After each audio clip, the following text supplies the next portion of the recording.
on bottom checks and things. When they're ready, we can start moving up slope. I don't think people feel bad about missing that. No. It's going to be a long dive anyway. Yeah, I'm ready to start. Okay. Is it a long dive? That was what we didn't have. Hello, welcome to the deep sea floor on board ROV Falkor 2 at the Schmidt Ocean Institute. You are seeing live video from ROV SuBastian, that's our remotely operated vehicle, where we see a lot of broken up blocky volcanic material. So, this dive is going to be really geology focused. I am a geologist, Melissa Anderson. First part of the dive, we'll also have Jeff Beeson, a geologist, in the room. Dave Butterfield, our chief scientist, will be here shortly as well.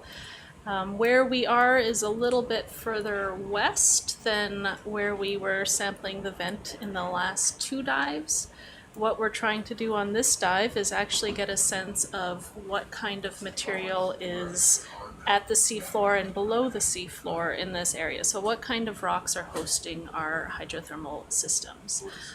So in this area we have a huge landslide scarp, and we're kind of right behind that landslide looking at all of that debris that's been coming down slope along that landslide.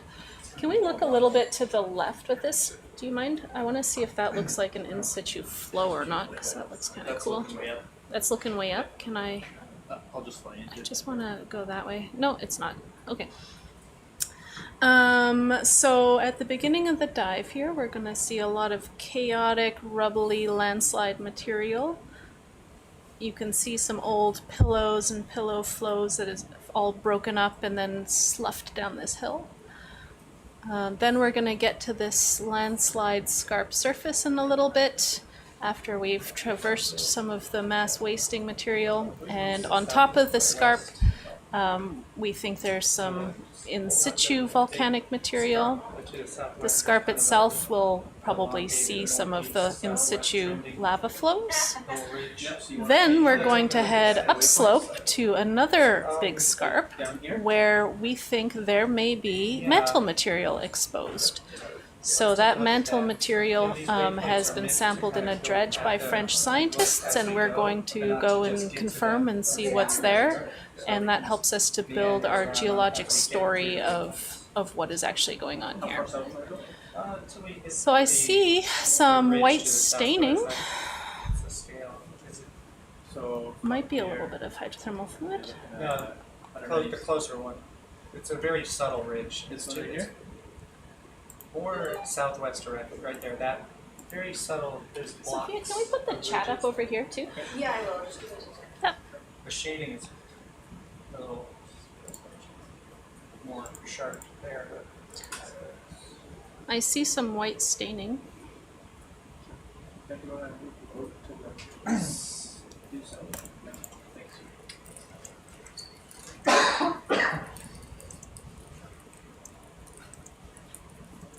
Bridge, updated position.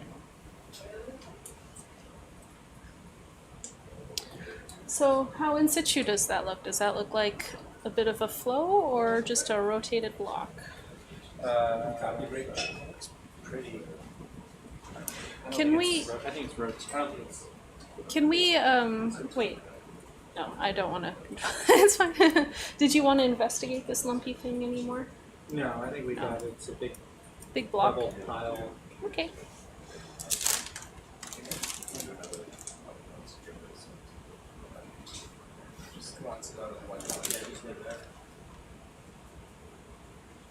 So for the next few hundred meters, we're going to be going uphill, and there will be kind of a series of steps or scarps up that hill, and probably just a lot of rubble.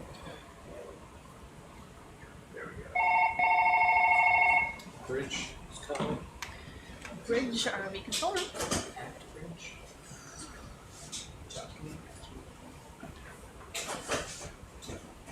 Comms froze. Here's John for you. Hold on. Hey. Okay.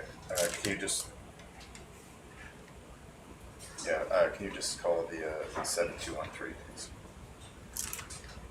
213. All right, so this is a bit of a flat area, and then it's going to get steep again.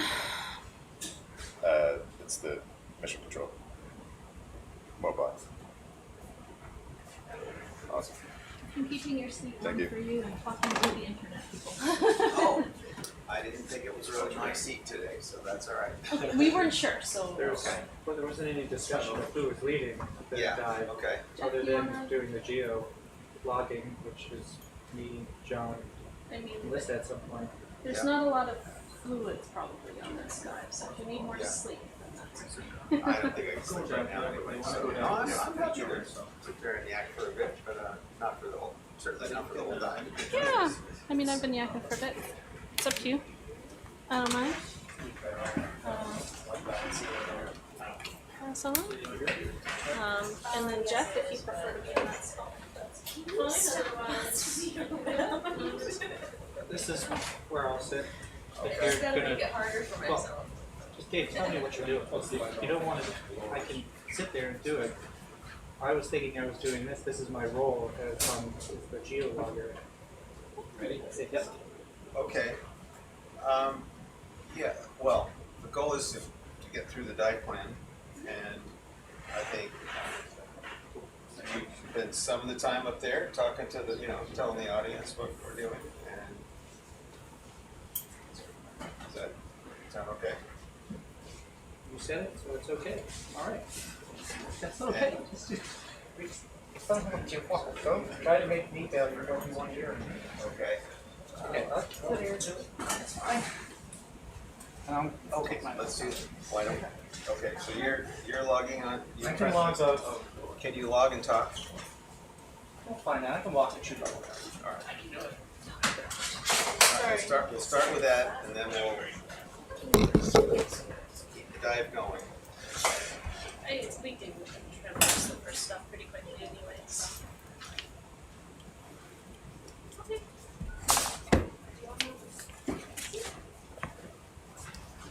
I'm gonna go grab my power cable. I'm also available. Going back. Great, ROV. Yeah, I can help out.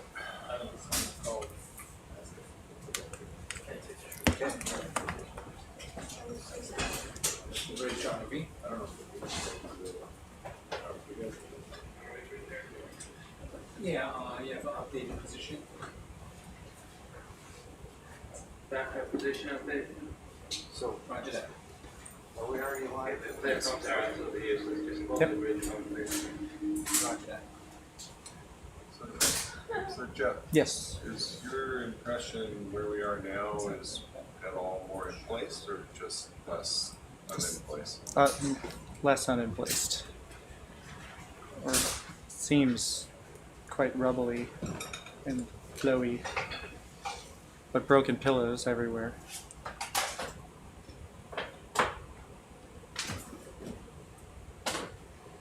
Is it just me or does the color look different? I mean, it's not like it. That's great. Why is the color different? It's good. It looks completely different. Why?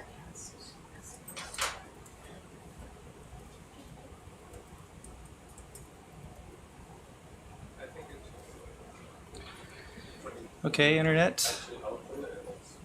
YouTube. Don't see Facebook.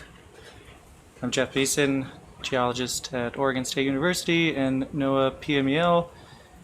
Be taking you on this geologically focused dive as we traverse the landscape, or seascape I suppose, in the Grappe Deux area. We're upslope of where we were sampling the hydrothermal black smokers last night, and we're trying to understand the geological sequence that the black smokers are located in by looking uphill to see what types of rocks are exposed at the surface. We have a series of large scarps and chaotic looking seafloor from our high resolution AUV maps.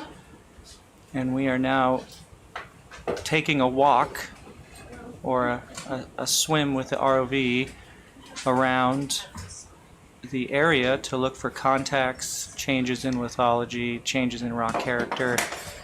Not too dissimilar if you were just out hiking somewhere and wanting to explore all the features you saw on Google Earth or on your favorite map software. So we're being the field geologist just with a 3,400 meter tether and a camera. But the concept's the same. Go around, look at the features that we saw on the maps, understand what the context is between them. Hopefully, we'll be able to find some clear indications of what the units are composed of, be able to collect in situ samples, and you may hear in situ thrown around. That just means it was in place and hasn't been moved by some other process. What we're seeing right now is a lot of volcanic, broken up pillow basalts as we cruise around looking at what these chaotic seafloor at the down dropped end of what looks like a large landslide.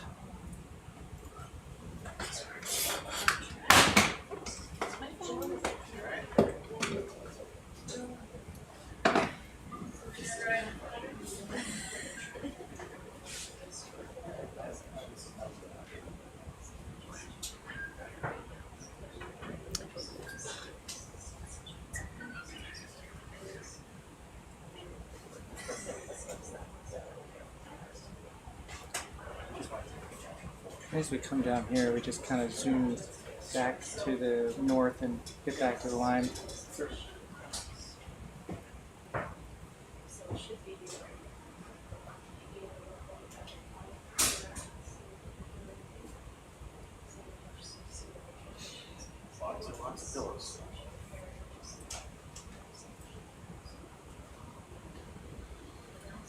Not a lot of sunlight.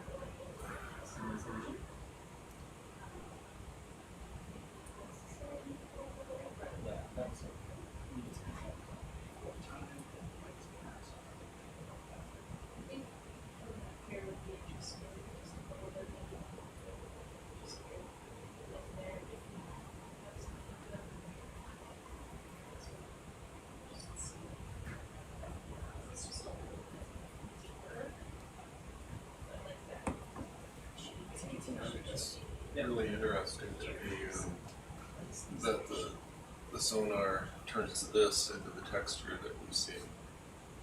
Yeah, it's just small enough in some places to be smooth.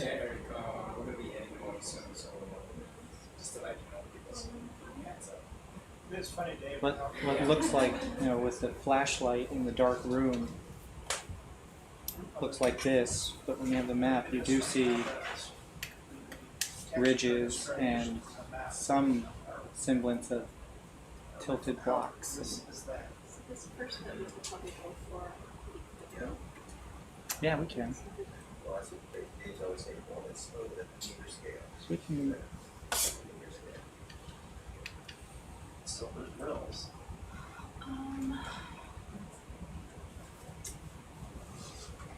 Sophia, can I switch my screens around over here?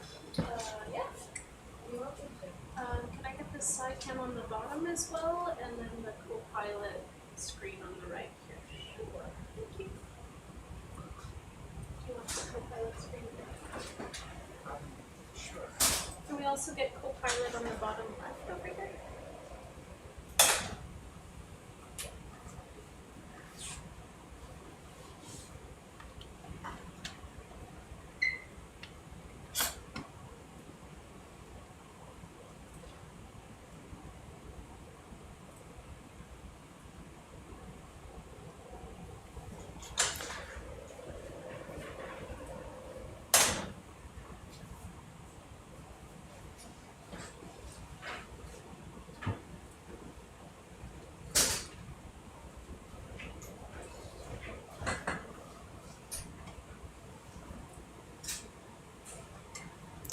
It's like a smaller rubble pile.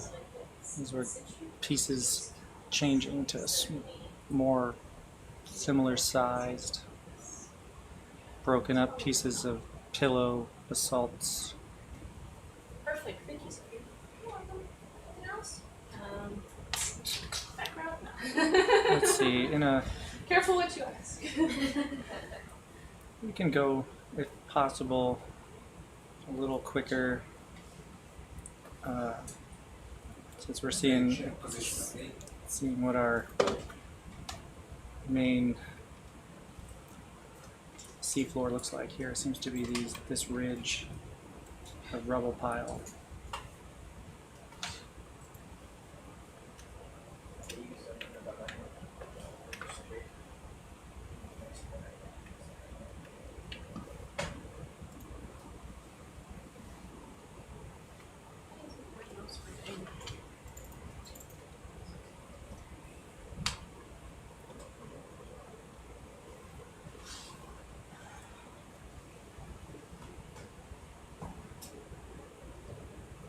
Okay, we need to get a little flatter here on the top of this. Nope. Definitely some nice scarps with these scarps. Curious what the little lumpy things would be up there. They're just big spots. Jeff, do you need anything? Coffee, water, snack? Nope.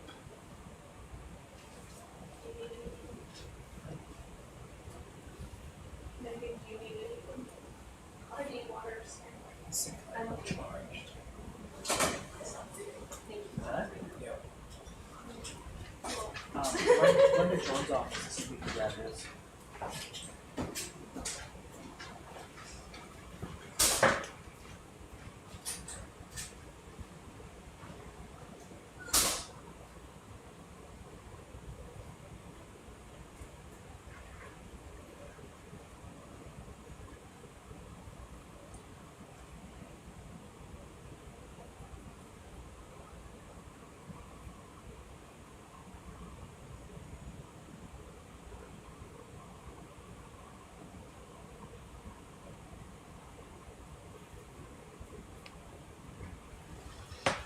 You were very right about this.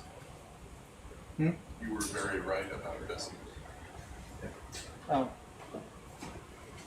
Well.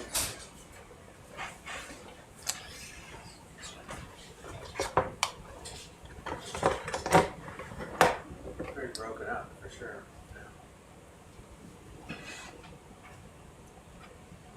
If possible, we can move a little faster at this part to get to the next waypoint.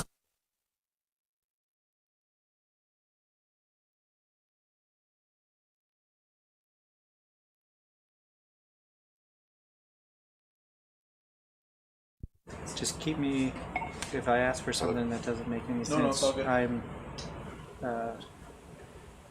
many apologies in advance.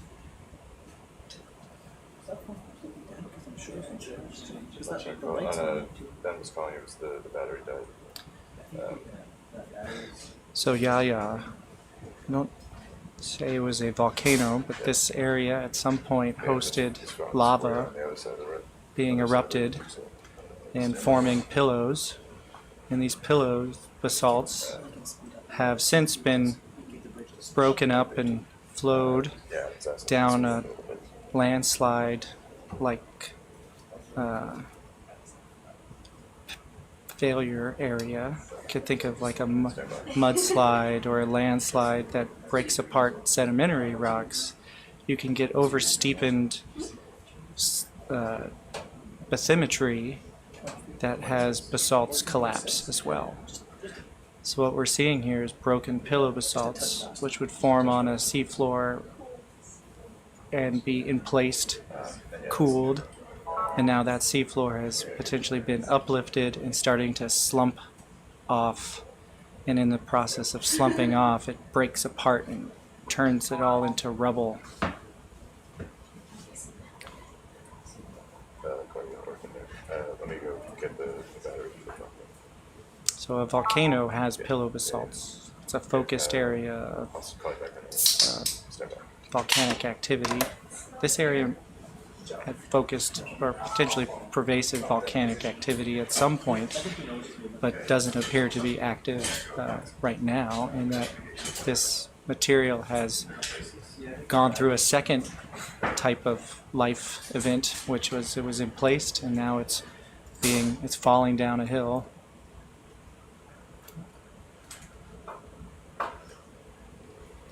This spot right here is gonna be interesting. So it's like half of the pool now is down. It's like cross section. Go ahead, Rich. That's pretty clear. Roger, can you hear me? Got you loud and clear. Roger that.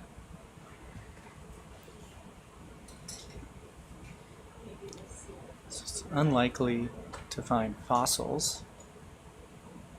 The seafloor maybe doesn't seem to be enough life here, and the seafloor is quite corrosive to preserving material.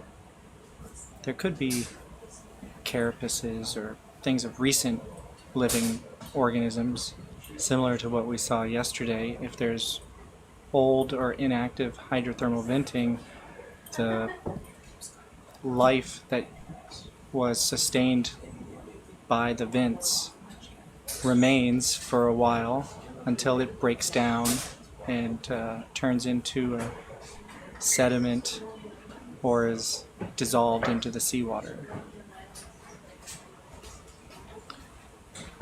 Potentially, you could have cementation if you have fluid going through and cementing rock and organism pieces together. But I don't know if we would be able to discern that from ROV footage.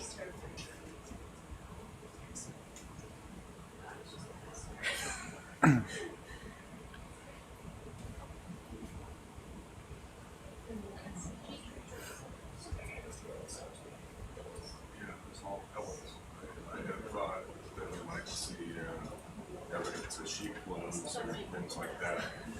Big flows up here. It's all pillows.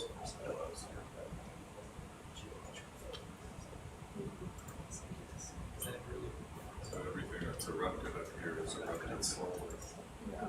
It's like when I did my undergrad, I did that and then I went back to the mountains after like a year or two of studying. If this is here's the detached forest.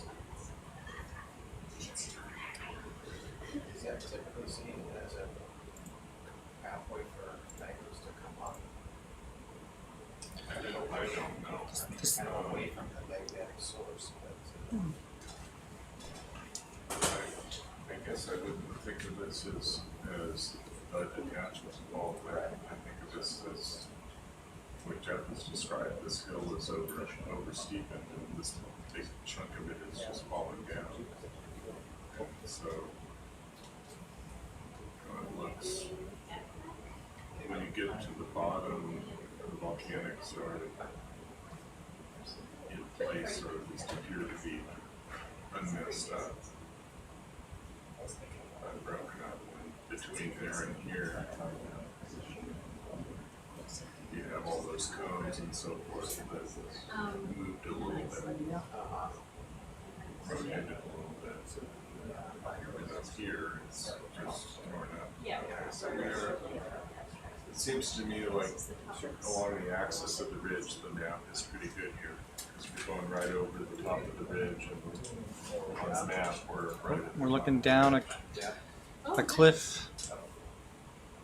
We've gone up a gentler slope, and now we've come to the steep side looking down. I'm gonna move you north.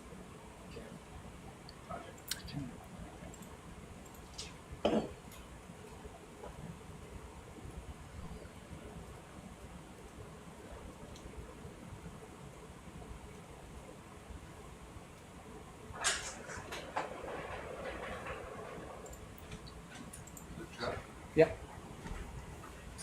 do you have any interest in having the scanning sonar up. I don't need it so much because we're not looking for chimneys, but just, it is a duct. For we can try to bring it up in the Let us for avoidance stuff, Well, or for just seeing find things in big the things. distance, but if you know, it seems like the map is pretty on, Yeah. pretty accurate, so maybe we don't need it. Just- We can put it on. If Well, it doesn't. you lose something when you put it Well- up. That's well, why- then let's not lose That's why anything. we No, I think ProViewer is the PC with the. Oh, I see. Oh, you haven't even turned it on. The blue view is not Yeah, on. we've had some activity issues with it, if you ask me that most, so we can try to make it I see. Right.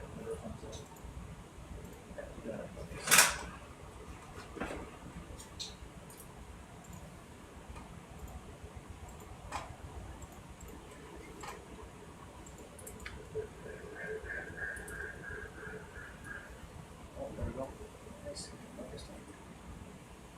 right. Thank you.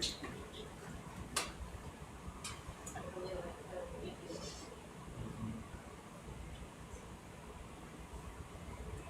Yeah, nice bill of forms there.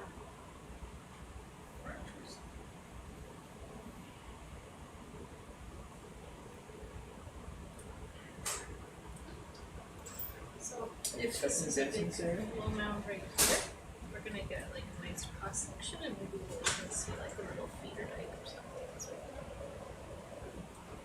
right. And this is like that half of the flow mound that's fallen off. Nope, we've gone up and down again. I'm looking down the ridge here, or at the back side of it.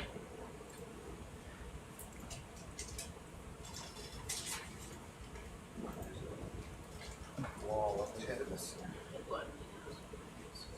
Can almost imagine if you were hiking through some old volcanic flows, but the superpower of the ROV is we can just fly to the other ridge instead of having to crawl down those boulders and then up the next ridge.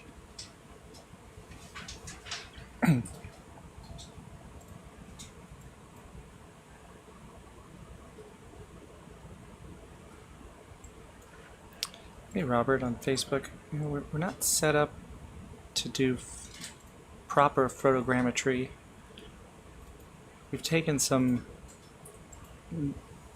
views of the hydrothermal vents slowly, vertically and around it, that we might be able to do some vertical photo mosaics of the vents later.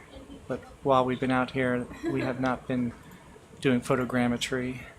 It's a challenging and have to be very dedicated program to do the photogrammetry, and we've been more in hunt and explore mode and haven't spent a great deal of time getting all those really great data sets that you would do when you came back with a focused expedition to either one or two of the vent sites. So I guess we're screwing some research and we do need to do a quick close look and stuff. Start moving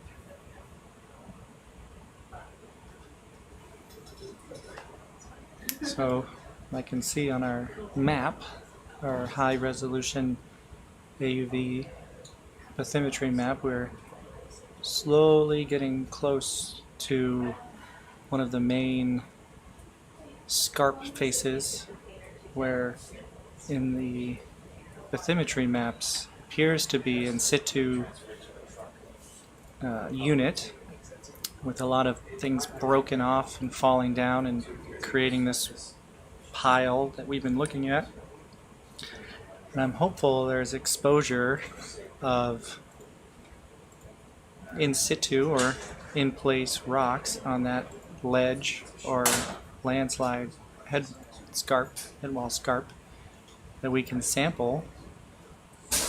The moment with what I'm seeing here in this, well, if all of this stuff is what's fallen off, it could be a basalt pillow flow composed ledge, but we're not sure until we get there, and we'll climb and see what the next unit up is. Looks like that whole side of the pillow mound is very rugged.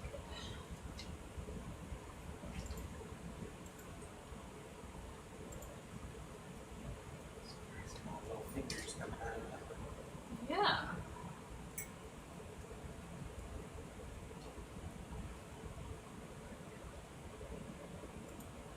These look less disturbed than the other sections.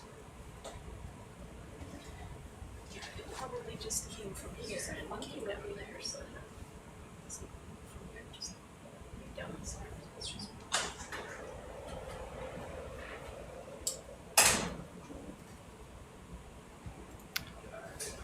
so you can imagine this little fingers, the little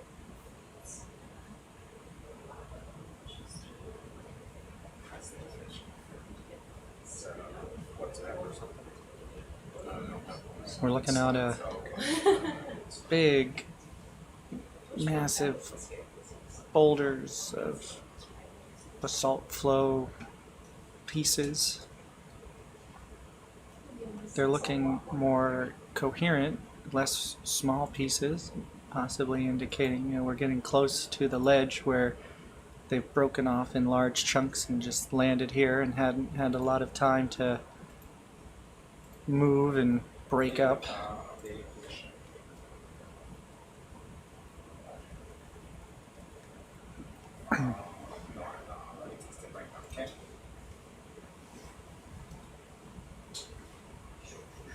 Bridge control, test.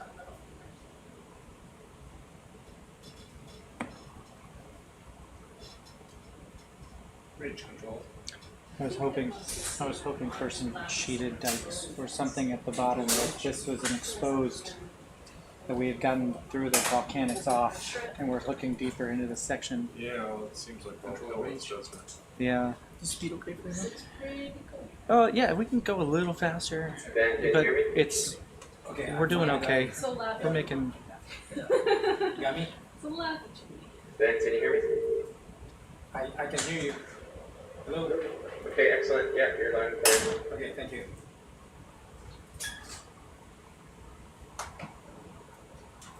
What type of rock formation is this? These are pillows. Oh, it's also pillows. Why Yeah. is it different than the last pillows? So we have like the pillow forms and then more magma is moving through it and overpressuring it. So you have that like pillow crust that forms, but then the lava is like leaking through cracks in the crust and forming these little fillers. Yeah, it's leaky pillows, little pillow fingers. So your pillows are getting overpressured. Oh wow, this is pretty. nice view. Yeah. Yeah, so it seems so broken up. It looks Yeah, it's like a little it reminds me of I think it was just a you big know when cheap, you're playing with it's that down from the top. muddy It liquid fell Yeah, in like so a, this is, and you pick it rather up, than and having you just let it drip out and it starts creating a little one big thing. slide, That's this is what just that is. making its way up the ver- hill. it- oh, well, this seems like it. Detached block. Yeah, there's a piece that's fallen off, isn't it? So it's Yeah. just a progressive. Up here at the top, it might, you can have progressive and a larger movement, and the whole place can be moving a little bit, but then having oversteepen at the head wall scarp. So right at the scarp, you can get a lot of mass wasting, but the landslide could be much larger and moving coherent, semi-coherently down slope. Here we come to tailless slope again. It'd be cool if we could go a little bit to the Bridge control. west and Yeah, see if we so can find a so that feeder thing dike that or we something. just passed is To the west? semi Yeah, let's detached. Yeah, wall. like, Go do around you to the see where west. See where the start? Yeah, Oh, I made sorry. a slight adjustment to your. Yeah, like into the crux there? Yeah, look over there. Thank you. I'll head right now. Thank you. I can kind of look around here in this basin if you want before we start up the wall. Just if you traverse could, around If you and could go see. around at this level and just head to right Yes. around here, Yes. if you can see this. Yeah, it's where the Sure. Because then we can concave come is- right up onto this mound and see if we see any feeder dikes as well. Okay. Why do I? Scaling lasers on these. Get your bingo cards out. Scaling lasers requested. Thank you very much.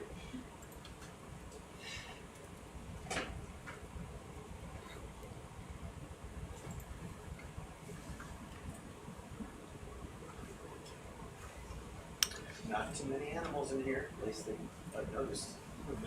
Maybe the landslide is too. So I see that there are basalt flows like this in Oregon. Many of them are in eastern Oregon. But I'm reminded I can go up near where I live in Corvallis, Oregon, and see pillow basalts near the top of Mary's Peak, Shout it out so we all can see which it. are really exciting to be able to go up a few thousand feet and see pillow basalts that form underwater.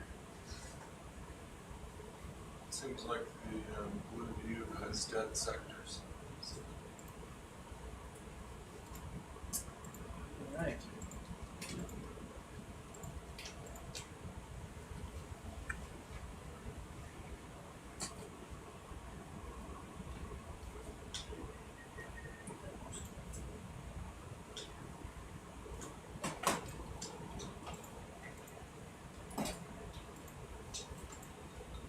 I was thinking about buying one of those things. Not so sure. Could probably head straight forward now. Okay. Going west northwest. Fine, go straight back. This map looks like we should be going down, but we're going up.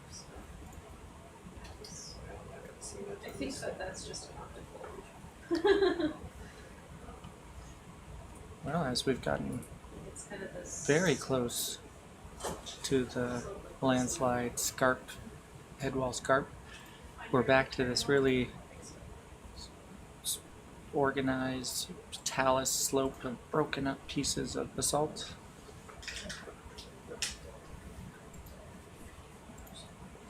Yeah.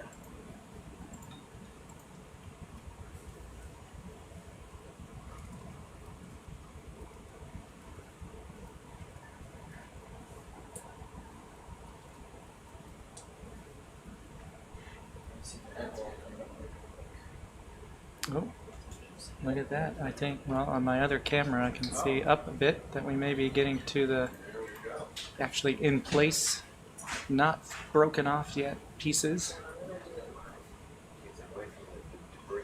Getting out of the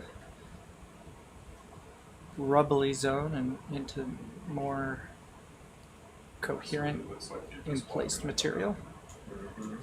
I want to see a dike.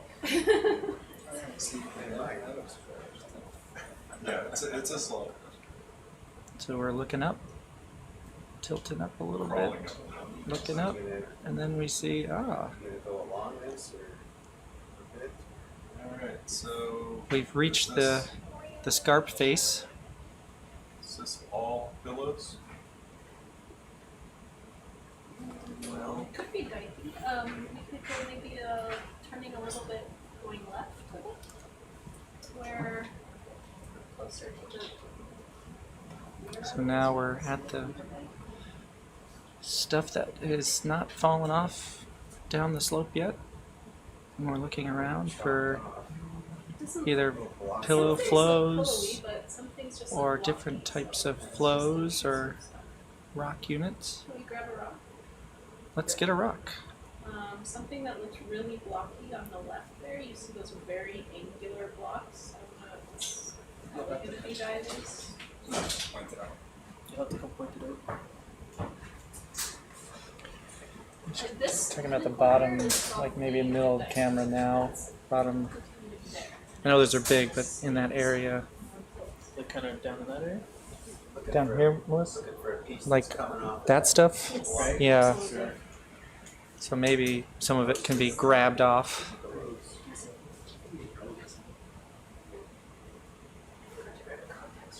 There is an anemone straight ahead. Oh, cool. He likes diving sex as well. Actually, never mind. I'm too tired to think straight. It's a urchin. Urchin. Urchin anemone. oh, we've got an anemone spotted. No, I'm sorry. I lied. Urchin. Urchin. Oh, an urchin. Yeah.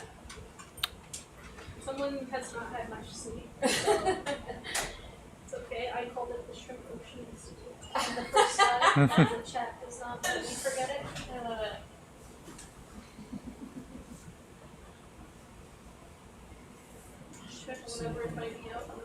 We're looking for rocks to grab. So you need shrimp, will never. Do you see anything that you want?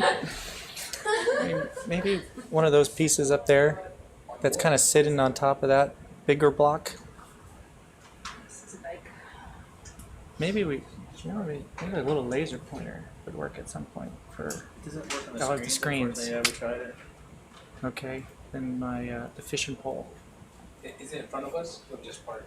Oh, this is the larvation going by. It's a Oh, larvation. a larvation in the It's bottom of the it's screen. A tunicate that's made of mucus house. A tunicate that is made of mucus Looks like house. I haven't never said that before. Yeah, we're actually pretty closely related to them. Oh, there's some good chunks there, broken off. Yeah, these look like some fine rocks. You could These are not pillows. imagine This is a if you were the whole, like, hiking and you've come across that's, Yeah. this scarp and then and behind it you've you can also see put your the pack down, taken a drink of water, got your hammer out, and started banging away at these rocks to get a piece to take back to the lab. Oh, look, we've got landslide in action, a landslide. Ah! Yikes. That's a way It lets you know how this is how stuff gets from the top of the hill to the bottom. That's how steep it is. In action. This is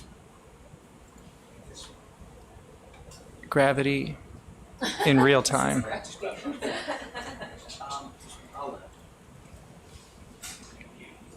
So we're looking for a place to park, to put the basket out, get the arms out, and grab almost a. had a basket full of rock. We almost had a basket full of rocks, which we don't want that yet. We I want a want a basket full of rock basket. at the end. different rocks, not all the same rock. So you may have noticed with your astute eye that this is not as pillowy.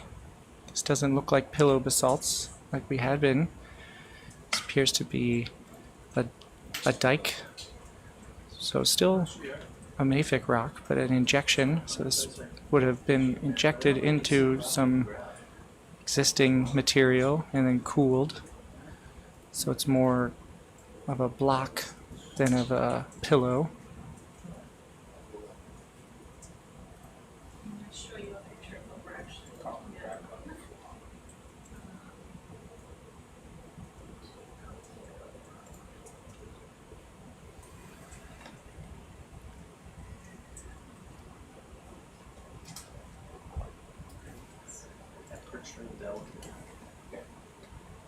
So this is this aerial equivalent. The big bank coming up.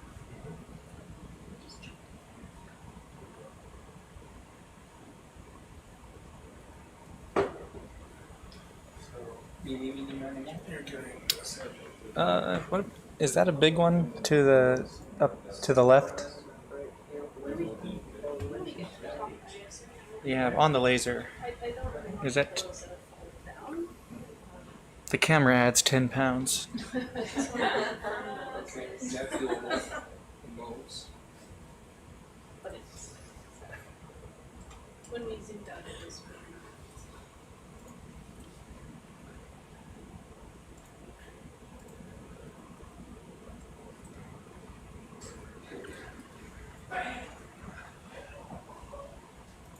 Jeff, did you ever get the template of the basket configuration? I did not Of the what? get the basket design. Oh, I have. Oh, here's the sample sheet for. I mean, it's going to be rock sampling, so as long as it's on the sample sheet, it's fine. I probably have one of those that somebody put on my video. John, you can do the sample. Just the. Let's. He's doing dive mapping. Oh, he's doing the dive map. That's good. Let's not What is let our this be current the depth? 3395. Let's Can you pull. get the accurate depth reading up on the screen over here too? Sure. Hope it looks like it's gonna hopefully not cause a big fall. As long as we back up quickly. Yeah, grab the rock and go. You don't want to. have any large landslides happen. Get way over it, good job. So we have 2 rock boxes on, correct? I think that's what I. We'll see what they We should have 2 rock boxes, yeah. So you didn't have one?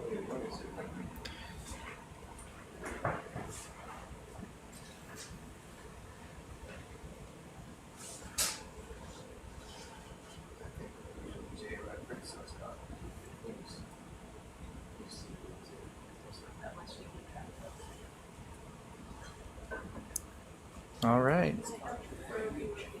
Oh, rock's a bit bigger than we thought, I like etching. but we like it, so we're going to take it. Another benefit of it being an ROV and not you hiking, that carrying this rock is a lot easier.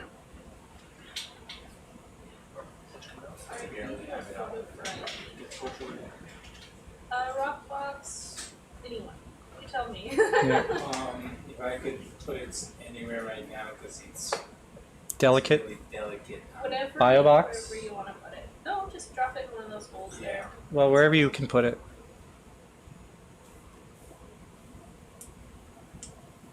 I'll work for it.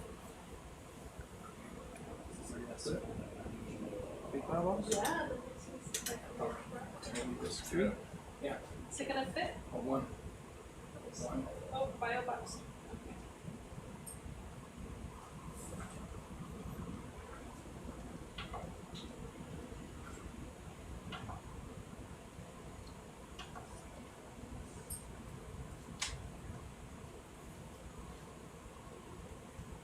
Oh, perfect. They're gonna give us a sheet. Sorry, so yeah, it's possible to get the deck on one of the 4 up there instead of here. Okay. First sample of the geodive. Woohoo! Broken the sample seal. We're ready to go. Maybe we could come out and look just at the site and then start going up again.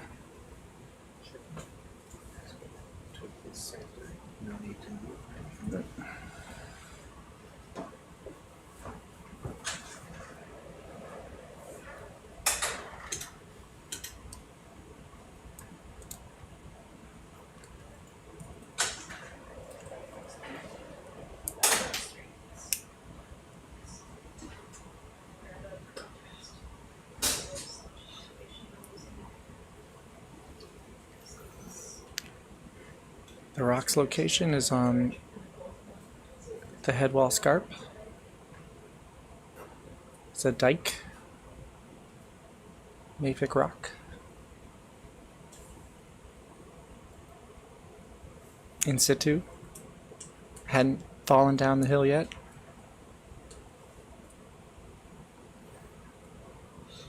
And now we'll pack our bags and start our hike again through this amazing landscape.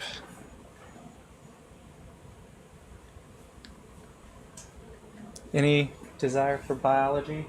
Yep, we could zoom. That'd be great. And if we can get the lasers, that would also be great. There's lasers on it? Bottom there? Perfect.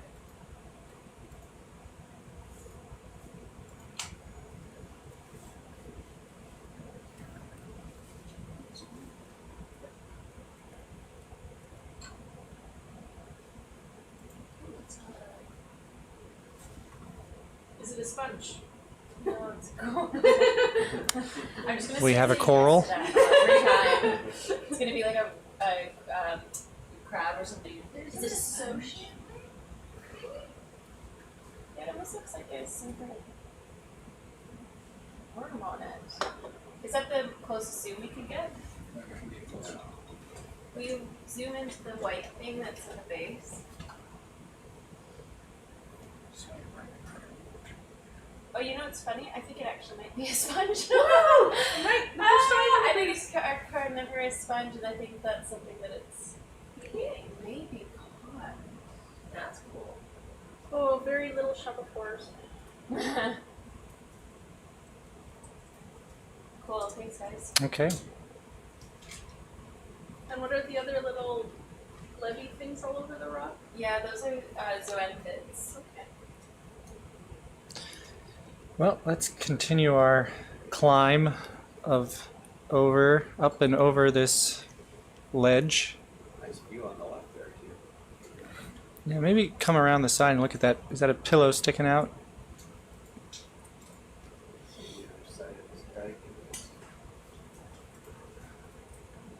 So you might imagine that the dike is more resistant to erosion. It sticks out a bit more.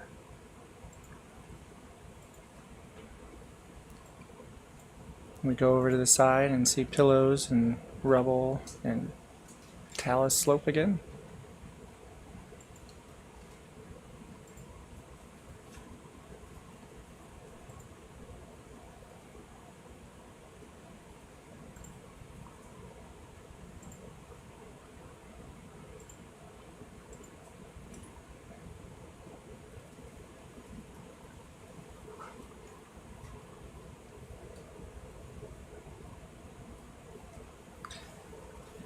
Just if there's peridotite where that dredge was, my brain is gonna be very messed up.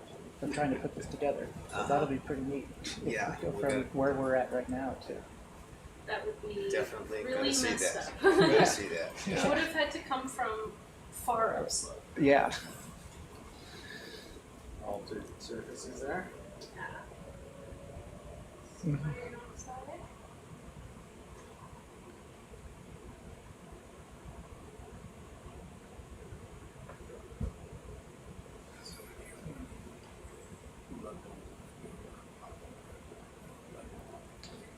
Getting some staining or alteration on the surfaces. Yellow looking, huh? Nice. Or is it just that camera?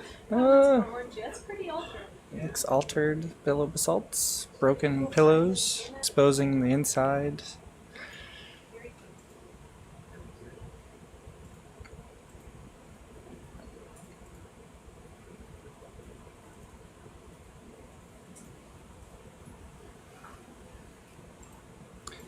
Going up, up, up. What is beyond here?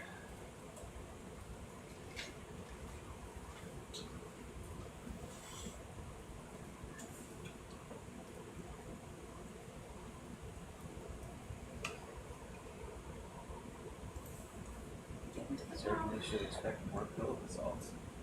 Yeah. This is like eruption after eruption building up this little flow now. Looking more glassy.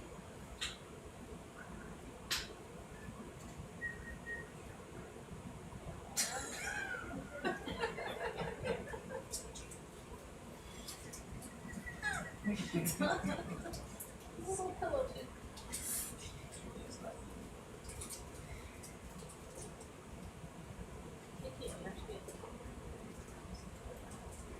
It's like the layers of each lava flow as it's coming down.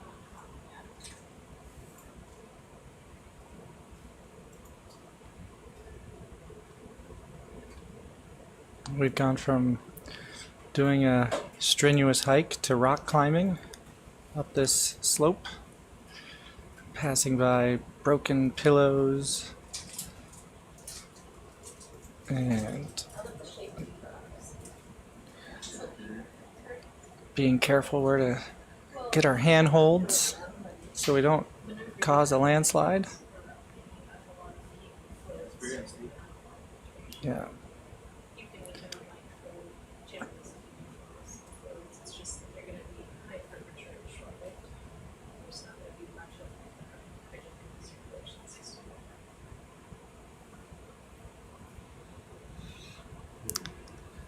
We saw one of those at Exocena where a little black smoker popped up. Right on top lasted, of the lava, yeah, it only yeah. lasted for about 2 years and then it was gone. Is that the chinlets all over it? Or is that to the north? That's the one on North the Rip? north roof zone. Yeah. Yeah. All that was left Ooh, was just that little looks like a chinlets big all block over it. heap. Uh-huh. We went back in 2020 Still and they were all shut off. Yeah. could be dike, is that too? I don't know. Or just thick, big, fat pillows. So this could be more low bait actually. Some combination.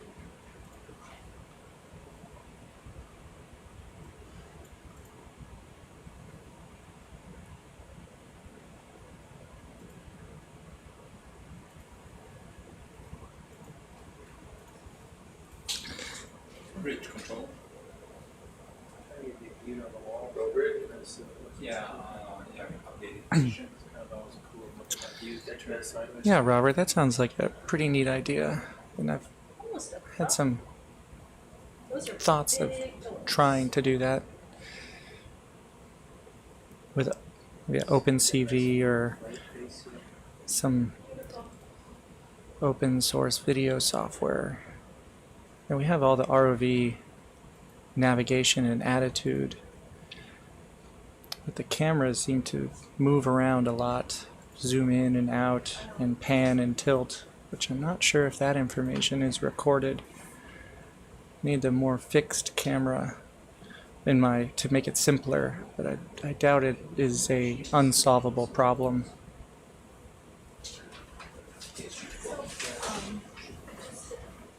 Differentiate the long things for most of the Jesus a couple pillows on the ground.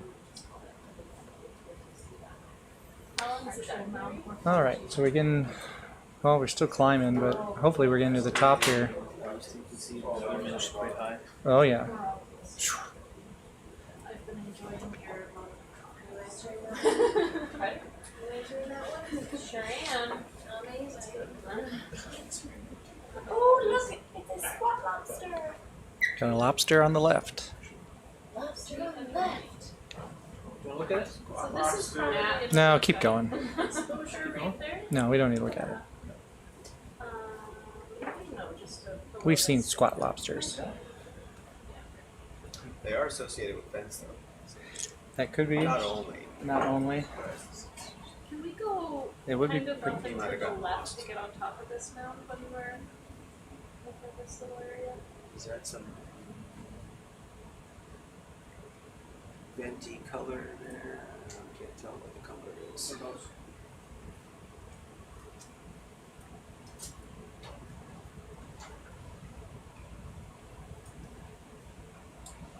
The rocks you're looking More to the left? yeah. Yeah, up to the. I think you can see the slope of it better. I don't know the different maps, but that one shows the kind of. Looks like this one's looking quite up, so this is where we're gonna crash that curve. Yeah. It's just a couple meters above us. So here now we can see the lava is actually flowing down the surface a little bit rather than just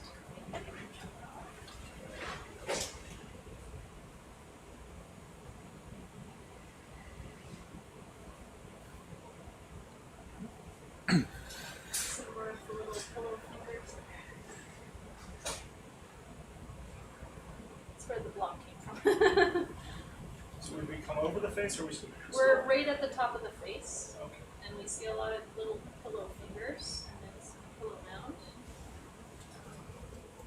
And I'm gonna want a glassy rock at the very top. There's more edge right That's a Look at weird that looking view bunch right of stuff. there. Yeah. That is strange looking. Yeah, it's really inflated looking.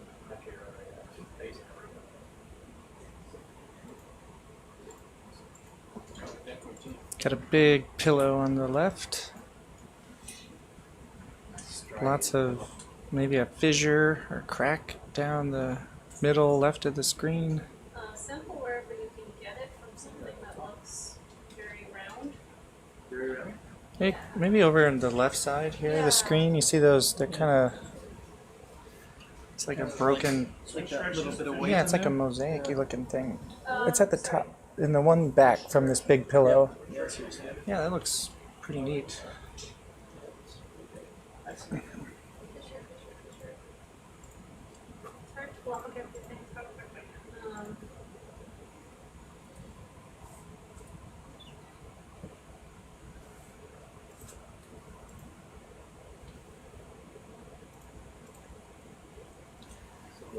finger pieces coming off of that. Oh yeah. Give me a finger piece. That would be Okay. mostly glass. Like up on top here? Yeah, those little tiny round blubby looking things. Yeah. Have me a nice round one and I'll be very happy. Do we know what the sediment is? Sorry? Do we know what the sediment is? Small pieces of rock. I don't know, we can look at it. We'll zoom in on it. Does this flow pattern happen from lava into sediments, or It's overinflation. The little of fingers? it's overinflated? It just gets So, yeah. Question. it's like smooth and not. I've seen some little fingers. If you have a I think the West Monitor tell us where just there's a lot of them on these. Just maybe I don't know. So it breaks, and then you get more material coming, like squeezing out of the breaking pillow. Yeah. But it looks like around the side that it's not coming out of a pillow. It's more just everywhere. Yeah. I don't know. That's a neat. I don't know if you can break any of them off.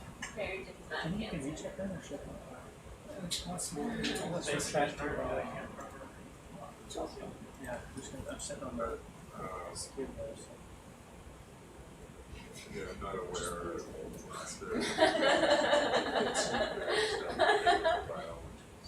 You guys do, which one do you want? Any of them, whatever you can grab. There's a nice sticky oaty one at the top. Yeah. See if this one breaks off easily, or it could be quite hard. I'm guessing hard, but it's worth giving a little grab. Just shake this up. Just see. I'm sure it's in the textbook somewhere. Which I can see here.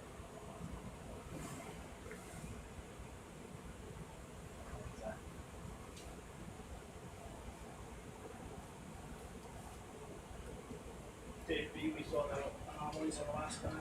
What's that? We saw no anomalies in the last time. only at the node. Okay, let's try and knock it out. Just cover the vent. Okay. Give us a little tap. Oh, that was easier than. Okay. You're breaking it by. It's got a rind. It's definitely got some. I don't know. We could take a look, pick it up, and take a look at it. I see the top. It looks like. Underneath the crust, you can have some glass, but it's probably been altered to lignite. It's been here a while. It's definitely pretty old, though.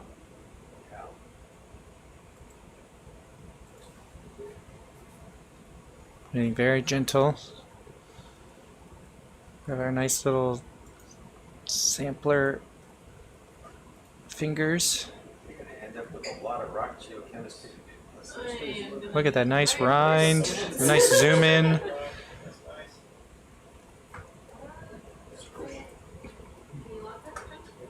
Beautiful. I've got the sample. Mm-hmm. Black shiny stuff glass. Yep. Mm-hmm. Volcanic glass. Surrounded by rust. Crust, yeah. That's fun. Yeah, It's equivalent. not Obsidian. obsidian. Obsidian Or- is more of a silicious composition, Oh. but Volcanic. it's the same idea. It's with glass. Yeah. I don't know anything about rocks.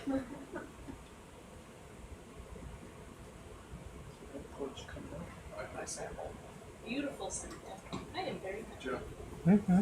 Yes. What can I do for Is you? there I might have to. any benefit to trying to figure out what the sediment is here, or is it not really matter to our story? Yeah. I mean, I think It's gonna be it would be years of more work. important to know where the sediment's coming from, not necessarily the. It's not like Where'd you like the it? rocks or students, but In a, it's like is so it many is projects. pretty delicate? Should it go in? Can it just go in a basket, or It looks, it might, Yeah. It's fine. put it in the basket? Something will survive. which one? Anyone you want. Okay, I'll open it here now. Would we just suck the sediment, or do a scoop? A scoop bag Do a is what I was scoop thinking, but I'm not sure who would look at it. It's just a Yeah. question Joe was raising. Joe, do you want a sample of the sediment? No, he just He wants doesn't. an He just wants answer. to know. We He can wants us zoom to on answer. it. I don't believe it's the same as the bio debris. Yeah. It's no, definitely a weathered rock.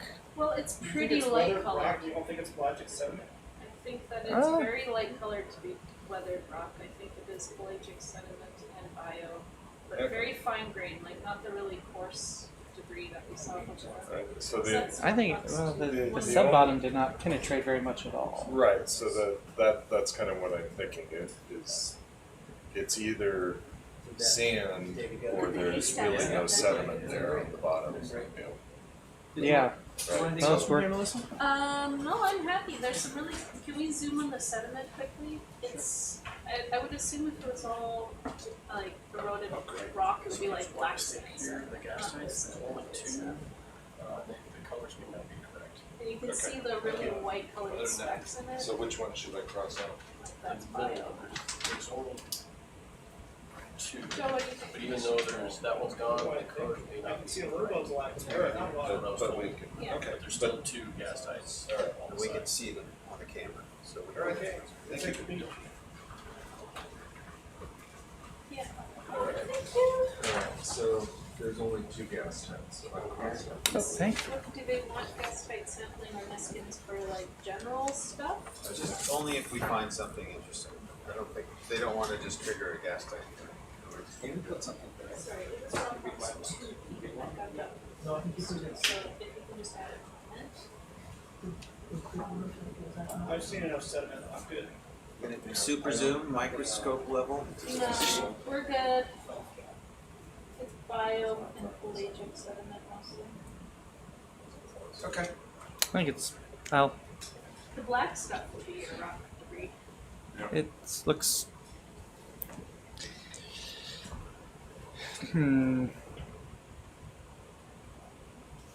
We call that overburden. Okay. Yeah, it's like I call that pteropods. Pteropods? Yeah. I call it carbon export. Yeah. Yeah. It may not be Carbonaceous. important to you. Would that turn into like chalk or? I don't. Good idea to hear that, I guess. There's a cool haystack looking straight ahead of us. See that? See the haystack? The back? Where are you looking, sir? Oh yeah, The like far big hump lumpy, back there? yeah. Yeah, you wanna look at it?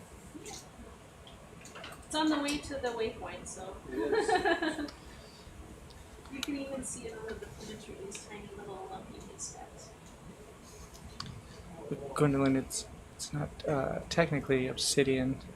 It is the basalt mafic version, so it's super quickly cooled lava turning to glass as it was erupting.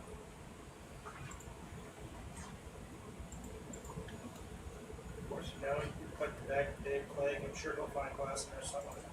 What's that? I'm sure Dave Clegg would find glass in there somewhere.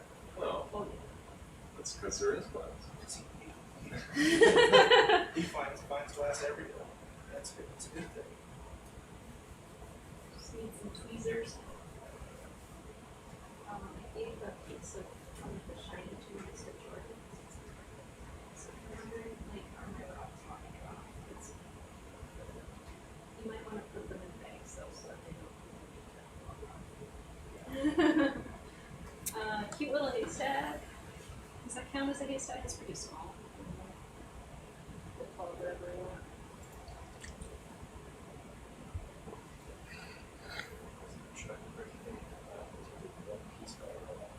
It's amazing that the interior stayed hot enough, long enough If people who beg you hard enough. to make all these little ooze outs. They get enough to All right, we start our traverse, continuing to waypoint 1.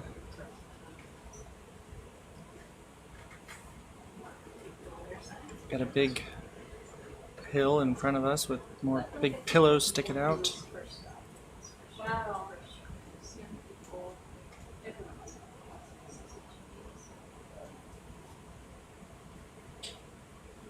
So it's up to your discretion, but I would say that it's possible.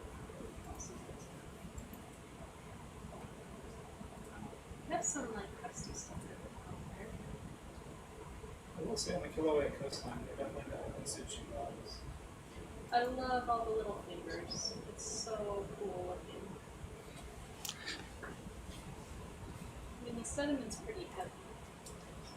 That.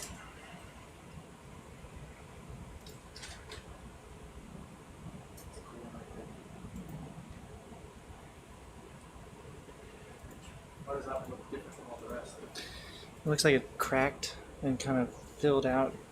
It's got a fissure down the center, and then we're still cooling.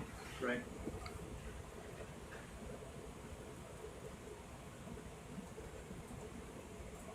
What kind of age are we talking about? No idea. No idea. Not recent.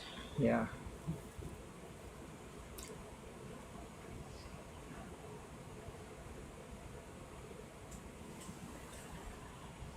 Like, possibly not in human recorded history.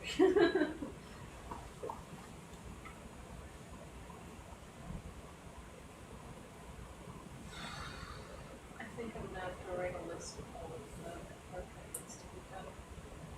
List all the rocks, all the questions. Prioritize it. Ridge control.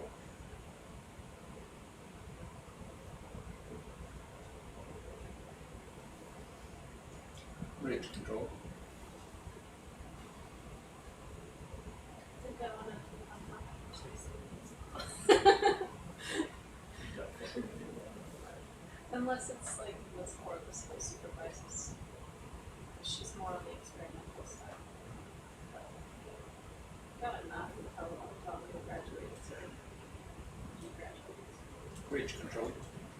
Masters, it's Yeah, look, yeah, updated positions. Does this mean I get to do some research? Thank you. On my way.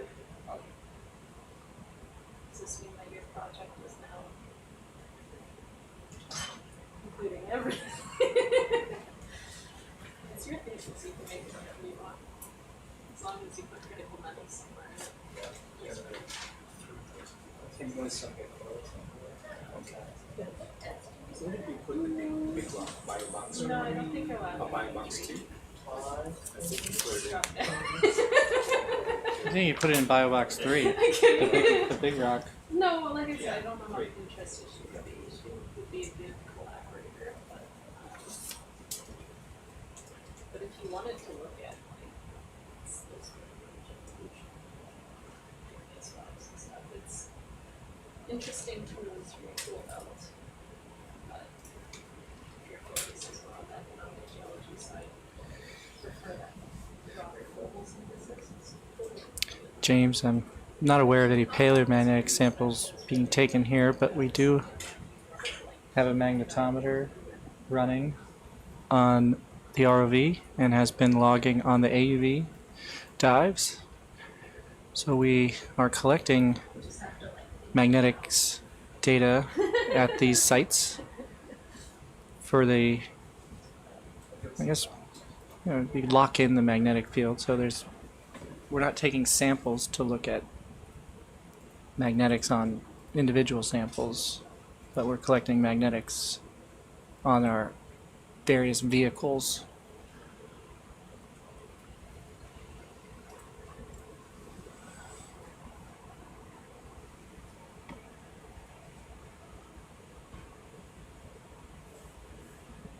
This is kind of how my PhD went too. I had an idea of what I was doing, and then see, you know, do that as well, and then do that, it grows.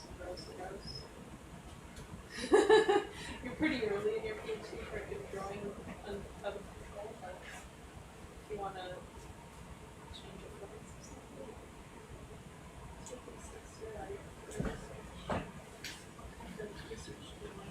Let's see, we're coming up on waypoint 1. Took how long? Yeah, I'm just gonna move you up more. 2 hours?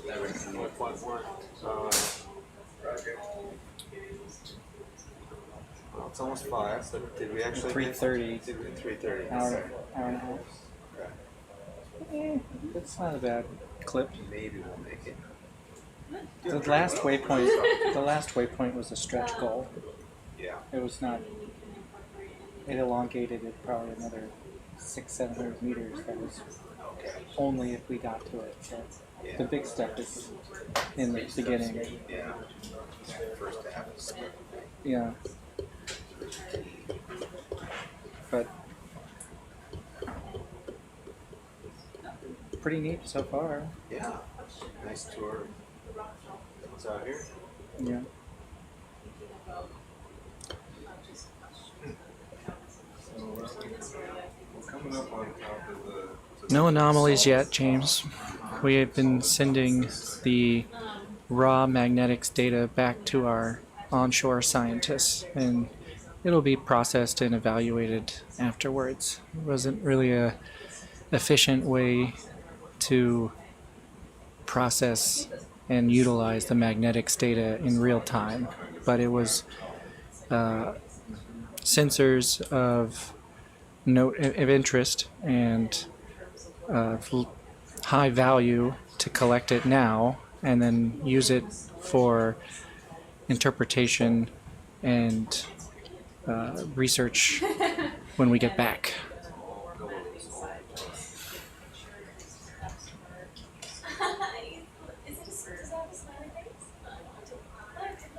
Okay. I think we need to start moving to the northeast. Maybe come out and look down a little bit. Just we're at pillows and flow here. Nothing saying we need another sample. So can start moving. No hydrothermal anything. No hydrothermal mound. Look, you can see like the pillows, the pillows on top getting inflated.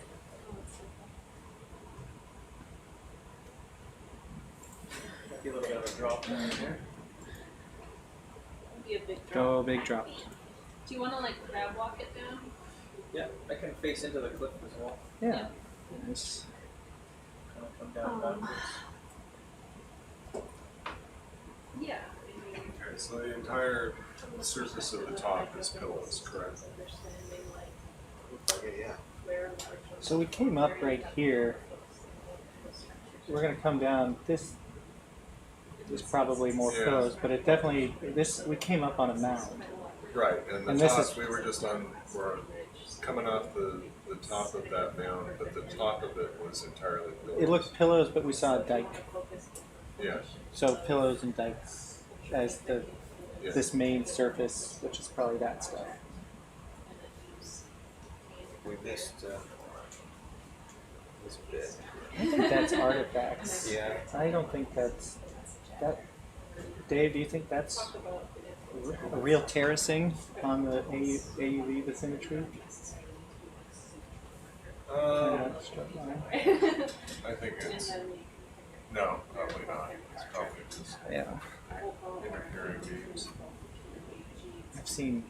That's why I think, looks a Yeah, little. I think it's a rubble apron all the way around, but Yeah. it's, What the intervening years too. And I think it's really cool to go to like really big pictures. Okay.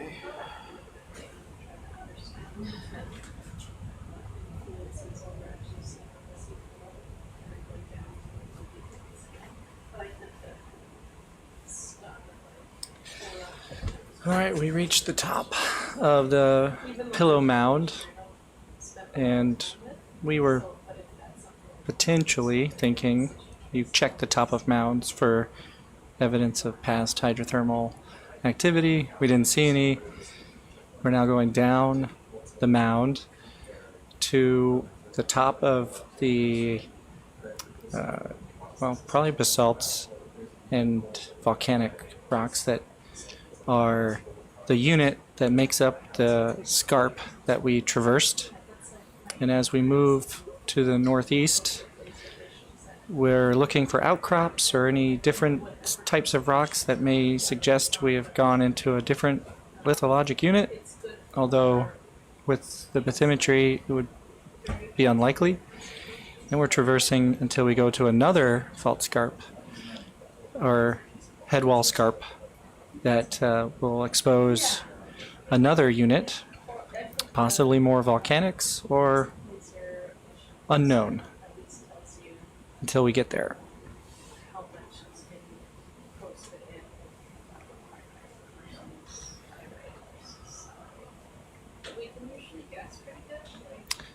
Well, the chimney last night was huge, and I took it out of the ROV this morning in about 4 big chunks, and it was a good 4 feet maybe long, and if you put it all back together, and it was pretty heavy. And then if you were awake or stayed up for the whole dive, as the ROV was about to leave and head to the surface, it nudged another chimney and it fell. A chimney piece fell onto the basket, so we inadvertently took another chimney sample and was just sitting on the ROV porch this morning, which became another sample, unplanned sample.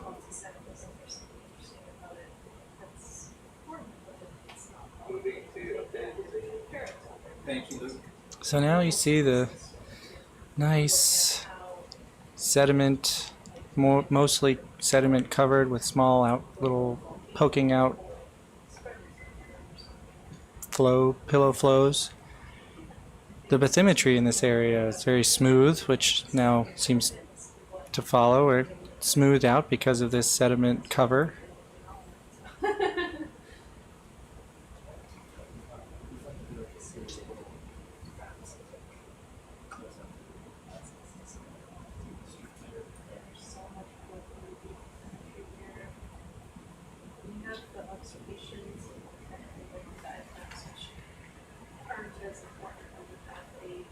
If this is if it's just, pelagic, hemipelagic, it wouldn't be even hemi. We're really far away from pelagic sediments. That suggests this is really old, right? Like, it takes a long time to get accumulation of pelagic sediments in the middle of the productivity out here is not that high. Pretty low right here, yeah. So it's either, I don't know, maybe other sources of sediment than just pelagic, but there's a lot of it. Yeah.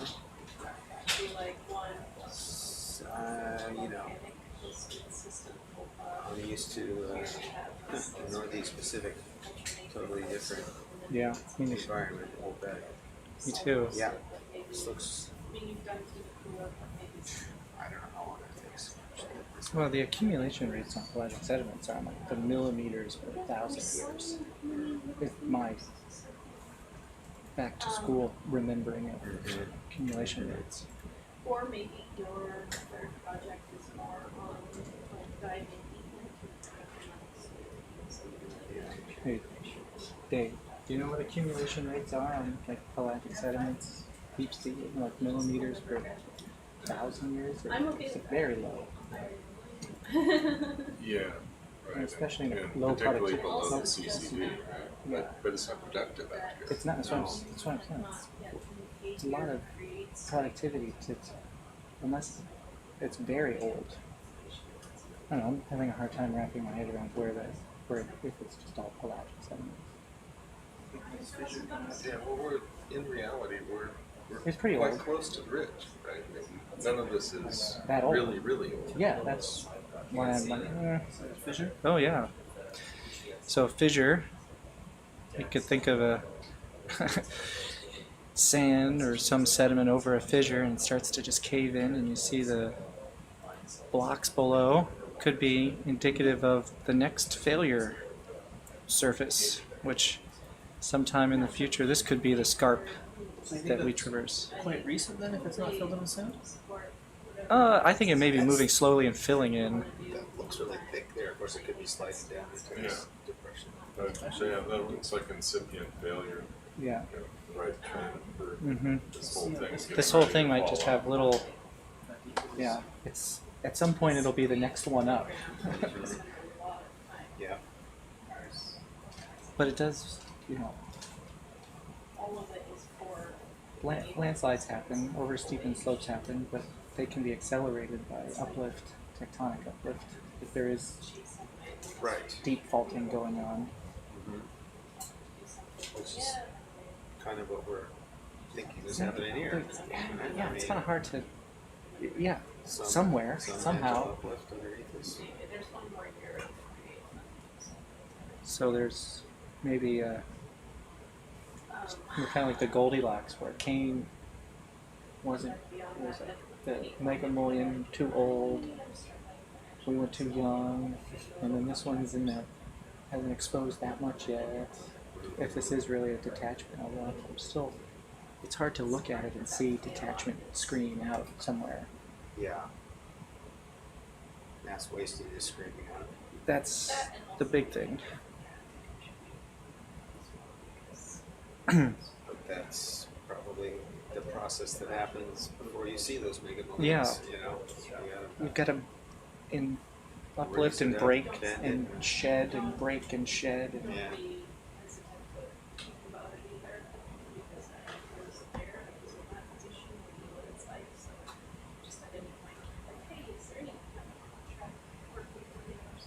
Look at that. We're waypoint 2 already. We're moving now. Okay. Don't mess around here. No messing around.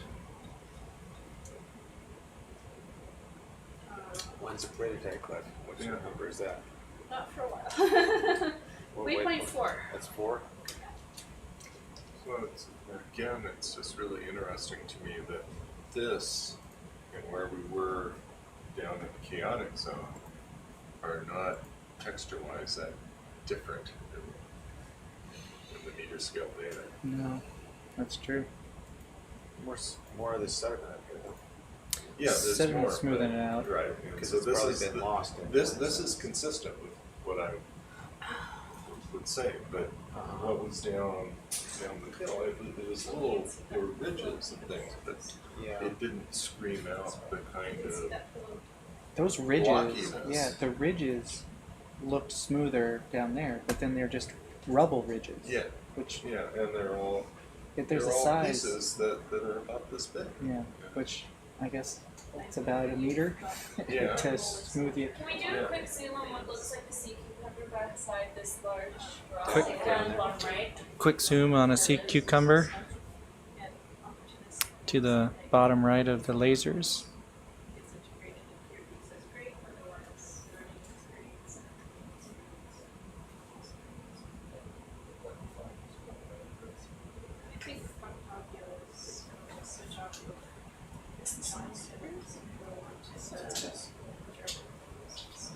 Is that enough?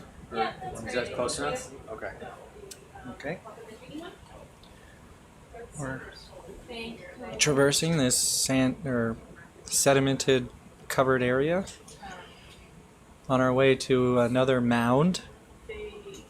Ooh, we've stirred up. Ah. We are cruising towards our next waypoint, which is another small isolated mound on top here, which will, if we learn from our last mound, it'll probably look like a big pile of rubble that has talus slope. Maybe we'll see some alteration and evidence of past fluid flow, but unknown. And oh, another big fissure.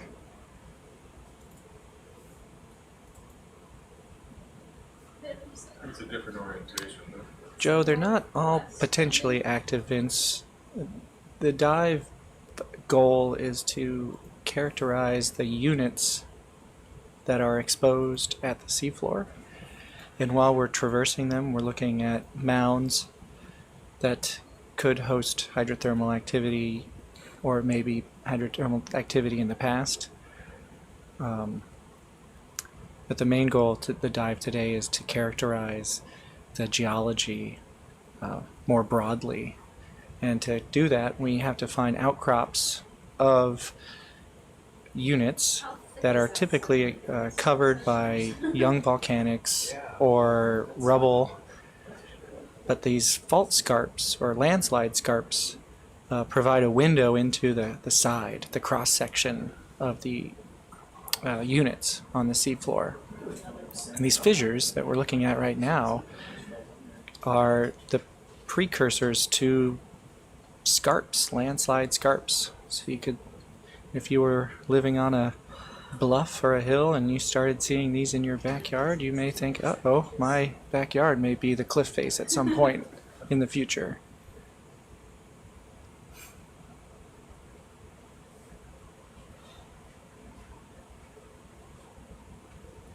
I sent an email to Bill Chadwick about the fingers. Oh, yeah? I just asked him, why do little fingers form on pillows? Oh. And where else might you see them? And since he's looked at a lot of lava flows, Yes. he says, I don't really know the answer to your question. Some areas have lots of those small fingers and others don't. I suspect it has something to do with the rate of emplacement and the internal pressure inside the individual pillows. Yeah, It that's what seems like Melissa was saying. the pillow crust would have to be relatively thin to form those little finger extrusions. Anyway, Yeah. hey Bill, I think you're Bill's on. might be watching right now. Hi, Bill. You're out here. West Motto? Was good. Yeah. Yeah. Yeah. Yeah.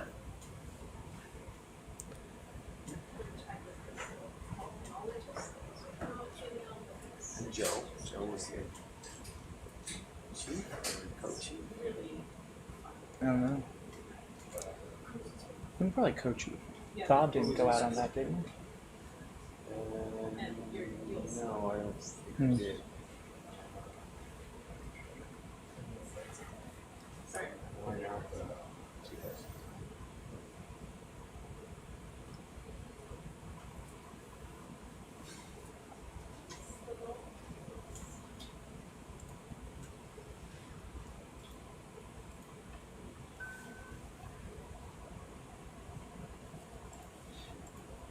Yeah, Bill just said hi on Slack. Hi. Hi, Bill.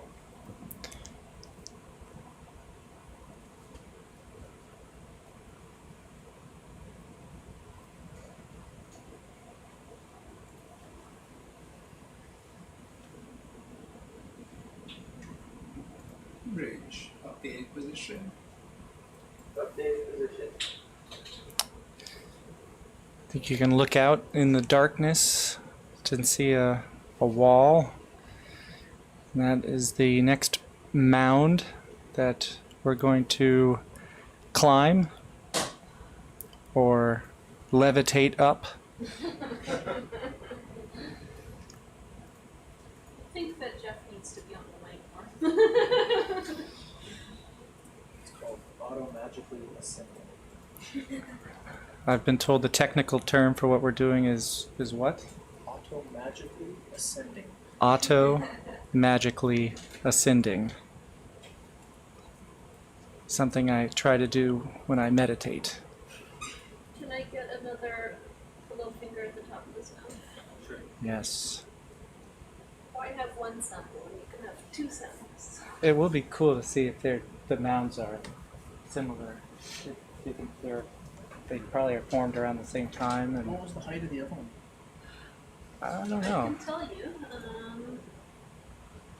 The top part of the other one was 3301 to 3342, so 40 meters Part of me tall. looks at this and says these mounds have been spared falling down yet, but at some point the wall will get to them, and then there'll be rubble at the bottom where This we is future, started. future landslide. That there used to be lots of these mounds that have, They're all moving down the hill. yeah.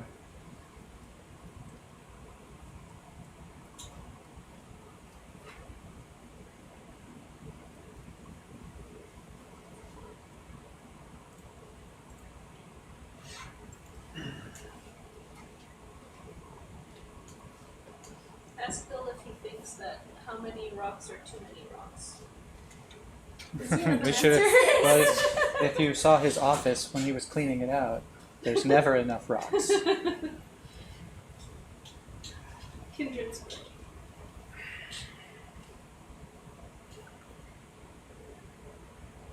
Is he still doing Excel stuff?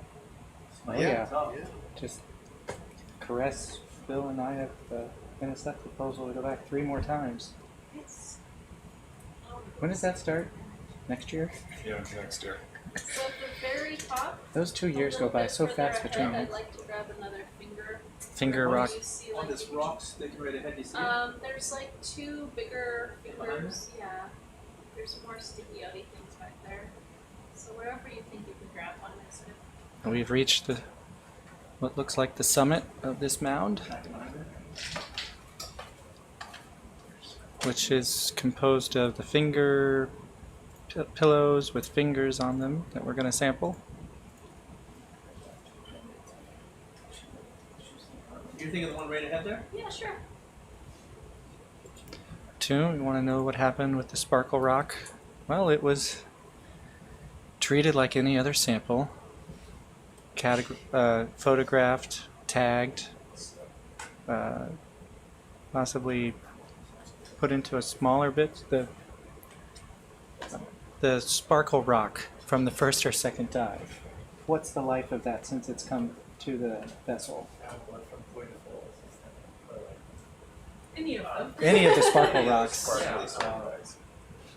Yeah, come up and tell us. Why don't you tell us? We're going to have John, who has been handling the rock samples when they get to back to the Falkor 2. He is in charge of. Well, he's going to tell us.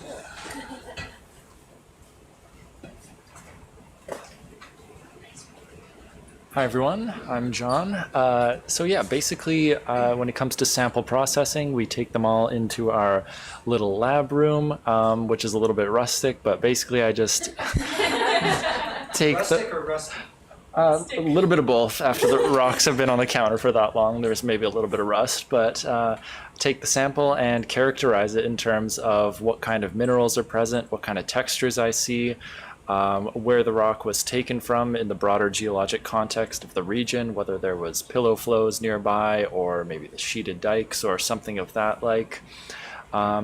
And to that end, I take the rocks and I put them in a little box, photograph them all nice and pretty, and then I bag them and make sure that they get all dried out for shipping back home. Put them in their respective bags with their sample tags, and if the sample's particularly big, I'll take it out to the rock saw and maybe cut it in half to get a look inside.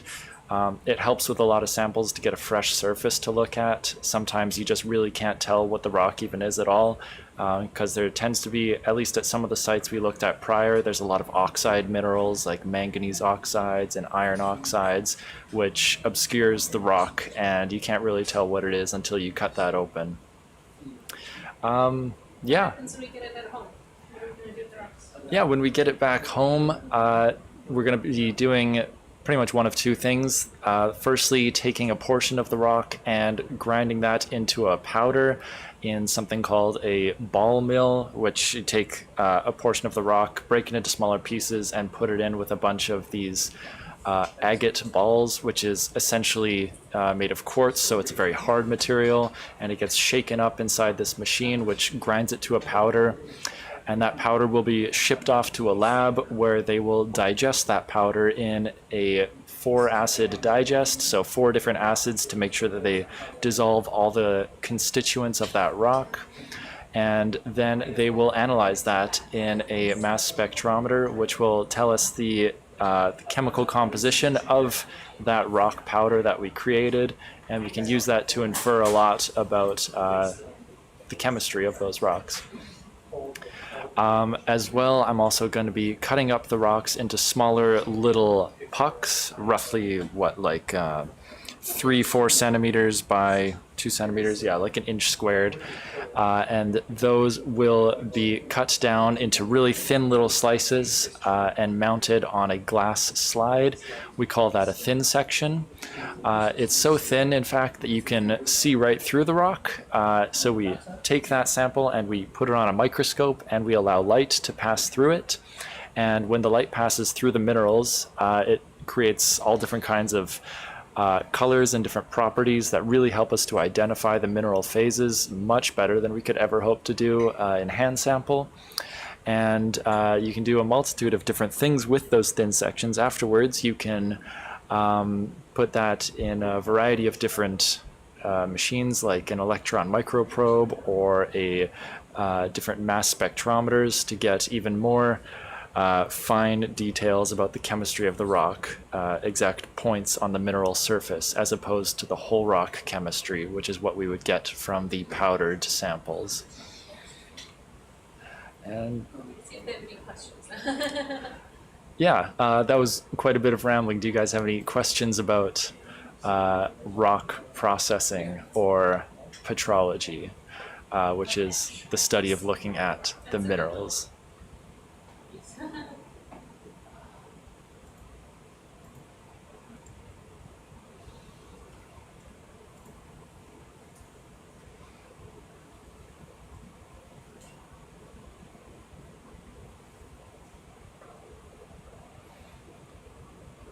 Does the new Falkor improve anything for the rock process? Is one of the questions.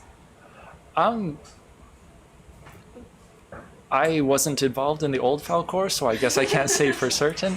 But the process of processing rocks is fairly simple. There isn't really a lot of advanced tech that we use when compared to something like the bio team. Really, we just need someone to take a look at the rocks and really get a handle of what it is that we have on hand, so that we can plan our next dives accordingly. Because if we don't have someone looking at the rocks and saying, oh, this is a gabbro or a basalt or a serpentinite, then we don't really have any context for the region that we're looking at. So. Yeah, interesting rocks. Like some manganese crust on the outside. Oxidized layer of some glass. Looks like this sample is maybe even a bit more oxidized than the last one. This is it. This is the rich pen rock. Might indicate that it's a little bit older. It's all about the lava fingers. I like how Bill. And he's looked at that a lot. He'll start with that, and then he'll tell you what to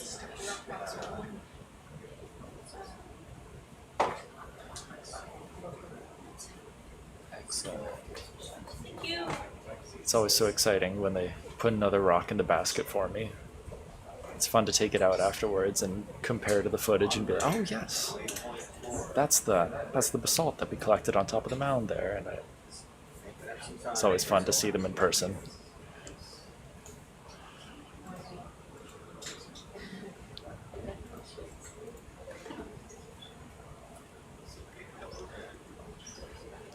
Got any favorite type of rocks? Why are they your favorite? Ooh, I mean, obviously I'm a fan of the hydrothermal rocks, all the chimney sulfide samples. Those are certainly very fun rocks, very shiny rocks. It's hard to beat a shiny rock. I do also really like metamorphic rocks, which we haven't really encountered too much of that on the seafloor. Serpentinites are technically a low-grade metamorphic rock, but there's a lot of really fun metamorphic rocks that you can get, like a blue schist or an equigite. Those are rocks that are usually formed at subduction zones as a function of quite high pressure and relatively low temperature, and they're quite rare at surface. Really fun things to see. Some really beautiful minerals, especially when you look at them under the microscope.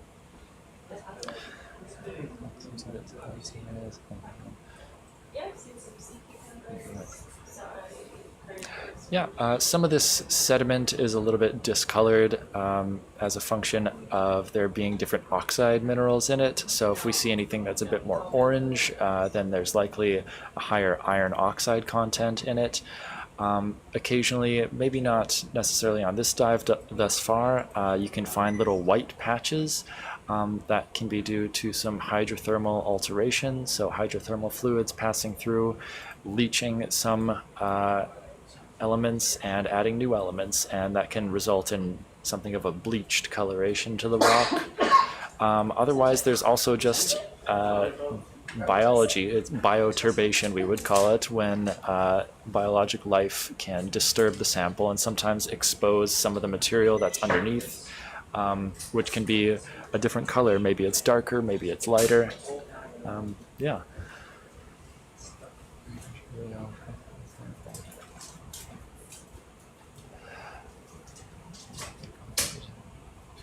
What are the approximate ages of the rocks you are sampling? Oh, yeah, we don't really have any timeline for that as yet. I mean, there is definitely glass on some of the samples, so they aren't. Sorry? It's very heavily sedimented, so it's pretty cool. Yeah, Melissa was saying that they're quite heavily sedimented, so lots of sediment cover. So they must be reasonably old, but not too old that the glass is totally gone. But there's also quite a bit of oxide, so not old, but also not young. Less than 1 million years, Yeah. more than several hundred years. Hopefully that was non-specific enough for you.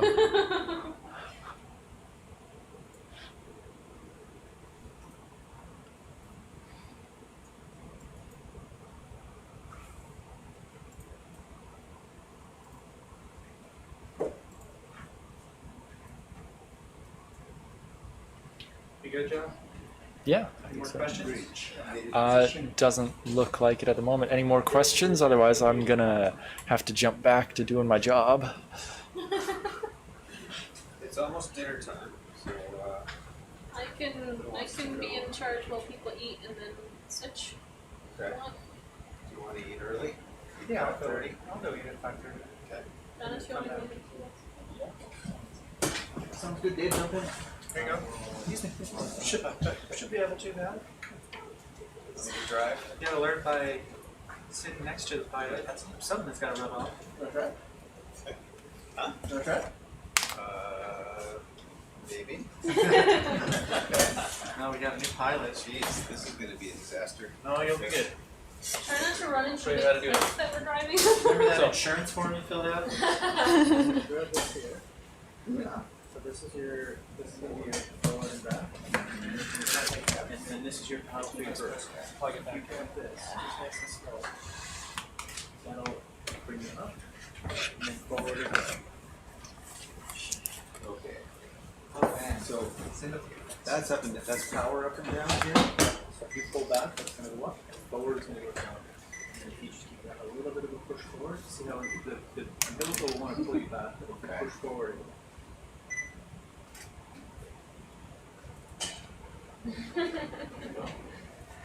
Up and we'll be back. We're gonna go very slow.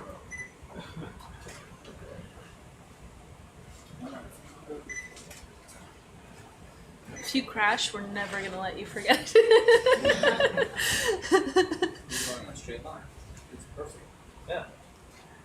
Beautiful. And now you're almost a little bit light, so even if you come up and just take off, you might actually float up a bit, so you kind of feather your floating, use it to your advantage. Get to the corner and turn left. Yeah. Next, you have to take a sample for me. This is Yeah, looking right. pretty blocky, so we're getting close to the bottom of that scarp. When we get to the bottom of the scarp, we'll need a sample. You can do it. No, I don't think so. No, no chance.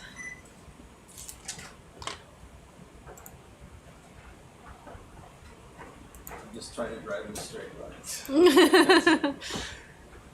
Closer. Closer. Yeah.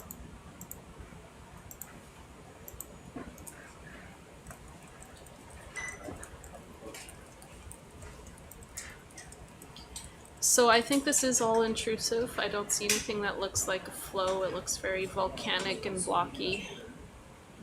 See the ROV, you can see the white is the track line. Yeah, okay. And then there's your vehicle, so you're going to be coming up to a head wall pretty quick. Okay. The head wall will be the sample site.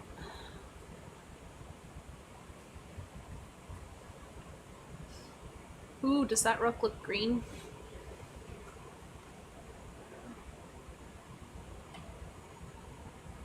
You can see how far you're on this. Yeah, it's okay. No, it looks oxidized. All right, we are now looking for intrusive rocks. We have passed this area of relatively younger volcanism, so when we're looking at the seafloor, we're not able to tell ages very well. That rock looks green. Can I have it? Which one is that? The one right in the middle there. Can we zoom on it maybe? Yep. Okay, All right. this is where Adam's gonna take over. What'd you think? That was fun. Yeah. Thank you. Well done. Adam, you're gonna be out of a job. I did hit the seafloor, okay, good. Beautiful. Straight ahead then? Yeah, that little one at the very bottom. Yeah, it looks kind of greenish. Bill just said in all capital letters, warning, student driver. It's the old Rainbow.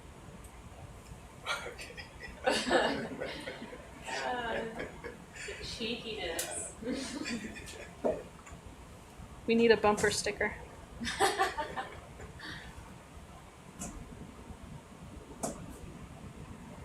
Which rock are you looking at? The one right there.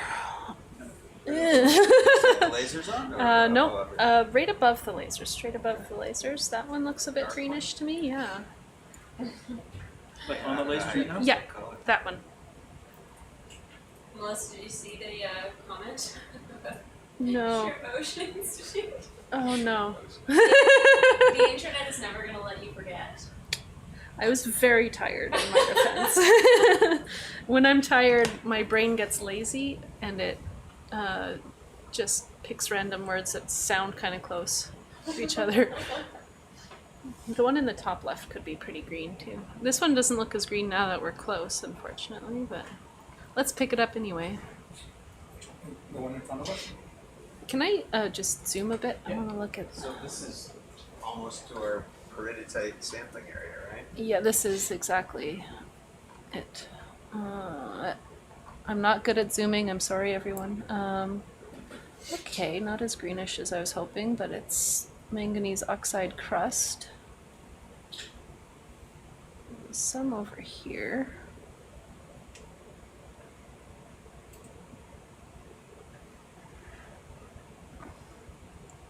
Some things look kind of greenish. Lots more pteropod shells. Mm-hmm.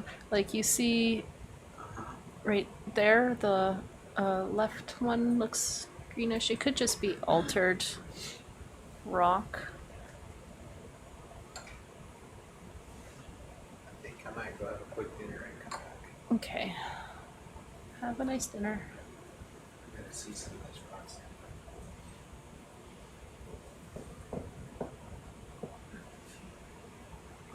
I'm sorry, I'm very bad at guiding this. I have not played enough video games.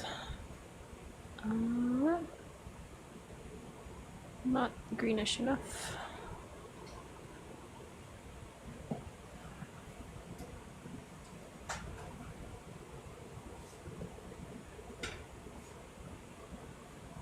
Okay, I have no sense of size of any of these, so that one now looks pretty.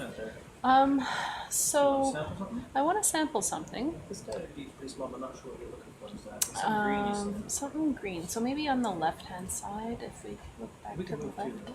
Yeah, So there's a couple of rocks here, but they may have come from uphill. So I'm not sure. they're all coming from uphill. One of these. So a dredge in here would have likely Picked up just everything. the little stuff, right? I mean, Yeah. they got small samples. We're gonna pick up a few rocks, and some of it will be probably gabbro, and some of it, if we're lucky, will be ultramafic. What about one? Sure. Want to do that? Yeah. Any of those ones right over there. Pour down? We'll keep looking. Okay. We'll scour the whole scarp.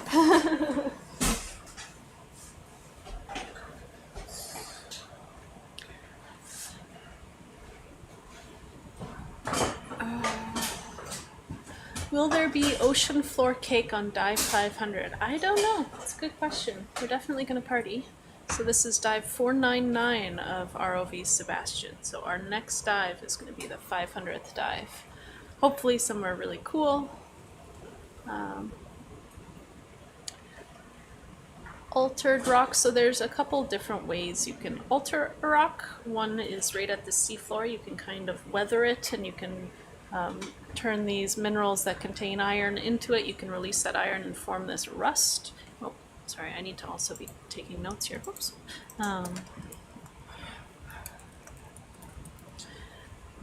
The other way you can alter a rock is by moving hot hydrothermal fluids, like those black smoker fluids, through it. Then by altering, we mean we are either adding or removing chemical components from the rock.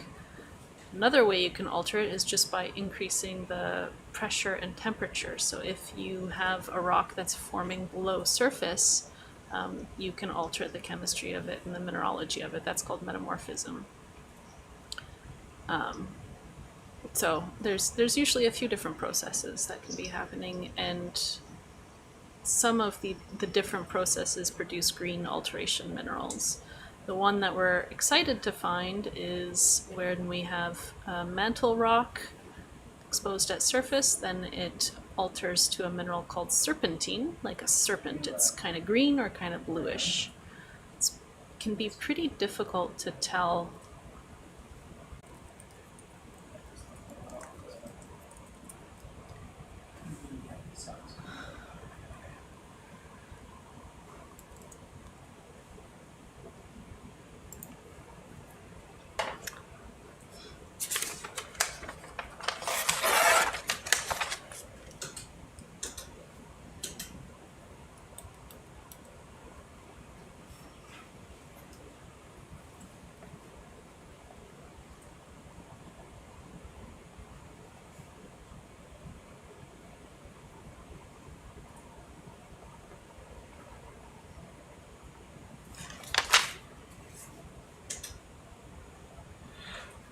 Sorry, I think that went in 2B, not 1B, but that's okay.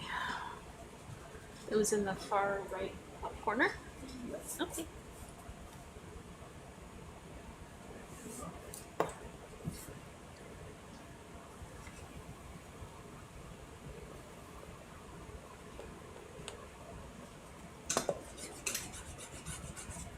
I think the numbering is reversed from other days.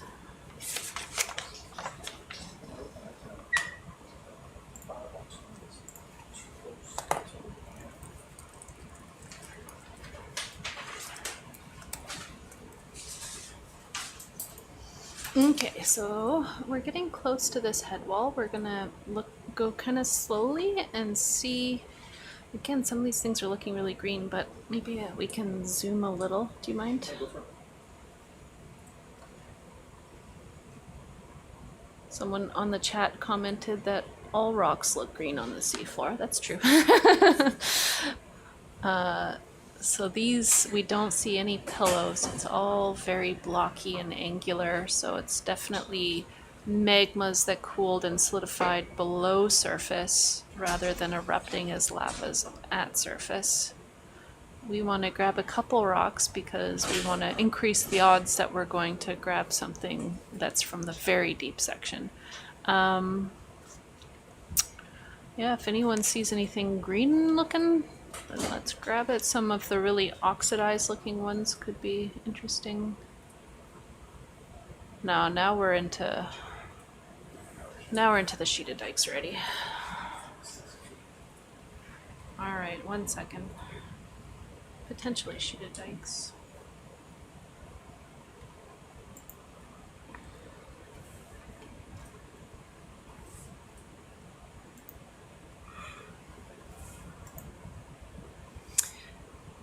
Can we fly along this wall going to the east?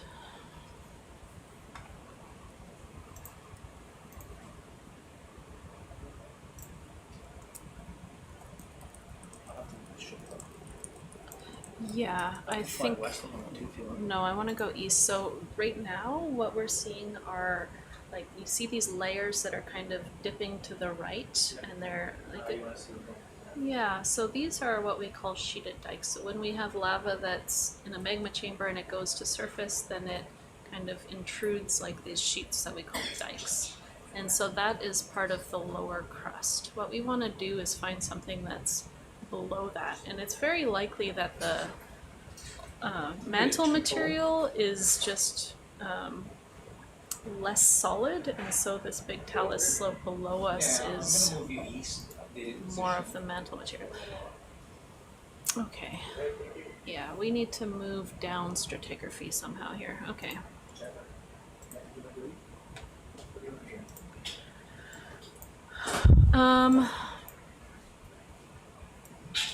Okay, can I show you on my map where I'd like to end up? Sure. So we are right here, and I would like to end up down here. So we're right here? Yep. Down here. So it's quite a bit to the east. Sure. We're So looking. that's almost into this area right here. Yeah, that's exactly where that ship is, yes. Great, Charlie. That's an updated looking for you. We can stop and grab a rock here, though. Thanks, Luke. While they move, we can grab a rock if you don't mind. Sure. Any of the blocky ones right there, I'm fine with, or in the middle, whatever you feel like.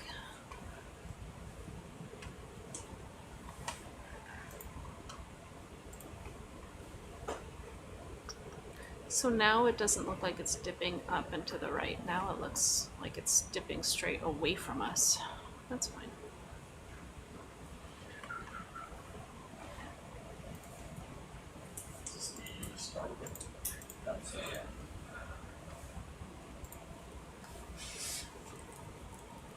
So just anything in here? Yep. Anything that's fist size is good.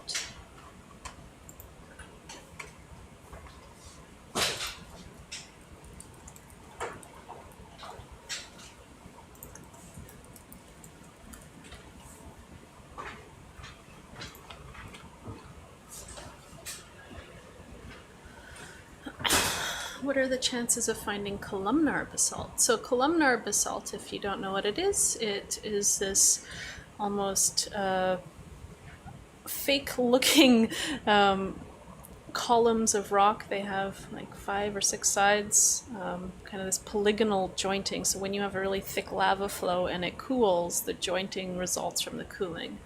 I don't think that you get that kind of large lava flows and cooling on the seafloor like that.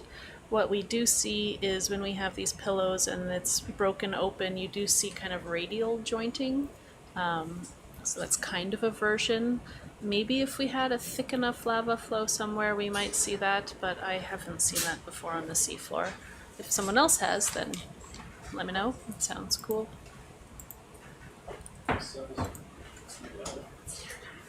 Whoops.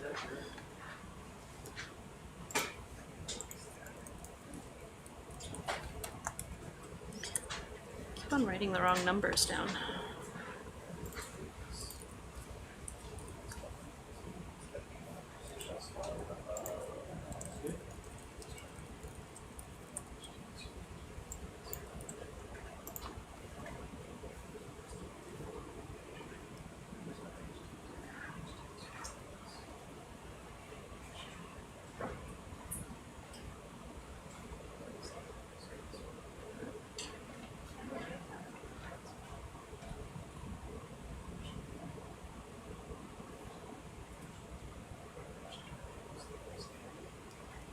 Okay, grabbing a quick photo.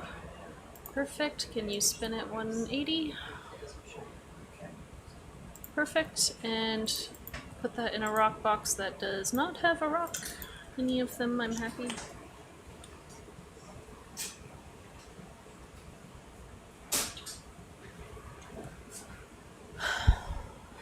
So as soon as we got to this head wall, it's sheeted ice.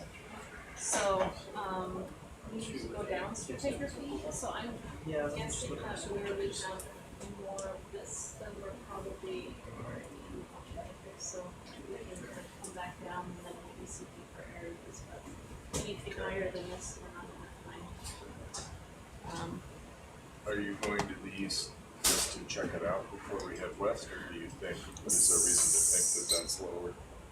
So going to the west is just going higher in stratigraphy. Like here you can see it's sheeted dikes Yeah. already, and we're here and there's sheeted dikes. So we need to get below this horizon. So I'm Yeah, thinking okay. that if we kind of come this way, we see what's like below it as deep as we can. And then maybe even over here, we're already getting deeper. So there, or probably not there. We probably just have all the volcanics from here. So we probably need to go east instead of west. Did you And catch all of abandon that, that. John? Yeah, sorry, Jeff, let me. Where, So we got to this scarp right here. yeah, it's a big wall. It's a big wall and it's immediately sheeted dikes. So by the time we got to the top, there's huge sheeted dikes. So we're already like in the crustal stratigraphy. So we need to get to a lower stratigraphy. And if we go west, we're just going up stratigraphy. And if we go east, we might be able to go down stratigraphy. If we want to get a mantle rock. So we're going away from the dredge thing. So I'm also thinking that where it's really coherent here is where we have the dikes, and there's probably the transition and the ultramafic stuff maybe just the roads easier. So we're just gonna see what we can find in this area, and I need to pay attention here. Can we like slide down the slope very slowly, looking at the slope? Sure. Just kind of grabbing them. Can we face it more straight on and go backwards down the slope, or is that not? I mean, this looks pretty messed up right here too. There's a lot of material coming down from above.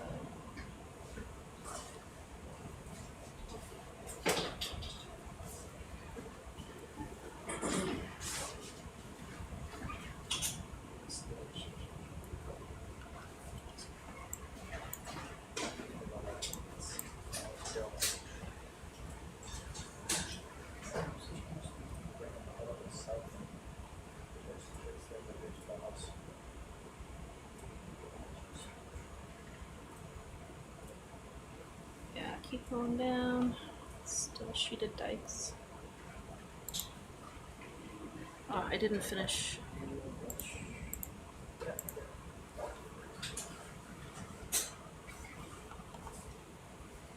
So the lower scarp on the map there is volcanics. Well, it was dikes. Right? There's volcanics and dikes. So so we have like newer kind of volcanism, and then so we have this uplifted section where we have like paleo seafloor sheeted dikes, and then this big scarp where we have younger volcanics growing on top of that. So this whole section here is the uplifted detachment, and the fact that we're exposing the lower crust is important. Can we can we like go exactly backwards down slope, like? Sure. Oh, so you don't want to go to these? I do. I just want to go backwards down slope first. Sorry. I don't I'm want to necessarily abandon the plan. just give me a second here. Assuming we're going around the corner there.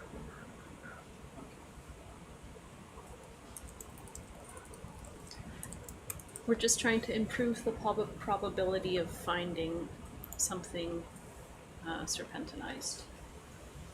And going down stratigraphy is the only way. And it's not abandoning the plan, it's just kind of exploring the slope a bit.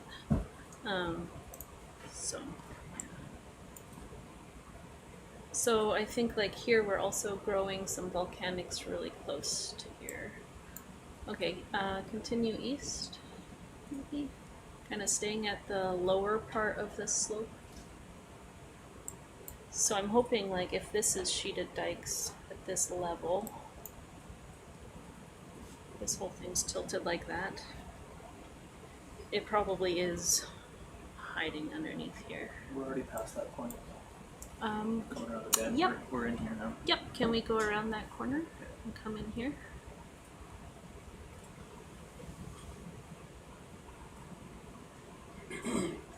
but at least it tells us where we are in that crustal section if we have the dikes. So you kind of miss the obvious dikes at the beginning.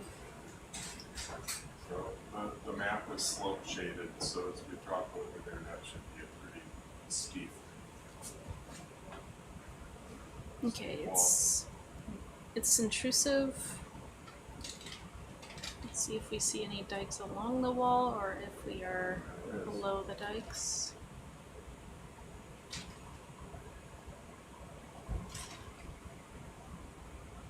Alright. This level or you want to go lower? I want to slowly go lower. Just kind of right along this section here. Let's go down, down, down. Exactly like this, yeah.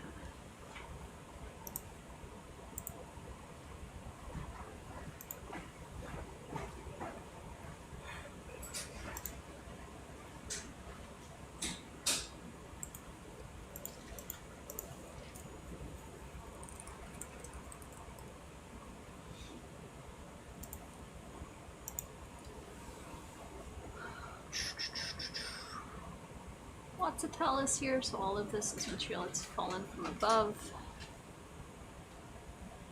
Alright. Bubbles. Where are the bubbles coming from? Those did look like bubbles. Something got trapped with the ROV, I guess. So in the seafloor we have a layer where we have pillow flows, the lavas that are erupting at surface. Then we have a layer where we can see where the lavas were moving vertically through the crust, and they form like sheets. They form what we call sheeted dikes. And below that we can have, it kind of depends on where we are on the crust, but we can have intrusive rocks, so basically our magma chambers and even some mantle material. Okay, right down here. Can we go slide down this slope right here? That looks like a dike still.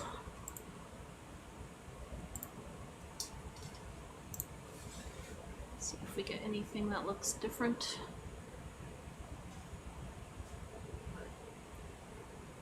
So all of this may look the same, but you can see these layers that are tilting from the top right to the bottom left. And each of these layers has a thickness, maybe it's a meter or more or less. Those are what we call the dikes. So yeah, we want to stay as deep in this section as possible. Alright, this looks maybe a bit different. Keep going down.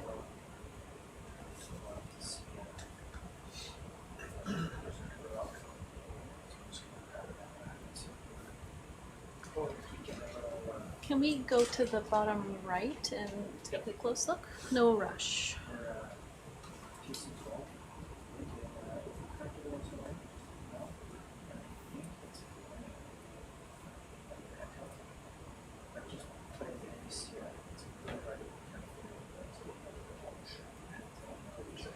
What's our most amazing find? I don't know the answer because I think it's all amazing.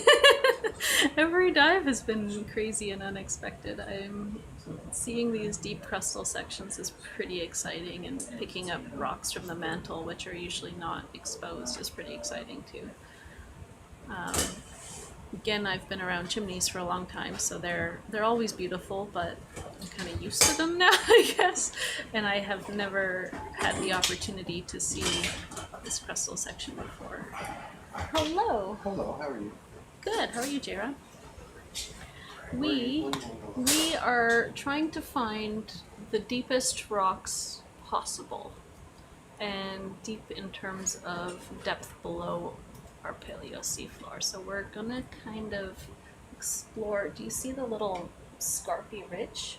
Kind of the bottom, and get as deep as we can. So this is not what we're looking for yet. So just kind of crab it along the bottom here.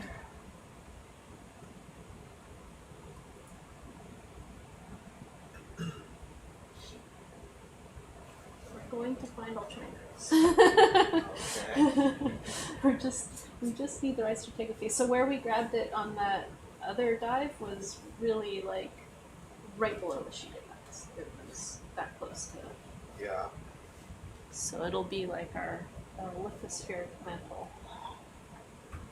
Alright, something like this, we want to see if there's anything green that jumps out, but it's all covered in manganese oxide, so who knows. Be a little bit closer? Nope, just keep going. Not that one. Do you want me to be a little closer to the wall so you can see the colors a little bit better? Or I think this is good for now. I'm gonna survey around. Do you want to come back here?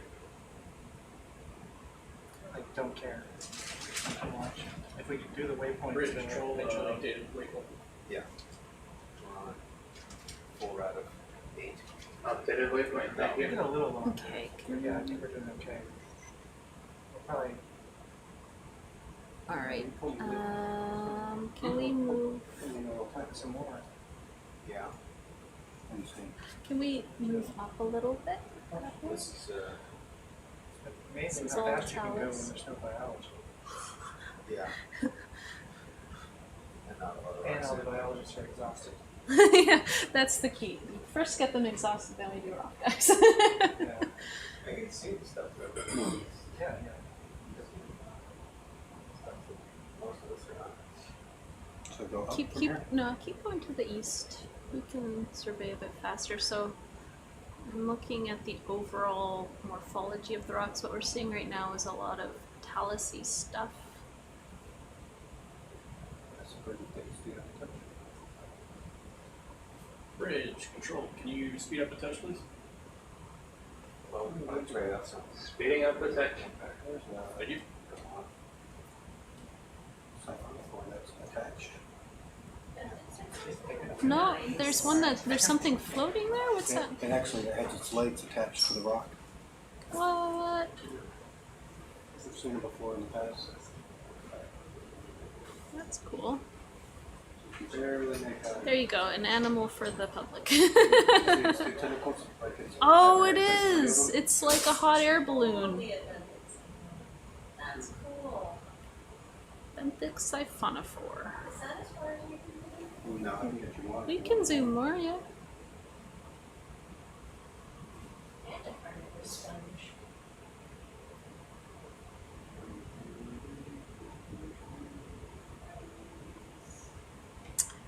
There was a question, how old do you think the deepest rocks would be? Very old. Many, many millions of years. First ocean vent, late 70s. Yeah, go ahead. Dandelion siphonophore, they say. I got it.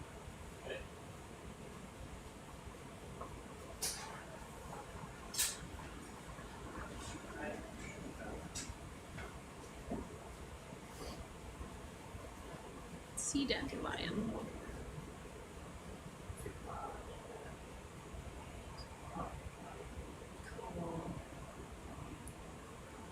Wow. That's an old check. Old check. Interesting. Okay. I like it when the biologists go, wow. And I'm like, oh, what is it? Okay. This is pretty fine grained talus.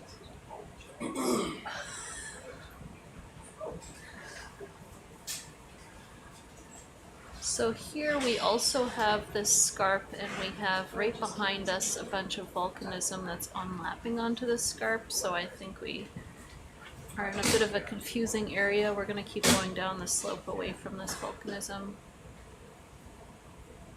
So when you look at these up close, do you see anything?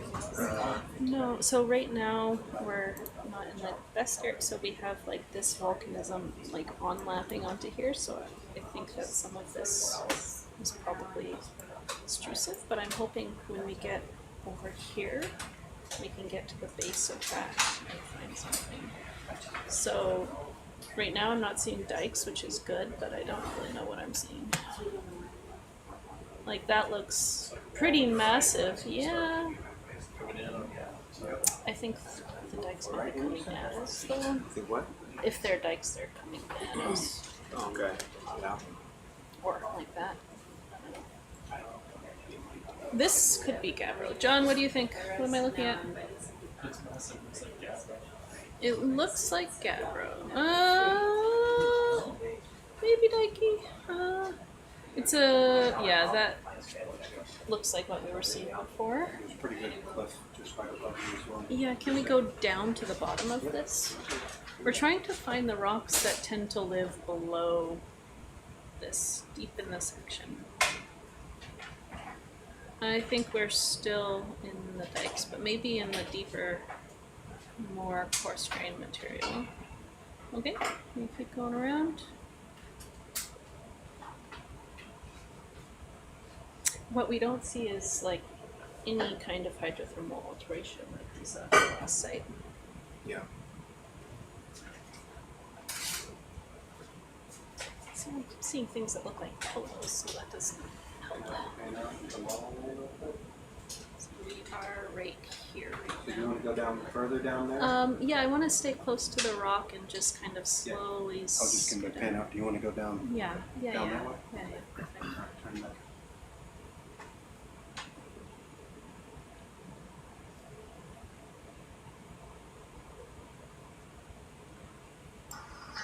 Unfortunately, because we have Do you want to sample something? I mean, systematically on this wall, or? I want to sampling. I've already grabbed 2 samples, Yeah. Okay. so I'm hoping to find something. Right here. Yeah, one when we got up here, and another one right over here. So I'm hoping to see something that looks intrusive instead of layered, like a big, massive looking cliff.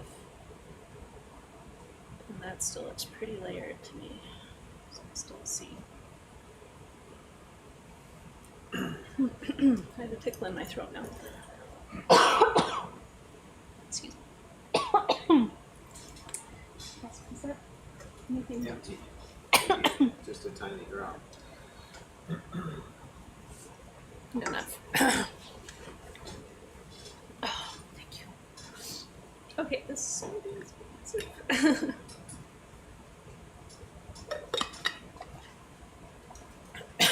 Okay, losing my voice. Cool feature right up there.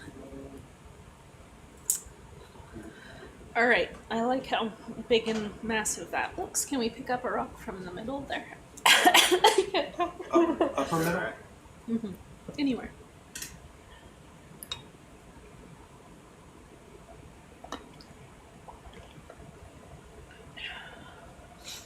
So this may be Gabbro, or it may be How can we go through layers so quickly like that? Yeah, the transition is really not obvious, so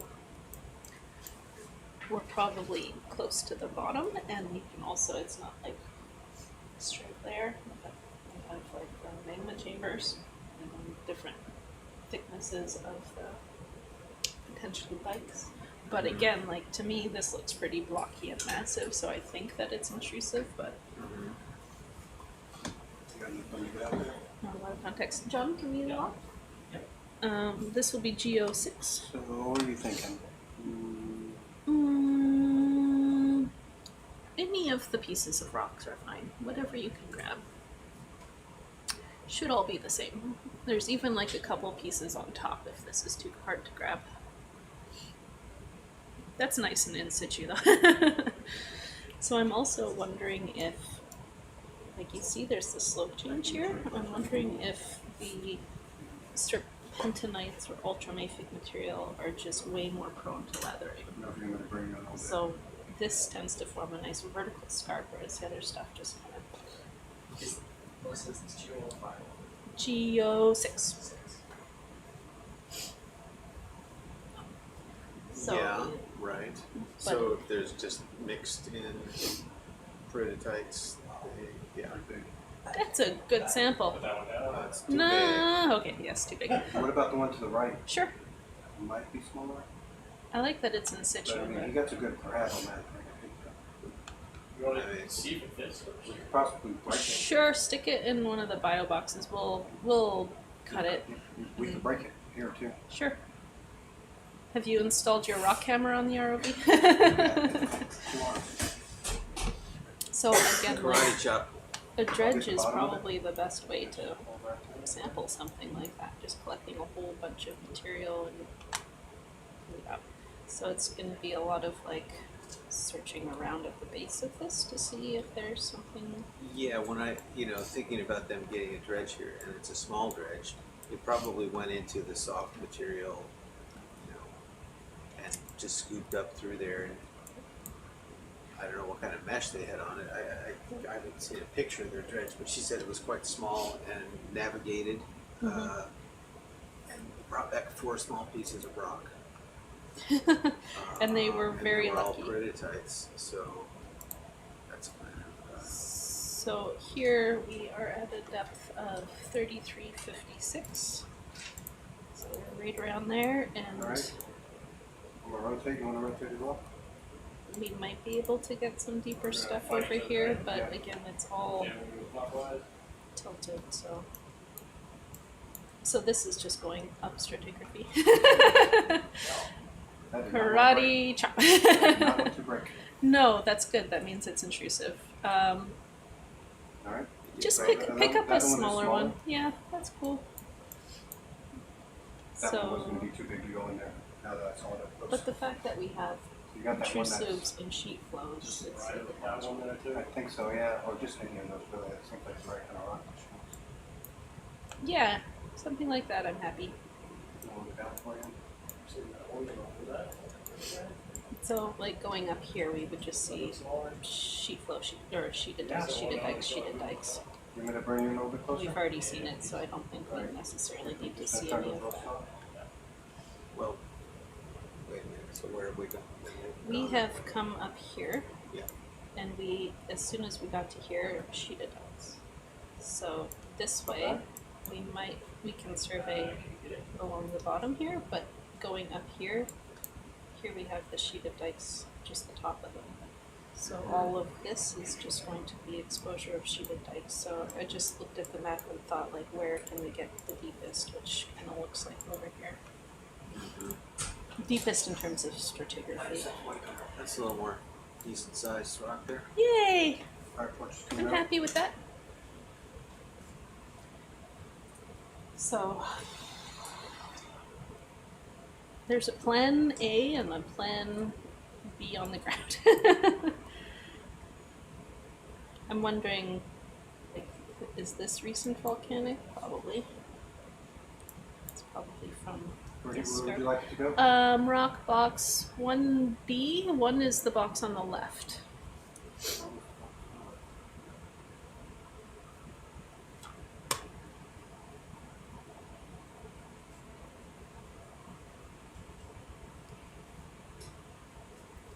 Where's it coming in?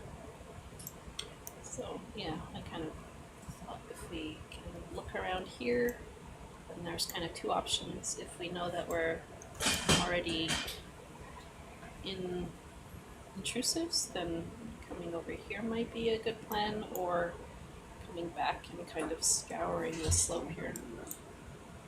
Those are like the 2 ideas. And we have lots of time. We can do both. We can come over here and then come back. Okay, we're kind of changing the dive plan. Totally. But the dive plan was like, let's see what's there and then go up. But I don't think that this will be that informative. I was hoping that this would all be intrusives here. Yeah.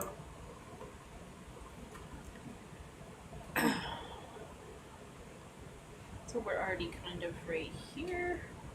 Can we go as deep along this slope as we can? Yep, coming down. Slowly. So that looks pretty massive.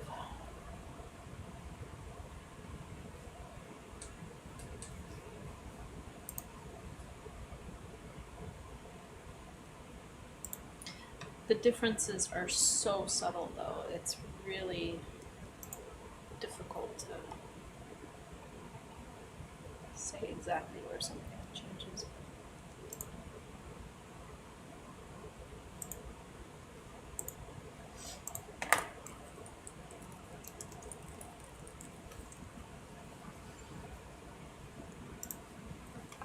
Yeah, definitely intrusive. From your east, you got that rise here. Should I move north instead? Oh, that's bad. Can we go straight down without going to the right? Sure can. Thank you. I think just go straight east. Straight east. Yeah. We're gonna have to do. This Just keep looks it like tight. a lot of gabbro, I think. Some blocky That way we just- deformation. Okay. What are your thoughts?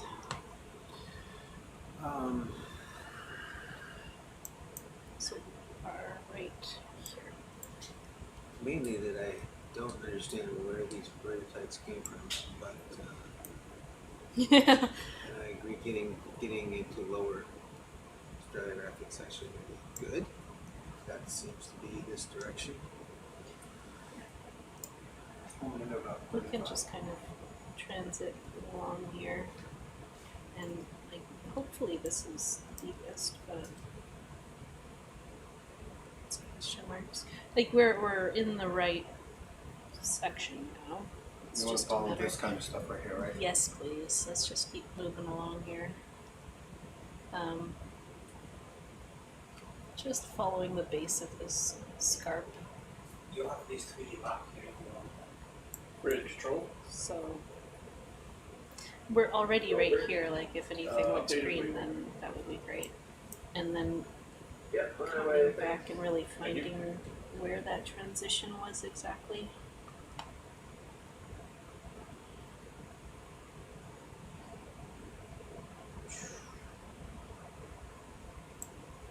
So I'm happy, like we've come away from the sheeted dikes by the time we got to here. So this is more promising already to me. What is this stuff? Is that just crusty manganese oxide on top?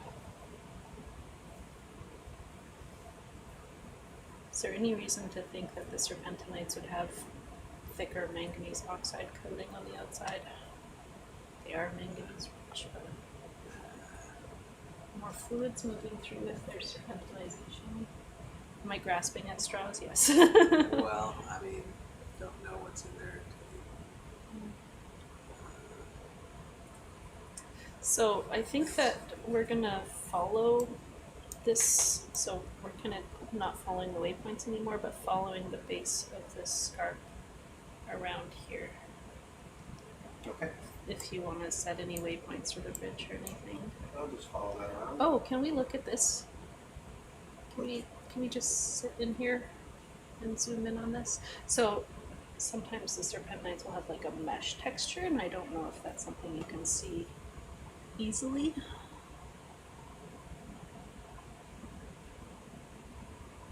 Like in this area right here? Yeah. Let's grab another piece of rock. Because the texture looks different. There's a lot of reasons the texture could look different. So right near your left laser, there's like a triangular piece. One that's just sitting right there? Yeah. All happy land with some business? No, it's saying, you know, I really want a geologist to appreciate my beauty. Oh, yeah, okay, so we have all the volcanism along here too, so there could be hydrothermal fluids coming through and the lower temperature stuff precipitating the oxide. So the texture could just be more manganese oxide because we're closer to a heat source.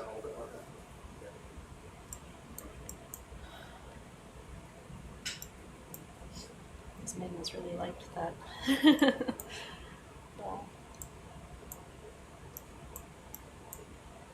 I mean, the other option is like also along here. There's going to be mostly just talus and stuff, but One dead center and four deck. and if we have young volcanism above it, then we might not see this stuff, but just see this stuff on top.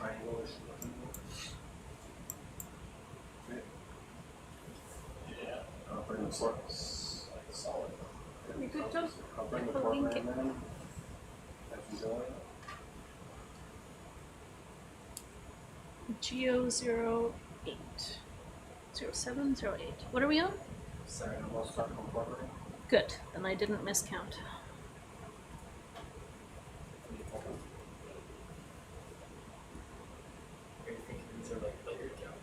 I don't know. So here we have a lot of manganese oxide, and on the map you can see that there's like Very a crumbly. big That crumbled to nothing. It's very crumbly. crumbly might be good. I don't know. It's probably thick manganese oxide. So if there's a bigger block, it doesn't need to be right here, but Actually, there's a bit of There's a chunk right there. can you squeeze it? You want me to squeeze it? I want you to squeeze it. I want to see if the entire thing is manganese oxide.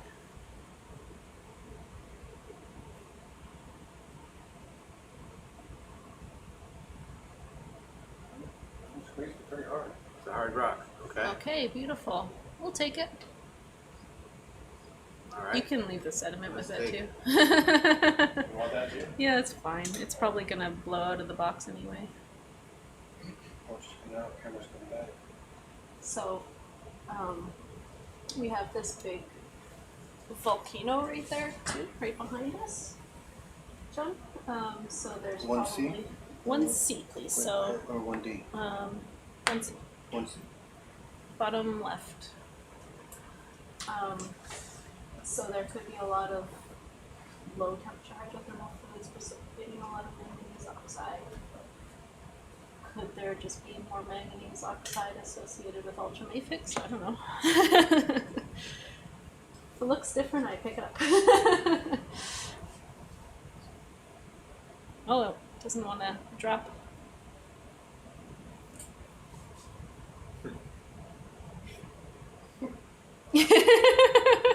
Magnetic. Oh, that's titanium. It's the sediment that's all Oh my sticky. Yeah. Well, they squeezed it and it didn't totally break, but A hard rock underneath. yeah, probably a hard rock in there somewhere. Maybe not much of one, but so we are right here. So this should continue over. Don't expect this to be that interesting. We'll see.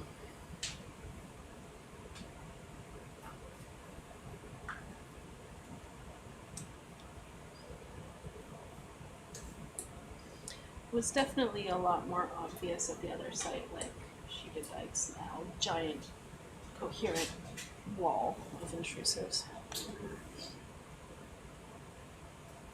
What is that? Prairie walls.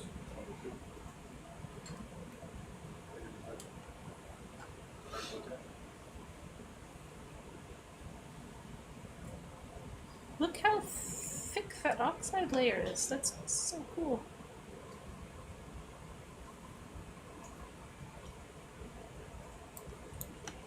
I mean, if we have a heat source and ultramafics, this could be a good spot for more city stuff.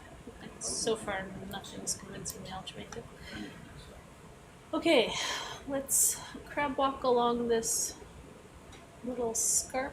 Scarp's gonna get pretty small pretty quickly, and then hopefully we can stay in a nice deep section. This stuff looks very old with these big fissures across it.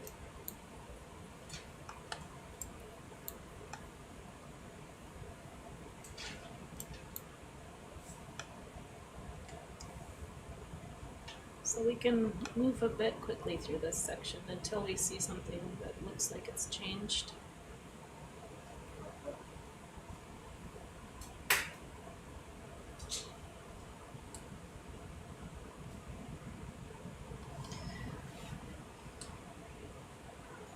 I like that. Can we actually like back up a bit from the wall so we can see the whole morphology a bit better?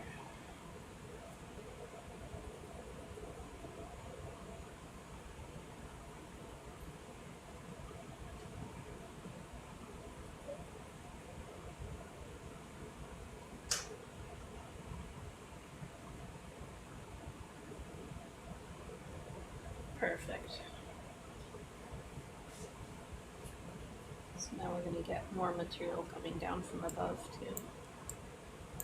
Alright, that's perfect. We can keep going to the right. Good distance.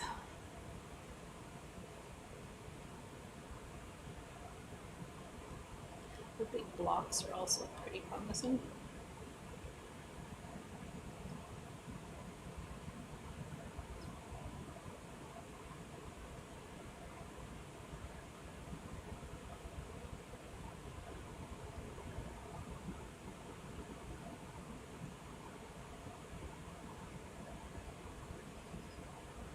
Make sure to shout if you see anything interesting.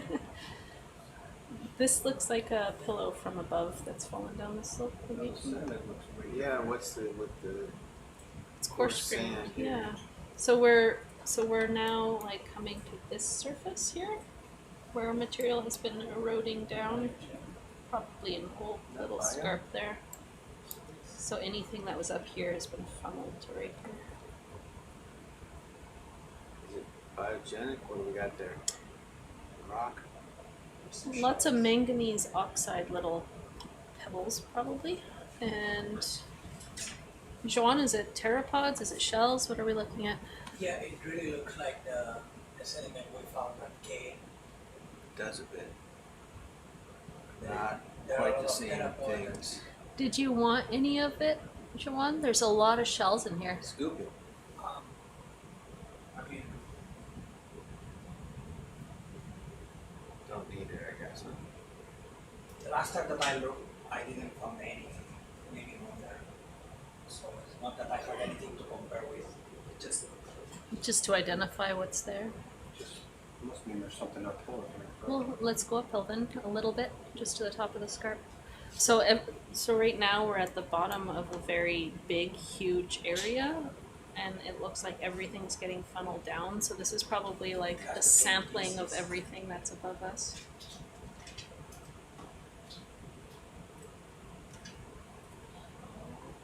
All right there as well. One with tiny fish right here, everybody can come down. This is interesting. Let's see when we go from the massive stuff to the sheeted stuff. That looks pretty massive. Definitely massive. And then we have some crusty stuff on top of it. And now we already have a lot of talus from way far above us. I don't see any of that sediment anymore. Okay, let's go back down then. Straight back down or hop on over there? Yeah, hop on over there.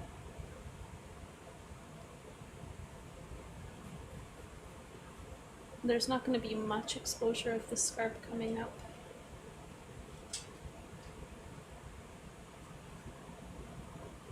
There's a giant sponge up there. so I do that. Do you see the urchin thing or anemone? What is that? Zoom it. Joanne? We need an ID. What's that? I'm getting to Oh, yeah, that's an anemone. Anemone. Okay, so like I see the blocky rocks and then I see the lumpy rocks. I'm wondering. I'm just gonna get a quick zoom of it. Yeah, get a really good zoom. It's pretty. With the lasers on it. There's still quite a lot of bio debris. It's not as much. You see one of them off. No, with the lasers on it.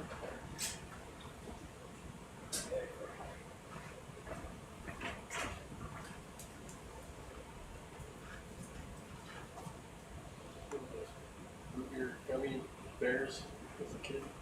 That's what I was kind of got off the original plan. Going way down. Down stratigraphy. Yeah, Are perfect. we actually going down? Is that what we're seeing? So yeah, Well, so we went up a little bit. Came up to go, we're at the toe of the stuff's. So we have like a big volcanic mound right behind us, and we also have all the talus coming from on top of us. Do you mind if I go check that out real quick? Real quick. Okay. I know you love the sponges. No, I just like. Yeah. Yeah. Things that you Well, let's, So it's all like tilted too. It's okay, we're gonna go up. So it's pretty hard to tell exactly where the sheeted dike transition is sometimes. So back there it looked like there was quite a lot of massive material. So we're just investigating here. This looks more sheeted. I'm just gonna check out a sponge quickly. So, Dave, if you want to look at the map, get your opinion on this. It's an anemone. So we came up here, and by the time we got to this very vertical surface, it was sheeted dikes, and all the way down, and then it started to look a bit more massive over here. Now we're over here, so there's volcanics and all this stuff coming down too. So I was thinking if we want to make sure we're in the deep stratigraphy, maybe over here. If we go this way, we're going up stratigraphy. Why is it so clean compared to the others? Okay, Oh, so that's a weird looking. What is that? Is that because the anemone is moving? Why does that rock look like that? Is that like biological slime, or is that something different? Imagine that anemone moved. Oh, it's left a slime trail. Okay. Cleaned up to the center. And then the other possibility is that the coherent faces of the sheeted dikes, you can have a deep scarp. If you had any kind of ultramafic material, maybe it's going to erode differently and not form a nice steep scarp. So maybe some of the material in here will be a mix with some ultramafics below it. So if you step back, where exactly was the, okay, so the dredge was right in here, is that correct? So yeah, probably stuff from below here. So up here, this will all be sheeted dikes all the way up, and you can see them up here. So I think that my current idea is that we go over here, kind of systematically see what's over there, and then come back and kind of search the lower slope of talus. If the goal is to find ultramafics, but I mean, clearly. Well, that is the primary goal. Yeah. So I do think we have to come back and But go as close as Well, we need to hit the place where they were found, right? Yeah. Yep. So right here we're at 3358. Over here we're 50 meters deeper. So we have time to do all of that. Just come over there and then come back. We could also zoom back along the smooth terrain and then just come Jump out over, into the yeah. open, drop back down to the base.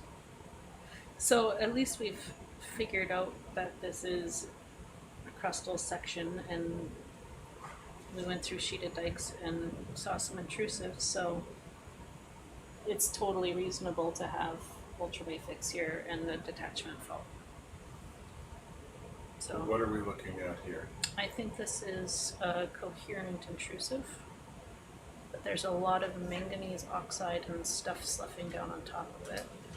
But I also wouldn't be surprised if this is like sneaky sheeted dikes. But we've taken samples, so we'll know from the grain size. But it looks pretty massive to me. But again, like we're right at the base where everything's coming down on top of us. So who knows? This section I'm not so interested in. It's when we get deeper. I think we're gonna just see a mix of a lot of things right here.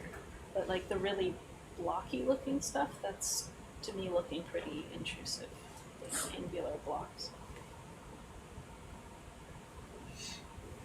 But again, like identifying rocks through a video screen is not easy. So we can kind of cross this section pretty quickly, like this little scarp, until we get to the right. So we're gonna come around to up here eventually, if you want a new So I'm waypoint. coming up around, coming into this. Yep. Doing that. Yep. Doing that. We don't need to follow that like corner super closely. It's gonna look so cool. It's all looking cool.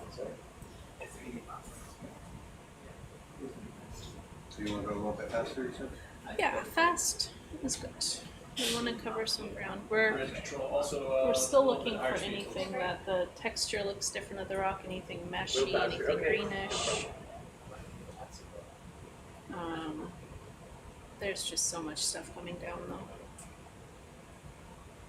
And where we just were, there was a lot of manganese oxide, and probably because we have volcanoes so close, we have some fluids moving through.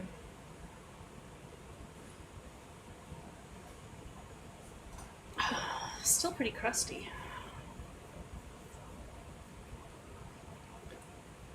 That's a nice block up there.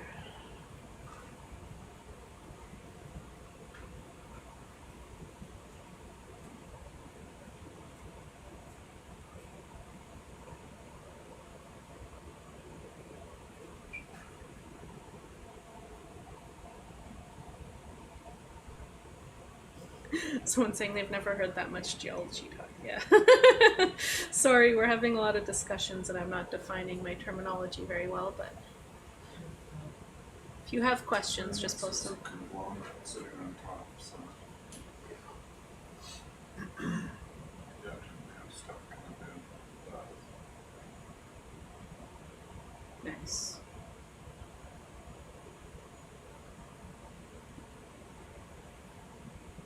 So one of my questions was, if you have an ultramafic rock, are you more likely to get a thick manganese oxide crust if you have serpentinization or hot fluids moving through it because it's so magnesium rich?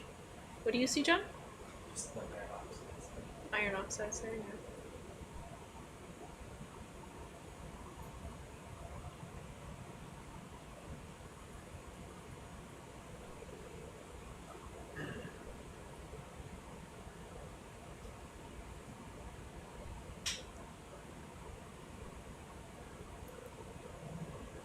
When we get to the deeper part, or if we see anything that looks green or different, then we'll pick it up.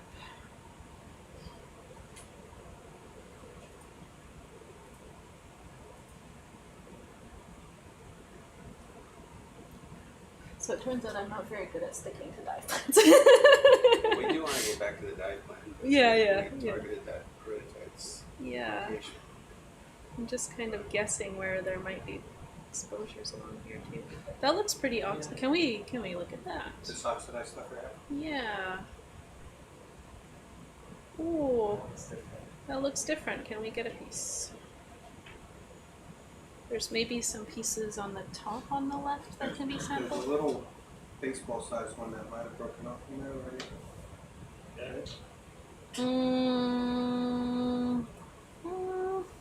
I'd rather one from right on top, if it's possible. No, That can be the backup sample.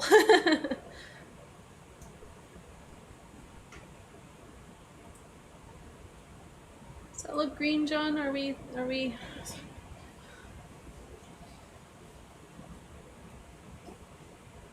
Do we just see what we want to see? So do you see I don't what I see mean? green, but I don't know. I don't know I see either. red to yellow. I see something that's been altered a little bit differently than the rocks around it, so does that say something about the composition? Yeah, any of those. Sorry? How about that area in there? No, I don't want the crusty stuff, I want the blocky stuff preferably. Do you know what I mean? Like, do you see where the lasers are going right now? Like in there? Something that's from that? Like, I don't want the really oxidized stuff, I just want something from the... Right with the lasers Yep. right now, that piece, can we pull that up? I was thinking left laser right now. Yeah, sure. Yeah, Sure, right sure. there. Yep, I'm happy with that. Okay, let me get you set up there. Like veins in it or what? That's, yeah, that's...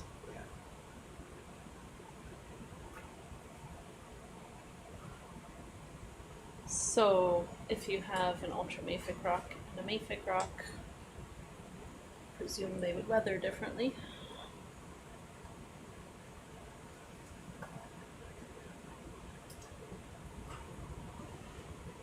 Okay, next dive we send John down with the ROV. He looks at rocks in situ and like thumbs up or thumbs down.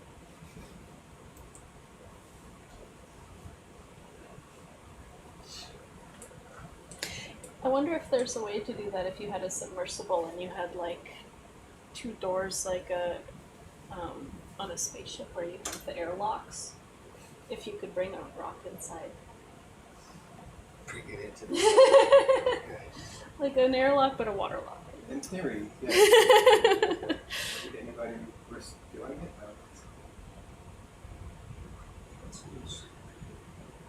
Yeah, any of Anybody those closer, you pieces. get- Good.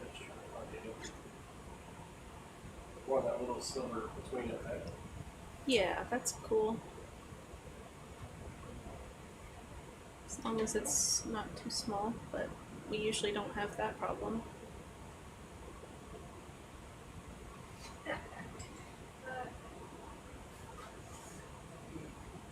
Like my dream is we get to an area where it's just a big exposure of all ultramethylsulfate. Breaking along, so it was just cracked.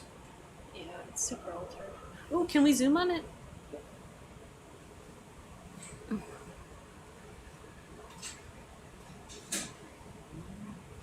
Lots of oxide. Can we zoom up into the left a little bit? Right in there. So I would get that piece Here. in the crack. Yeah. The cracked piece is good. Can I just? Oh, is that as zoomed as we can go? Yeah, it says, where do you want to look? It's just right in there. Right there's fine? Yeah. So do you see this piece that's broken off, and it looks like there's maybe a surface in the barrel? Yes. Yeah. Yeah.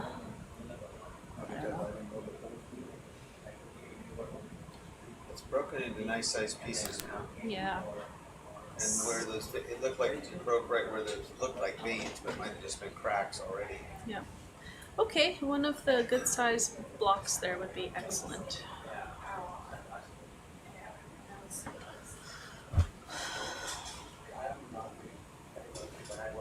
I mean, gabbro should not break that easily unless it's been extremely hydrothermally altered.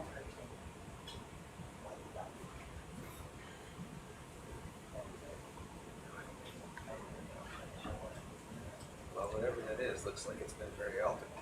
Yeah. But again, we have like volcanoes that were forming right here, probably adding a lot of fluids right in here anyway, so.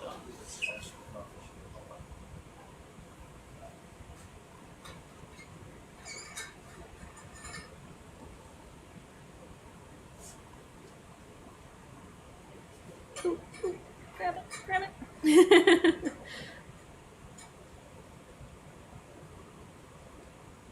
Oh yeah, let's get a good look at this guy. I'm enjoying the geology puns in the YouTube chat. Okay, what are you? Can we zoom on that really good? Is it just totally...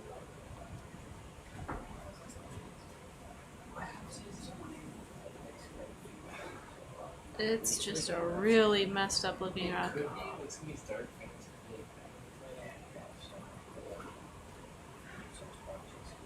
Alright, well, inconclusive. We'll get it on board and see. So it's clearly got a lot of iron oxide. Maybe, like on the outside, you see this rough texture. That's a nice crust of manganese oxide. The rock is breaking really easily, so it's been altered. Can you put a picture on Slack for Yeah. Esther? I don't know if Esther's watching. I haven't heard much. I don't. Communicate with Esther very much. Okay, right there. And we're gonna get it on board and see what it is. Alright. Would you like this one again? Let's put it in 1D. Right, well,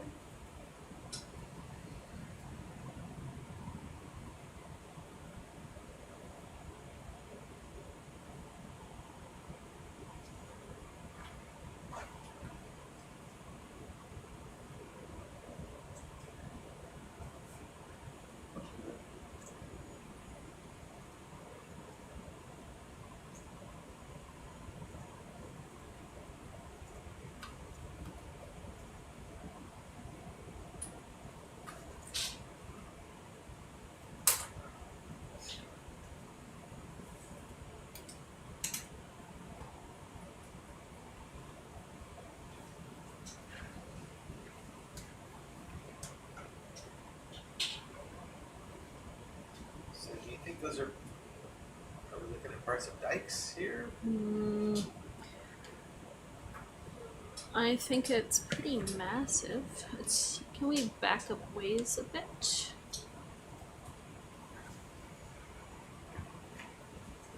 Back looking at that area there? Yeah, this is a good distance. Can we just continue to the east now at this kind of distance? What's on that rock? A lot of iron oxide and a lot of question marks.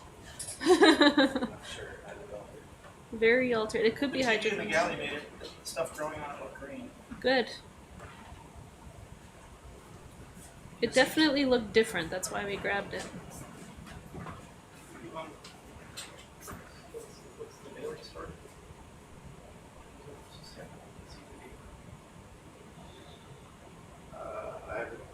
Then we go back down. stay at Yeah, this level. stay down, down, down. Have a conversation or not. I think you can relate to it. Yeah. Somebody else mentioned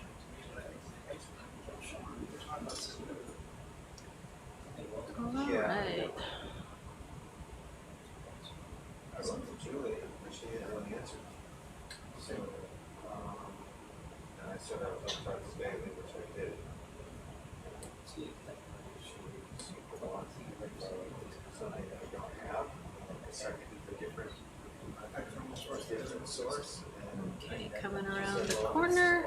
it's the same one that she was.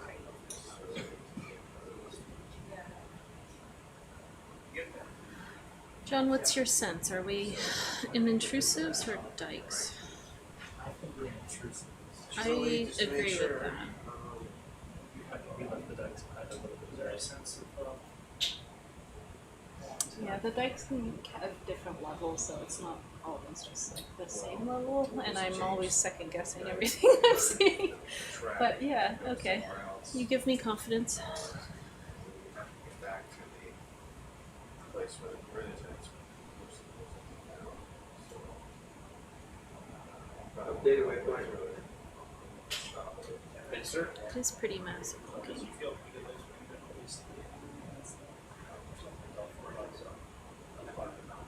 Yeah, that's still pretty long. Look at that rock sticking out there. I'm just trying to. See if planning's possible. Alright, we're gonna have a bit of a talus slope here. You wanted CTES. Yeah. Whatever. I don't think we're gonna be able to do it. We can't really do it from the end of the dive. Because we're up here right now. What is it? Looks like an octocoral.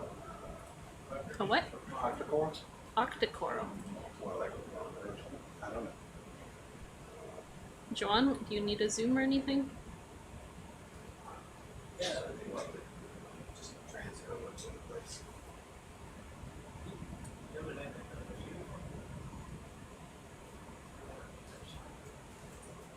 Yeah. The dive.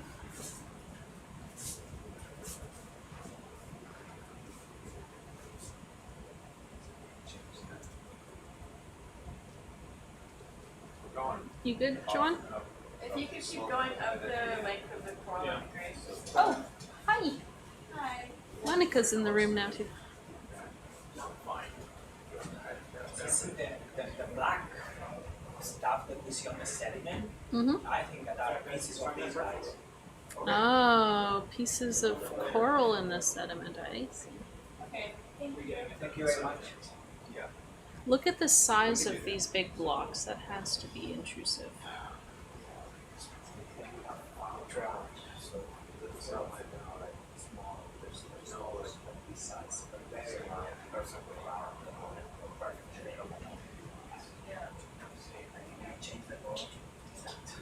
I have this dream of getting to like a nice scarp. There's a lot of pillow right behind Yeah, yeah. field of just. Yeah, so if you look up there, there's a pillow mound right behind us. We don't want to see a pillow mound. Yeah. So that stuff is younger. Basically, this is deep cross/upper mantle material that's been exposed, and then lavas have been forming right next to it. That is the most coherent looking stuff we've seen.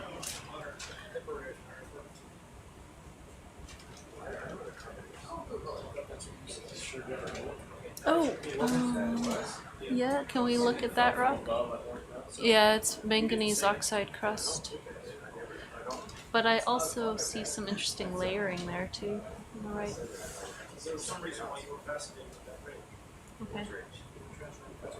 Yep. Let's keep moving.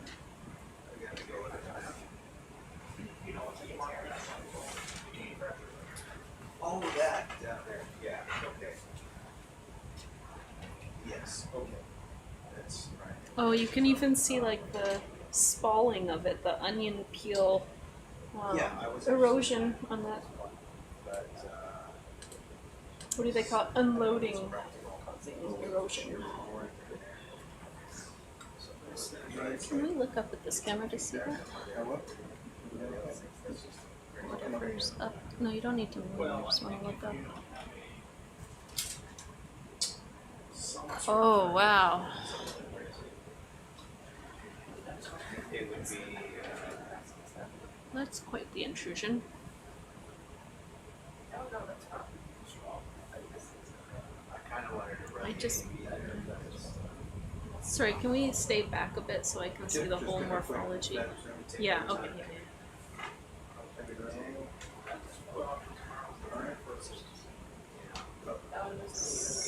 Ooh, little hiding guy up there.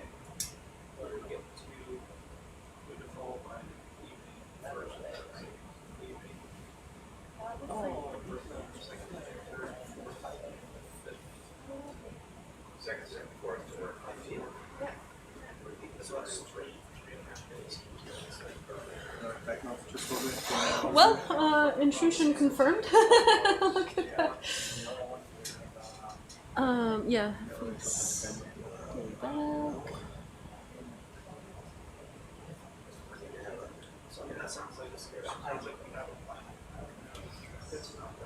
So, look at how flat that surface is. Make some nice countertop material.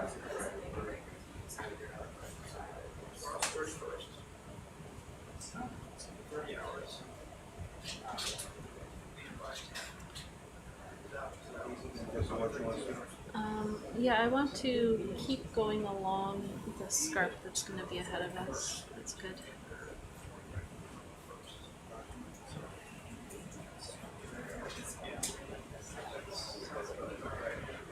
No time for chasing.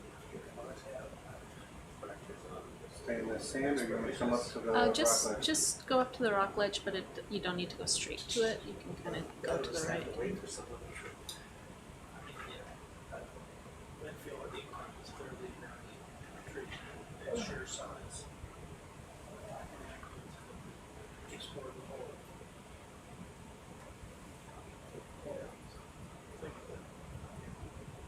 Alright, this is a good distance if we can stay this distance away from the whole slope and move to the right, to the east, sorry.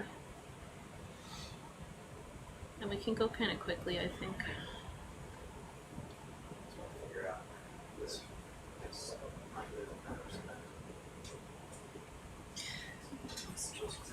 So I'm just trying to increase the odds of us picking up something ultramafic. Are you seeing anything interesting? More of the same.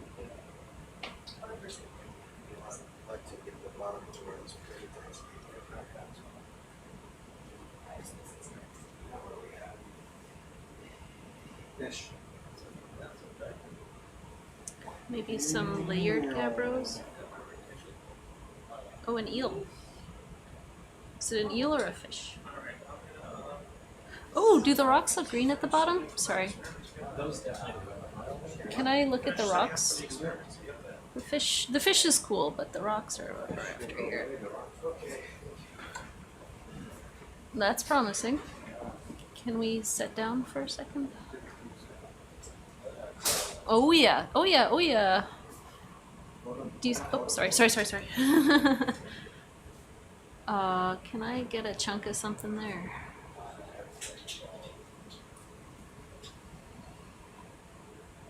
A lot of spicules here. Covering up my rocks. I'm seeing a lot of green and some very coarse grained stuff, so we're gonna have to pick a sample carefully. Definitely a lot of green in there. Do you see that? That looks like the first serpentinite that we picked up. Thanks, Fishy. He pointed the way towards our. So yeah, so my idea was where they picked up the ultramafic, it would be kind of a bit of a luck show whether or not we would be able to pick that up too. So I'm just trying to go somewhere where the odds are better that we're in the right stratigraphy with more ultramafics around. Yeah. Okay, we want something green and shiny. Do you see the one in the top right? Yeah, we're gonna pick up a couple of these, I think. That one right there, yeah. Get a few of these. Mm-hmm. It's a little rock, but it's a happy rock. A scoop might even be worth it here. Perfect. Yeah, that's a good point. So Yes. coming out right now. Camera's coming back. I'll get you some zoom in a second. Yeah, you might just try a scoop bag and get a whole bunch of it. Yeah, it's a good idea. Oh yeah, up there, definitely. Forward drawn. John, you Do gotta yell you want to louder. have a zoom on it, or do you want to Just put it in bio box 1B, and then let's grab a bag and scoop up a bunch of that and put it in the same bio box. And yeah, maybe we can grab another. Before the bag, can we grab one of the ones that are a little bit bigger as well? Are you good without the 4K for a second there? Cool. Yeah.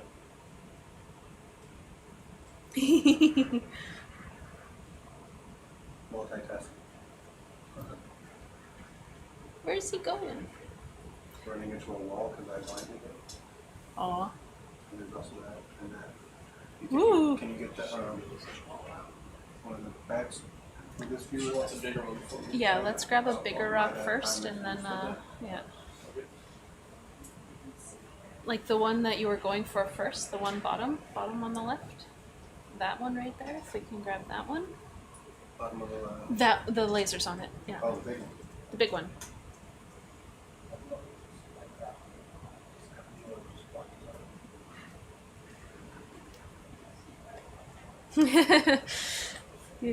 Chat says that, see, Melissa, biology is good for geologists. They point the way. Yeah, it makes us stop and pause and zoom in, and then we get to see the things that we're flying past.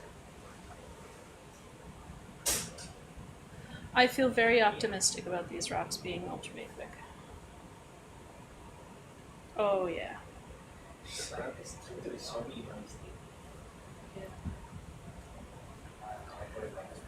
Into the same Why box, is it right at please. the bottom? Is this just stuff Same that's box you raining said? down here? Same box. Yes, please, same box. Let's see. We are right here, so it's again. There was huge, massive gabbro, which is right above us, and we're kind of looking at this stuff that's softer.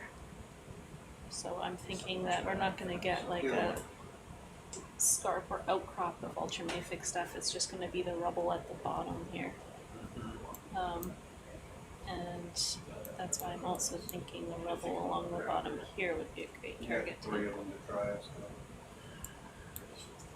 Similarly, the rubble here, but It's since good we to be able have to use so your much of the recipe and flick it, so higher stratigraphy stuff above it, you'd really have to sort through a lot because most of it's going to be just dike material.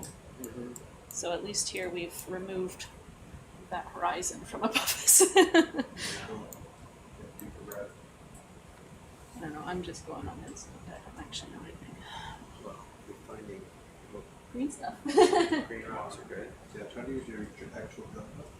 They must have gotten very lucky to Yeah, get that a was scoop of stoked. it.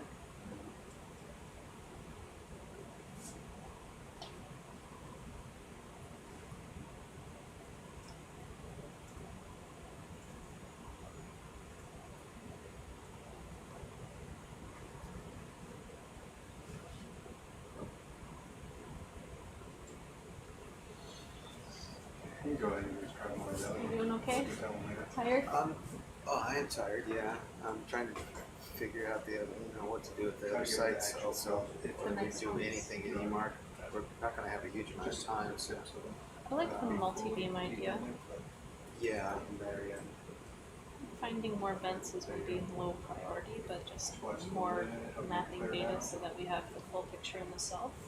I'm not so interested in the west, but yeah, I think beautiful. Like the more time we spend there, the better story we can tell, right? So it's just maybe the fluids aren't as interesting as it's classic basalt coast. Well, we've got our fluids here, so I know they're gonna be very interesting. But, I just want to figure out this peridotite question. Where, I mean, if they're just coming down the slope, where are they coming from? It's not coming necessarily down the slope. It's like this was a slope failure, and Yeah. what is down here is also sloughing off. So in this case, the like very coherent rocks are able to maintain this vertical exposure. But if you had that with ultramafic rocks, they probably are not going to maintain that vertical exposure. It's probably going to break down a lot easier. So I'm thinking that it's more like mixed in the talusy stuff here. I don't think we'll see that. So it's just that they're mixed into the section, and since they're reactive and Yeah, altered and altered, they tend to fall out more. yeah. So like your gabbros are like your countertop material that are just gonna sit there, and this stuff, just because it's been serpentinized and messed up, and it's like the idea that when you have alteration, you like even hydrothermal alteration, you can cause that to have slope failure. So it would be really interesting if there actually is a lot of ultramafics, and that is helping this slope failure to happen. That would be cool. Good scooping. Good scooping. Yeah. Bio team That can seems look like a this good up. type of sample. You'll get all kinds of stuff in there. Yeah, we'll get the whole section. So, but I think that big rock is going to be. Thank you so much. That green, are you pretty clear that's serpentine? I mean, the other alternative is really metamorphosed mafic rocks, and you can get like chlorite and basically we call it green schist. Yeah. So that's the other alternative, but because those gabbros don't look that messed up, and because we had sheeted dikes right above it, this isn't the deepest crustal section. We're like 1.5 kilometers to 2 kilometers deep.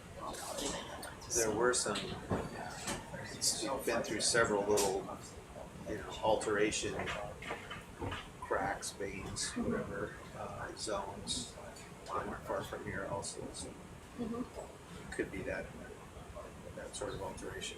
Yeah. Good to move? Good to move. Let's keep going to the east along this scarpy scarp, and I think that we picked up an ultramafic, but we won't know confidently until it's on board, but that definitely is the most promising stuff we've picked up. And right above us, this big huge wall, this is all our mafic plutonic material, which basically means magma that froze in place underground. So lower crust, upper mantle exposures here. This is so cool. Alright. And if we can like step back again from the face so that we can see the whole thing. Yep, of course. You're so good at spotting the biology, J-Rod. They stand out. I'm paying not enough attention. I've never seen those things. Lace. Subsea right there. It does look like little raspberry It's a or white berry. Named it. Okay. Let's continue. Quite a scarp. Yeah. Can we go to the bottom? Yeah. You know what I need. So this is pretty layered looking. So you can also get like the gabbro sills forming. rather than a dike. So.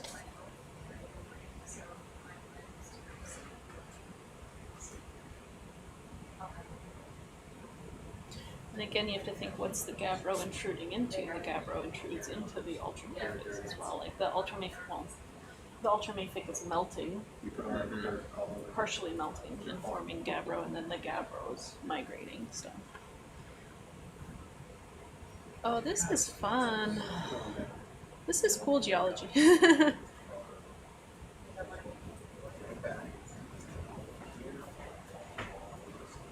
Ooh, that is very coherent.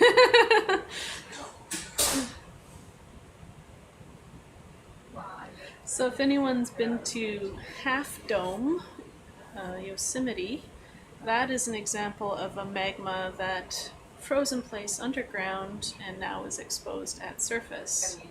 The composition of that magma is more granitic, which means there's more silica than what we're seeing here, but we're kind of seeing our own little version of that exposure of magma solidified underground here.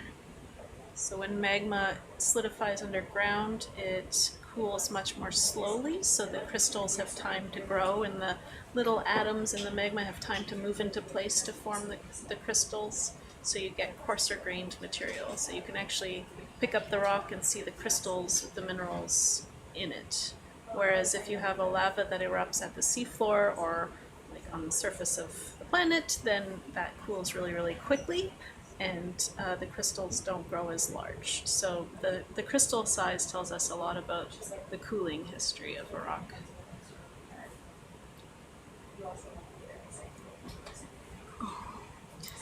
Can we scooch the map along here too? Thank you. Thank you, darling. Okay, see what's at the base of this. Awesome. Still going down. Down we go. Good, we want to get as low in the stratigraphy as we can, so down is good. We're still following this ridge north. Yeah. We'll move kind of, there's another ridge even further north that we'll move along.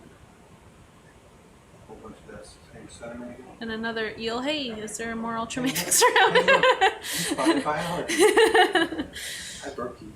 No, he was close to the ultramafic, so now I'm using him as a prospecting tool. Look at slides texture, possibly. Oh yeah. Can we pause for a second? Always. And back up a little bit. Oh, I know you want to look at the animal. We can look at the animal first. What do you want to see up there though when I do that? I want to look at that flat surface again.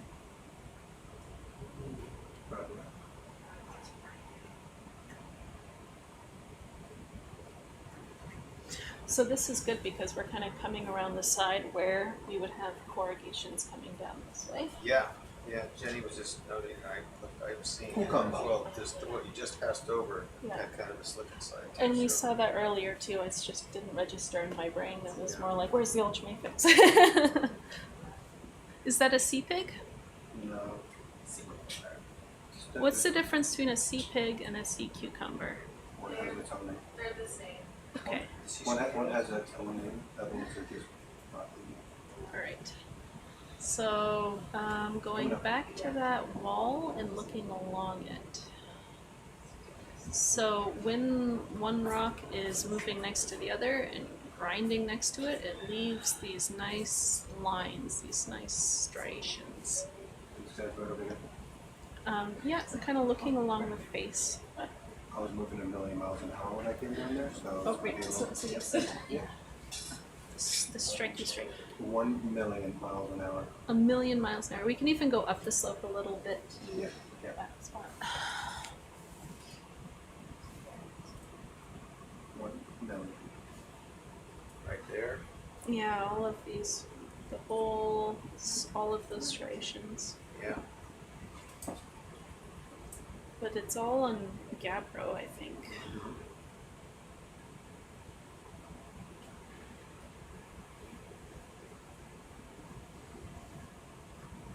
Good video. It's nice to like look at something on a map and say, this is what I think it is possibly, or it could be this, and then you get there on the seafloor and you're like, it's definitely this. Yeah. Can I control the camera at the bottom? What do you want to do with it? Can we back out a bit? Yep, absolutely. And, oh, I just want to look up. Oh yeah, there we go. There we go. Oh, just straight there. So it's Point in zooming on exactly. that at all? You want to? I don't think so, but we can. Let's just pause right here.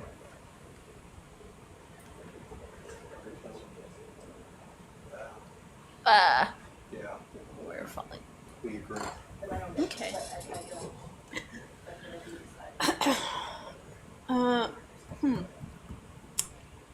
Worth sampling or not? I'm thinking Mostly about just- how to get a sample of Yeah, I know, that. it's- The video is convincing. Yeah, If there's someone who's working on the deformation side of things, it's probably more just the visual. I think so. If someone wants it, they know where it is now. Yeah. Okay, onward. Very cool. Moving on. Tell Jenny that was a great catch.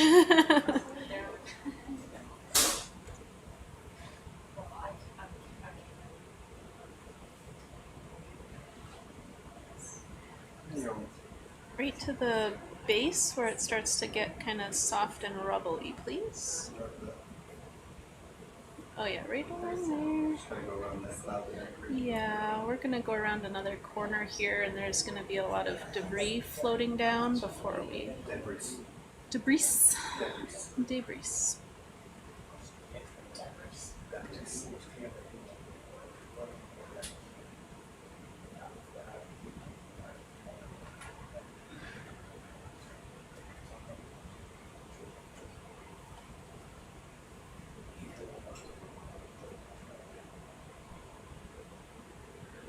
There's a question for biology on the chat.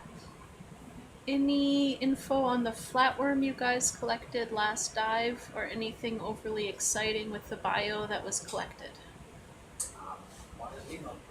Oh. We collected, Can you pause for a second here? Sorry. Can you look to the right? That's a great contact relationship to log, John. We have this intrusive contact with the pillows. Okay. That's all the stuff that's been behind me this whole time. Yeah, so that's very young volcanic material But you and want me very looking to the old. left. Yes, I just wanted to capture the image of it. Did you only come uphill to where No. it's not sand? No, I like the sand. It's gonna be like this until we get further up. It's fine. Sorry, biology team. If someone wanted to answer the question. yeah, we kind of check a bit the flatworm, but it was only one specimen and those are difficult to identify. So we are still working on it. We have a lot of hope in the genetic analysis, but that takes a while. So far we do not have a lot of information, but we are working on it. Working on it. Okay, in progress. What about other exciting bio from the last dive? Well, the polykits are very interesting. Some of them we suspect that are the same polykits we collect in a previous dive, but some others definitely are new. And yeah, they belong from families typical from bents, but there are not many species described here in the Atlantic, so yeah, exciting stuff. He's excited about worms. And people think I'm weird for being excited about rocks. I can relate. Polykete sounds like a cool word though. Okay, we are getting to the base of another talus slope. Can we pull the map down a bit so we can see where we're headed here?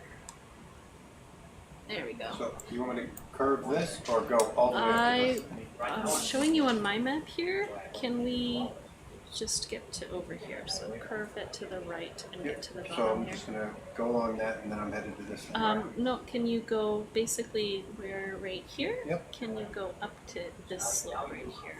So Come on. over to the right. Yep. Thank you. Boogity, boogity, boogity. That's where we go. Any news on the virus stuff Julie Huber was working on that piqued my interest particularly? Yep, the microbio team has been collecting a lot of samples and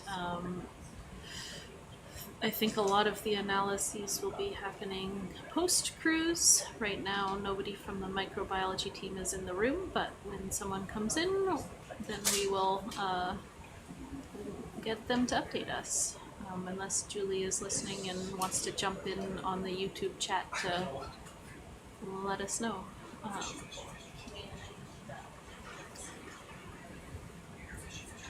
I'm trying to chase the fish.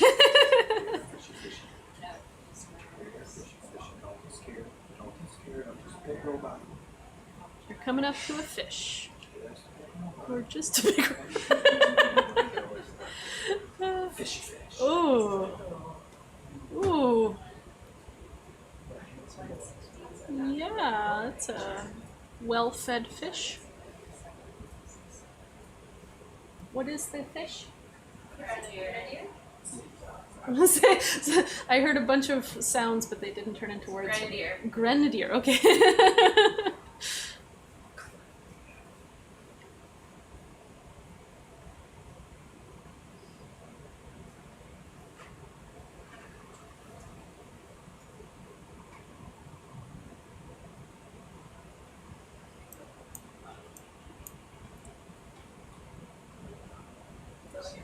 Okay, we're on a bit of a talus slope.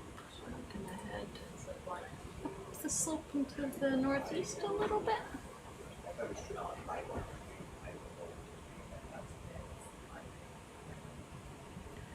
Ah, thanks, Julie. Analyses happen on land. They're tiny, tiny, tiny, and we need a super powerful microscope as well as a super clean environment for dealing with the samples.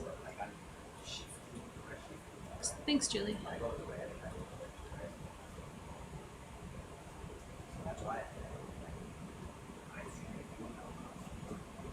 Whenever someone on the ship sneezes or coughs, then we are blaming the microbio team for bringing viruses on board. It's not true.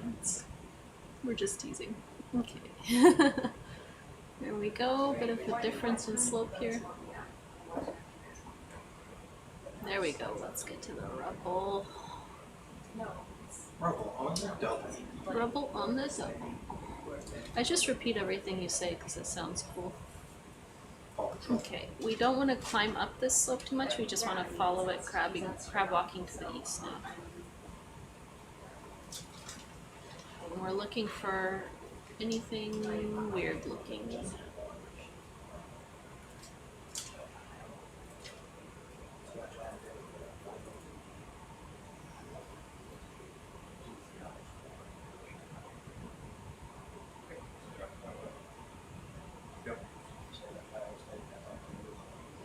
So you can see that these blocks are large. What is our plan about that? Are you wanting to go? We want to go on this side of it, please. Alright, so I guess, yeah, moving north then, I guess.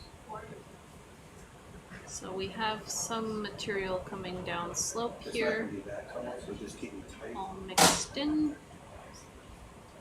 But this rubble you can see is, there's some very large fragments and some very angular fragments. So it's not rounding off with very long transportation, and the rock is pretty durable and resistant too.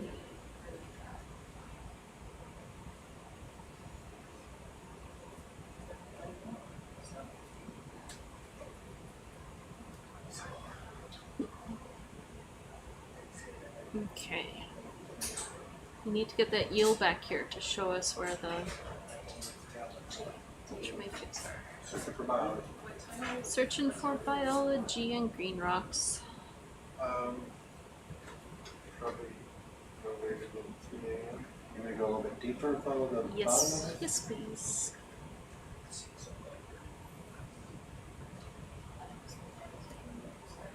We'll go along the top of it when we transit backwards.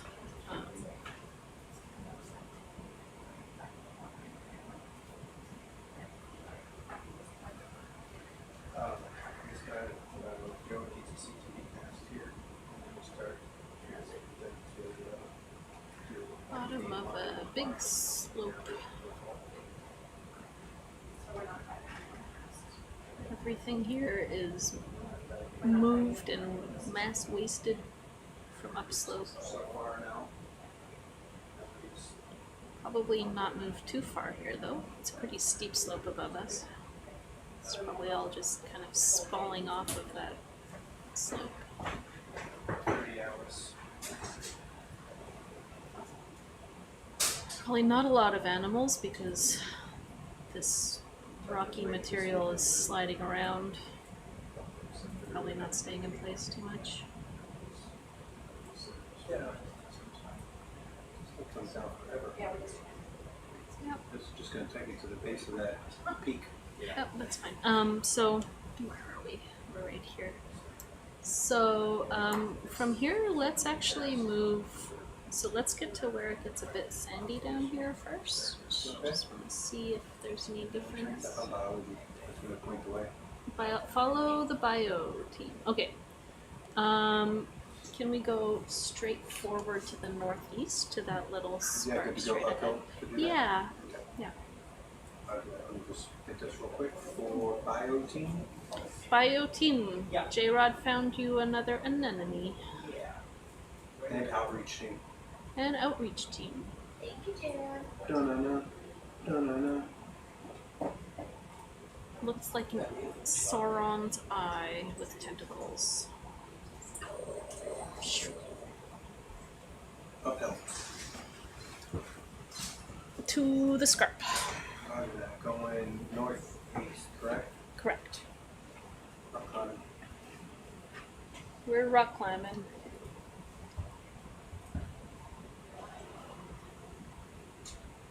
We're almost through surveying this bit.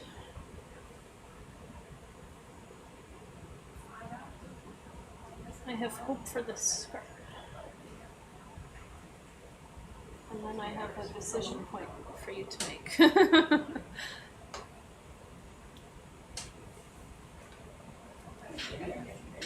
Back to some coherent outcrops. So let's stay right at the bottom of this nice coherent outcrop.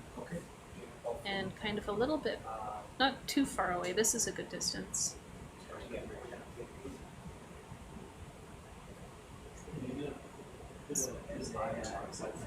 Yeah, I saw a tiny bit. More of that ground off surface. Yeah. If we see something really iron rich, really oxidized, then we can stop and grab it again. The oxidized stuff? Yeah, something like orangey or greeny. Anything, yeah.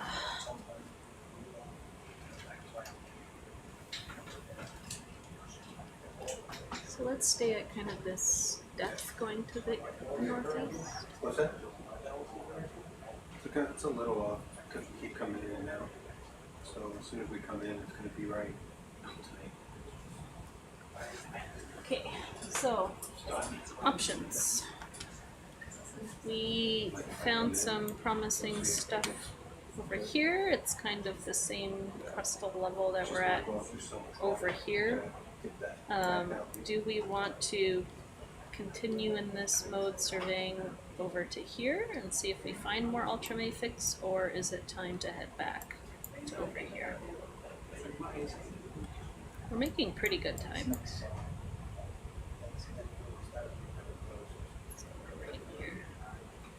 So is the presumption that the overall crustal section is tilted back?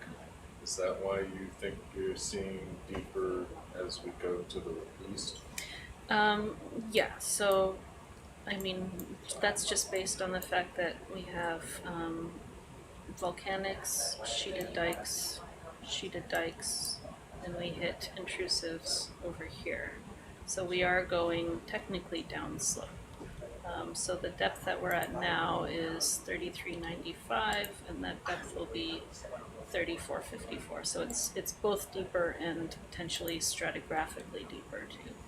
We're not going down stratigraphy as quick as it would be nice to, but I'm just trying to find like the deepest exposures of material. So again, like the surface here doesn't necessarily reflect what the lithology is. Okay, so I think it's not unreasonable to go out to the end of this, but we have to come back Okay. and pick up where we were. Yep. And I think what we're sacrificing in the end will be the bits up here. Yeah, we Right, we and I know what think that that's- is. Yeah, like because right here we already saw the sheeted dikes, and it's sheeted dikes at surface. So all of this is going to be sheeted dikes. Maybe you're getting into volcanic extrusives here, and we've sampled it. So we can just continue along this slope to here, and then make a quick transit back. Or we could transit to here and then kind of survey the bottom of this slope and then continue. Yeah, I mean, we it's- could even just pick up in the water column Yeah. and set back down. What is that? Right turn. Oh, gross. Yeah, I mean, ultimately, if the goal is to find ultramafics, coming over here is not achieving that goal. Over here is better for that. I do think that we can probably, if we're very lucky, sample something from there, but I think over here we don't have all of the volcanic stuff right above us, so it's not Well- covering it as much. But if we think that the French dredge was Lucky? somewhat well located, then Yeah, I we don't should have. also investigate that. Yeah, we don't have the dredge on my computer right now. Do you know exactly where it was? Where we made the left turn on the original plan. Right there. Okay. Yeah. Yep. But I think that they did get very lucky to pick up Well, that sure. rock. Any dredge is luck. Yeah. But that was, it's not a question whether it's lucky or not, it's a question of whether it's well located or not. Yeah, which was, when I say lucky, I think that dredging you can pick up rocks over a big area, unless we would be like looking through, and the chance of finding something over there where we're higher in the crustal section is lower than the chance of finding something over here, even if this isn't where they dredged. That's just my reasoning, but we can go right back over there after. I think we've sampled an ultramafic now, so.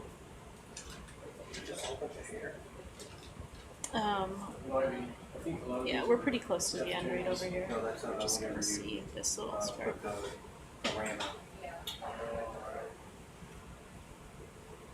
I mean, it's been pretty consistently gabbro for most of this.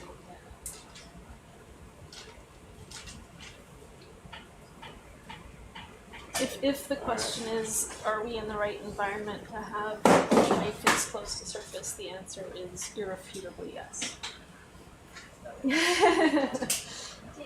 What is that? Sponge? Is it a sponge? Only got a few seconds before my Bruce catches up on him. John, what was the depth where we took that sample of the ultramafic stuff?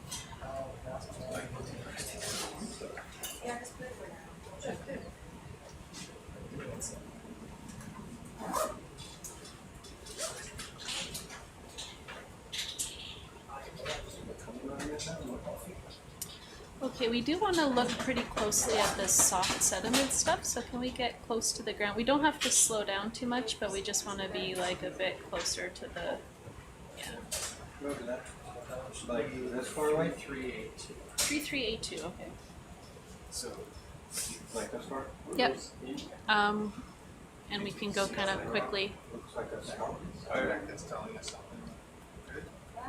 Well, it depends whether or not the rock samples that we obtained earlier are intact. Yeah. There's no doubt. You like this? Yeah. We can a little bit further out. I'm not good at That's fine, that's fine. Yeah. but Just like this.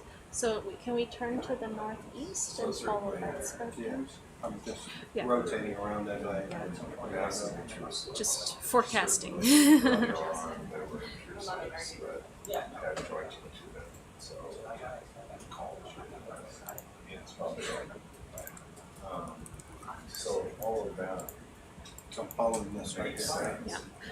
This trail. Yeah, perfect. And because it looks more, yes, perfect, and it's looking more eroded, so that's good. We do need to go where the French dredge the rocks. And even that doesn't pan out.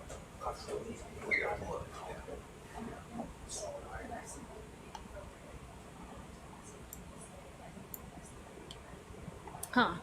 You sure 3382? Some sense of it. Yeah, I think so, but there's always, there's also always that danger. What makes sense? I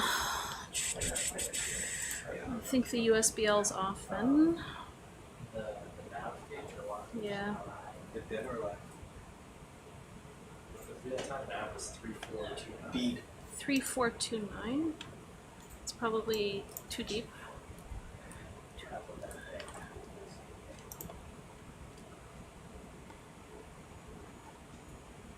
No. Can you tell me the lat longs in? Lat-longs from USB. No, hold on, it's okay. Can you point to the map of where we picked that up? Was it right at this corner here? Do you remember?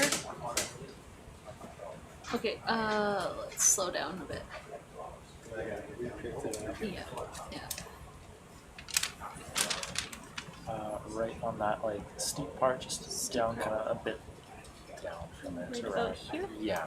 3399.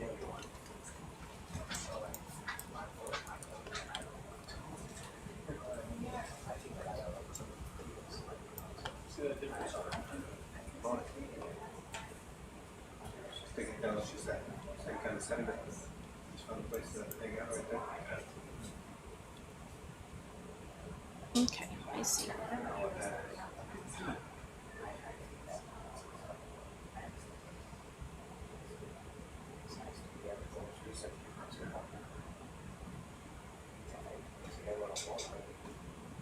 So we're probably going to look for something like that last place where we took the bag, where it's going to be at the bottom with a big cliff on top and then like rubbly material on the bottom that looks greenish. So we're going to kind of look more in the rubbly stuff at the bottom. More green. More green or orange or like just something that looks different. These rocks look kind of deformed. That's interesting.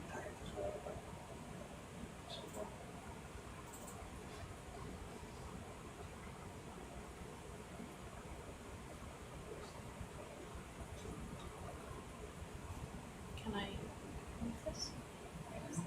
Is this zoomed out all the way? Yeah. Okay. If we get further away, it's just No. gonna get really green. It's gonna be fine. hard to see. It's fine. It's just wondering. I haven't looked at Slack for a while. Has Esther said anything at all? I don't know if my message posted. I think that my phone was not connecting to the internet very well. I have no internet. Okay. So yeah, that's 2 hours from ahead of the All right, everybody who's on the line, let's play I Spy. If you see anything green or very oxidized or something that looks really different, shout out.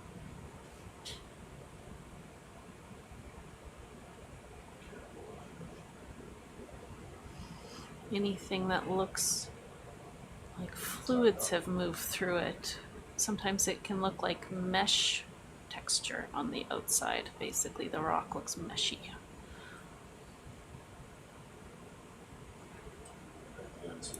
Can we go down a little bit further? We're going down a little bit. Yeah, like straight down, I mean. Straight down. Yeah. That's good. Oh yeah, keep going.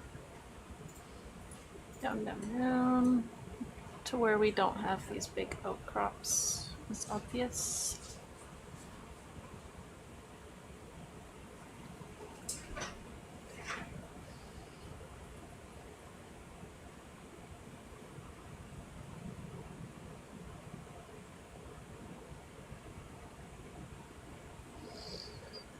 Where is the mental?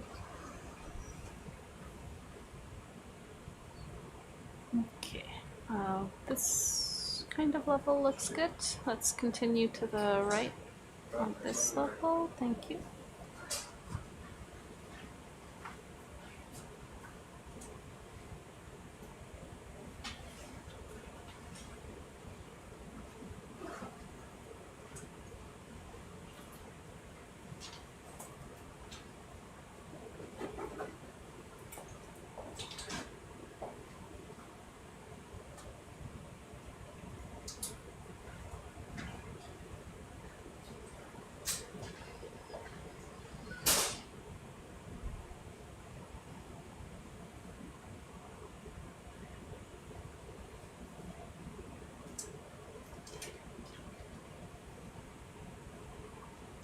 Big blocks on the bottom right there.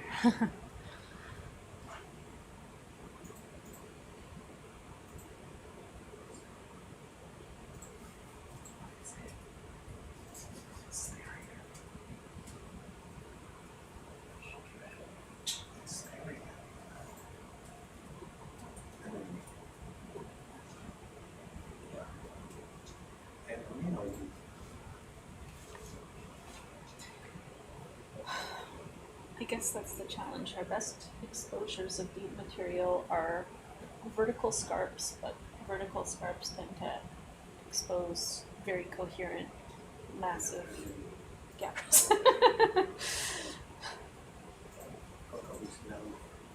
So it's hard to get a sense of how many ultramafic exposures there could be in an area just because of exposure bias, right?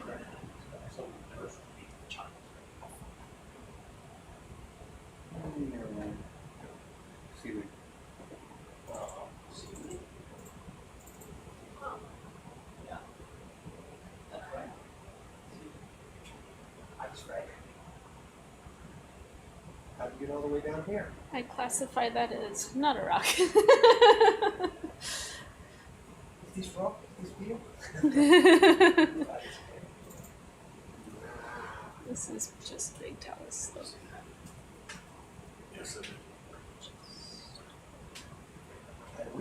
Blocks from above. What is below all of the blocks buried beneath?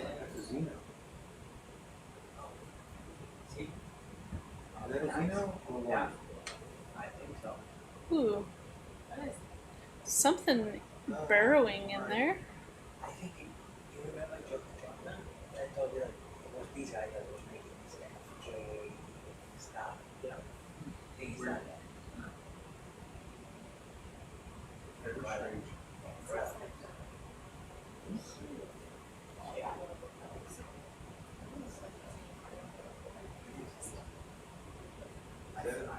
Is this gabbro in here? Yeah, it's big blocks from this gabbro wall above us. So if there's ultramafics, it's just getting buried by the talus. So we have to be incredibly lucky to see anything that's exposed that would be underneath us.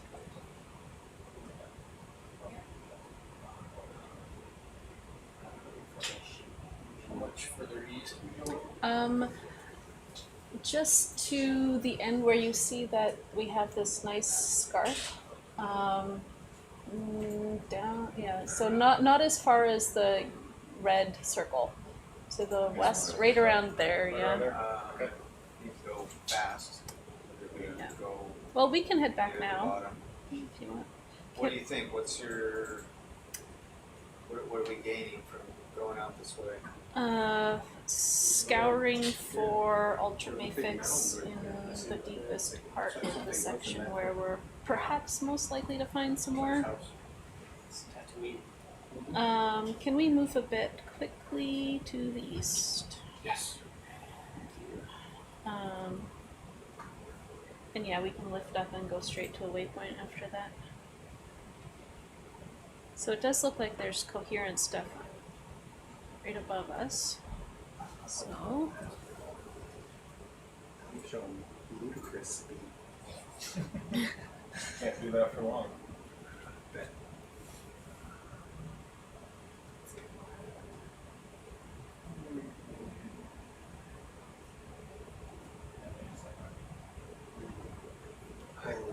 There's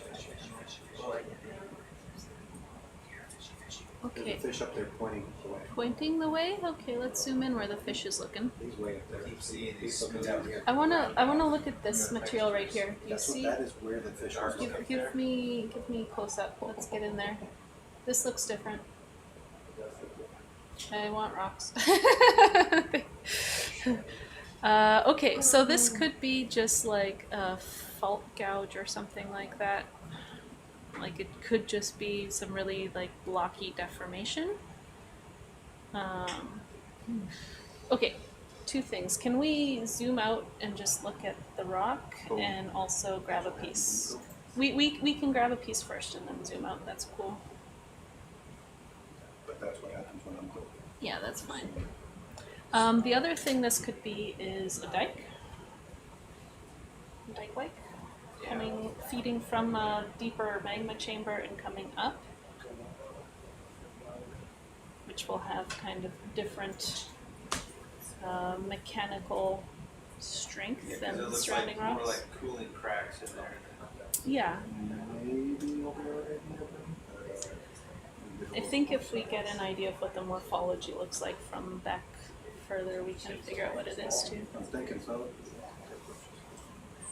This I is don't know what a peridotite would look like, but that's not it. looks like a frozen dike. Yeah, it looks like a frozen dike. So that's Geo 9? 10. Stay down, bring the porch out, we can choose Where from was right. Geo 9 put? Geo9 was the ultralight. Oh, right. That was the porch is slowly coming Bio box 1B.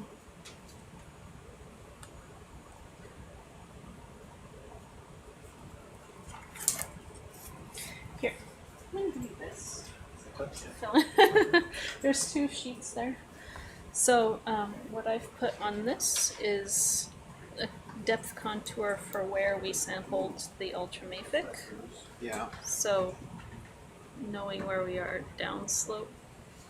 Again, the stratigraphy is probably not horizontal, but up a bit. But And we're in that we're We're in over that final here, yeah. bit of that. Yeah.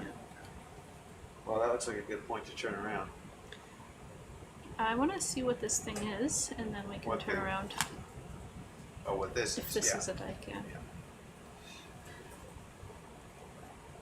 I mean, it looks pretty mafic. rock. It's a rock. Rock confirmed. That's a bit too zoomed in. Can we zoom out?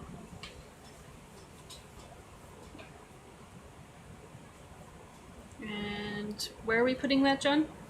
Okay, we can put that in. You look right on that flat side, the altered side. Rotate a little bit. Sorry? Rockbox 2C. 2C, okay. Yeah. Want to zoom in more? Sure, a little bit. Yeah, it's pretty fine grain. Microscope. Some weird light colored stuff. Is that bio? So, Think in the bottom right? oh yeah, maybe down. So, yeah, again, if we have some sort of. Green right there. Yeah, probably chlorite. Yeah, it's greenish. Yeah. So, if it is like a dike or something, then that's a great way to focus fluids, hydrothermal fluids. Yeah. Again, there's volcanics right behind us as well, so. Okay, we're happy. Can we put that in 2C, Rockbox 2C? 2 is on the right, yeah. Which one do you want to go to? So we landed at this one. Do you want to just zoom back to that one after this? Back to, yeah, probably back to that point and then continue the track from there. Yeah. Okay. So we've done the deep crustal section, and we'll do the. Okay, so I'm turning around now. We're gonna zoom out, and I want to see kind of the morphology of this different looking rock, and then we'll make a quick transit. We can probably Right, come off so- bottom for a quick transit, if that The helps. question will be whether it makes sense to pull off bottom, Probably. fly all the way in there. I mean, it might be nice to like see the material on top of here, but there's not much We can reason fly to. quickly over the top. You know, it's, Alright, let's look at this. Take a straight line approach.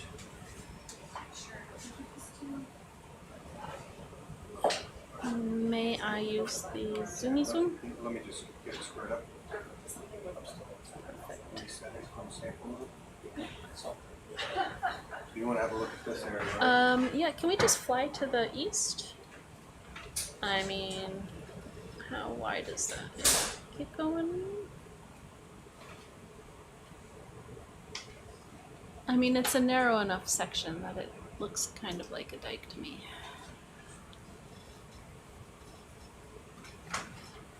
Okay, cool. I'm happy. We Climb to the top, right? Okay, so can we zoom out on one of the maps? All right, so you see back where we made a right turn? waypoint 4. Yep. Yep. So basically, we want to pick up where we made that turn off with the plan. All right. Yeah. So if I follow this is all uphill, right? Yep. And then I can just Jump over pretty you. much just go. Right, and the question to you was, is it faster if we simply pull up into the water column and drive over there? Or does it make no difference and we might as well go along the bottom? I mean, it would be, of course, a little bit quicker, but you have a lot less anything to look at or whatnot. I can stay up kind of high, where you can really see some of the features. And Yep. Okay, so if it's not a significant benefit to pulling all the way off, then let's not do that. Mm-hmm. But we can take a more or less direct route, I think. A wise decision. Bridge, ROV. If we're returning to dive plan, does Jeff want to come back? Hey, or Luke, you is see he- waypoint 4 all the way to the west? or if one of you Might have to zoom want out. to? I don't mind. Stand by. All right.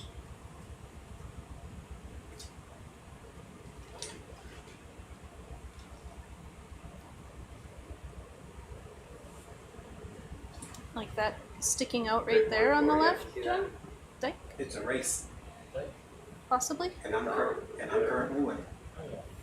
Can you? What kind of speed do you want me to? We'll eventually ramp up to 0.9. It's fine. Okay. I can And, also log we'll it, assess it realize. after We're good. We're happy. We can also now see if these are like rubble wedges too. That'll be go.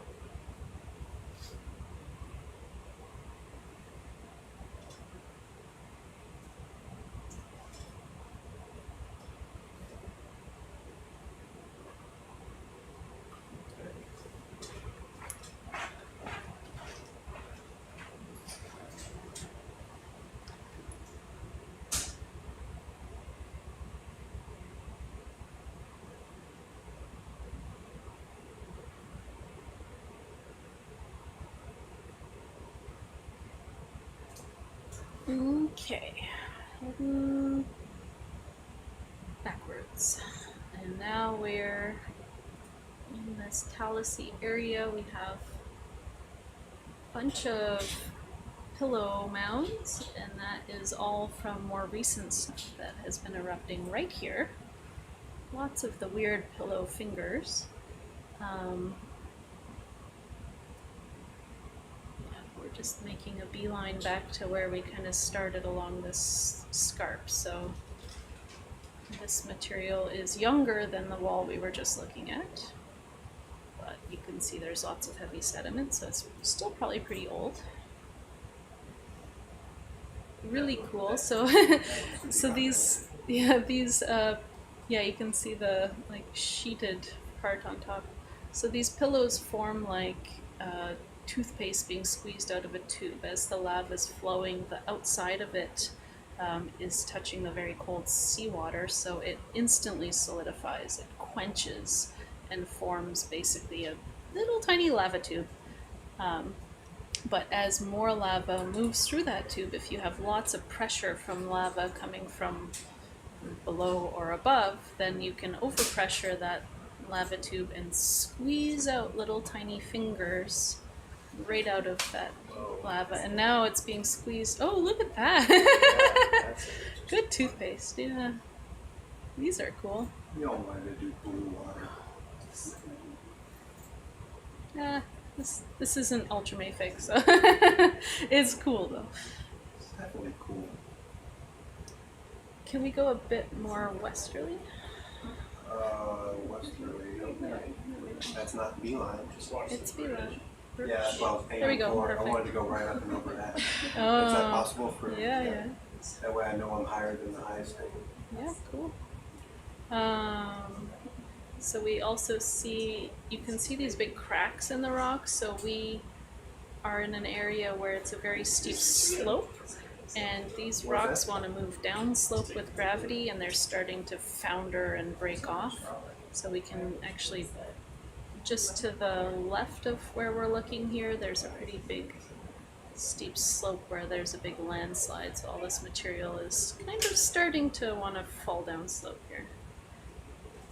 But it's an incredible amount of little fingers coming out of these pillows. And straight ahead you see a big wall, and that's climbing up a pillow mound. So the lavas stack on top of each other and grow into a mound, and if it keeps doing that, it can grow into a larger volcano.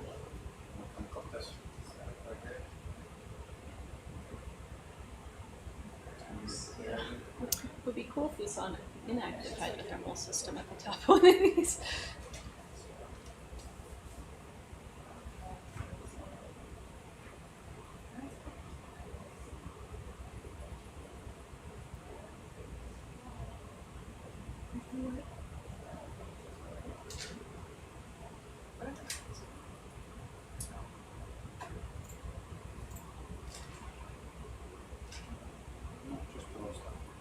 Lots of pillows, lots of little tiny pillows. Not the pillows. Not as comfortable as it sounds. No, definitely not that comfortable.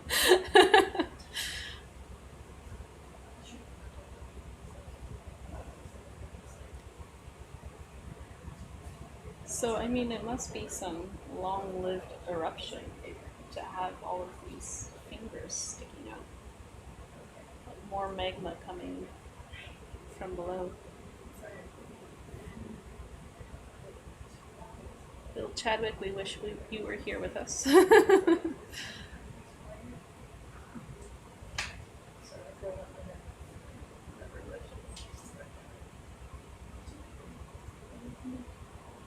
Something purple at the bottom there. Cucumber. Another sea cucumber. Why are they so pretty? Who can see them down here?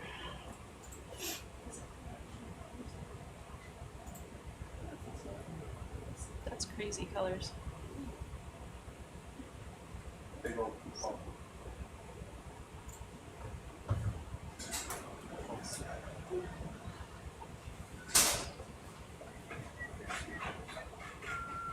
He's not running yet. He's not catching up. Why is that so weird? You can see the different layers inside the pillar there. Yes, so all of this is lava. This is a volcanic eruption on the seafloor, forming these cool lava flows that look bulbous with little tiny fingers sticking out. It's called a pillow flow.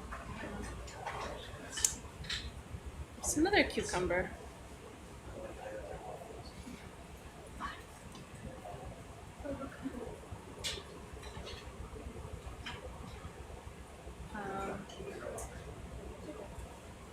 Did we know if there was a time we needed to get off bottom?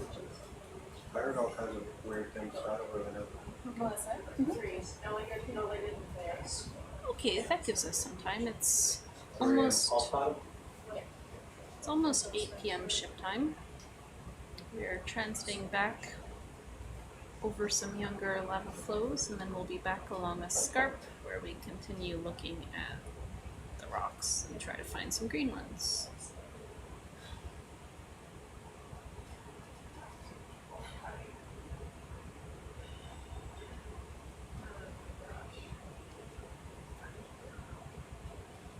As much as I like looking at these, can we go a bit faster? I'm going as fast as the boat is going. As the boat is going. Yes, we are leashed to the boat.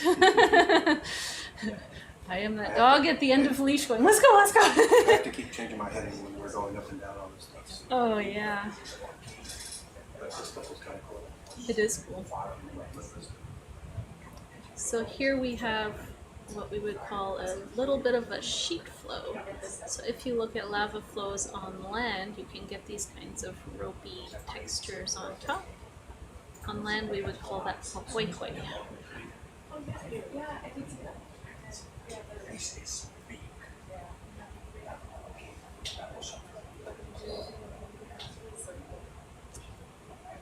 So where we are in the ocean, this is a mid-ocean ridge.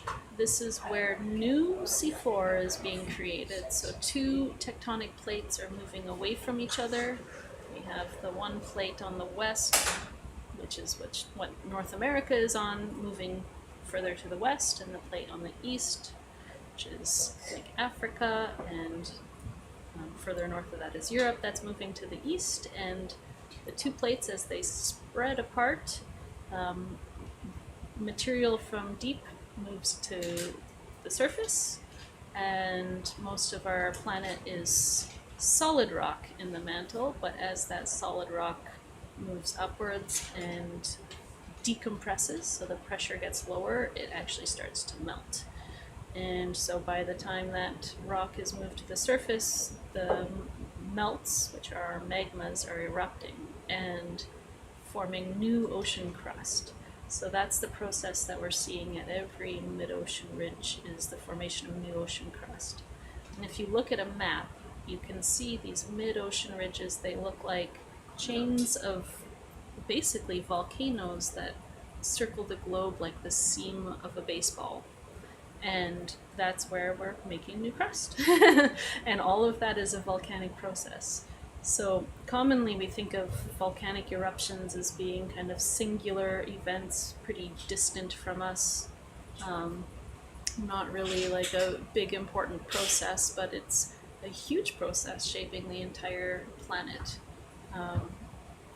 And a very ongoing process. So 80% of all volcanism on this planet is below water. And that's what we're seeing right here. Can you repeat this again? You want me to repeat all of that again? Not the 3 hours speech, just the percentage of volcanism. The what? You said there is a percentage of volcanism that occurs. 80% of volcanoes and volcanic eruptions are on the seafloor. Ah, okay. That part. I wasn't. I'm sure you said like on the Mid-Atlantic Ridge or. No, on the seafloor. So yeah. That includes mid-ocean ridges, which are our areas where crust is spreading apart and being created. And also we have subduction zones. That's where crust is being consumed and destroyed. And one plate is diving beneath the other. And when that plate dives beneath the other, it brings with it a bunch of water from the minerals and from sediment that it's taking down with it. The rocks are kind of hydrated. And as the rocks are brought deeper and deeper, as it subducts, it releases a lot of water into the overlying mantle. And adding water actually lowers the melting temperature. So we get more magmas in a subduction zone forming volcanoes. So in that kind of environment, it's like the Pacific Ring of Fire. I don't see any notes, no. Does not look bamboo-ish. I think it's a Pinoy core. I think I'm good. Thank you. There's some iron oxide around here, so at some point some small amounts of fluids.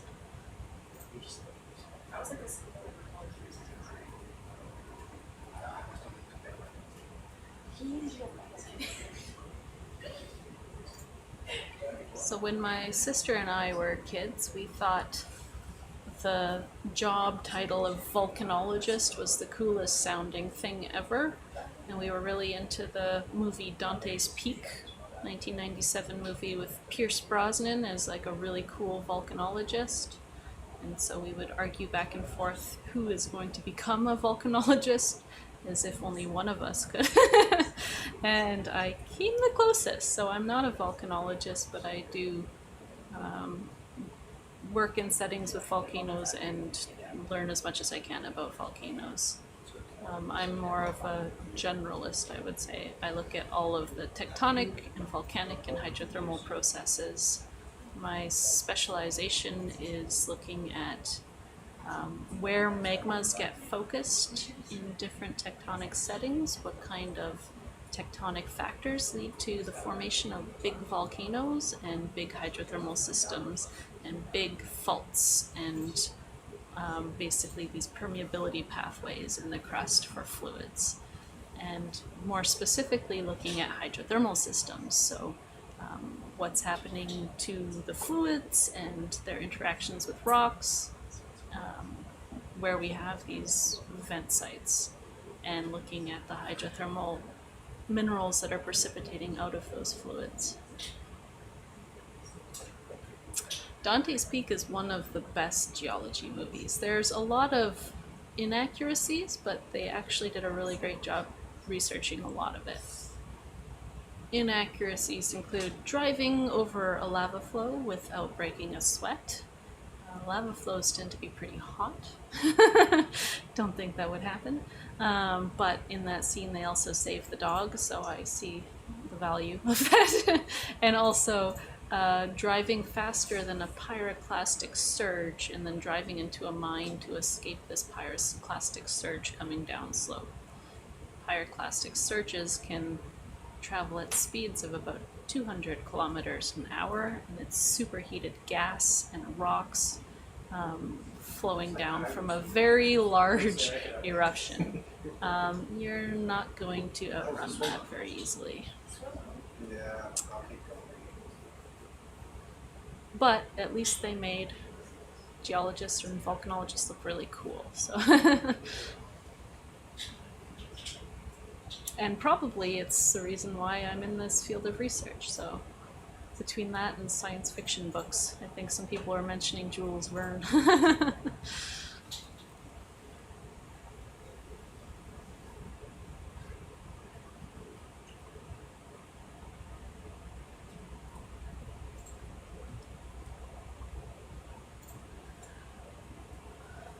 Alright, heading back. I'm halfway there. So now when I am lecturing students in my introductory geology courses, I also talk about Dante's Peak, and they're like, no, I've never seen it. And I realize that now students in their first year of university were born after that movie came out, which makes me feel very old. I like these really corny 90s action adventure disaster movies. No, it's okay. It's okay.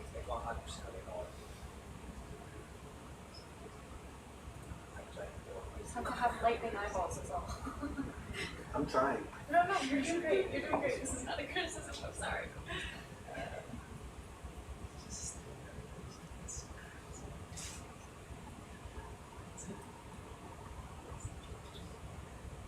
Another little pillow King of the mound. mountain. King of the Mountain. What's that? We really do. We are the bus drivers. So a contrast to Dante's Peak is the movie Volcano, in which somehow there's volcanic eruptions in LA, which is kind of the wrong setting for that. And not only that, but they use like concrete road barriers to stop the lava flow, which wouldn't really work. I think they even use a bus to like reroute the lava flow. So if you like to pick apart the science in a movie, that's a fun one. But not particularly informative.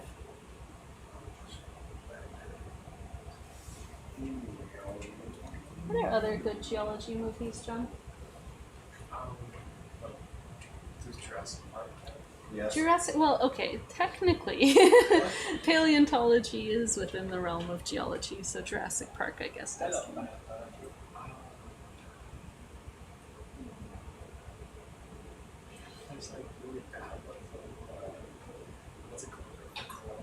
Oh, The Core. Oh, that's a fun movie. It's so everything about it is wrong. So wrong, but it's actually like exciting and interesting acting and good pace and like cool stuff. So The Core, the premise is the outer core of Earth, which is made of liquid metal, liquid iron mainly, and nickel, stops spinning. And the spinning of our outer core is what causes Earth's magnetic field. And for some reason, it stopped spinning. And the magnetic field is failing, which means doom for everyone. So they decide to send a team, including a geophysicist played by Aaron Eckhart, in a ship made of unobtainium, and classic science fiction scapegoat material, to the core. They're going to burrow down through the Earth like a worm and set off some nuclear bombs to restart the rotation of the core. And they see things like giant cavernous geodes as they're going, as if there's just massive open space deep in the planet. And yeah, but it's like a very entertaining movie to watch, so as much as you can make fun of it, it's still like pretty good. What's another one? Journey to the Center of the Earth. Journey to the Center of the Earth. Oh, like the new one, the new Journey to the Center of the Earth, the newer one with Brendan Fraser. They're in this area where two of the characters are like rubies, emeralds, and the geologist Brendan Fraser is like mica, and I'm like, oh yes, I would be excited by the giant mica sheets too. So. Yeah, very interesting characterization of a geologist. But, yeah, kind of the wrong environment to form these gems.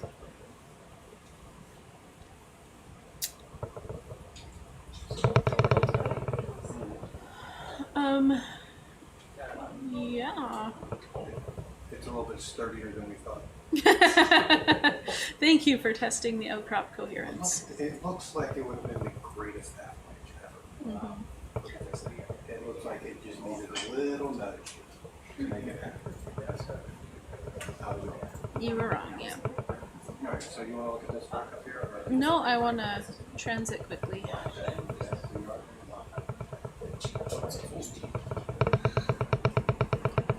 And I say that, and in 2 seconds I'll see something really exciting and say stop.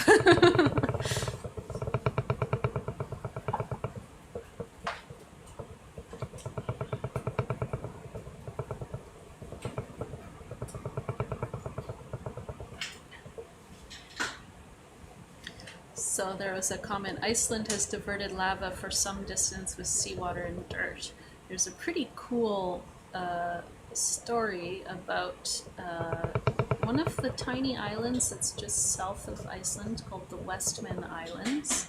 There's a volcano there called, I think it's the Eldfell volcano, and it's right next to a little town and a harbor, and it erupted, I don't know when it was, maybe the 70s, someone can Google it, and this lava flow was encroaching on the town, and half the town got covered in the lava flow, and the lava started to go into the harbor and started to close off the harbor, which is like a very vital part of this community and people's livelihoods and stuff. Can we go down there where it looks kind of oxidized in the bottom left? And so they were like using huge fire hoses and stuff to try to cool the lava to stop it before it closed the entire harbor, and it worked. I mean, partly the eruption stopped and that helped too.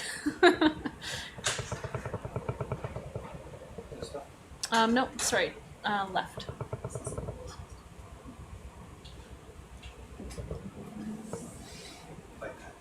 Nope. Zoom out. It was at the bottom on the left. If we can back up a little bit more, maybe? It was just something to fly past, not really stop at. Yeah, so starting on the left of the screen there, you start to see some more oxidized looking things. Oh, right at the bottom there too. Anywhere around here. Can we grab something from here? How far? This is where we grabbed a rock already, isn't it? It's right at the corner there. Pretty close to that. Yes. Well, if you see a really messed up looking greenish rock, I'd be happy to grab another one. Just because we Keep haven't going, seen. or No, do like we need to stop the vessel? let's keep going.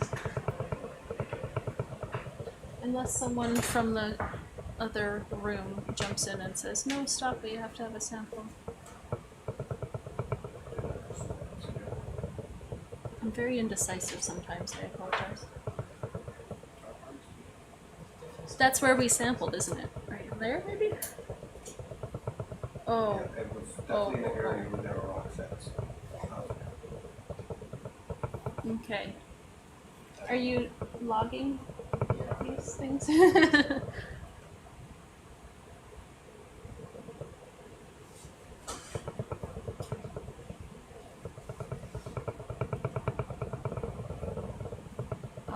I think we need to pick up another rock.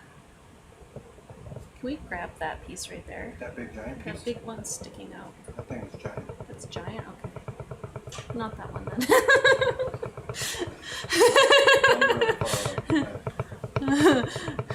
I have zero sense of scale. How about one of the ones on top there? Like that one that's just out of the screen on Get the your top. arm out, let's just regrab this thing. We can put it in all we find. You good? We're gonna sample on the fly? That's so cool. One of the ones on top probably. Any of those up top? Yep, like that one right there. Beautiful. The one on the left a little bit. That one, yes. We are sampling on the fly.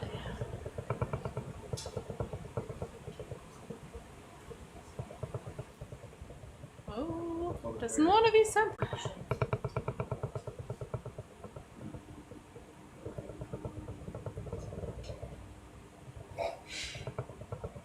Like that. It sounds like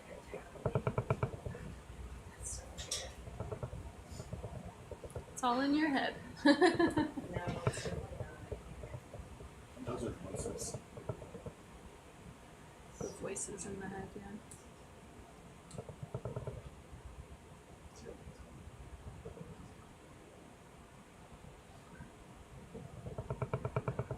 You might try that for the question.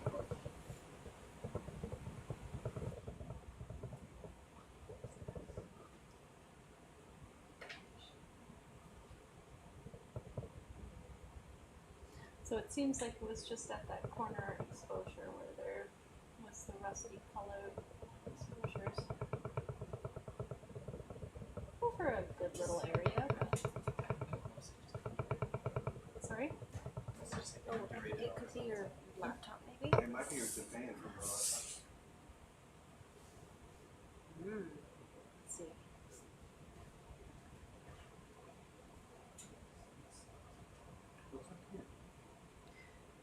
Yes, we have noted the loud rattling. We are trying to figure it out. It could be that my laptop was touching the mic inadvertently.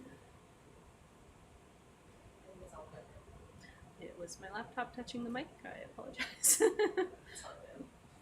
Hopefully that wasn't going on for too long to annoy you.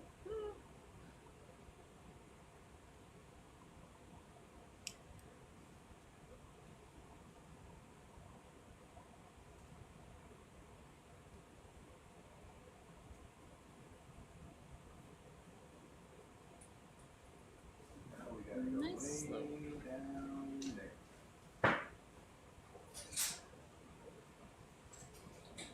Getting pretty close to our waypoint. I gotta stay up there.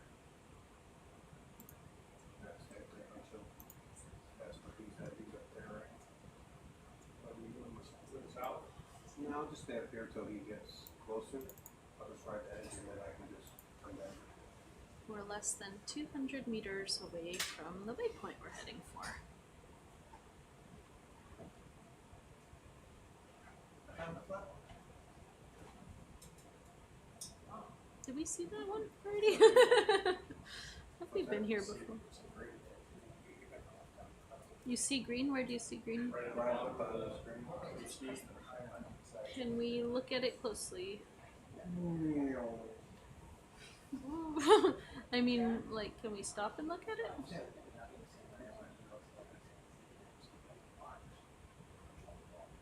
I do see some promising looking stuff in here. This is just the hydroxide. Uh-huh. That was it right there. I think it was just 'cause we were so far away from it.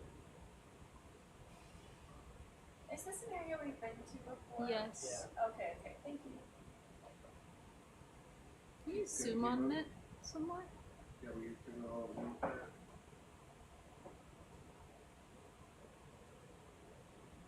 Did we poke this rock already? Uh-oh.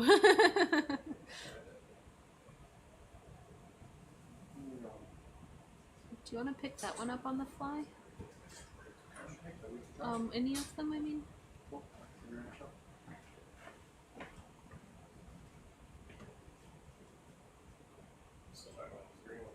Yeah, any of those ones.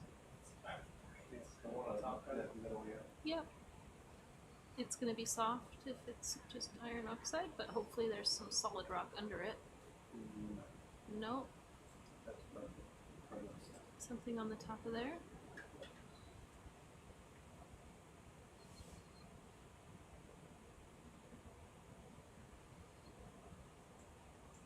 Yay!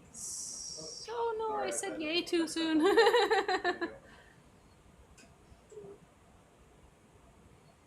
Wow, that is very crumbly. One bio box 1A, please. Once you're all the way out, you're almost over it. I'll get you some lowers. Take a look. I'm gonna look. How you doing? Good. I think I You need said buy box what? 1A. 1A. Roger that. I think I need to go grab a coffee though. Would you like to sit here, or we can put Yeah, John sure. I in? can sit here for a bit.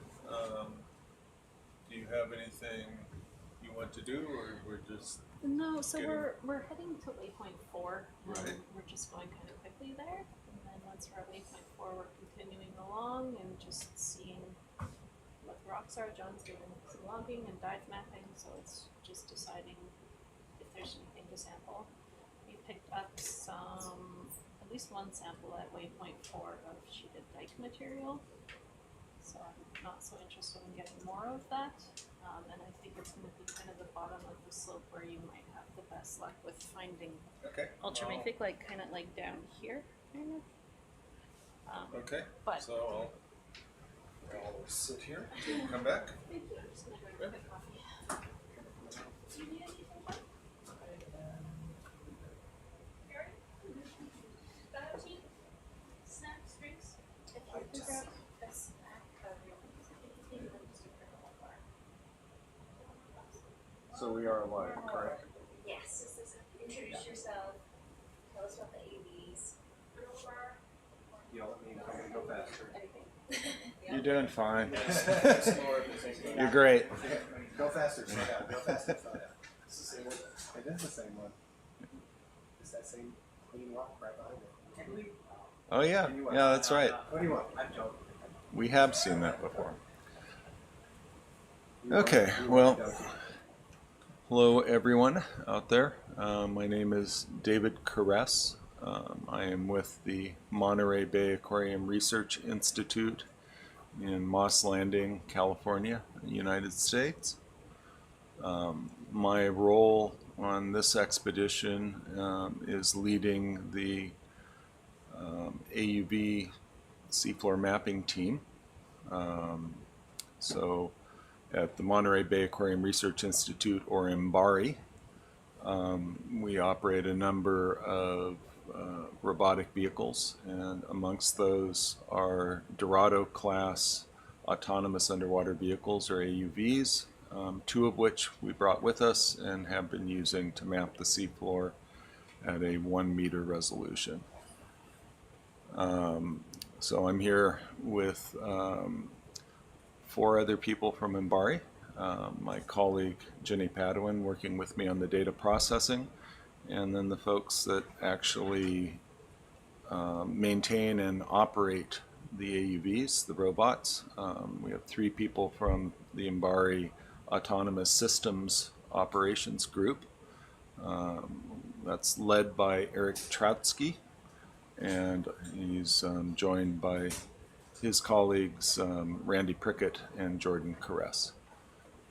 And so while we've been out here, we've been mixing the AUV operations in with the CTD work, the TOYOs, the ROV dives, the ship-based multi-beam mapping, and we have basically provided meter-scale bathymetric maps of the operational areas, all 3 of them, and that's been used in conjunction with the other observations to explore, and in particular to try and explore for hydrothermal venting on the seafloor.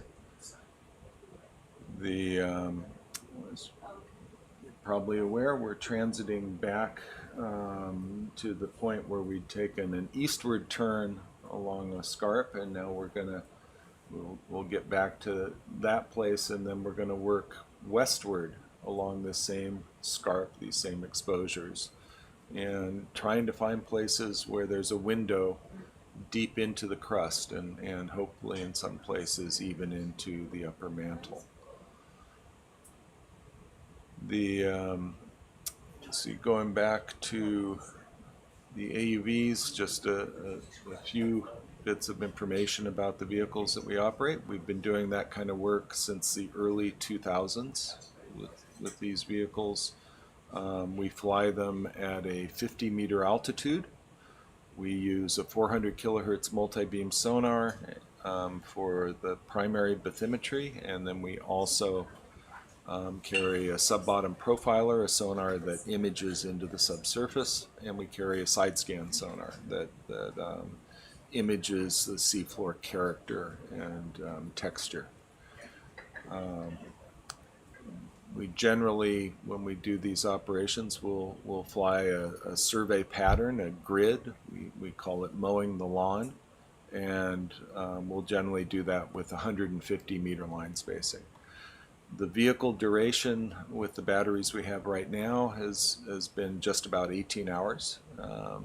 These batteries gave us as much as a 20-hour duration when they were new, and in the not too distant future we'll have to replace them with a newer set of batteries. But on this expedition we've achieved about 18 hours to 18 hours and 15 minutes duration missions, surface to surface. So that's from when we put it in the water to when we take it back out of the water. And generally we've had 15 to 16 hours of survey time, because of course you have to get the vehicles down to the seafloor, or to within 50 meters of the seafloor, and then you have to have them come back to the sea surface. So you do spend some time going up and down. We're coming over the lip here of the scarp. Looks like we're gonna kind of run right along the edge here for a bit before dropping down to the planned waypoint, which gives us quite an interesting perspective.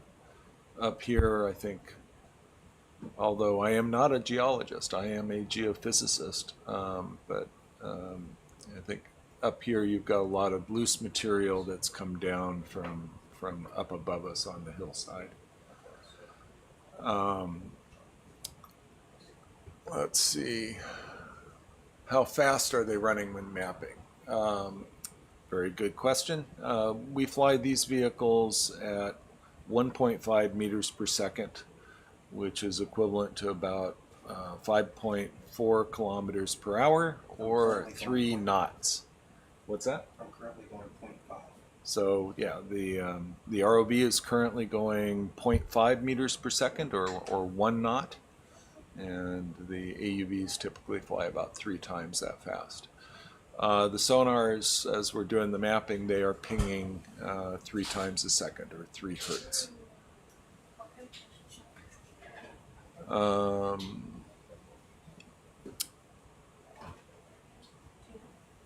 You were looking at a fish there, J-Rod? I've lost it. Oh, there it is. Is that a grenadier or is that something else? No. Cuskia. Okay. All right. So, again, as a geophysicist, I don't have to get the fish names right. I don't think it's a bony ear, right? No, it's not bony here. So yeah, I would say probably dusky. With my very limited knowledge.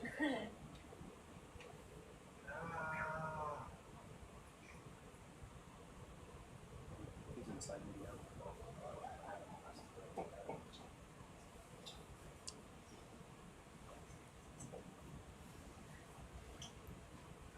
Well, if you were listening to the ROV dive, not the last ROV dive, but the one before that, the one where here in this area, Grappe Deux, yeah, I'm not saying it right, but Grappe Deux, we discovered the black smoker vent site. Early in that dive, we had a point in time where we were looking for things for some features that we knew were on the seafloor. We knew they were there because of the AUV-based mapping, and we couldn't find them. And these were not trivial features. These were 10 meter tall chimneys, and we never did find them. And ultimately, the reason that we didn't find them, we drove right around them, but not in the right place. And the reason was that the seafloor map that we had was in the wrong place. It was offset in its positioning by about 50 meters.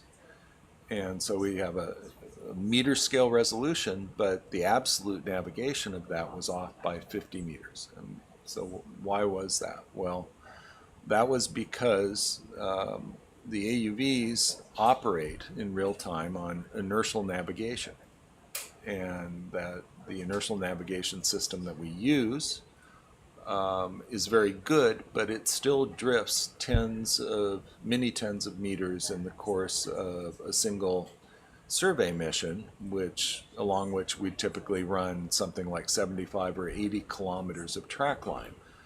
And so in actuality, one of the greatest challenges that we have in processing the data from any submerged survey platform, whether it's an AUV or ROV or a towed platform, in any case, it's getting the navigation first self-consistent and then getting it correct in some kind of absolute sense. Because if you're not at the sea surface, you don't have GPS. If you are underwater, you don't have GPS. And if you're autonomous, what you have is inertial navigation, where you hope, in general, we aid that inertial navigation with measurements of velocity over bottom from an additional sonar we call the Doppler velocity log. And again, it performs very well. But in the end, what we have are data that have a resolution of 1 meter, but an absolute positional accuracy only good to a few tens of meters. And so we spend a lot of time matching features in places where the bathymetry data swaths overlap or cross, and then we solve for a navigation model that matches everything. And when we get a feature on the bottom where we actually do know where it is, then we can factor that into the solution. So what happened the other night was we started out with a map from a survey that we had just done a few hours before, and we hadn't been able to factor in that absolute tie, what I would call a global tie. We got that global tie from where we found the chimneys, from the features that we ultimately recognized. And so in the course of that dive, we worked a little further on the navigation of the survey and got things in the right place. So we started out having a map that was 50 meters off, and by about 3 in the morning we had a better map that was within about 5 meters of the right place. And for the rest of the dive, you could drive the ROV around, and what you would see would correspond to what was on the map. And we are making great progress. We are coming in, so I guess we want to drop to the bottom of the scarp. I'm just going to go a little slow. I got to get him just out in a little bit deeper water. Okay, that sounds good. All right, so J-Rod is he has to worry about getting the ship in the right position as well as driving the ROV, and he has to worry about how the tether is hanging. And one of the things about driving a tethered vehicle around is the dynamics of that are intrinsically tied to having to drag the tether through the water. And so it's a very three-dimensional and very dynamic problem to successfully get around. And whenever you're doing an ROV dive like this one, where we're doing long transects on the bottom, you've got this dance going on with the ship, trying to get the ship moving in the right direction to allow you to drag the tether the way that you want to go. And that's the kind of thing that's happening now. He's put a waypoint out there for the bridge to follow. And I suppose, are you actually tied into the DP system? You're commanding DP? Or No, they're doing it? They're doing it. So you're telling them what you'd like them to do, and they're executing it? Yeah, Okay. we did that every time we stopped for a rock. Yeah, okay. We just keep it going. Yeah. So one of the advantages that this new ship has for the Schmidt Ocean Institute is a very advanced, very robust dynamic positioning system. And a lot of the ships that I've done ROV dives on don't have dynamic positioning at all, and there the person driving the ship, the captain or the mate, has to do what we call live boating, and that's an exhausting exercise to drive a boat in that fashion, where you're trying to manage the tether and manage the position and keep terrible things from happening. So with the dynamic positioning on this vessel, the ability to operate in all kinds of conditions or really rough conditions is much greater than on the Falkor Classic, and on most of the other vessels that I've worked on.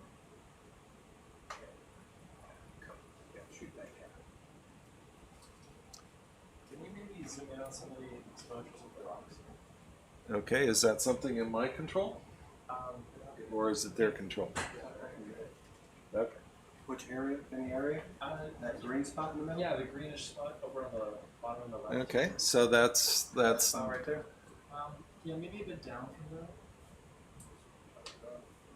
so the greenish spots and a little further down slope where it's not covered with sediment. Is that what you're looking for, John? Yeah, there's just some kind of interesting textures. Over on the lower to the left, this big block.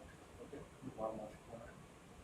That'll get you in. Okay, so this is John, our petrologist. Do you consider yourself a petrologist? I think so, yeah. I think that's Okay, so he's our resident person here who really knows rocks.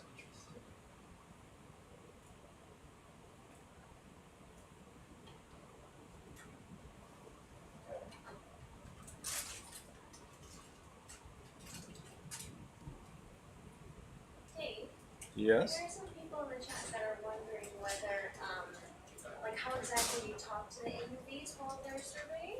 Okay. Oh, and I see Eric Martin and Giancarlo Troni from Mbari say hello. So, I think we're pretty close to that first. We're at that first waypoint. yeah. Just wait, we'll get the vessel over here and Okay. umbilical how it should be. How do we talk with the AUVs? Well, we use acoustic communications, and we actually have two systems that we can use. One of which is a straight-up acoustic modem that we can send information. We can send commands and queries to the vehicle and get back replies. So it's something where you send a short burst of information, and then you wait for the system on the AUV to hear that, process it, generate a reply, and then send it back through the water column as an acoustic pulse.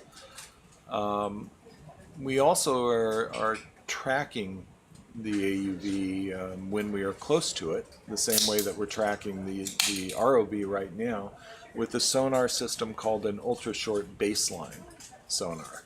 And this system, on the ship side, it sends out an interrogation pulse, and then there's a beacon on the vehicle that hears that and then replies. And on the ship, that reply, it can tell what direction that reply came from, and it also knows, the sonar knows how long it took for that reply to come back, and that gives you that time gives you the range or distance in the water that the sound has traveled. And since you know the direction, then you know where, or you can figure out where the beacon is, and that beacon's attached to the ROV or it's attached to the AUV, so you can track them. And in our current operations on the AUV, we take advantage of a capability of the USBL to, instead of doing tracking, to use the sonar capability to send information to the AUV and then get a response back. We only use this in a really simple way. We can tell the AUV's navigation system where it is. If we're trying to aid the navigation or alter the state of the inertial navigation system, we can ask it what's its status and get a status back on the operations of the systems and where the AUV thinks it is and what it thinks it's doing. And we can abort missions. We can tell it, just stop what you're doing and come to the surface. And that's about it. That's the extent to which we can interact with the vehicle once it dives off of the surface. Other than that, it is simply executing the mission that we wrote. That mission is simply a sequence of coded behavior, so it's really just a computer program that the AUV executes to go, in the case of our vehicles, to dive down to the bottom, go to the right place, and then turn the sonars on, and then run a set of survey lines, and then finally come back to the surface.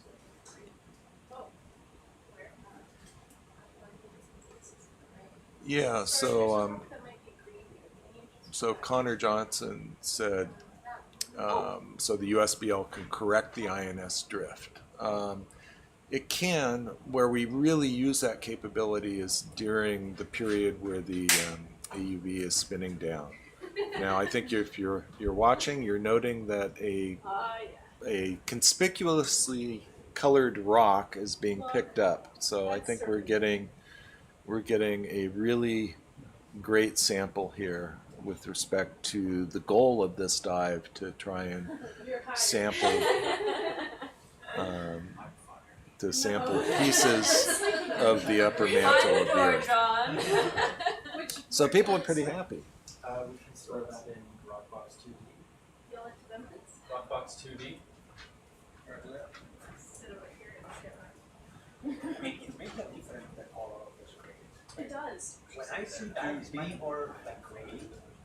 Okay. It's like yellowy. It's more yellowy. So putting that rock back. So since I was jabbering away rather than paying close attention, did you find that rock in place, or was it just lying on the? That's a talus rock. So not Okay, so that came from somewhere above.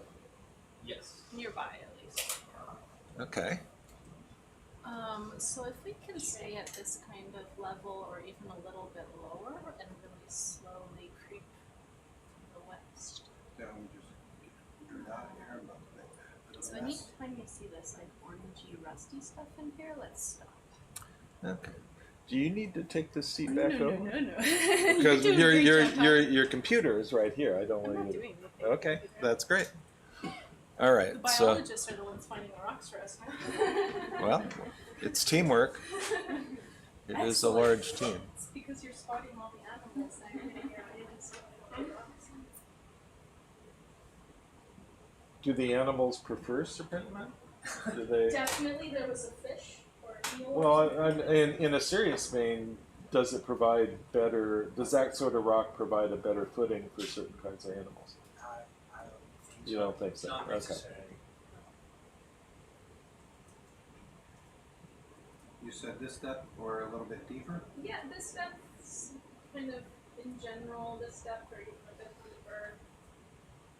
Just slowly going to the west until we see something else that looks like that.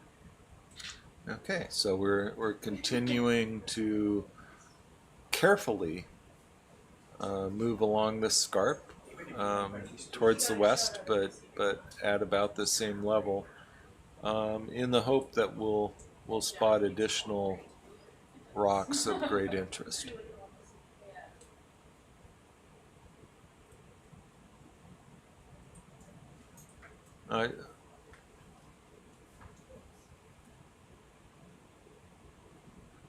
Okay, so with respect to the AUVs, there's a question, do you get real-time data or retrieve it on the ship? Basically, for our purposes, we only get back status information while the vehicle is running its mission, and that's only if we're in the area and happen to be tracking it. So basically, we get the vehicle back on deck, and then we download the data, which for most mapping missions will take us about 45 minutes or so, and it takes us about another hour and a half to 2 hours to get to the first map in processing it.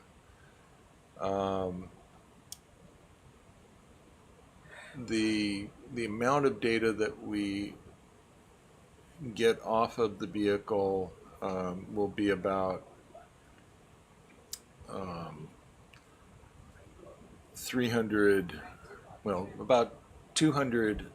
or so gigabytes in the survey missions we've been running out here initially, and then the storage for the entire mission on disk as we go through all of the processing winds up being somewhere on the order of 600 or 700 gigabytes per mission. While we've been out here so far, we've done 16 successful missions. Actually, no, 17. That's right. The last we have one since I made that count. So we've done 17 fully successful survey missions, and we've had 21 attempted missions. 21 times that we ran missions, but 4 of those we had failures of the multi-beam sonar.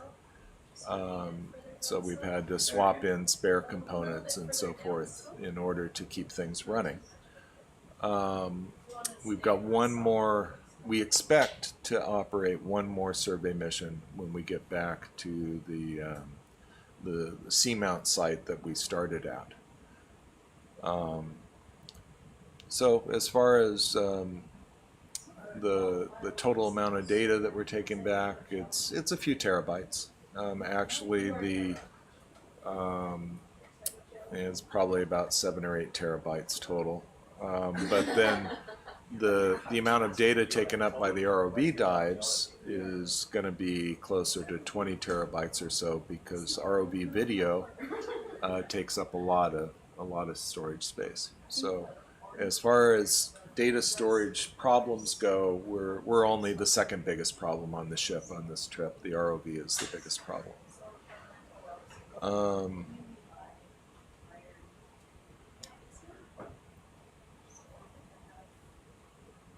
Okay, well, we're continuing to walk along the scarp. We're not at the bottom. We're kind of a third of the way up, I would say. We're at a depth of 3295 meters, 3,295 meters. And what we're largely seeing here is talus that's fallen down from above, although that outcrop looks very much in place and quite massive.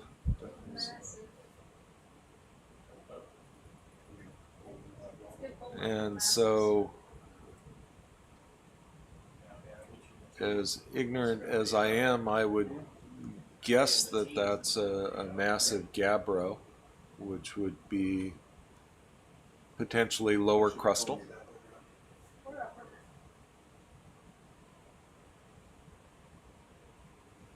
We want to be below the coherent stuff.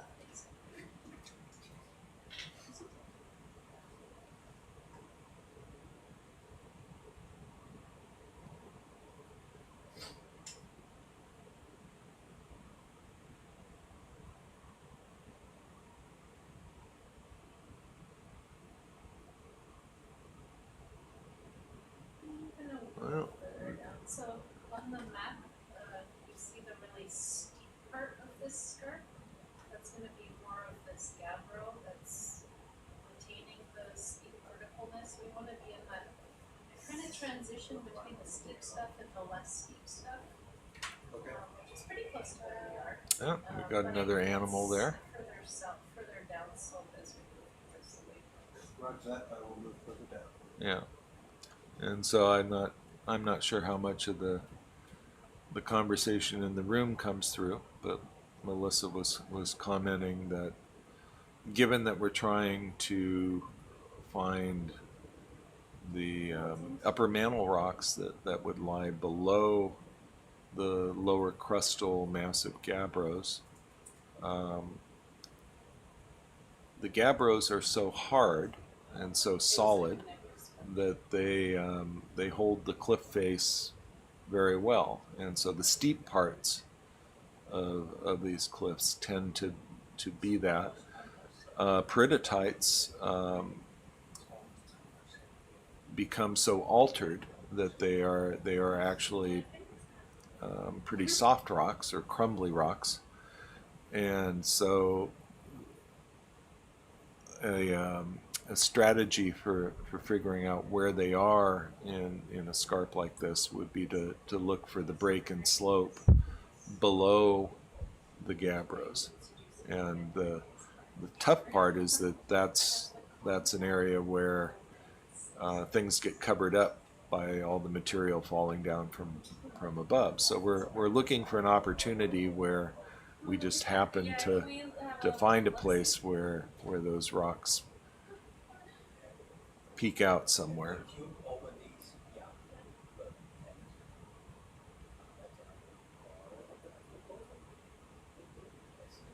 Yeah, it looks like it could be.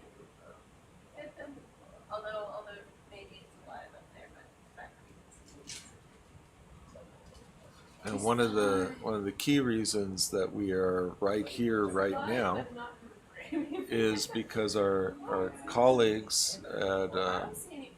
IFREMER in France have worked a lot along this section of the Mid-Atlantic Ridge, and one recent cruise included doing a dredge along this scarp in about this place, which recovered 4 peridotite samples. And that was one of the pieces of information that drew us to this general area to work here at all.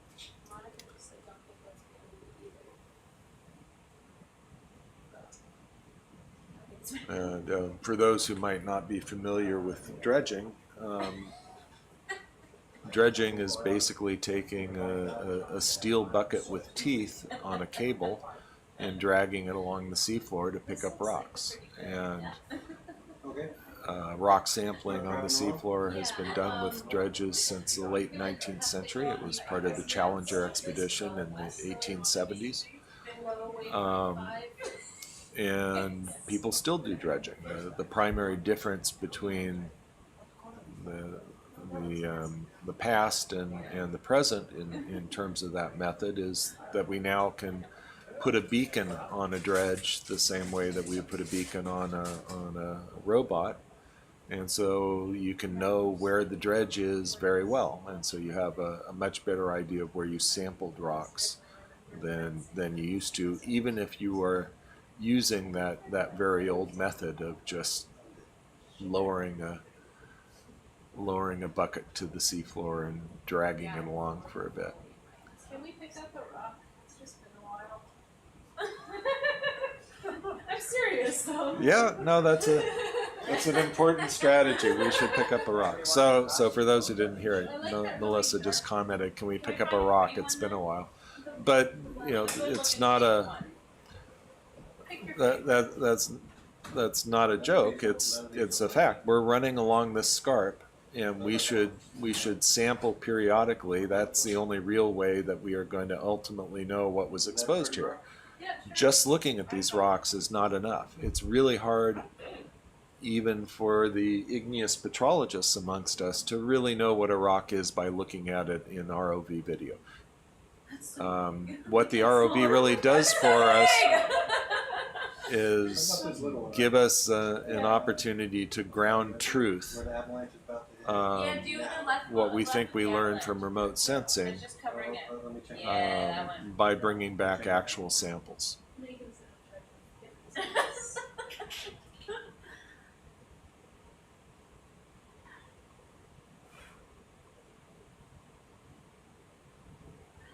You probably also noticed that, and I know many of you have watched lots and lots of this sort of video, but doing something like sampling a rock is really, really hard, and is quite a skill. And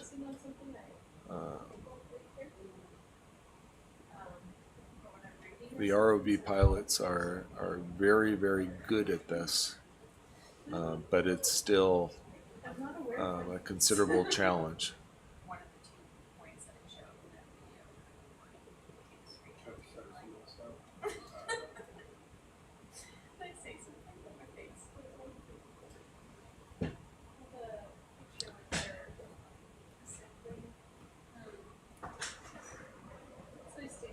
So in this case, you're not sitting down, you're flying the vehicle and he's trying to pick it? This is a little bit of both right now. Okay. Just barely teetering. You want to be fine, but...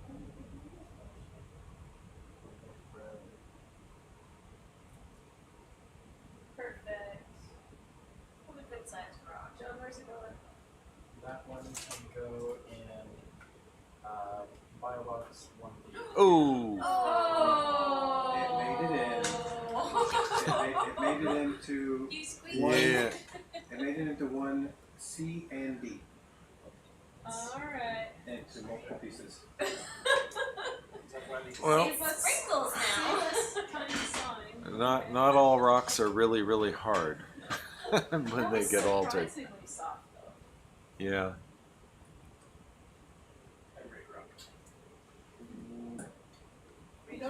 strength. Alright. Yeah. Keep going. Yeah. Why not?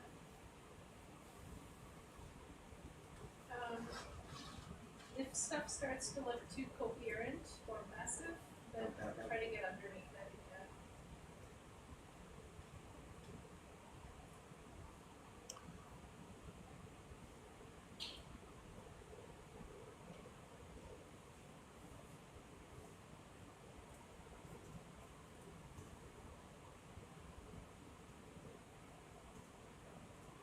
Well, we'll continue to move along the scarp here. I think we might get more dike material coming down now. So is this too? Fishy fish. That's a rat tail. You don't need a rat tail, do you? Do you see a rat? I always want to see It's a fish. I always want to see fishies. Do I need it? No. Do I want it? Absolutely. Kind of like that last rock. Gotta Yeah. please the crowd. Just don't squeeze it. She'll get done. It's good when we search for fish. So looking at the map, we're as we work our way westward, we're going to come to a much steeper part of the scarp. And roughly about 100 meters to the west of where we are now.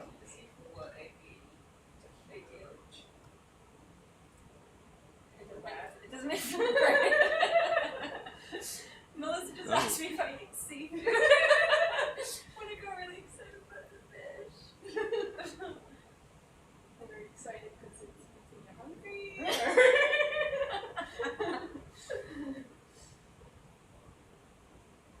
You're so cool looking. So I think we're in the sheeted dikes now. I'm right? going back down.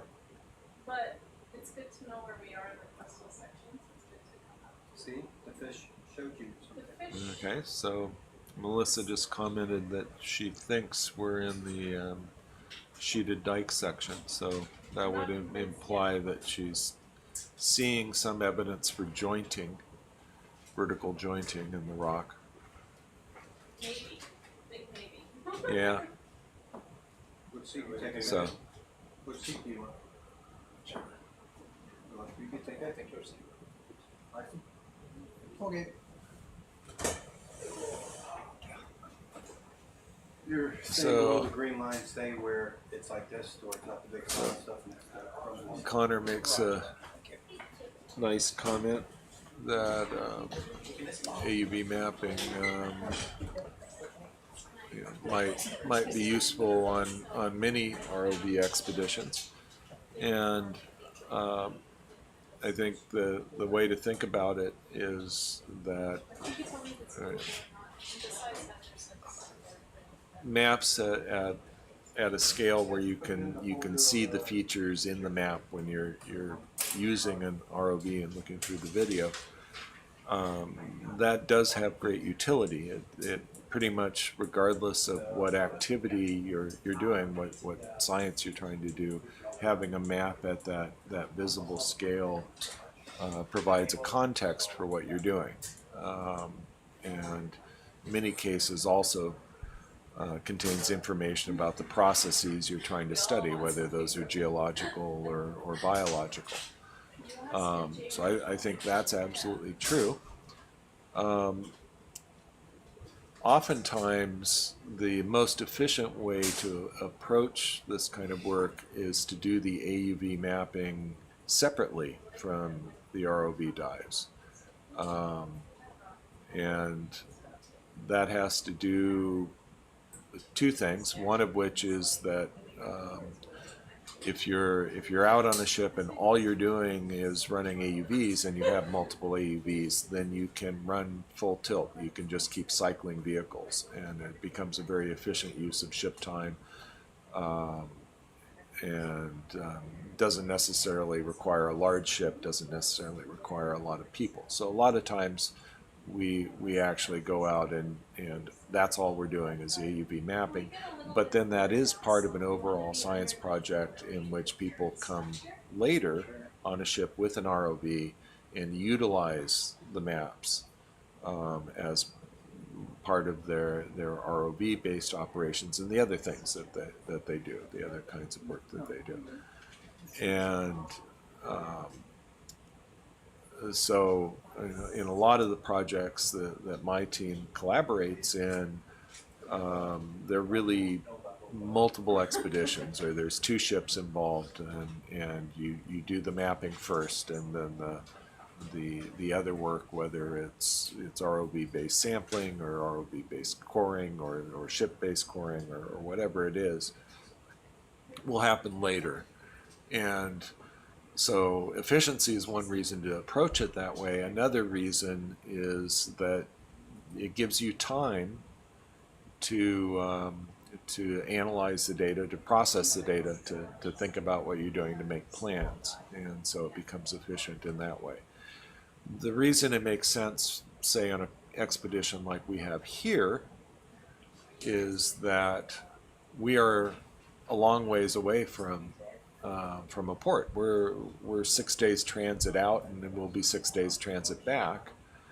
And so there actually is an efficiency here in terms of having us on this rather large vessel, with all the different science groups and all the different science observing systems, and using it all together. And it becomes a complicated dance, but for a trip like this and a set of goals like this, it does make sense to have the mapping and the exploration and sampling all occurring on the same expedition. It's also a lot more fun to be out with a large multidisciplinary group and to interact directly with all of the different scientists, from the geologists and geophysicists to the microbiologists and biologists and water chemists and everybody that we've got out here.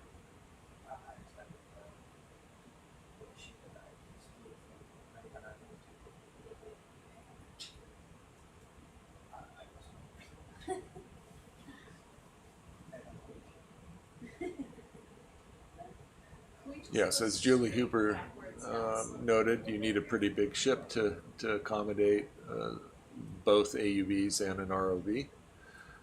That's because you've got large teams operating these kind of vehicles. These kind of robots require a lot of maintenance as well as just people operating them. So in our case, we've got 2 AUVs and 3 people operating them and 2 people working. Well, actually 3 people working on the data, because Jeff Beeson has really done as much in the way of processing the AUV data as Jenny and I have.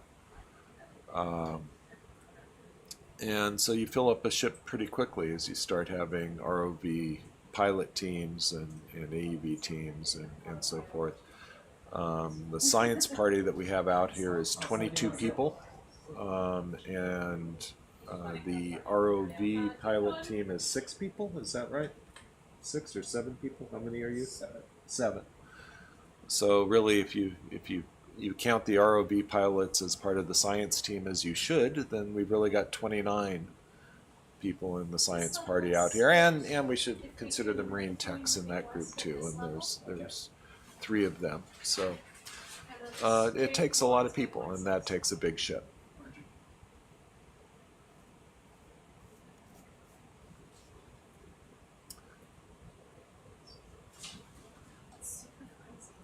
So we're all the way down at the base. Is that right? Yes, we're not at the full base of the whole slope, but we're at the base of the massive stuff. Okay. So we're scouring for anything that looks orangey, rusty, greeny. We may be already too high in the crustal section, but we might get lucky. ice field. All right, well, we're continuing to work our way westward near the base of the scarp, keeping an eye out for interestingly colored rocks.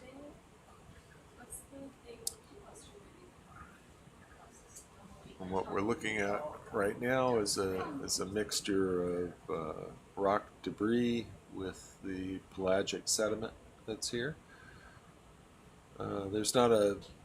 You've certainly seen a fair bit of sediment here, but there's really not that much pelagic sediment in this area, because there can't be, because it's actually not all that old. That we're quite close to the axis of the Mid-Atlantic Ridge.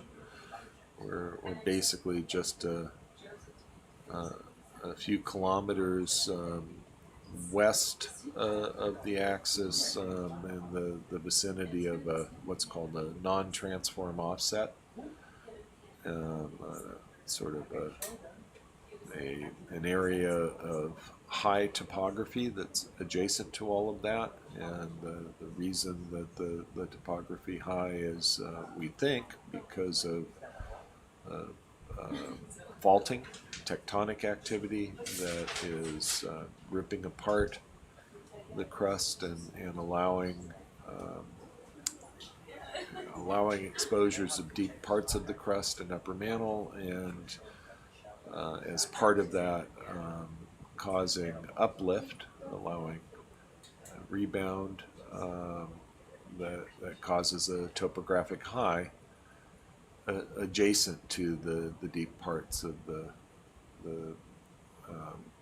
Mid-Atlantic Ridge axis. Can we get a bit closer to the seafloor? We've moved down slope a bit too much now. So kind of going back up slope a bit, and then We're in ROV. That's not an updated waypoint point. and then when we're like Thank you. Thanks, Jason. it's basically half the distance between us and waypoint 5. And we get half the distance upslope from us and waypoint 5, and if we stay at that same depth and go to the west.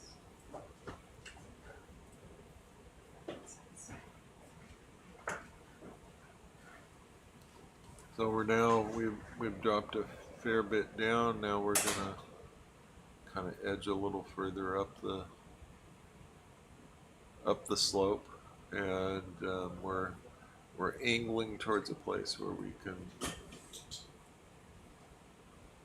see a quite steep part of the cliff there to the west, and we'll be looking along the base of that.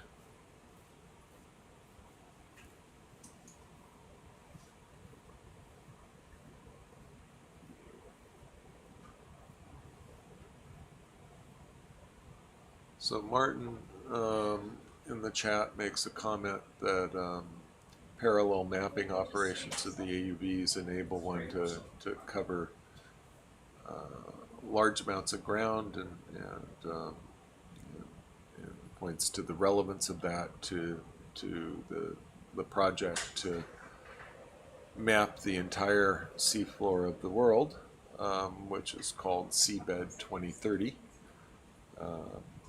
A project jointly led by the organizations JEBCO and the Nippon Foundation, and really involving a global community of oceanographers and involved in seafloor mapping, and in an effort to pool resources in a rational way to ultimately actually map the entire seafloor of our planet. And clearly I have to agree with Martin that autonomous platforms, whether they're submerged like AUVs or surface vessels, are absolutely part of a future in which we achieve substantial mapping of the seafloor. These are critical approaches to the technology that are hugely enabling. One thing I'd add to that is that there is, in terms of how things are utilized, there is a question of the scale that you're concerned with. And you use a scale that's appropriate to the problem you're working on. The AUVs that we operate close to the seafloor. We do meter scale mapping. And what we achieve in a single day's mission with a single AUV is covering an area just a little bit under 20 square kilometers.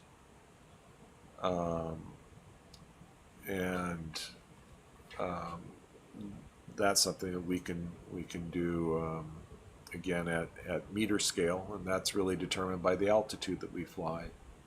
But that altitude also determines the line width, or the line separation that we run. And so we can do higher resolution by flying closer to the seafloor, but we will not cover as much ground.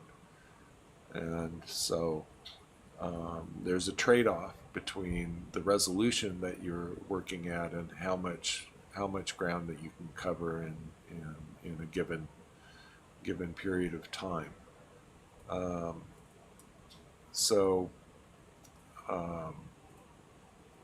And I should have, the 20 square kilometers, that's actually two AUVs at a time. It's about 10 square kilometers per AUV, but per AUV mission. But as an example, other mapping work that we do is really focused on working at finer scales. So when we try and map the seafloor at a centimeter scale resolution, which we do. Currently we do that off of ROVs, but there we use slightly different tool set. We'll use a multi-beam sonar, but higher frequency. We'll use a LiDAR, a laser scanner that's a time of flight laser scanner or LiDAR. And because we're flying close to the seafloor, we can take pictures. So we have strobe lights and we take stereo pictures. And so when we do surveys like that on an ROV, what we would call low altitude surveys or centimeter scale surveys, we're going to cover about 100 meters by 100 meters in a day. And so again, you trade off the scale that you're operating with to the amount of area that you can cover. And Can we pick up another rock here? Not because it's interesting, but and we're going to do another rock sample. Would you like a harder rock this time? yeah. There's kind of an angular one right there. There's like the big one and then one on top. That one right there, that was pretty big. You know what, this one right here? Not the big one sticking up, but like right above it. The bigger one? Not the bigger What are you looking at? The fish is looking at it. The fish is looking at it. Oh, no, it's not. How big is that? That's pretty big. Okay, a smaller one is fine then. Yeah. Like that's probably the size. So you can see the round one that's in there. What is that? And the wedge. Okay. Thank you.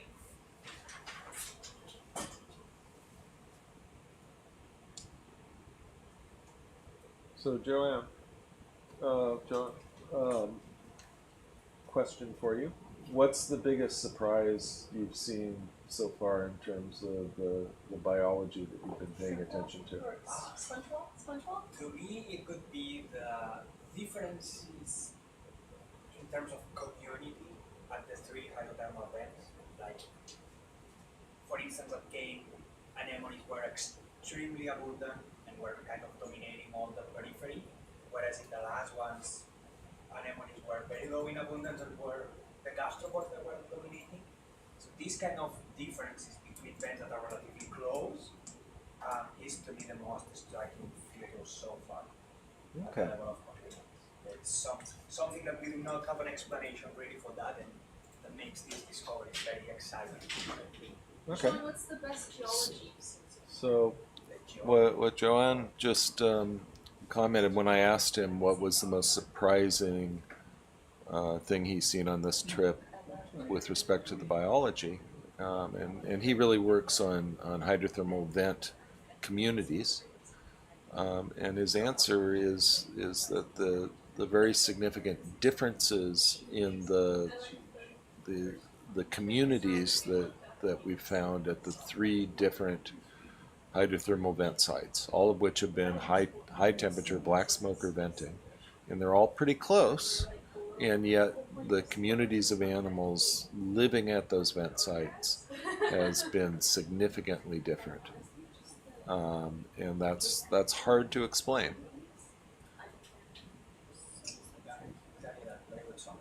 So things that are hard to explain, of course, are wonderful. Give us things to think about and work on.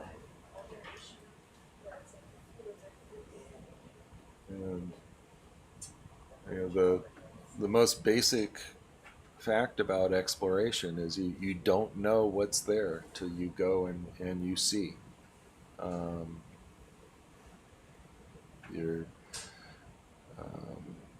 Your expectations are almost always not quite right or very, very I wrong. thought that was tiny. Yeah, What's going on? Okay, pick your favorite. It doesn't matter. Whatever rock you want to grab.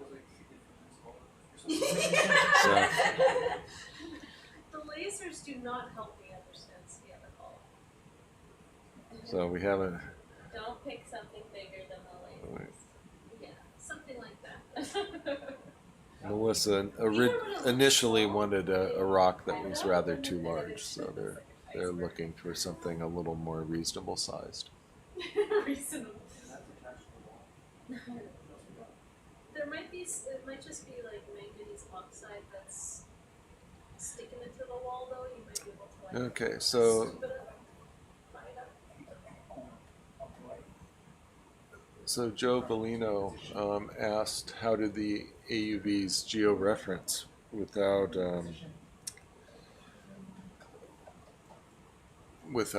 GPS? And of course that's right.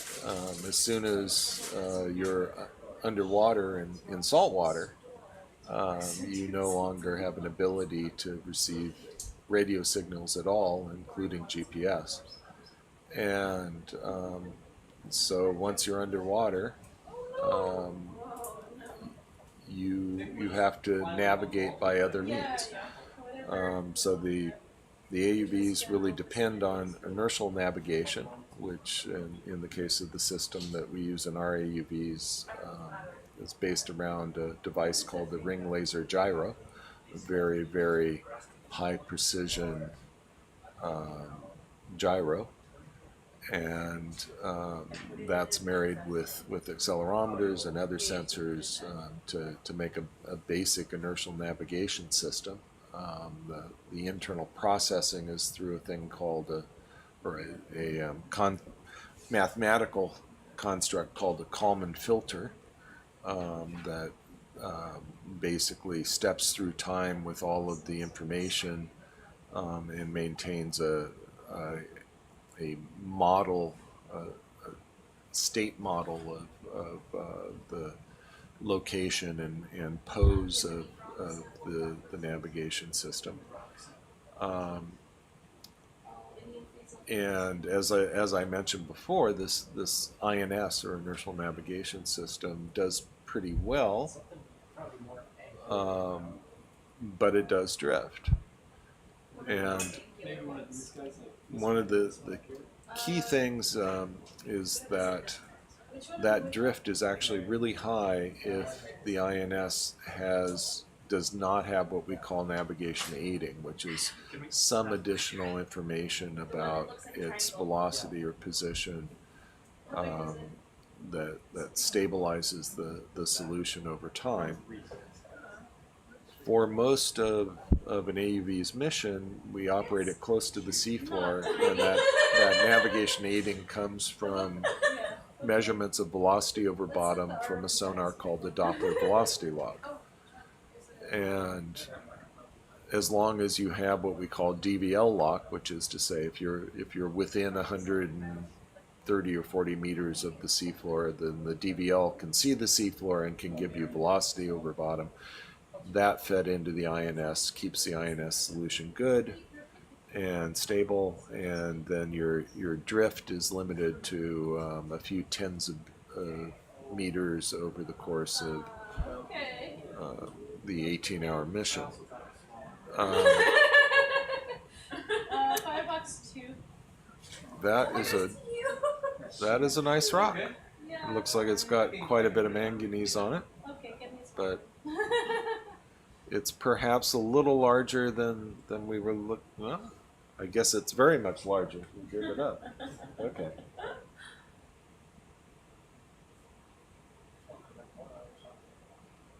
Guess we're still looking for the right size. How many pounds of payload can we put on there? We don't want to answer it. Okay. So we can't fly. That one has some bio on it. Good. We like bio on our rocks, right? So just to continue answering the question about the navigation again,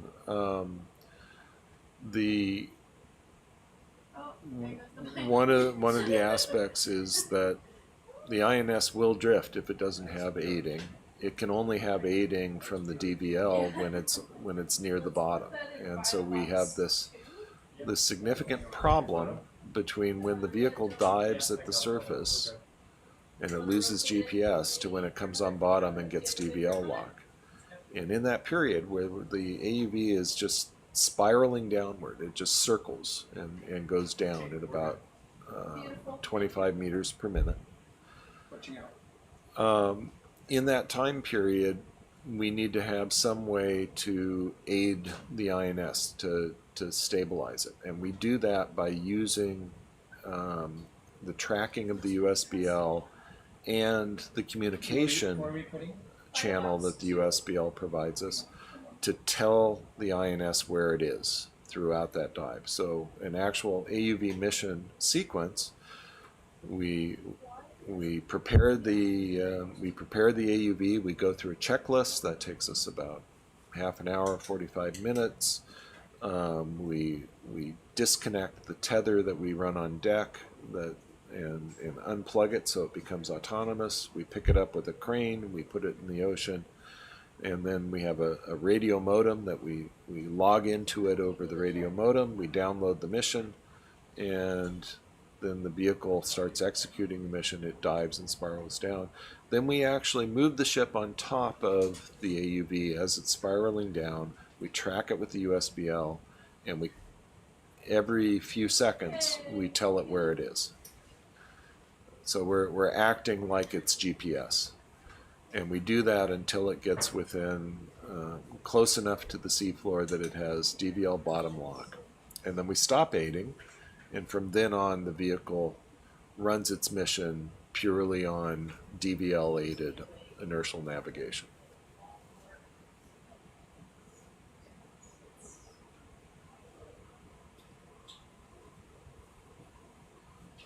So we did successfully get a rock here. And now we'll continue edging on to the west along the scarp. Yeah, at this depth, straight towards next week.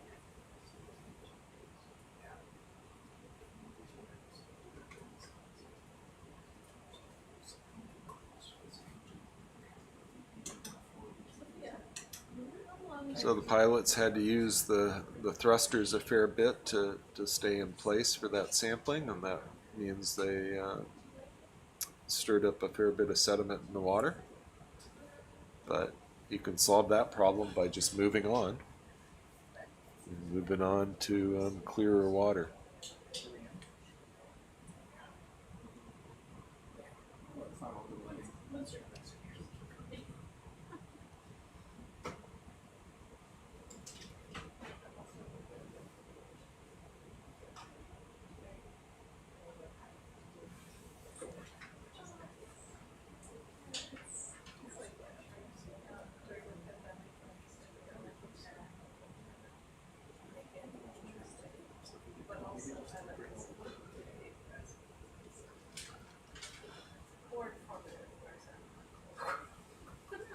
So I see a bit of white speckling in a sediment fall coming down there. Is there any significance to that or understanding of that? What's that? Pteropods, I think. Pteropods. Are they pteropod shells? Yeah. Okay, so explain to me what a pteropod is. I don't know. It's basically a pelagic mollusk that has a shell. Uh-huh. It's really, there are some forms that are very similar to snail, others that are a bit slightly different. But basically, it's a mollusk that lives on the water column, and when it dies, Okay. the shells. At what level does it live in the water column? That I'm not really sure. I don't think that they live very close to. I mean, probably they occupy a range depending on the species, but I don't really. Are they mobile enough that they migrate up and down with? Probably yes. Yeah, Okay. I think some of them are for sure. Yeah. Okay. They do this kind of migration. Like almost all small animals living in the water column do. Okay. And are those carbonate shells? Yes. Okay.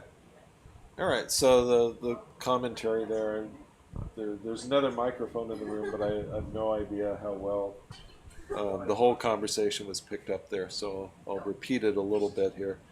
But I saw we all saw some white bits on a little sediment slide on the wall, and I asked about that, and the answer was, oh, those are pteropod shells. Well, unlike all of you people that listen to this and pay attention to SOI dives all the time, I don't know what a pteropod is, so I asked.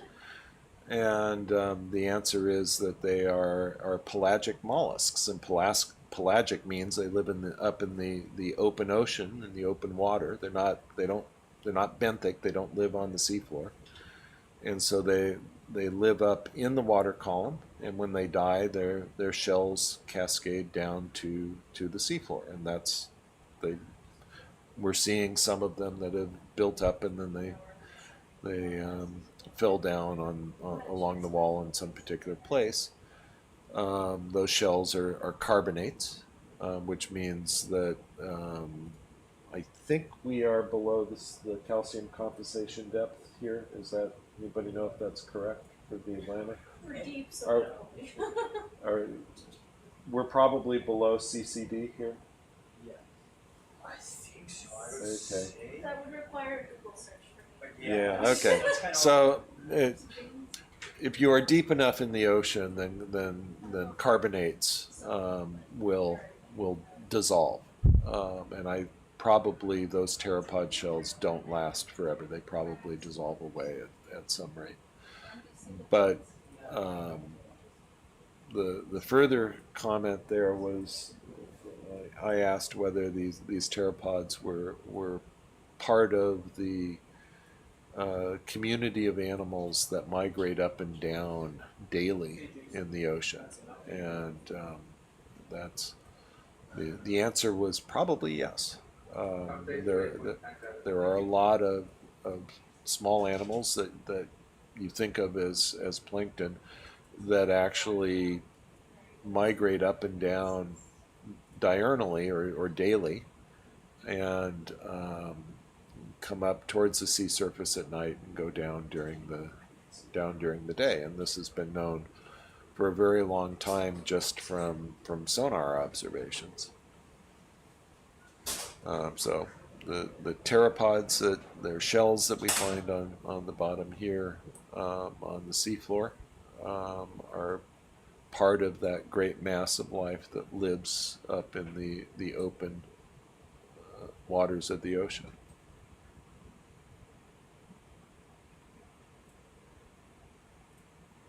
The ship allows me to move a little bit quicker through this. Try to cover more ground. So there's a question here, is this as green as it looks? And I always have that question about ROV video as to the fidelity of color. It's, basically you're operating the camera with corrections to try and make it look right. Do we think this looks right? I think this is green, but this looks very different from this screen. Yeah, right. We got the screens, I must say, in the control room, there are perhaps 8 to 10 different screens, and they look very different. So I Which guess actually we find it really useful for like comparing. Yeah, So sometimes no, in you- some screens we can see some things, and in other screens that's we right. can You get some Yeah. screens will show subtle shading much better, but the color may be off. Yeah. Or These things rocks like are all very dark gray. okay, so fundamentally the expectation is the rocks are dark gray, and to the extent that they look green, that's probably an artifact of the absorption of light by the water and the lighting itself, and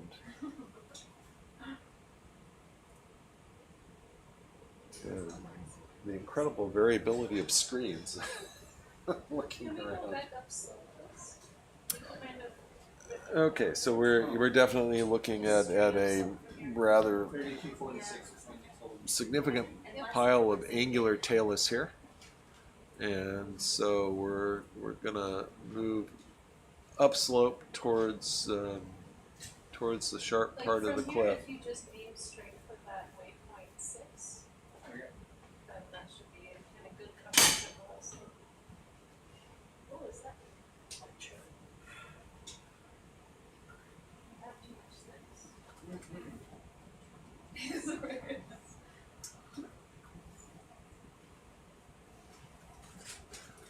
So there's a question here about doing color correction checks as part of the dive workflow. Color correction calibrations or color calibrations are something that are done, and I'm pretty sure at one time or another SuBastian has carried down cards or boards that have colors on them, and tried to calibrate the camera settings to get it as close to right as possible. The thing that makes it really hard in terms of ROV dives is that the water conditions change a lot. So you can do a calibration, but the next day, if the water's different, different turbidity and so forth, things will be different, and the colors won't appear right. So it's actually a really significant problem with all kinds of photography in the ocean, whether it's ROV video or still cameras or what have you. Tell the people on the internet that there will be a test at the end of the dive. They've been taking notes. There will be a Test. Okay. I have a question for you on Okay. timing. The bridge is just asking if we're going to be on deck at 0300, because that's what got written up on the board. Uh-huh. Is that what do you think? Where do you think you'll be in the dive if we say have to bring it up at 12:30 or something? Or? Well, it's 9:30 now, so you're talking 3 more hours of bottom time. We can cover a lot of territory, but not at the rate that we're going. Yeah. Right? So it becomes about choices. Well, this is like the key slope that we want to look at. Yeah, I think this is the area we want to go slow on. Yeah. We don't have to go this slow. We can. Well, I think this is, we want to be sure that we've really looked at this. Yeah. How high do you want me to go for this one? Yeah. Just go straight towards that waypoint. You see waypoint 6 on the map up there? Okay, stay at this level. So it'll be a little bit further upslope. What are the, It's like so what northwest, follows so from upslope and the end of this dive is a CTD cast, Yeah. which is going to be done at the vent, At the back. Yes. which is 3,600 meters. So that's going to be a 3 or 4 hour thing. Is that right? Yeah. Yes. 4 hours probably. Okay, so I think at this waypoint I want to see what this cliff looks like as well. So if that went in the water at 1:30, you said, Actually, wait, no, the if you're on deck at 3 a.m. Right, and and that- so in water at 4, so that leads to 0800. Yeah. And the alternative schedule that we had would be 1100, right? Be 3 hours later. Yeah. What are the implications for what we can do later? Does that change whether or not we're going to work at EMARC, whether or not we're going to arrive at Butterfield at a good time? Not very much. I have to recalculate when we're going to get there, but we're going to be getting there in the evening. Why are you looking at me? Look at them. And I was not planning to do much at EMARC except do a couple of sonar things. And nobody's really been lobbying for doing anything more on the seafloor there. Yeah, I think, certainly we have the AUV coverage that we have.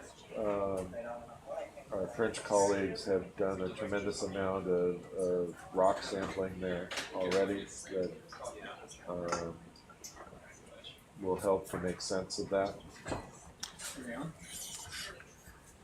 Forward. Leaving. Yeah, that's great. Oh, Just the mouse. and I have not been doing my duty on I that. think we're slope here, so I want to see what. Clear waypoint 6. Can we see? So we're gonna have this scarp face right above us, and I just want to see what it is. So head straight up. Head straight up and not too close to the wall, but back up a little bit so we can see the whole wall. Roger. Thank you. Okay.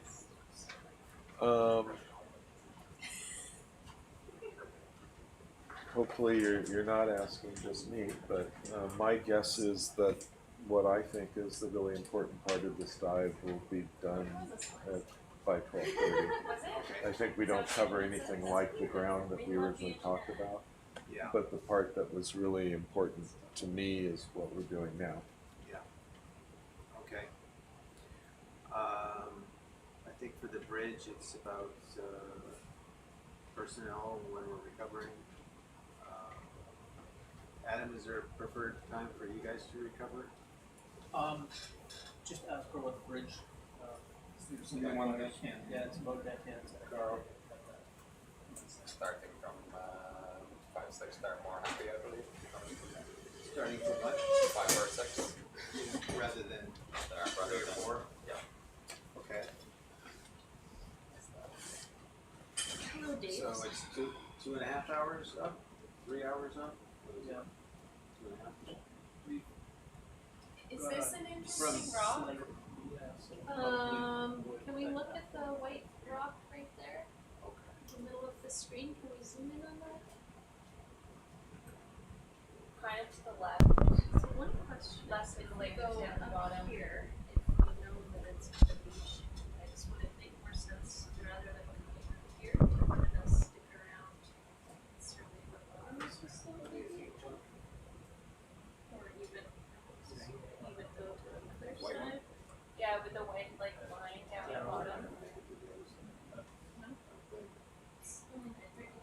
This one? To the right. But these rocks, yeah. That one on the bottom. Yeah, can we grab one of those? Thanks. Lincoln's hired, she's coming over. So I'm just not Well, fired. we're gonna get It's another like- rock sample here, and actually quite a few of the rocks here are interestingly colored, which is probably the dominant thing of interest, because it means, if nothing else, it means that they're altered, and they are probably not simply gabbros. Several reasons. Because we got here and these are sheet rays. So it makes sense stratigraphically. Scale and point. And if we actually Well, there's an interesting comment there on white balancing, and stating from Jamie B that white balancing is subjective. I can tell which source my screenshots are from by the overall colors. SOI SuBastian images tend to greenish, Okeanos is bluish, and Nautilus is a bit orange pinkish. That to me is a really interesting comment, and what I wonder is, what do Mbari images look like? And of course, we don't at Mbari do live streaming in the way that SOI does, or the Okeanos, or OET, which runs the Nautilus and Hercules. You can, however, see some of our video online, largely from the YouTube channel and some of the other postings that the Institute does. And I just wonder where we are in the color correction world. Perfect. Where's that going, John? That is a beautiful rock. 1A, please. Rock box 1A. I think we have found a good place for the kind of sampling that we've been trying to do here. Not at all sure that these. Well, I'm pretty sure that these rocks are not in place. They've tumbled down from a bit above, but there's a really good chance that these samples, when they get examined by John and Melissa later on, will turn out to be serpentinites, and therefore altered samples of the Earth's upper mantle. And of course, on the overall goal of this expedition was to search out hydrothermal venting that was associated with and potentially even driven by serpentinization of the upper mantle in places where faulting had exposed upper mantle rocks, or at the very least brought them very, very close to the surface. And so there's been tremendous interest in our part to identify places where these kind of exposures exist.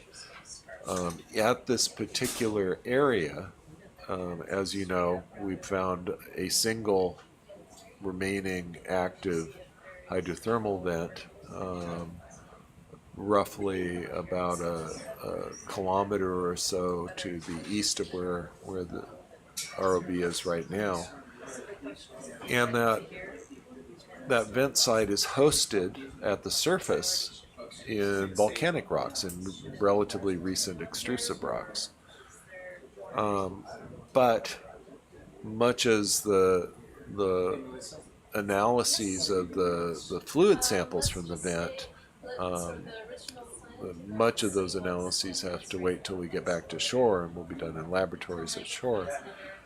Some of the analyses are done on board ship, and we already know that vent site that we discovered just a few days ago puts out fluids that have oddly high levels of hydrogen, of free hydrogen in them. And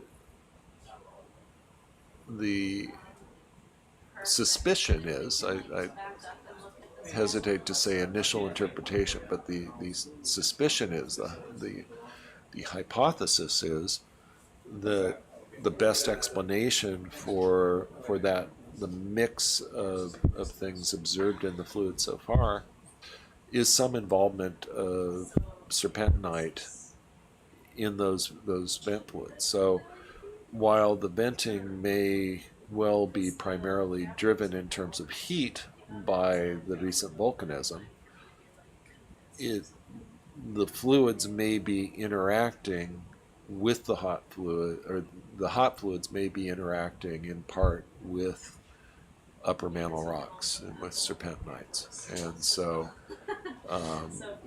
finding actual outcrops of such rocks here just a kilometer or so away on a horizon that probably dips into the subsurface in the vicinity of the vents is a significant part of the evidence that will drive our understanding of what's going on here.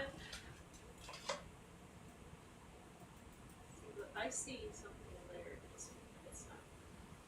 I just There I can do like this. Yeah. That's So what I'm seeing.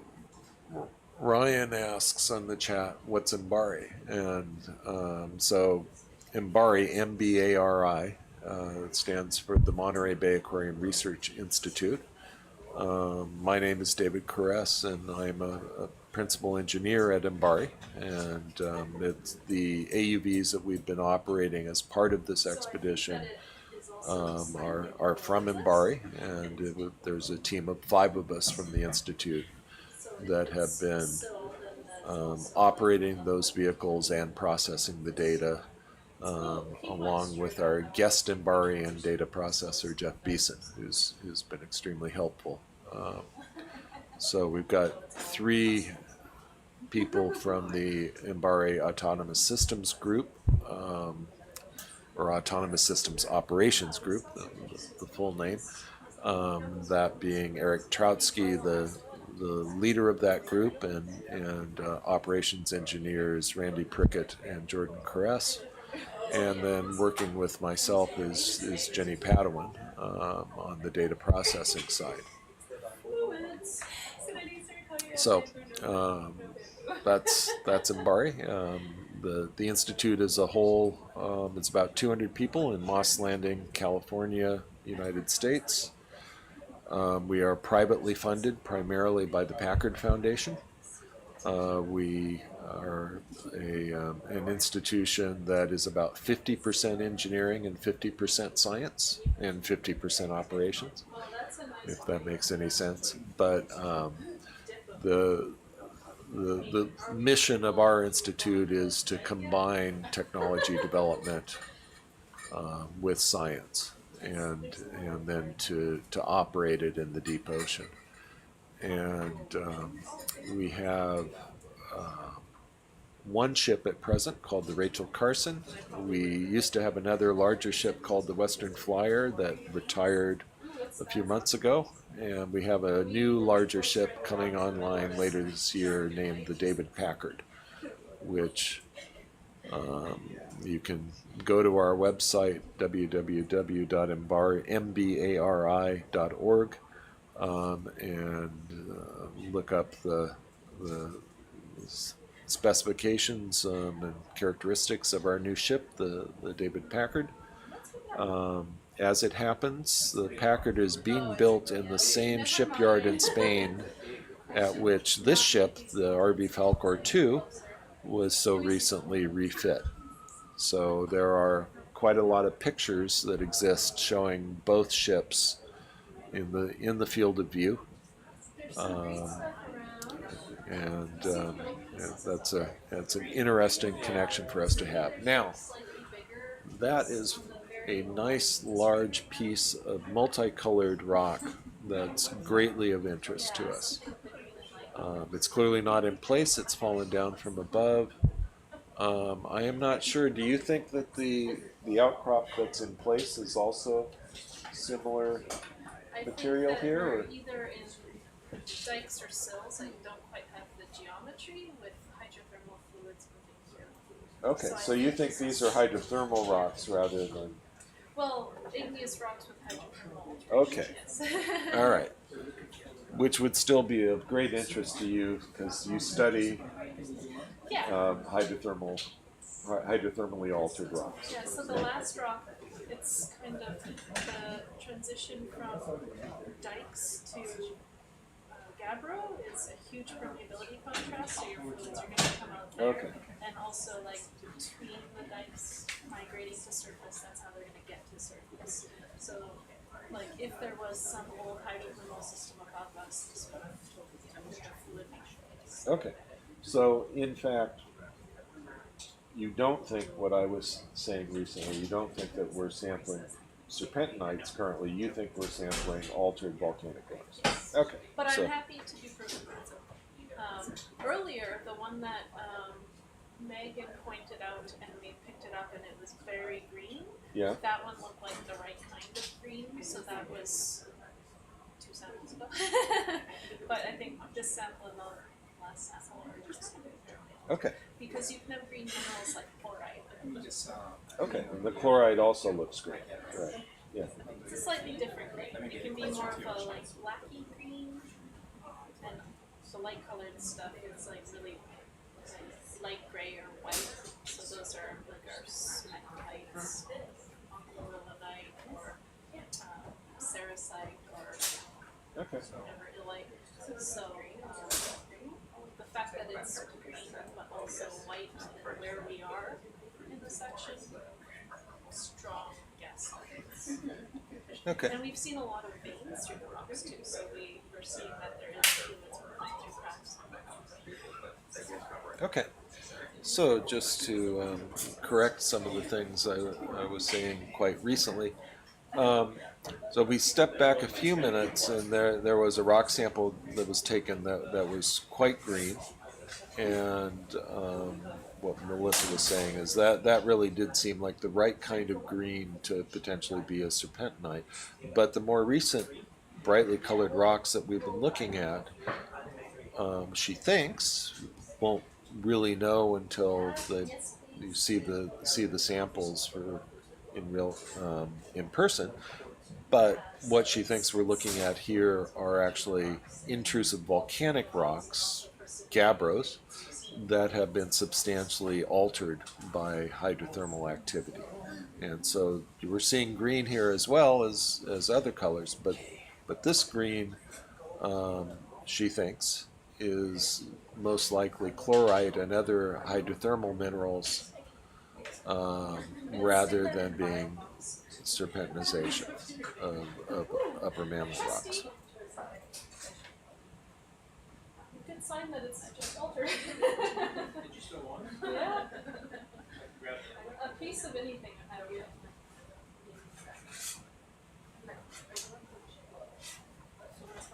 Ooh. Try to leave me some of the rock. maybe grab the other piece. Yeah. Okay, so serpentine, yeah, just to follow on all the commentary in the chat.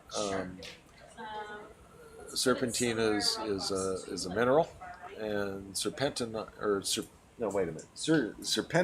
is a mineral. Serpentine is the rock, which is other way around. Serpentine's the mineral. Serpentine's the mineral, and serpentinite is the rock. And the important consequence of that is that it's serpentinite, therefore, that is the state rock of California. So the comment that there's a lot in Northern California is correct.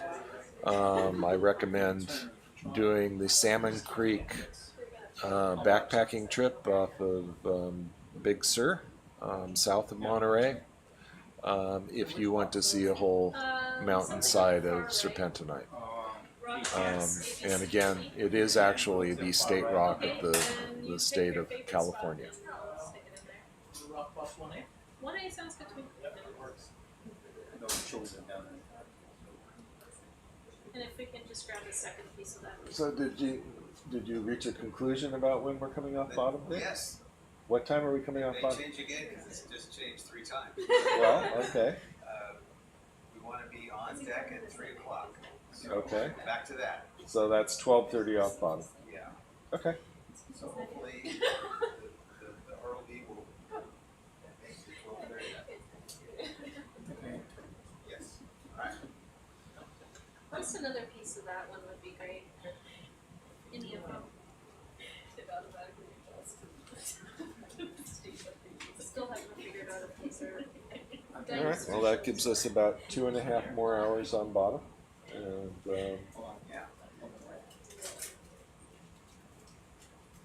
I think it's reasonably well spent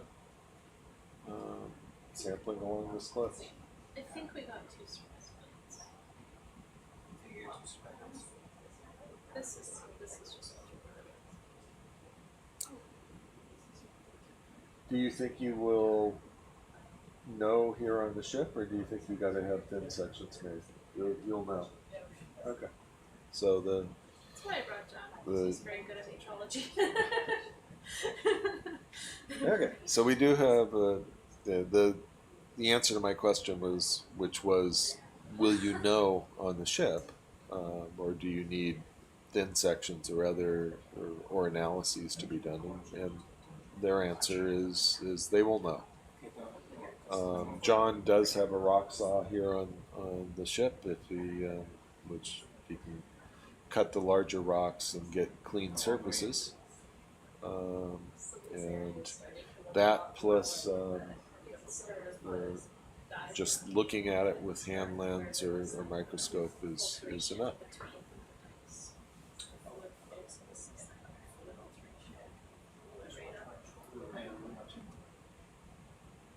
It's kind of either tilted like this way, or the silhouette's tilted up, or just tight at an angle.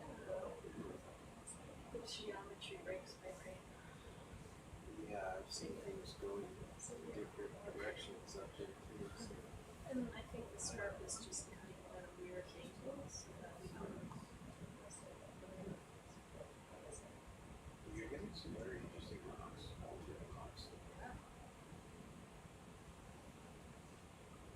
Maybe it's wrong. Oh, so crumbly. John's thesis lives Well, that rock is crumbly. We like crumble, that's fun. Or one of the other green pieces above it, if you prefer. Like, it doesn't need to be the exact same. Yeah, I'm happy.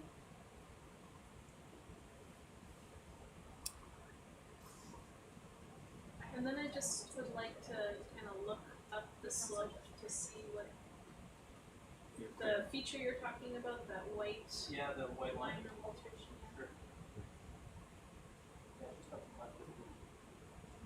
Do you ever use a craft arm, or is it all shelling? Showing, yeah. Okay. So we go around circles and and I'm afraid it will do. You guys use craft in We have a craft. I don't think we use it very much. Yeah. It's pretty finicky, Yes. but it's old. I don't think we ever bought another one. Reason, yeah, like that. Randy could answer that for sure. And there my comment. I mentioned who the members of the AUV team, the Mbari AUV team on board are. Among them is Randy Prickett, and Randy is doing autonomous vehicles now, but he spent a number of years as an ROV pilot at Mbari on both ROV Tiburon, our old and long since retired 4,000 meter rated vehicle, and then he was continued as a pilot with our current ROV, the Doc Ricketts, also 4,000 meter rated. Mbari does have another ROV Ventana, which is 1,850 meter rated, that we operate off of the ship Rachel Carson. But anyway, Randy has been an ROV pilot for many years, and the conversation we had about different types of arms and what you might choose to use, I mean, we already got one something piece, so that this he is could just weigh a in on. piece. If it's too difficult to We use the sample, craft it's too on crumbly, that's Ropos. You've used a craft on Ropos, yeah. One thing I've learned about ROV pilots is when they want a rock, they're not going to give up until they get the rock. Like, no, we're not stopping until I must get the rock. I admire the persistence. Yeah, it's hard to overemphasize how difficult this is, and to understand that we're trying to sample on a cliff. And so the teamwork between the pilot that's flying the vehicle and the pilot that's running the manipulator is really key. The flying pilot has brought the vehicle in and has to hold it steady, and probably, not totally sure, but I think he's braced it against the bottom and using the thrusters to hold the vehicle against a hill to provide stability in order for the pilot that's running the manipulator to do his job. And so you'll see this nice seam of alteration, this vein where all the fluids have zipped through when we look up here. okay, so Melissa just commented that as we back off here and look uphill, we'll see the vein through which the hydrothermal fluid movement occurred, along which the alteration of the rocks happened. And so we're getting a window into the subsurface plumbing of a former, and there we are, right there. You see the green color up there, the white and green, that's a vein of hydrothermal alteration. And that's a pathway, that's part of the plumbing system of a former hydrothermal system. And one could imagine the likelihood that that was a pathway that fed the fluids up to the surface of a black smoker system that once existed at the sea surface, which would have been well above us, you know, above an extrusive section. So we're here in the lower mid crust, and there once at a point in the past there would have been multiple kilometers of rock above us, with gabbros and then the extrusives, the erupted basalts, the pillow basalts. And at the top of that would have been a black smoker venting system. And the fluids coming out of the seafloor were moving through cracks like the one that's evidenced by the minerals in front of us right now. As concerned about getting a little piece of it if it's not working. You want a piece of it? No, for you. You want to get me a piece? You like the chocolate? No, we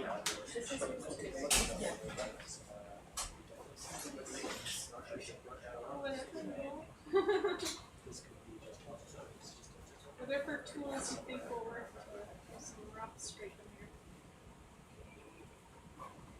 You want to like scratch at it or something?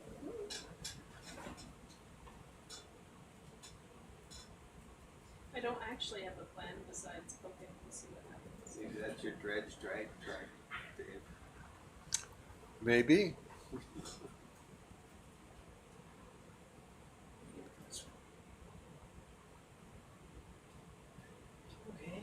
I don't know. And you do find stuff on the seafloor when you go and look. We go down and we find fishing trawling tracks all the time.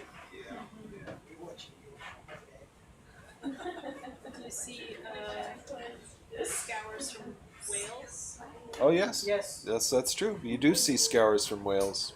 Whales and certain large fish will interact with the bottom and then leave behind visible marks.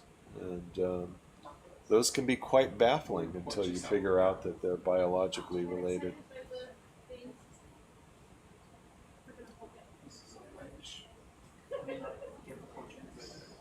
I think we need to.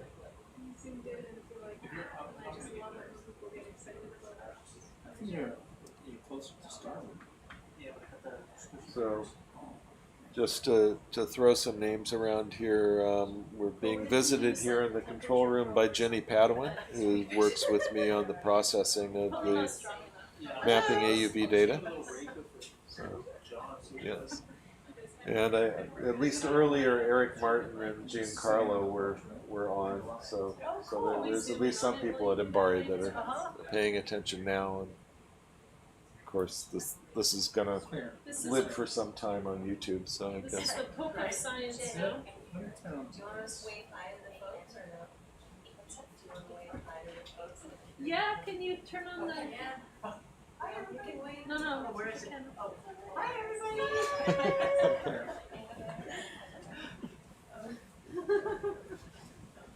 What are we waiting to? The world. The camera. Random slices of the world. Whoever's online right now. Or in the future. You missed it? Yeah. At least a dozen people. Today, it doesn't people today. My mom's been watching. I've seen my brother and my sister on there. All right. So what is the heart? So what is your little jaw made out of? Titanium. What's titanium on the Mohs hardness scale Very hard. compared to like Compared a to steel stainless steel. nail? It's a lot harder than stainless steel. Titanium is a 6. Titanium's a 6, so this should be very soft. In situ hardness. Yeah, it's more Oh, yeah, about look at that. the. Yeah,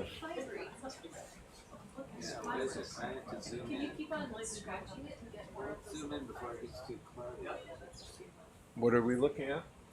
The things that they just broke there. Oh, the vein. Oh, are those fibers? Well, they're long. They're splintery, I should say. Splinters. Splintery. Is there any possibility that that's asbestos? I don't know.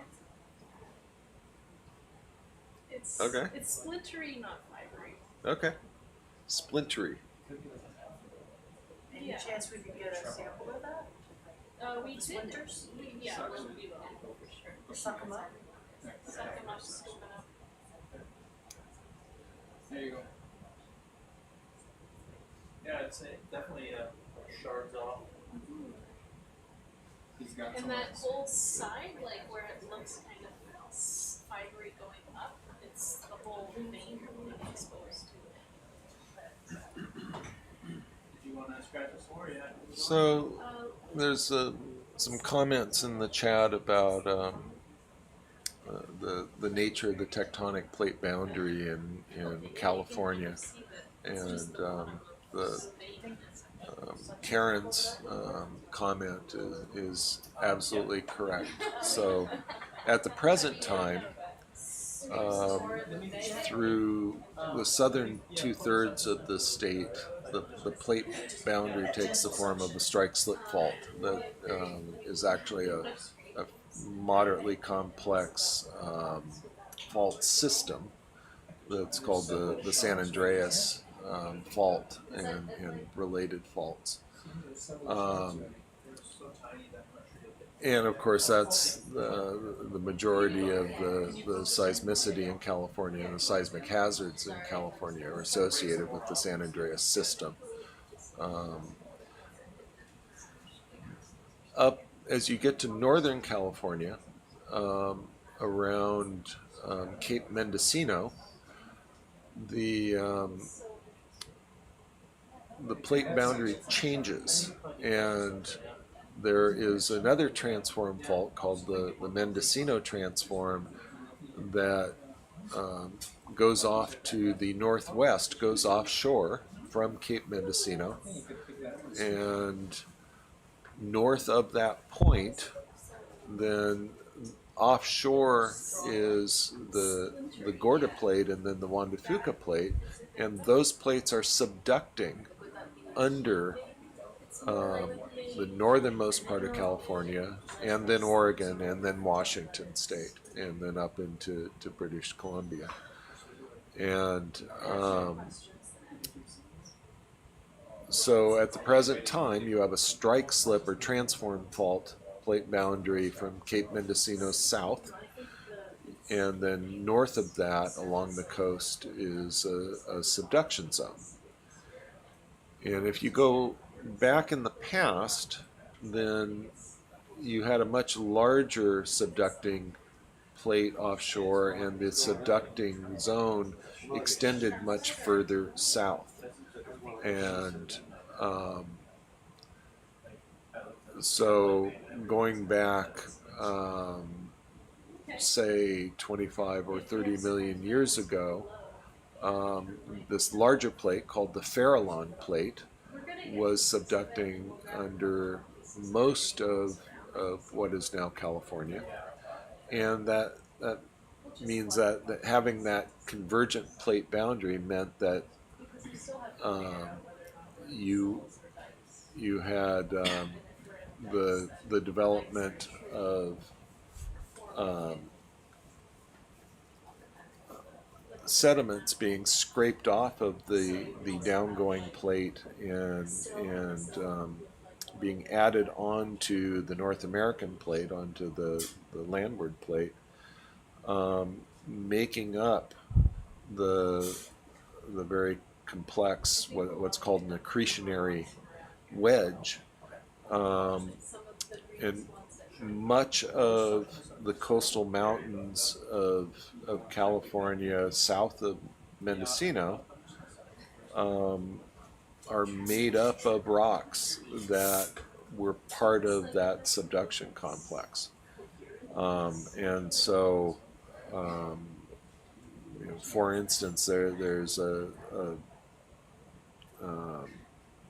formation, a geologic formation called the Franciscan Formation that consists of these subduction-related accretionary rocks that makes up much of what you see along the coast from San Francisco down through where we live in Monterey County and on to the south. And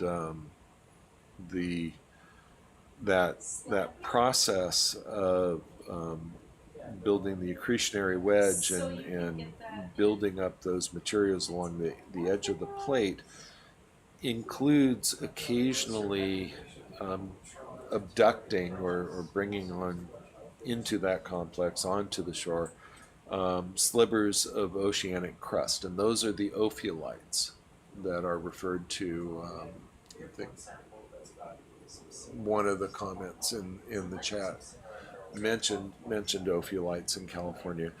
And so an ophiolite is a piece of oceanic crust and oftentimes upper mantle that has been emplaced onto a continent.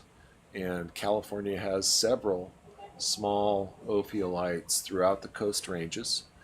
And it's in these settings that you find the serpentinites that we were talking about before. Those serpentinites actually are bits of upper mantle rocks that have been fully altered to serpentinite. And it's hard to overstate the complexity of the geology that's been left behind in the coastal mountains of California by these millions of years of subduction, now followed by the San Andreas type of transform faulting or strike slip faulting. But anyway, it's actually the serpentinites in California really are from the same sort of processes that we're trying to study out here in the middle of the Atlantic Ocean.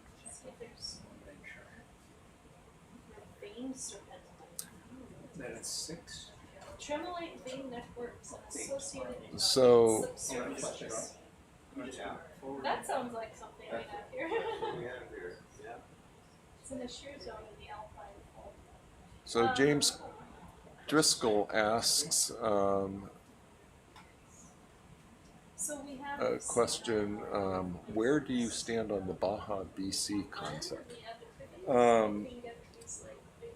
I think what James is referring to is that at the current time there's actually quite a ferment of novel and multiple novel ideas about the history of Western North America, the evolution of the geology of pretty much all of Western North America, including the Coast Ranges, the Sierra Nevada, the Cascades, Baja California, the formation of the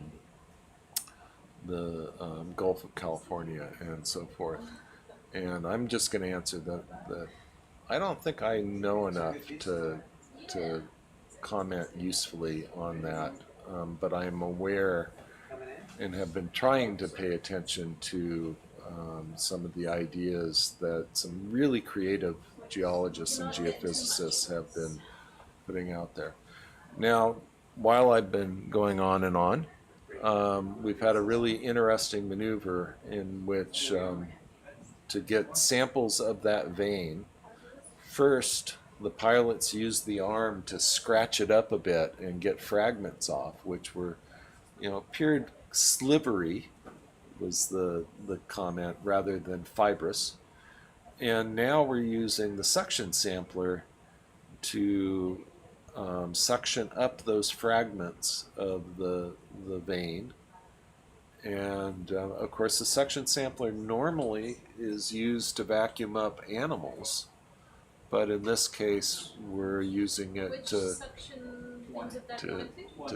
suction up some interesting rock fragments. So I'm not sure whose idea that was, but that was a creative. Oh, it was Jenny. And you've seen this done before, have you, Jenny? We've collected glass this way. Okay, so Jenny for a long time worked with volcanologist Dave Clegg at MBARI, and so she indicates that she and Dave commonly would use this to get volcanic glass fragments off of fresh lava flows, and so they. Okay, so would you actually use the manipulator to scratch it up and then suction it, or do you? The end of this, it was a different suction end effector that was metal, and we would use that Oh, to okay. scrape. And then the canisters had, it was different from the big suction sampler that they had. We had, I don't know, 30 little canisters. Okay, so you actually had a special Clegg suction sampler. Okay, and that still exists at MBARI. I would assume so. Okay. So, and what Jenny is talking about is getting samples of volcanic glass, and when you're dealing with fresh enough lavas, what you really want is to get the glass, which is the margins of the lava that cooled very, very fast by being exposed directly to seawater. So when you see the pillow basalts that we've seen, the glass has mostly gone away, but at the time that they formed, they would have originally all had an outside rind that would have been simply glass made of the basalt. The reason it's really advantageous to get samples of the glass is that cooling, that freezing of the lava into glass by the water happens so fast that the gases that are in the lava are preserved, and they're preserved in the glass, and so you get the full chemistry of the lava by studying the glass. And of course, if it's fresh enough, it hasn't been altered yet.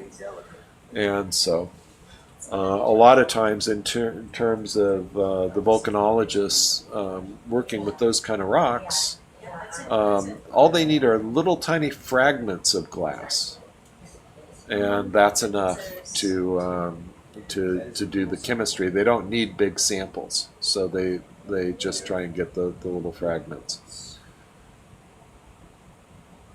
Beautiful. That could be And so that's a pretty rock. Yeah, that is a very. We think it's serpentine now. We think you were originally right.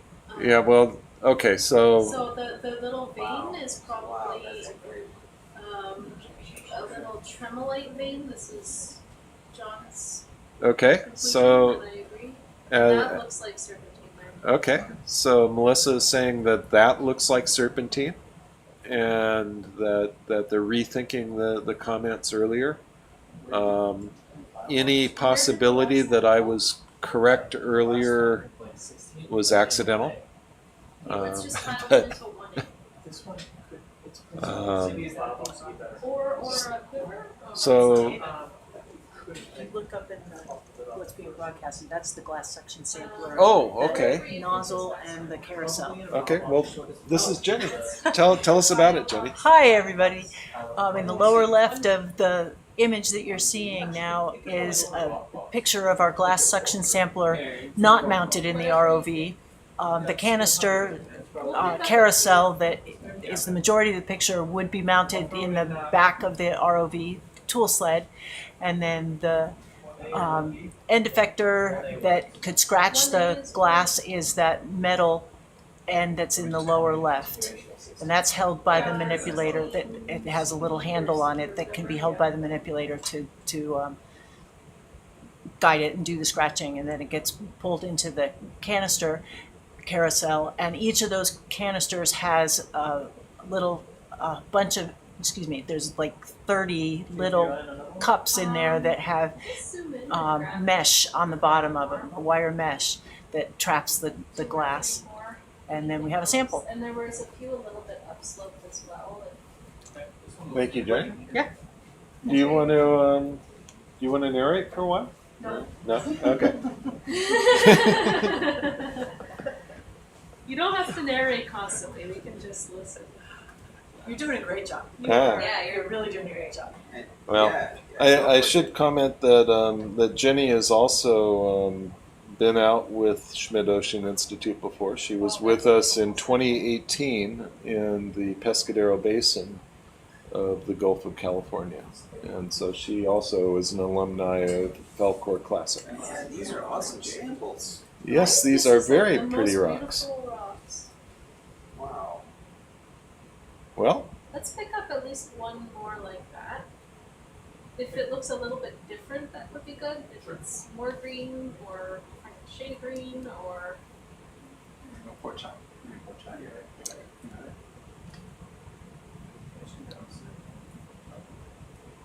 is our so we are currently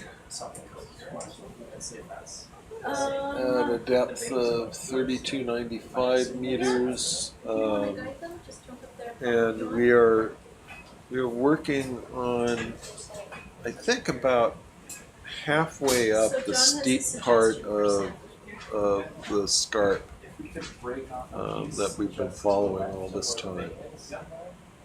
And this is the kind of exposure that we've been looking for, and that really was the whole point of this ROV dive.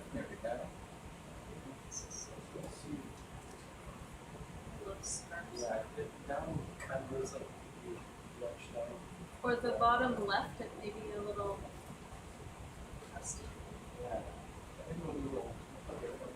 Okay.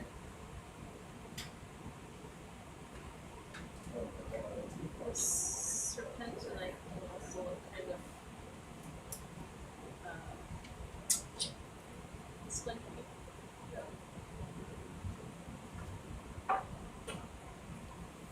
We should ask Esther how many kilograms of this she wants. So one of the questions is this associated with shearing, like a fault zone type thing? Are we just at a crustal level where there's these gabbro sills? You can get some serpentinite in between the sills. So getting a better understanding of this whole outcrop ridge thing, zooming out, going up, going down, looking around. I don't think we're gonna find a better outcrop than this. Yeah. So what Melissa was commenting on was that there's some uncertainty and ambiguity in where exactly we are in the crustal stratigraphy at this point in the outcrop. We're finding the kind of rocks that we're interested in. But having achieved that, now we have to wonder, well, are we really where we think we are in the crustal stratigraphy? Which again, at the top, you have well, let's go from the bottom. At the bottom, you have the upper mantle. And above that, you have intrusive igneous rocks, the gabbros. And the lower part of that is usually pretty what we call massive. It's just large amounts of unjointed, intrusive rocks. In some places, there's actually some horizontal banding in them. They're called cumulates, and that comes from magma chamber processes. But generally pretty massive gabbros. And then as you go further up in the crustal section, you start intermixing vertical dikes that are heading up towards the surface with a certain amount of extrusives, and that's called the sheeted dike section. And then on top of that are all the extrusive lavas that have been erupted onto the seafloor. And so whether that's sheet flows or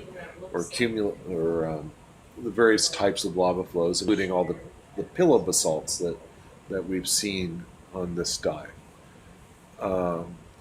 So we're finding rocks that are hydrothermally altered. We're finding rocks that look like they are serpentinites.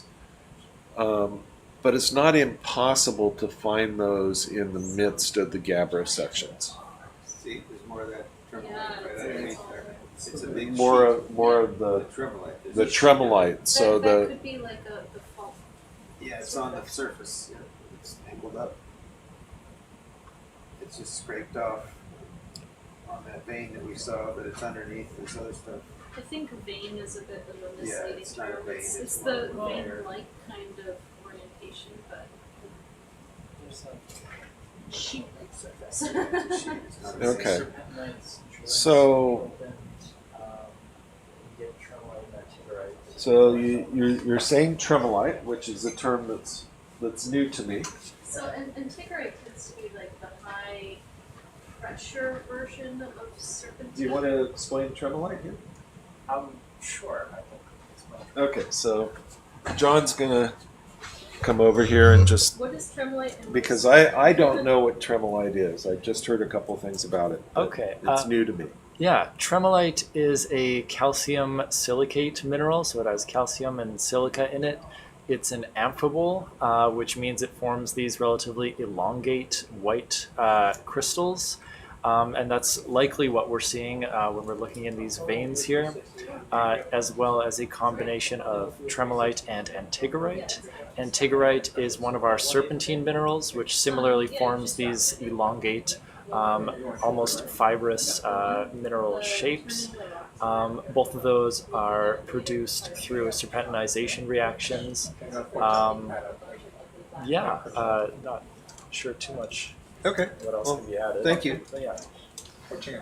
Well, that and so we're seeing it right now, and it's the white material. Yeah, the white specifically Okay. would be the tremolite. Yeah. All right. Thank you, John. So is this host rock peridotite right here, or is it just gabbro? I think it might be peridotite. It should be peridotite, So right? so peridotite. Let's call it serpentine because it could be peridotite Okay, or serpentine. Yeah. All right. but mantle material.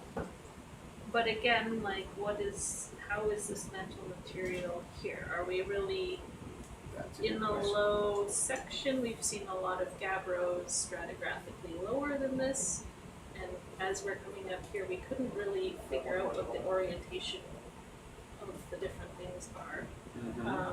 And again, looking at serpentine and tremolite being like things, a lot of it seems to also be related to possible faulting. So,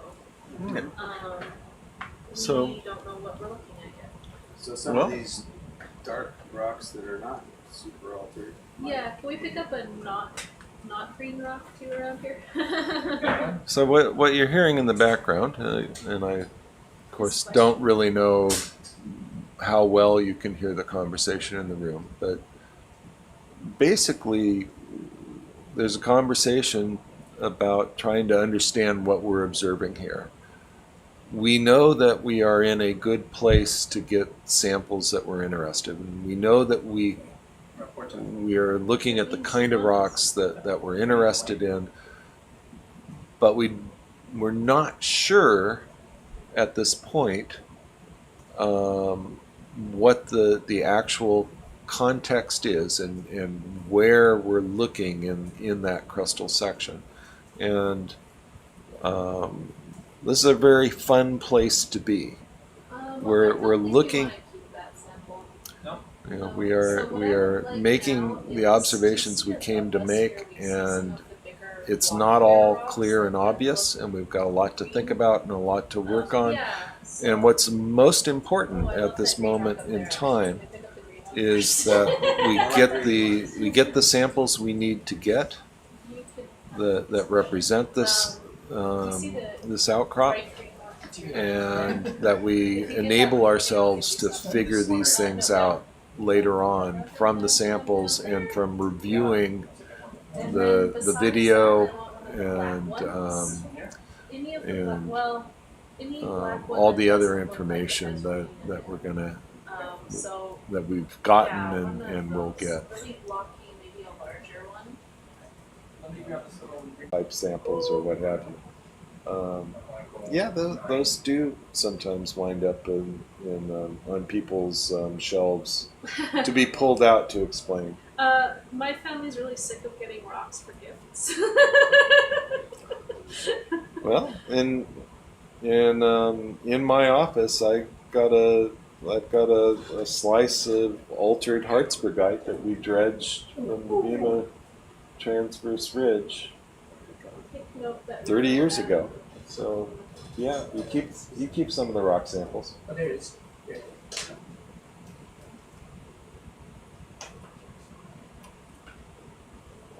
So James Driscoll asks, are you able to put together a map of the different rock units? Yes. And the answer is yes, actually.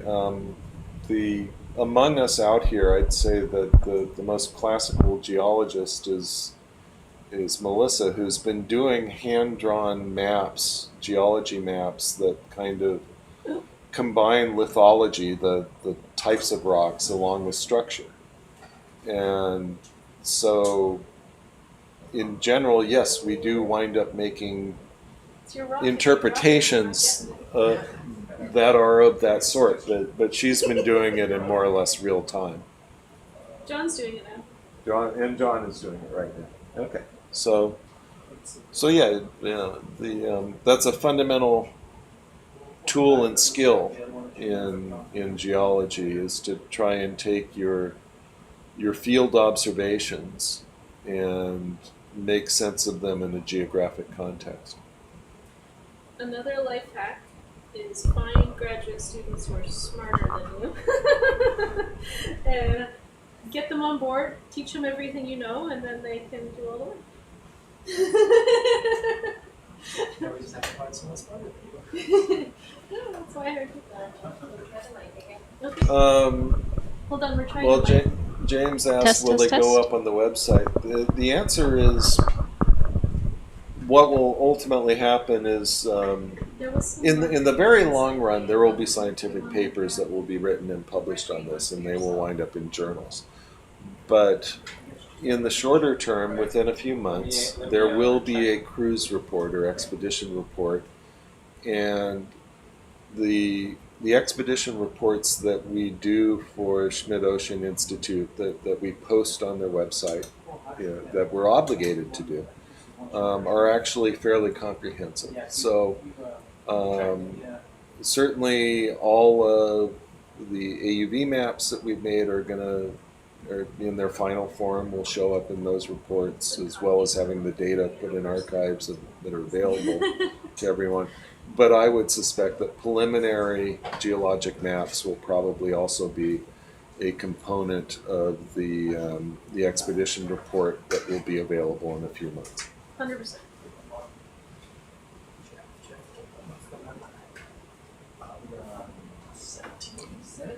So is that more consolidated rock just above where we are as fragile as this, I wonder? Okay. Is the rock above where we are as fragile as this, or more consolidated? We suspect, and Melissa can contradict me if I'm wrong, but we suspect that the rock that's above us on this cliff is harder than what we're looking at here because the cliff is vertical above us, or very nearly vertical above us. And so I don't know, did we go up there and look and see that it was gabbro, or we haven't We're done? going to after this. Yeah, so we will go up there and look, but the map says that the cliff face is nearly vertical above us, and so that's probably much harder rock. That is a tenuous grip, but you got it. Can we look closely at it before deciding to keep it?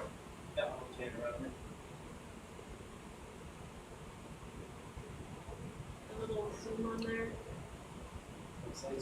Looks like it's a back. Well, it that's a looks good like one. two things there. That's a great sample. Yeah, let's keep it. Yeah. Yeah, definitely. Yeah, Let's a give lot it of a white and sample green number. there. Let's call that 18. These are great. These are great rocks. This is exactly the kind of thing we're looking for. Yeah. And Where are we putting this one, Jeff?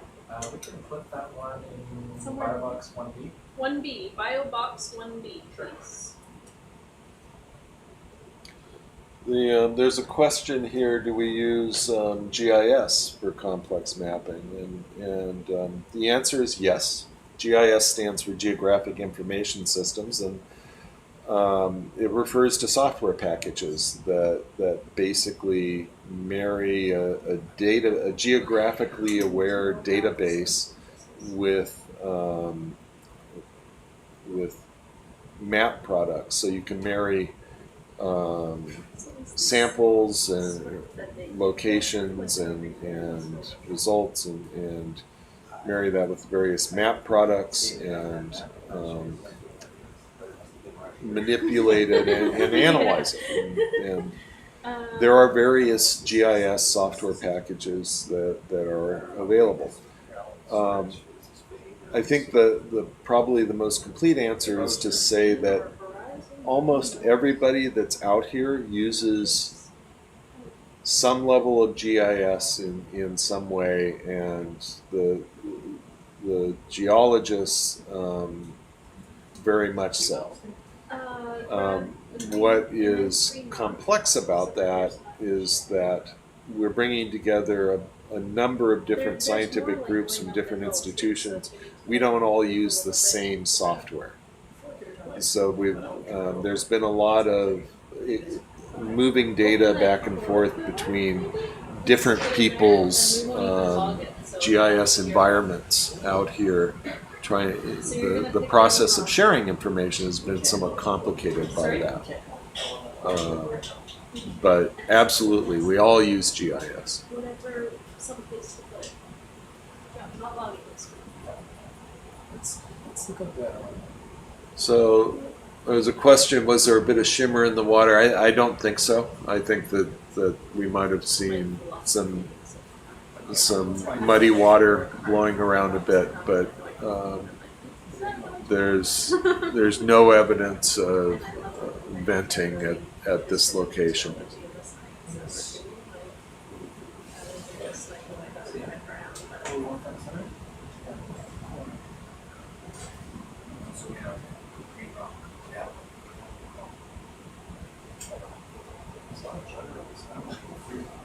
Okay, so we need a strategy after this rock, and I think the strategy should be to slowly move uphill and see how extensive this is. Oh, you're getting yourself a good run. So maybe like back out, look at the wall, and then move up. That makes sense.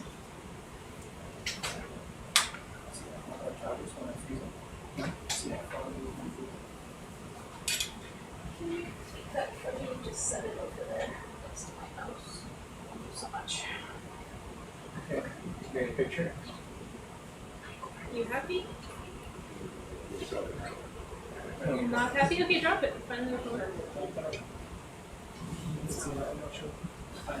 Oh, right there. Oh, yes, I've never seen them this excited to pick up a rock before.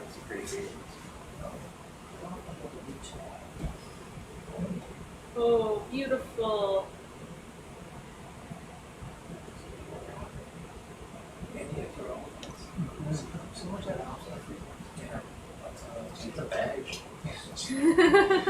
You can, if you want a bag. Shrimp. Yeah.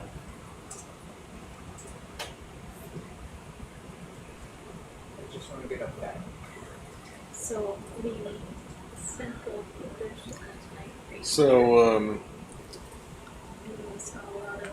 Ryan Thompson asks, did I say there used to be more rock layers above this area in the past? And that is what I said. And basically the observation here is that if we are at the seafloor, at this cliff, looking at rocks from the lower crust or perhaps even the upper mantle, then these rocks that we're looking at used to be buried under at least 4 kilometers and perhaps more like 6 kilometers of rock. And that's with other ones the observation that these rocks are exposed at the sea surface right now, well, that exposure is here at a scarp is due to some combination of faulting and mass wasting, where by mass wasting I mean the potential for material to fall away downhill, to slump away. We see a lot of evidence for active mass wasting further down the hill to the south of us, and perhaps that's part of how this exposure came to be exposed. But absolutely, the rocks we're looking at used to be buried several kilometers deep within the oceanic crust. So where did those kilometers go? Well, yeah, that's a good question. Eroded away. In part they're eroded away, in part faulted away. And again, where we are sitting is adjacent to the axis of the Mid-Atlantic Ridge, which is a spreading plate boundary, where the European plate and the North American plates are diverging at a rate of 2 to 2.5 centimeters a year. And so in part what's happening is that we're right at that plate boundary, and crust is being created through volcanic processes, but it's also being dismembered and stretched through tectonic or faulting processes. And that's all part of the context in which we're working here.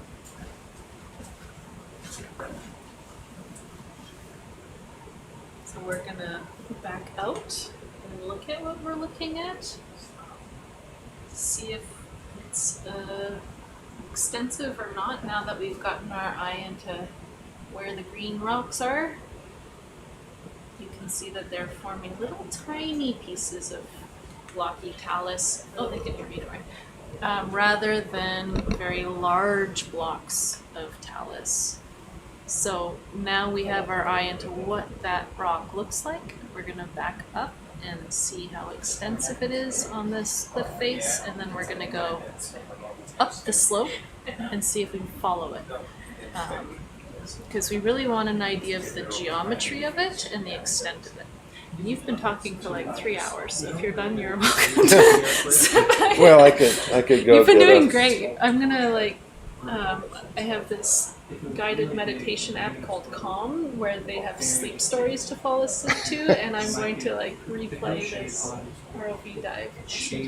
Nice, calm, relaxing explanations. Okay. Well, yeah, I probably need to take a break.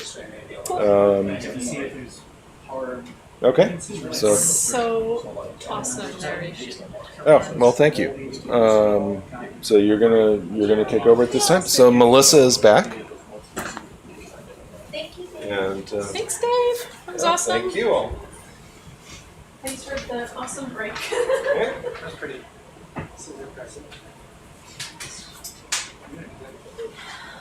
Really cool.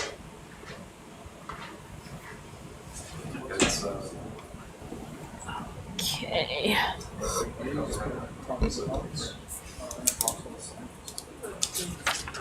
We think that for a couple of exponents, this groups. All right.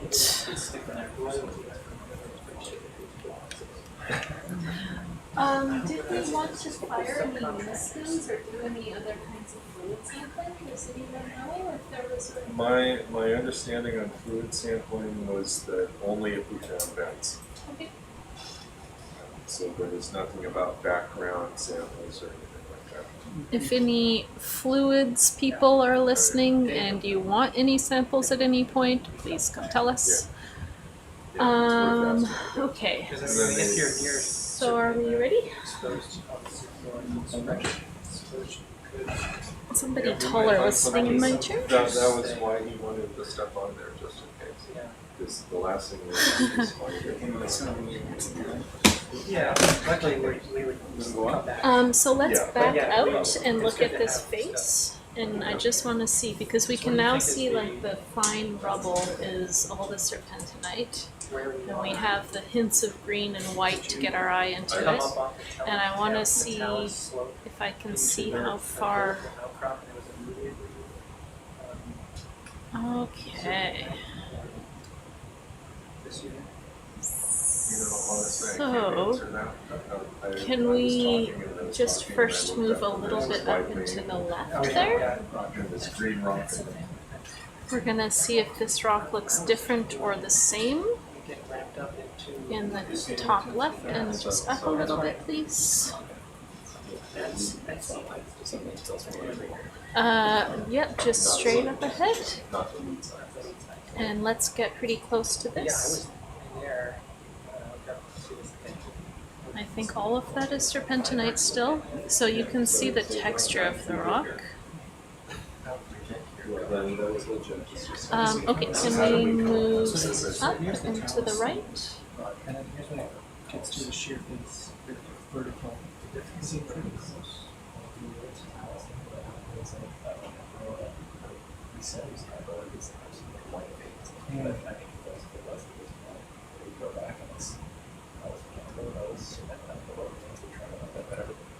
Keep going. Can we go more to the straight to the right now?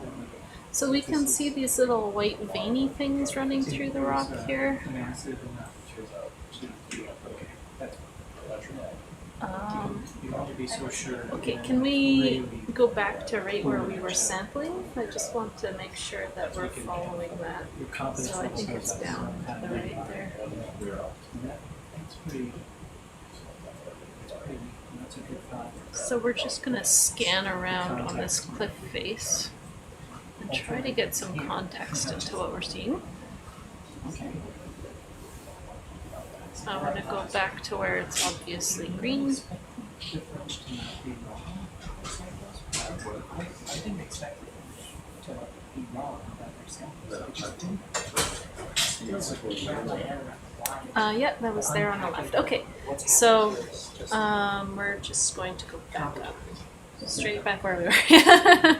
I just needed to orient myself there. So it's right there on the bottom left where we were scraping and sampling. You can see that this rock looks pretty different. It doesn't look like a nice big coherent face.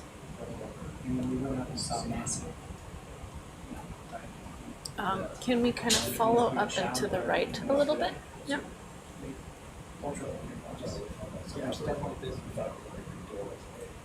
We will be sampling another rock around here. Well, I mean, that was part of the our waypoint to go look at those things. Can we go sit down somewhere over there and then we can zoom a little bit on different things? Maybe it does. But this is what you need. Well, what I was wondering is there a fault here that, Yeah. That's So, nice and good. Yeah, can we actually set down here? Okay, and there's a lot of sediment and mass waste on it too. Mass. The big scarp there.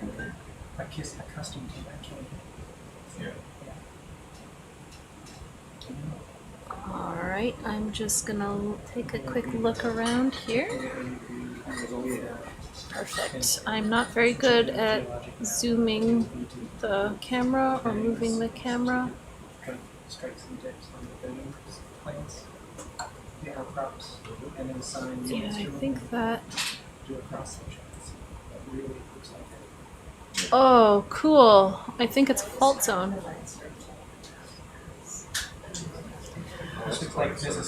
Can we go up there? Can I control the camera while you move? So right into the middle there, you can see all of the white veiny stuff coming through, and it looks really broken and brecciated. Yeah, I want to see this face closely. This looks like came down to the top. That looks good.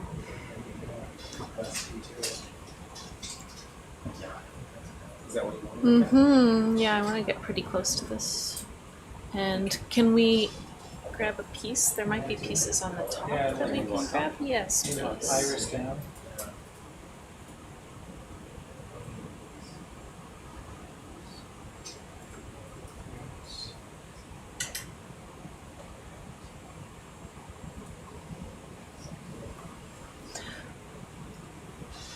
Sophia, can we get the little depth thing, the accurate depth thing up here?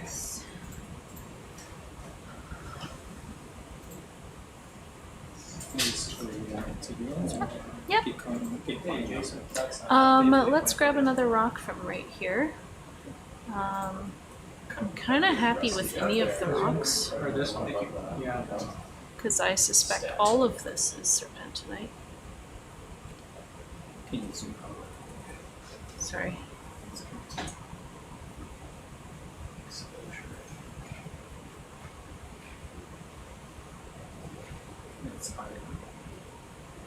That's cool. Yep.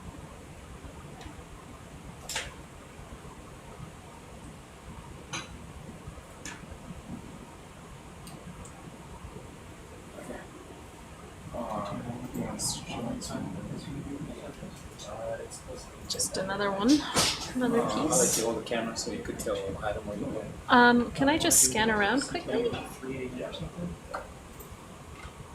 Maybe this cheap scientist. Yeah, we got more of it.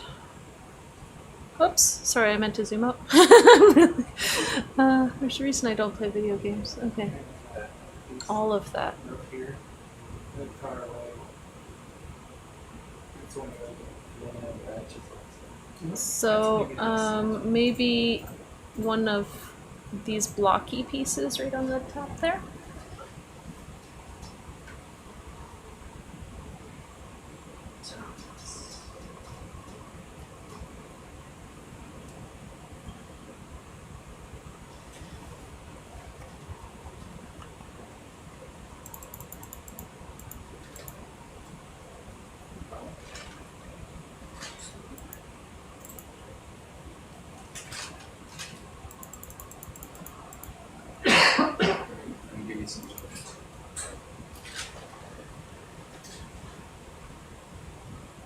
Oh, what is that bio team? Near the laser? Yeah, that looks like another whole variant to me because you see the tan Innards? yeah, it's basically like what hull variants do is they have their deposit feeders, so they basically sip some sediment, so they eat a bunch of dirt, take what they want from it, and then poop it out. Hmm. So the tubes, that's really common to see with hull variants, but Holotherian, okay. Cool. Alright, that'll be interesting to cut open that rock. John? Sorry, we will put that in rock box 2A.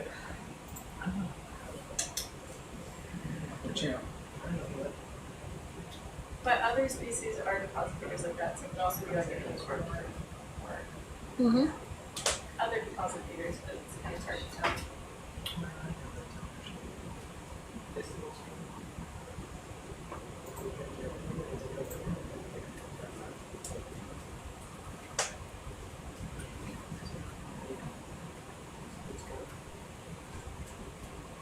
Perfect, thank you.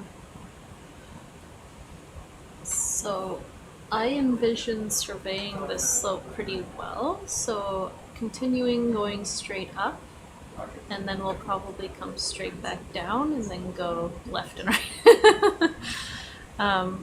And if you don't mind me doing camera when you're flying. Go ahead, camera's all yours. Perfect, thank you. I just want to look upslope as we're going.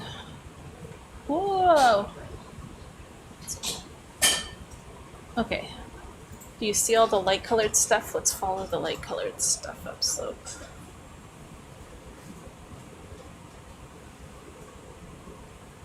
So at least that veiny stuff that we sampled was in situ. Right now we're on a slope where there's lots of mass wasting, so material's coming down from above.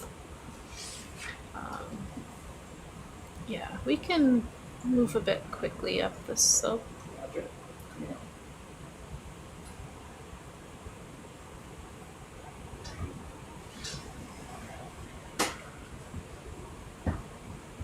Definitely some sort of blocky deformation too.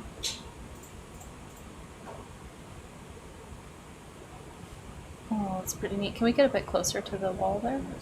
Thank you. So it looks more massive and coherent on the right-hand side, and then more blocky in kind of the middle and the top. Keep going to the side. Yep.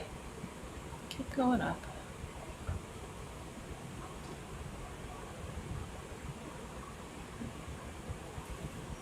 My brain is not super well at handling the geometry of everything that's happening here, so we're gonna just zoom around until we can figure it out.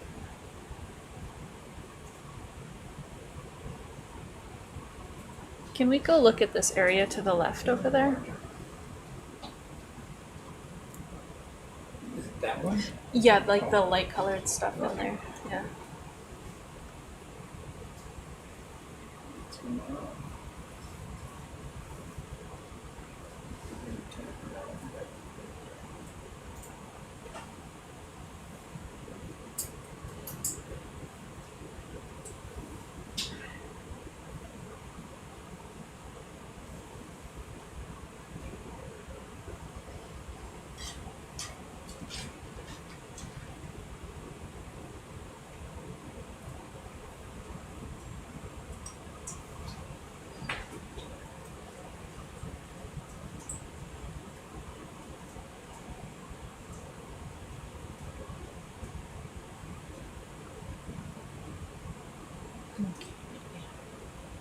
I can also just zoom right now if you don't mind.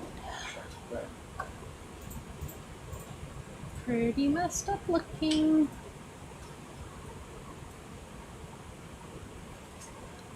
Okay. Interesting. Alright, we're almost at the top of this little cliff face.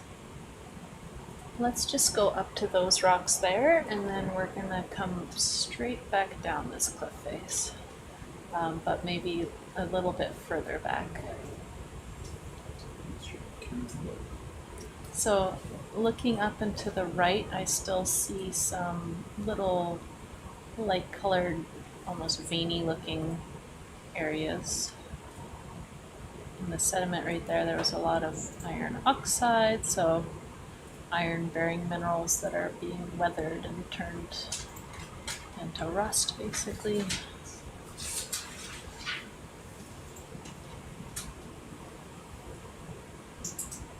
Nothing coherent here at all. So again, we're also on this landslide surface with material falling down on us.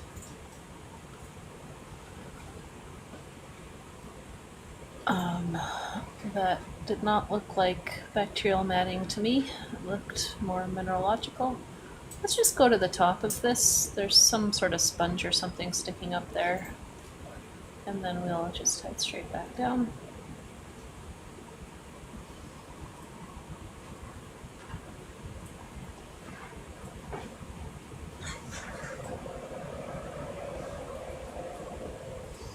Is it a sponge?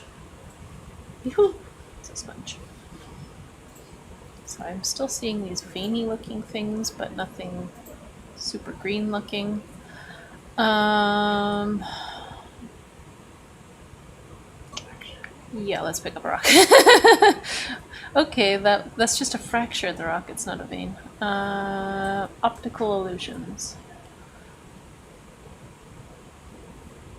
Pick up any rock that you feel like you can grab easily here. And while we pick it up, we can look at this sponge.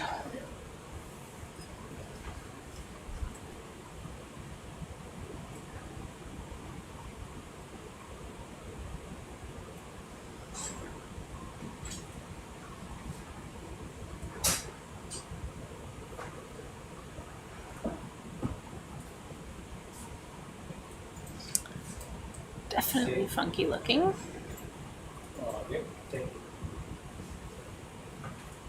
Sorry, I need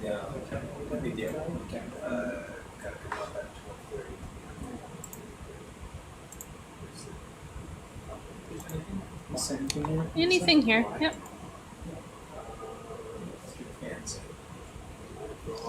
Doesn't need to be very big, because we're gonna load up the ROV quite a lot on this time, I think. And all the rocks we collect, I have to deal with after the cruise too. So.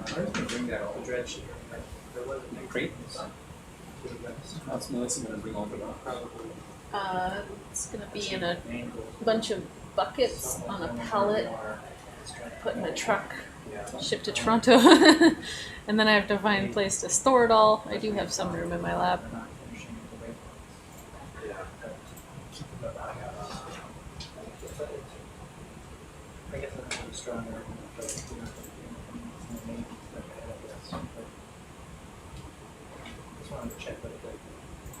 They're doing the CCD at 3:30.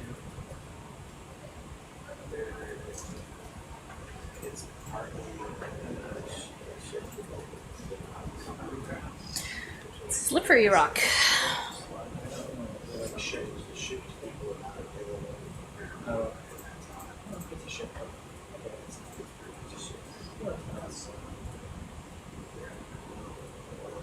Nice. Where's this going, John?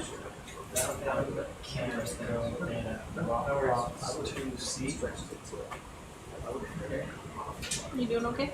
Yeah.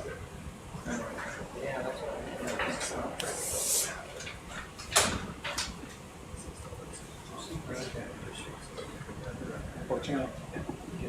Alright, so I think we achieved the big goals.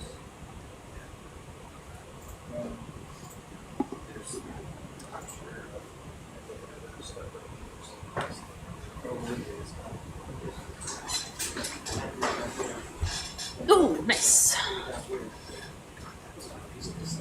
Okay, so the plan is to go straight backwards to the sampling site that we were at, or around there. It doesn't have to be exactly there, but let's move out pretty far from the wall.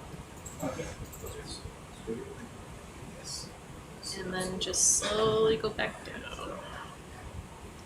So we're trying to see the whole. So I'm just going to straighten this up a bit. There we go.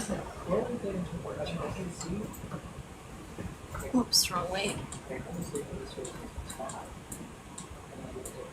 This is far enough, yeah, if we kind of maintain this kind of distance and go down.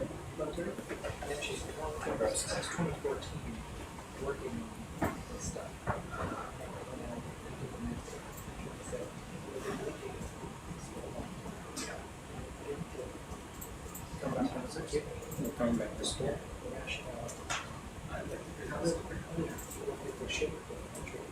Let me know if you want me to get closer. This is pretty good.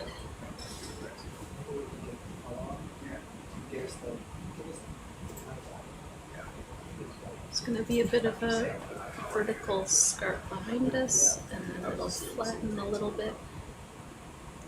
All right, so there we have convincing. Sorry, John, can you quickly log like convincing oxidation or possible serpentinite right at this level? I closed my logger, which I shouldn't have. So how big is this area, this zone of? That's exactly I see. what we're trying You're to still figure out. trying Yeah. to figure that out now.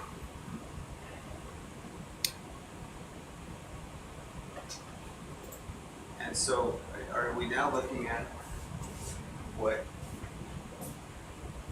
mantle rocks look like, whether they're archipelagites or peridotites or whatever they are? Can I answer this question in a bit?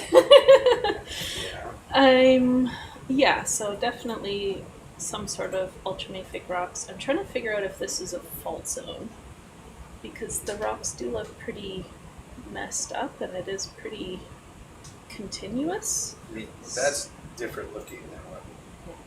Well, there, isn't it? I mean, yeah. Those are very. There was we've picked up a few of the rocks. We're a little bit to the right of the track that we went up, but I still see like the little veiny things. Yeah, that's good.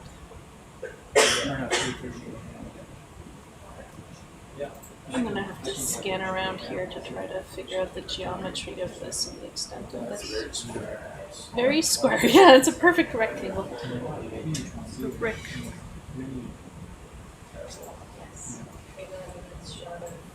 So I'm thinking that this is not serpentinite anymore. It's too large and blocky. But we're just going to keep going down to the same level that we were at for the last one.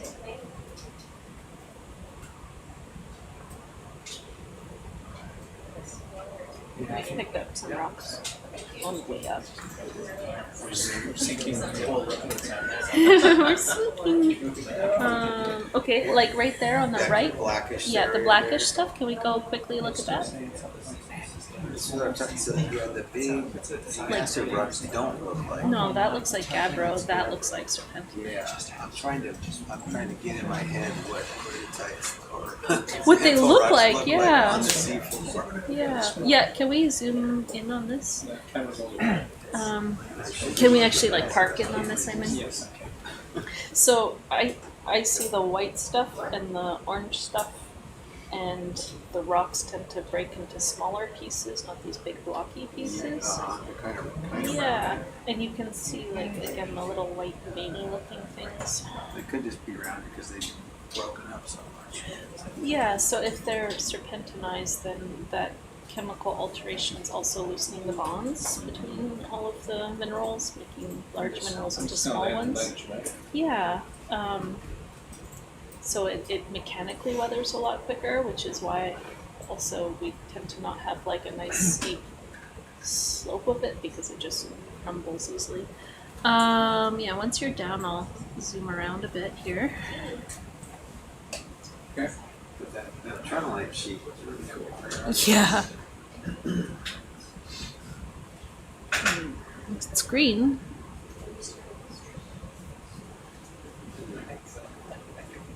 There's like a lens of something green in there. So I feel like that's the manganese crust that's just broken off, revealing what's underneath it right there. Is it better color? Yeah, so that's the tremolite right there. That's nice.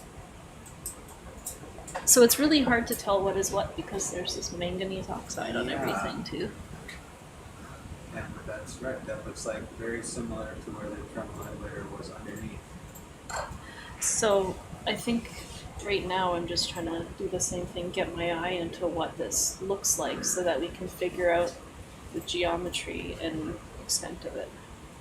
I do not need another rock of that, so can we back out and move slowly to the right Roger. without changing our That height? Yeah. Roger. This side. This is like something Oh, sorry, I just want to look up the slope quickly before we do that. intact wall, pieces coming down. Just huge blocks on top of it. All right. Going to the right. This just seems like this. That was my phone probably that I've dropped for the fifth time. No? Yeah, I know, once you pick it back up again. So can we get a little bit closer and slowly move to the right? So I'm still seeing a lot of green and orange in the rocks, in the smaller rocks at least, not these big Anyway, so massive ones. it goes. I like that big one there. What's happening to our computer screen? Nah, let's keep moving. Yes, Yeah, they they're a do. bit temperamental. I was talking to him too much. Yeah? Are we going to be put far to the right there? No. We're gonna be surveying this small area for a while. Unless this looks like it's super extensive, which maybe it is, but...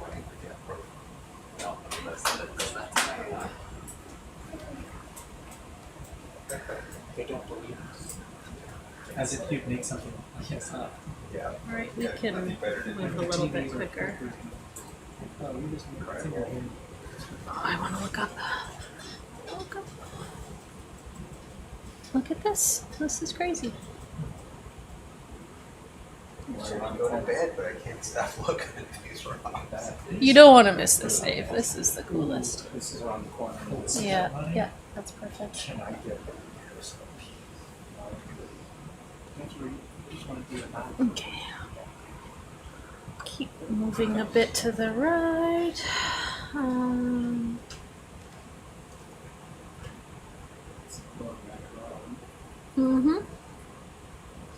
What I want to do is get to a place where I'm confident that we're out of the serpentinite. And I don't know if that's going to be in the same horizontal depth, or if that's just, or if this has a lot of lateral continuity. So that's what we're figuring out. Because it does look like there's a lot of very massive looking stuff. Can we get a little bit closer to this rock cliff? Okay, if you're going to keep going. We're gonna stop right here. We're not gonna go further yet. Okay, can we go down slope a few? Yeah, so straight backwards. Okay. Or you can go backwards and to the left if that makes it easier with the ship movement. And we're gonna go down 10 or 15 meters and then go to the left.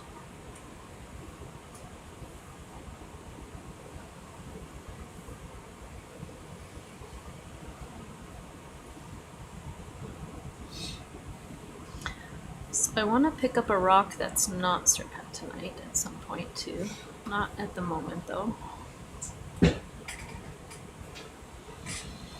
That's pretty gabbro looking there, but the little tiny specks on top look like there might be some stuff. Alright, this is a good level. Can we now crab walk to the left?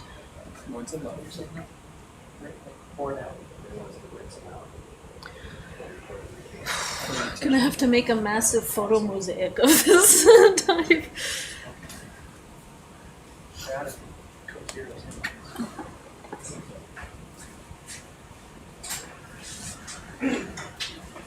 And can we step back from the cliff a little bit as we move to the left?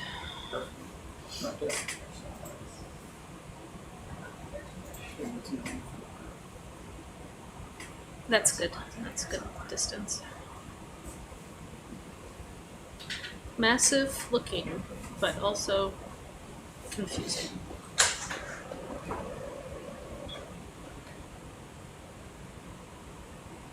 Okay, there we start to see the white, the veining, yeah.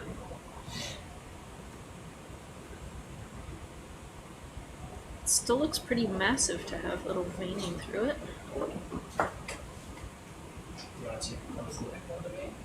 Nope, not right now. But when we see them again after we transit to the west, we will. Like, that's massive. So.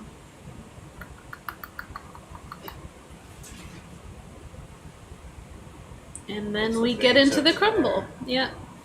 So this is now serpentinite there. Do you see all the green stuff? Yeah, and that's. And the stuff that looks like it's going to crumble really quickly. Okay, yeah. So that. So down can we there pause there is for 1 second? Yeah. That layer.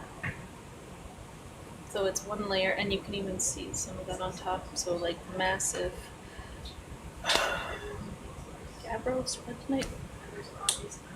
Yeah, I mean that looks like gabbro on the right. Gabbro, and then I think the stratigraphy is tilted. Serpentinite on top that way. Just pausing here. I'm just going to look up. Flat section with a lot of things in it. Okay, can we keep moving to the west?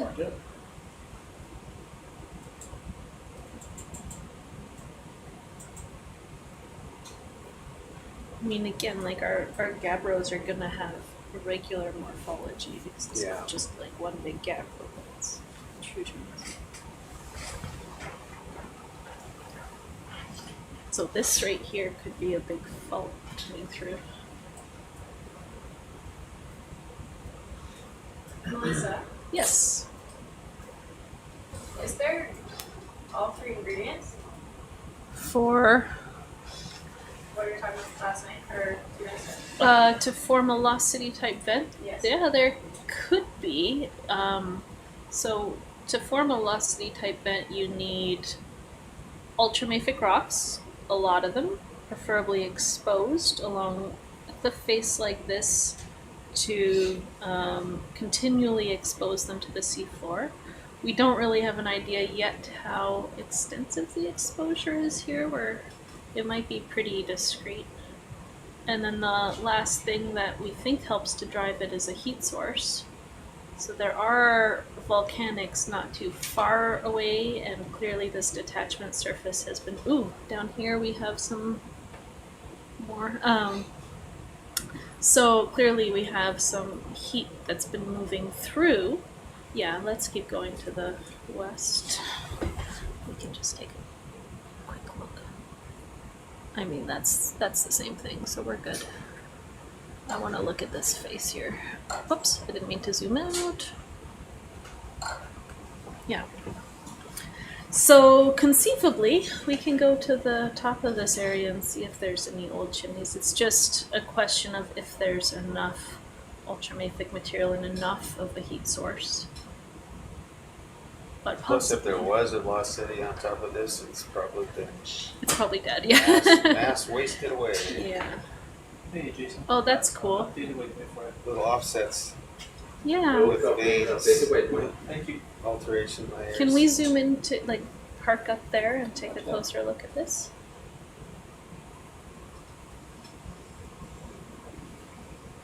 This would be so much easier if this was on land and we could just go and hammer with a rock and actually see doing what a lot it of is. hiking, though.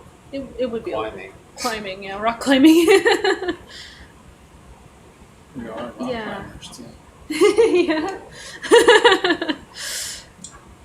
So you're seeing evidence of past hydrothermal alteration? Well, there's lots of veins and things in here. We're just talking about the ingredients for having a lost city. And since we've got all these gabbro bodies here, some seemingly in contact with ultramafics. Can you tell whether the alteration was high temperature or low temperature? Not right now. No, but I mean from the samples that you've gotten from. Yeah, So I think we've been picking up a lot of serpentinite. So yeah, there's more serpentinite in there. We don't need a sample of that, I don't think. I don't know, maybe Esther wants more. Okay. Well, what is the... You can see too down close to on the right there, you can see the green, and there's just a lot of sediment. That one there. Let's pick up another serpentinite, if you're able to park reasonably well. What's all the sediment on this? Is that just the... Sediment. Is that the normal sediment that we're seeing in this area? It's Yeah. a little more, I don't know, You're floating looks a away. little orangey. It does. So I forget what the question was and what we were talking about.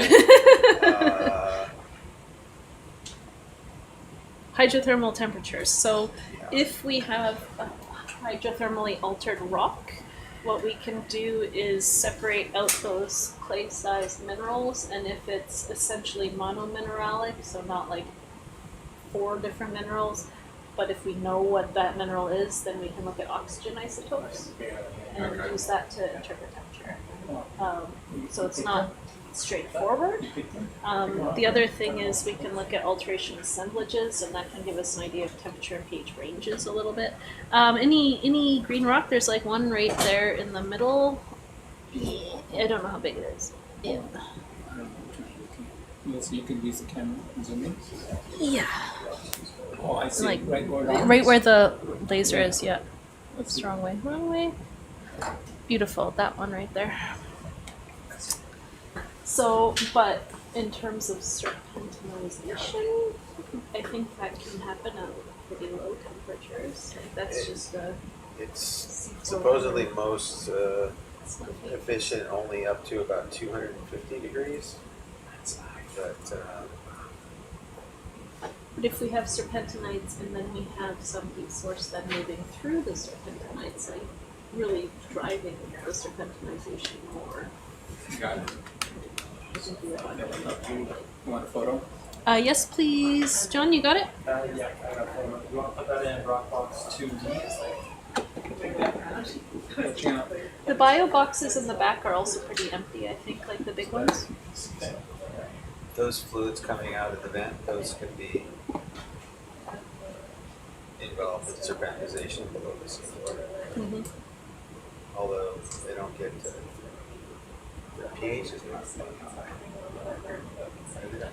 I don't know. Doesn't serpentinize rocks lower the pH? No. How can there be lots of hydrogen and a low pH? Yeah, that's the one. It's because it's producing hydroxide during that reduction of water, basically. Okay, fortunate. Thank you. So let's continue stepping back a bit and then going more to the left, the west. Roger.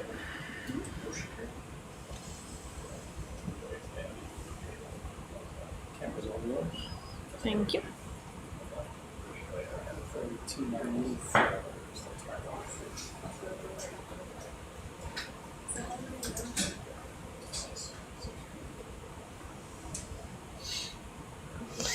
So I think one of the challenges is that we're not seeing very discrete contacts. Like that looks massive, but then I see something green in the middle of it, and so it's just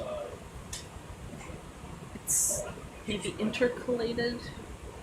I don't know how to say that. Pretty gabbro-y. Let's keep going. Don't you love looking at the seafloor like this? I would love it more if I could understand it a bit better. Understand it a bit better. Oh, well, yeah. I'll enjoy it more once it's like more figured out. Okay, this looks pretty massive. We're gonna go down now to the base of this cliff, and then yeah. Coming down.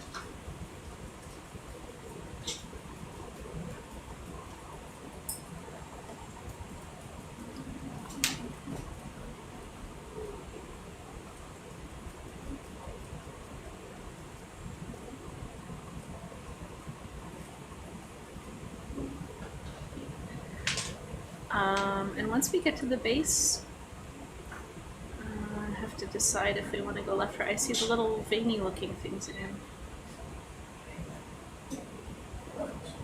Wow. It's not just dirt. I'm just going to look up the slope here. I need the big picture perspective. Some geologist watching is probably like, it's so obvious, it's a fault zone, or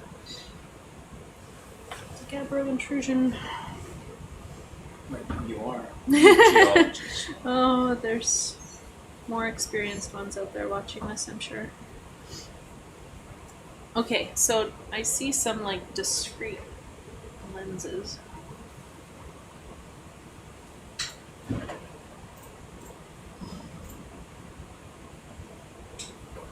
Is that a good distance? We're going back This is a good distance. Can we slowly move to the right for a little bit? Basically as far right as waypoint 6, just along the base of it. this step? Or do you want to Yeah, right at the bottom of this cliff, where it's still coherent. Is that what it is?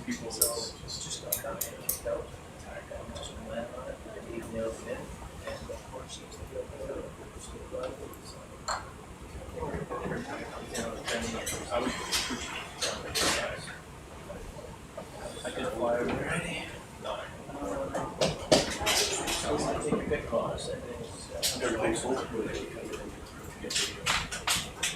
12:30, right? Is time off bottom. Yeah. So we have an hour left in this dive. After we just survey this cliff pretty thoroughly, we're going to continue to the west. That's very massive looking gabbro. Probably will see if you go to. We'll go have a snack there. Was it white? We'll go have a snack. Yeah, it's white.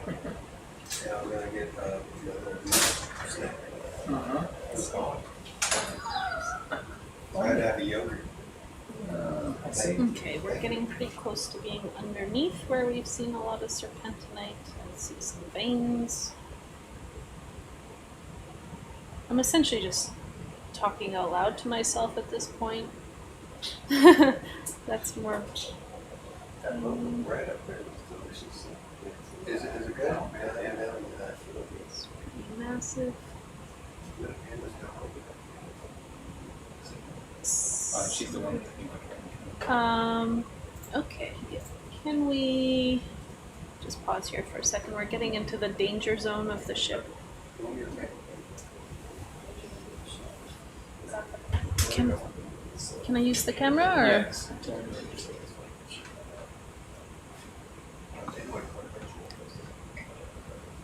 Okay, let's go back to the west. So we're gonna now move Away from the ship? away from the ship. Yeah, we can go a little bit up the slope too. So just, yeah, we're moving. Sorry, say again? Looks like we're gonna go the other direction after all. I'll give you a new waypoint here. Extension cord. Okay, standing by. Yeah. So Come on up. yeah, so we're now just gonna continue totally along the slope. We can Coming up. up, down, doesn't matter.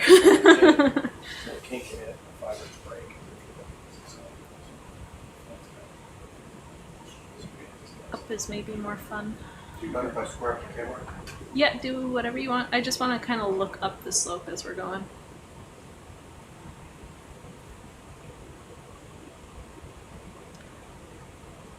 So Sort of going diagonally up. yeah, can we face the whole ROV more direct onto the slope while we move to the left? That would be awesome.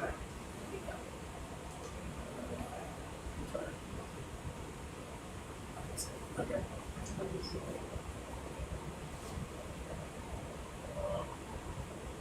Beautiful. All right, let's go uphill a little bit, just so that we're not covering the exact same ground, Okay. Coming up. and then we'll continue on.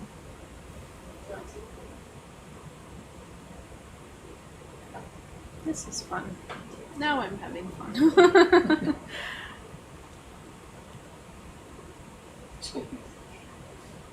I'm gonna watch this dive like 500 times, I'm sure.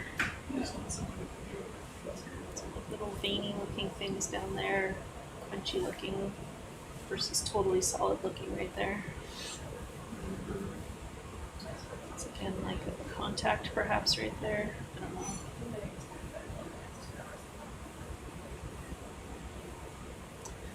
This is a good height. Ooh, look at the veins in there. Yeah. Let's go to the top.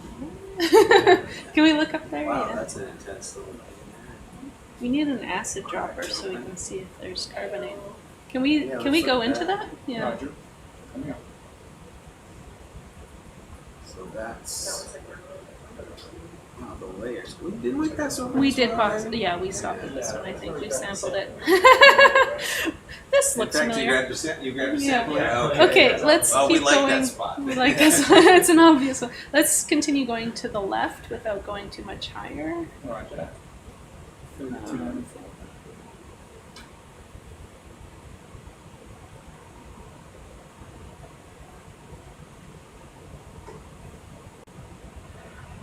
The problem is to know what we're looking at all the time. We're gonna have to pick up 100 rocks, and then what do we do with 100 rocks?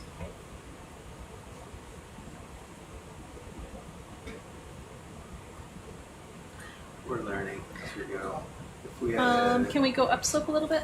if we had, like Debbie Kelly or Oh yeah. Gretchen for bringing it out here. You regret having me out here. No, but they would say, oh yeah, there's Keep going.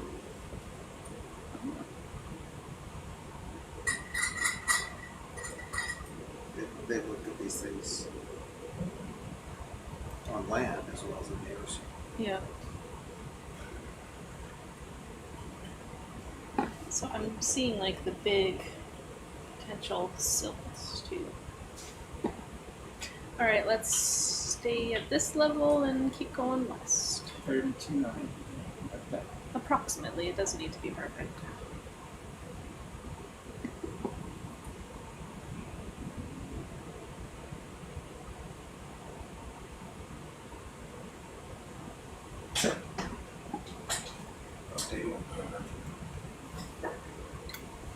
So you see how rubbly it is right now? That looks...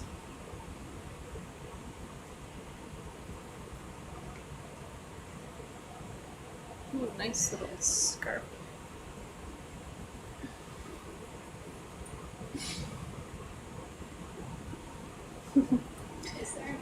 Same looking thing right here. Can we get a little bit closer to this bright light colored?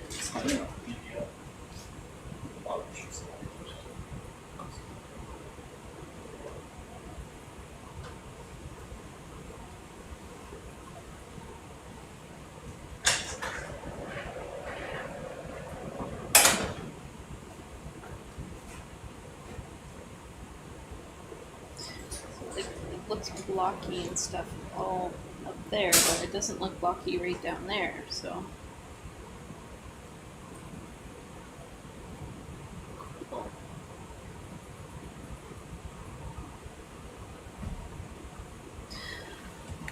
Okay, I'm just gonna steal the camera for a second. Okay.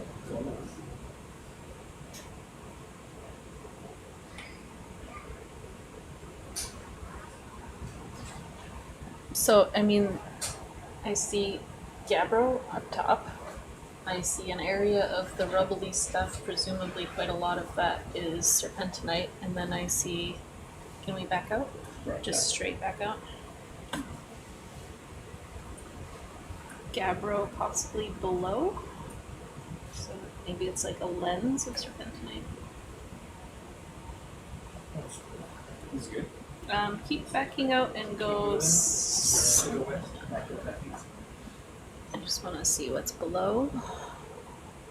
Can you go down a little bit? Going down.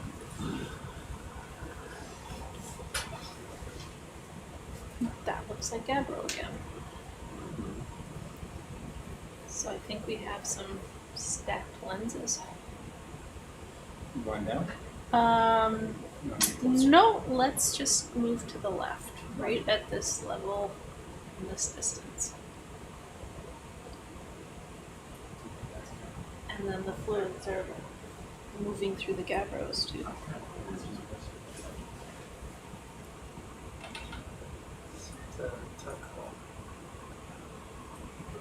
Okay, can we back up from the wall a bit more?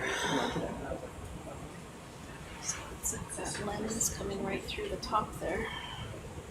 Back up, and go up a little bit.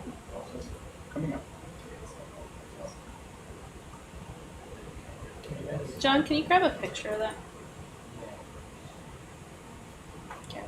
Gabbro, lens. Right there. Just pause right there for me. Back up a wee bit more, please. Fortunately, visibility is not that long on this. All right. Sorry, I'm just going to.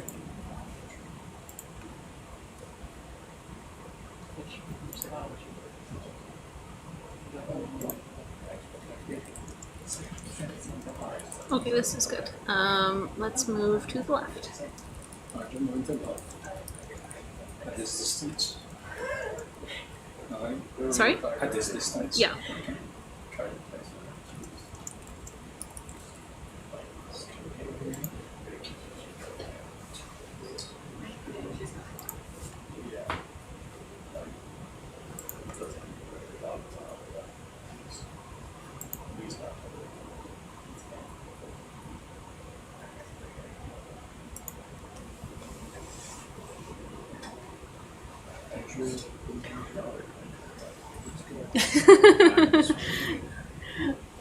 It's discontinuous lenses. But, okay, can we get a bit closer again? Because now I feel like we're... So that looks like serpentinite again. That looks like gabbro with veins going through it. This is good. This is good. Can we keep going left? Together, yeah. You know, when they drill into like the massifs, they often find large gabbro bodies in there. In fact, a lot of it is gabbro cases. Let's pick up another serpentinite here. right over here. Yeah, that one right in the middle, one of these light colored ones. One of the green ones? Yes, please. Not the sponge, though. How big is that? Is that huge? The one on the right is huge, yeah. Yeah. Hold on, That guy right there? Sure. let me get closer.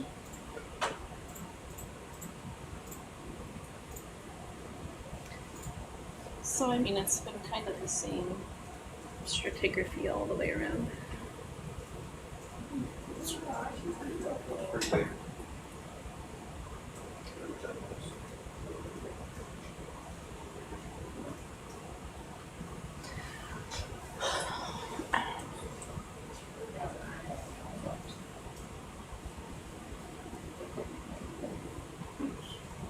Well, we've achieved our mission of finding serpentinites. That's for sure. How exciting. Yeah, it's cool.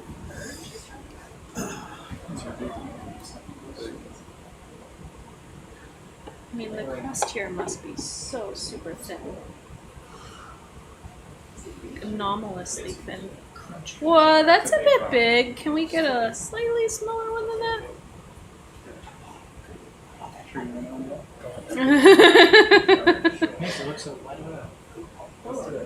There's maybe some smaller ones like a little bit further up, or There's so many. yeah, just any of them I'm cool with. Any of these? Yeah, pick something that looks light colored or orangey. Sure, that one's fine. Sure.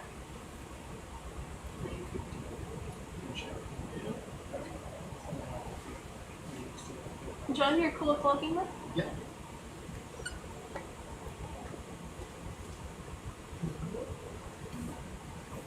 Well, that's an ugly rock. Okay. Can we get the light on it?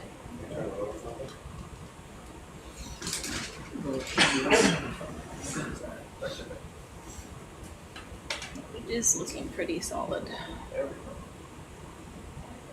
But it does still look like it has some of this splintery texture. Just a lot of iron oxide on the outside. John? That one can go in Biobox 2. Yeah, there's a bunch of bags inside there. Mm-hmm.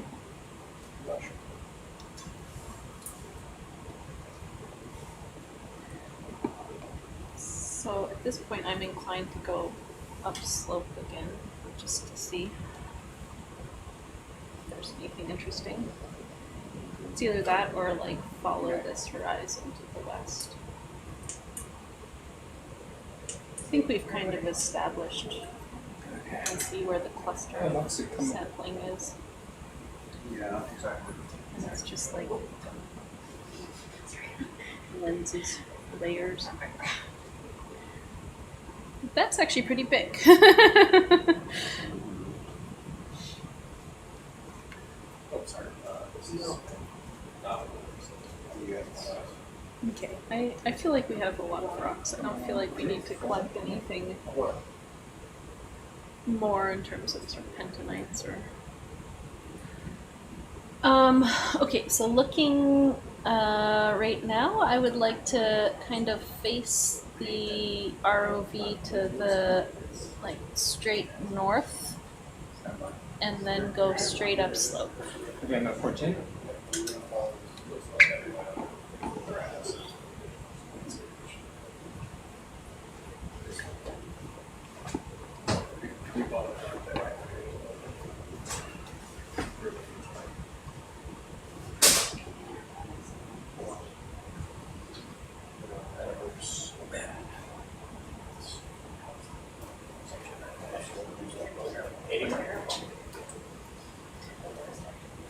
John, as we move straight up, can you do like really frequent logs of what we see? You don't need to do the full geology observation, just like photo with description is cool for me. Where do you want to go? Let's go straight up the slope. So go straight up here, and then there's a big scarp straight to the north of us as well. Serpentinite, serpentinite, little tiny serpentinite. Massive gap. Contact.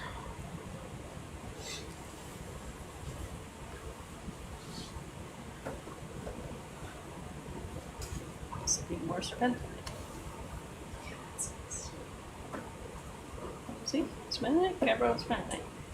Yeah, I'm starting to get the feel for what it looks like. Slowly, right? Those are some nice blocks. Yeah. It's just a challenge because there's also so much mass wasting, so stuff gets kind of covered and moved around.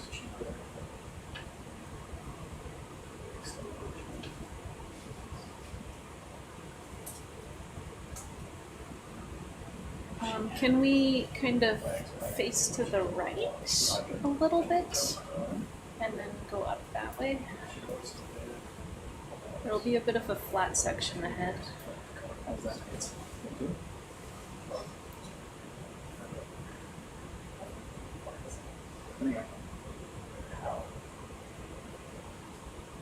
You want to get closer? You want to stay No, this is good. This is perfect. Some little veiny looking things again. And then serpentinite.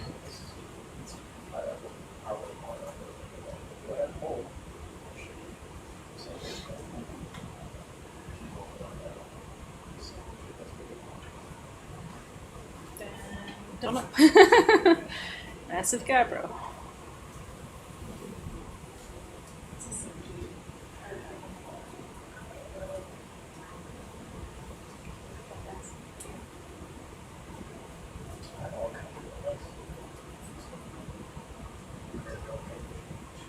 Now we have veins again and possibly some serpentinite. Wait, can we just pause right there so we can I'm just gonna log this. You good?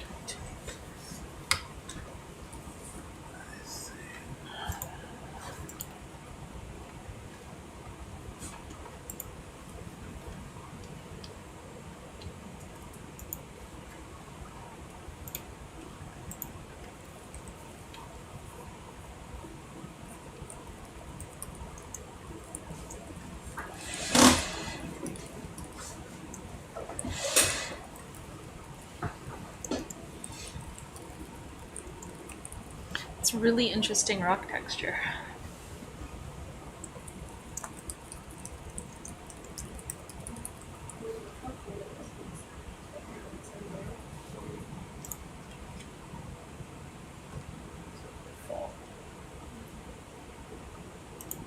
how come I can't submit this? For some reason my geologger doesn't want me to like take a log. Can we back out a little bit? And John, can you just do a geo observation right here? One more. That's good. Just hang out right there for a second.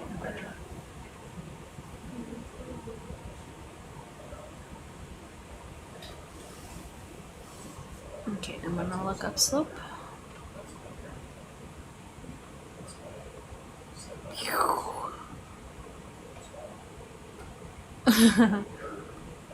Got broke.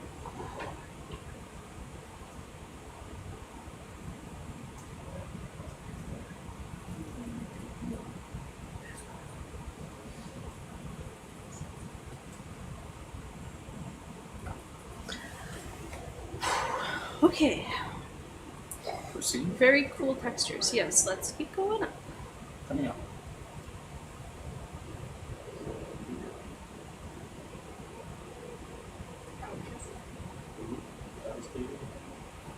It is more fun having to figure this out than having someone just tell me what I'm looking at. This is a good distance. Or This is perfect, yeah. That's pretty blocky in there again. Oh, can you pause for 1 second right there? Roger.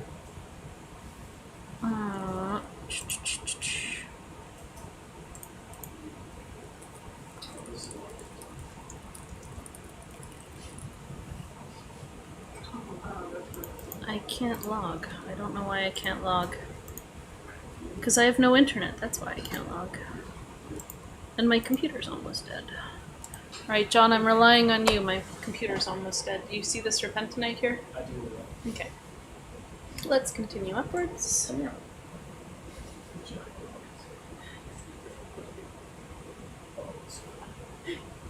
This is the official tour.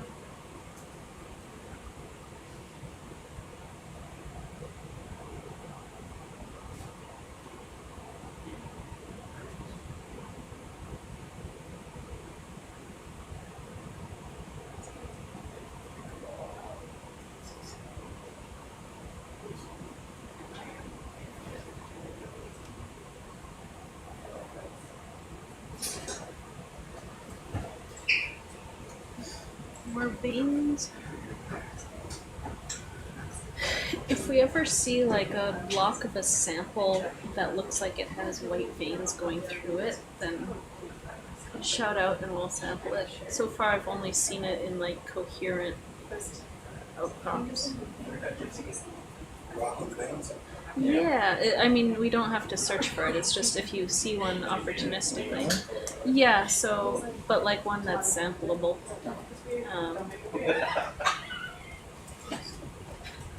Some of the veins, I think, are just cracks with sediment in it. So, it can be difficult to tell.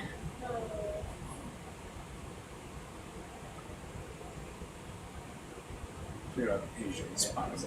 Getting right to the top. Okay, can you pause for 1 second? Just going to look up. See if there's anything What interesting. sample number are we up to right now? Can we go 1 billion. 20? 20? Woohoo! I'm not gonna grab too many more rocks, so I think we got a good section. Perfect. Let's just keep going like And this. this is $4.99, right? Yeah. I'm gonna take a HFS. Okay. Do you want me to log it or? Oh, I can't. I don't have the nerve. John can also log it for you if it's too much to do. 23? Yep. Oh, that's interesting. John, can you write it on the big list? HFS 23B23.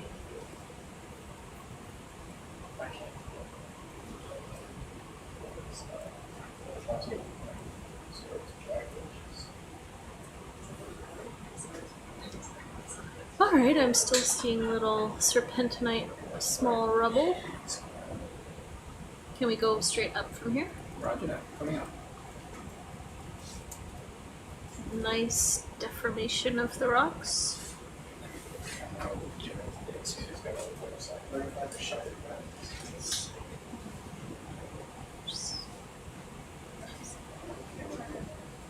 Can we get a bit closer to the rocks? Roger that. Can we see what's on top there? Are those just sponges? Yeah. Thanks for asking for biozooms. I'm into it now. Just needed a dry period. Yeah. Yeah, some time away. And the bio has been making us notice the rocks more. So let's go on top there and see if there's interesting bio for the bio team.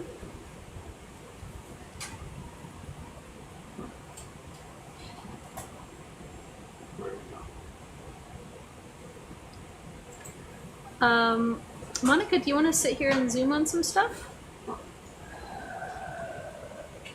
Sure, yeah, just give me 2 seconds. Wow, there's quite a few spongy things up here. It just makes it a little tricky to get annotations, mostly just because I'm the only Oh, one. okay, then just tell me what you want to look at. Thanks, yeah.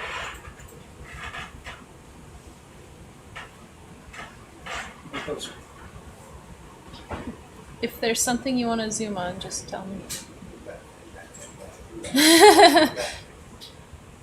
Sometimes seeing the big view is helpful. I haven't actually logged the thing before, so just if I filled this out when I left the screen and came back to it, it's gone.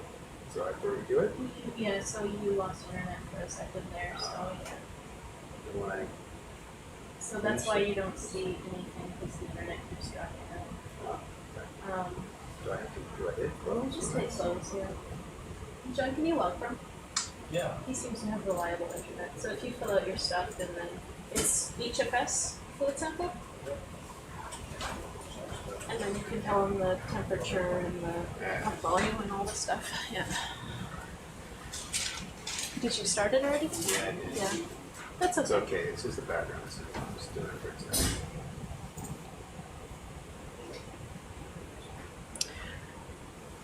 Monica, Yes. what would you like?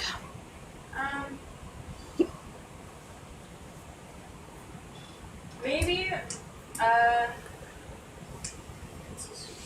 just like if we see a big sponge that we can get the inside just to check for associates would be Should we? so far. Do you want to fly around and look for one, or let's go over there, top left, and see that guy, and we'll get a nice look inside the sponge. See if there's any other critters living in there. Ooh, there's a big one back there. Let's go to that really big one. Is he? When it's done, it'll be 450.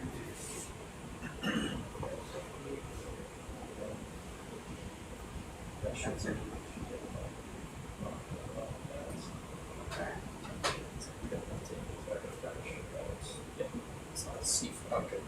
Mm-hmm. Look at that cool scarp to the left. Haha, so fun.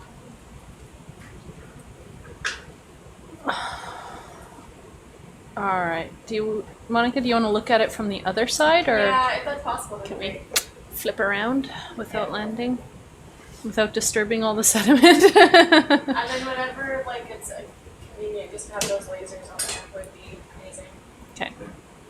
Are you intending to make it to waypoint 7? No, I don't care about getting to waypoint 7. I care about just going up and down as we move. We'll probably get there, but that's the direction we're headed. We have half an hour. Okay. So the question is the top of the scarp interesting, or is the bottom? Wasn't it 12:30 that we were off of? 12:30. 3 o'clock off. Is it No, 3? 12:30 is what I heard last. 3 o'clock on deck is what we're. It's gone back and forth. Yeah. The bridge was expecting us to be on deck at 3 o'clock, I think. Right. This is pretty interesting though, so if we can extend the dive, which 3, that would be great. That's what I originally meant, was 3 o'clock off the bottom, which is probably why you're saying that. It got onto the board as 3 o'clock on deck. And then we had a little back and forth, the bridge. ROV control bridge. Yeah, go ahead, Bridge. Go ahead, Bridge. Hey J-Rod, I'm just handing over to Eric up here. What time are you thinking coming up bottom? He's reading our mind. That's they're discussing that right now. I will let you know in a few minutes. Perfect. Standing by. Alright, so here's how the discussion went.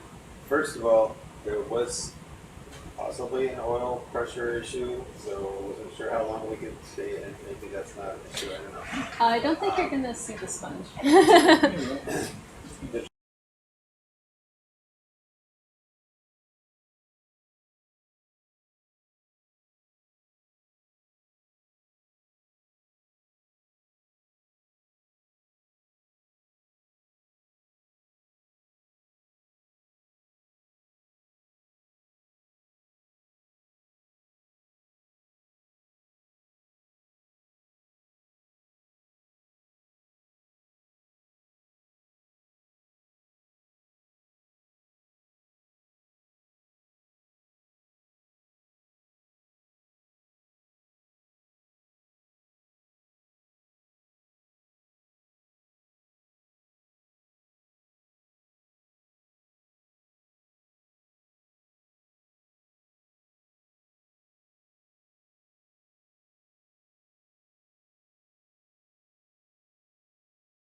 But to the left, there's like a slope going down, so if we can start going back down that slope.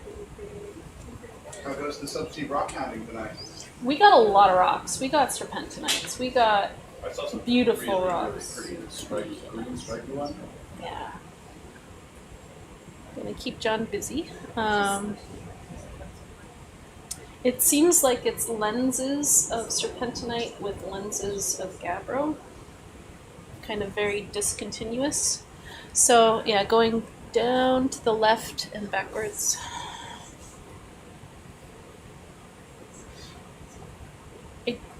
I do think we should continue going up. So at some point we need to get into dikes. At some point you want to do what? At some point we'll get into the crust again.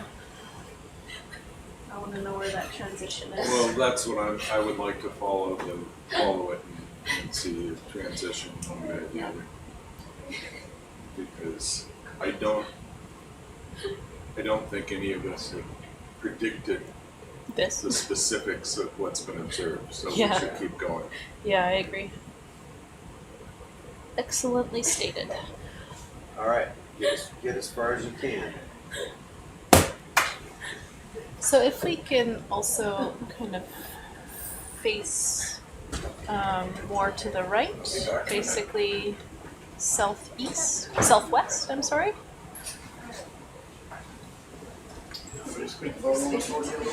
That's the way we want to go.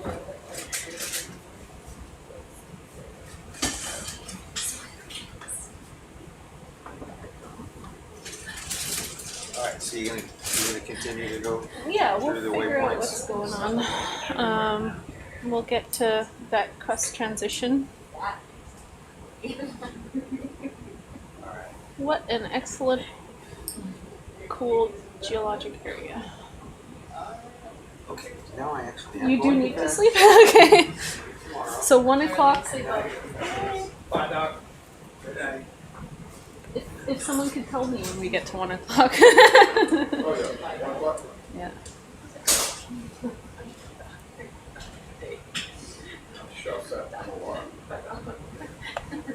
So we want to go down there.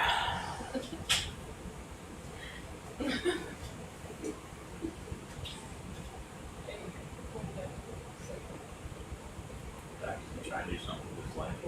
Sure. Terrible. Terrible, I tell you. I think love is just the stuff in the water, but I can try. It's pretty bad. Okay. Yeah, that's worse. Yeah, that's worse. Uppers, everywhere.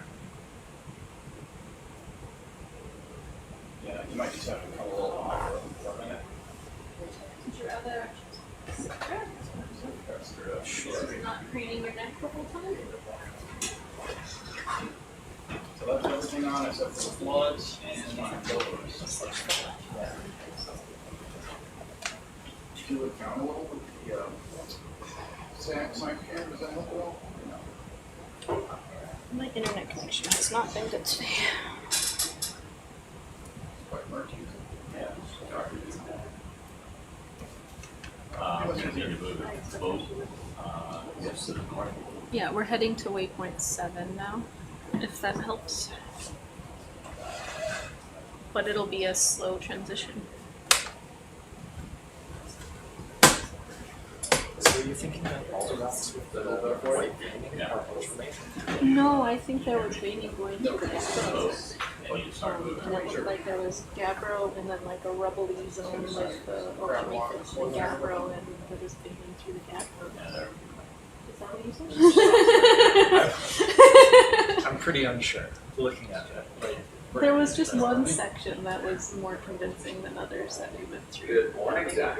Well, every time it was like, Good morning, sir. that's really Small then we get to it, it's like that's definitely surprising. Okay, It looks like very similar to a lot of the coherence stuff. So when we were coming up here, there was like clearly gabbro, then serpentinite, and clearly gabbro, and then right away serpentinite.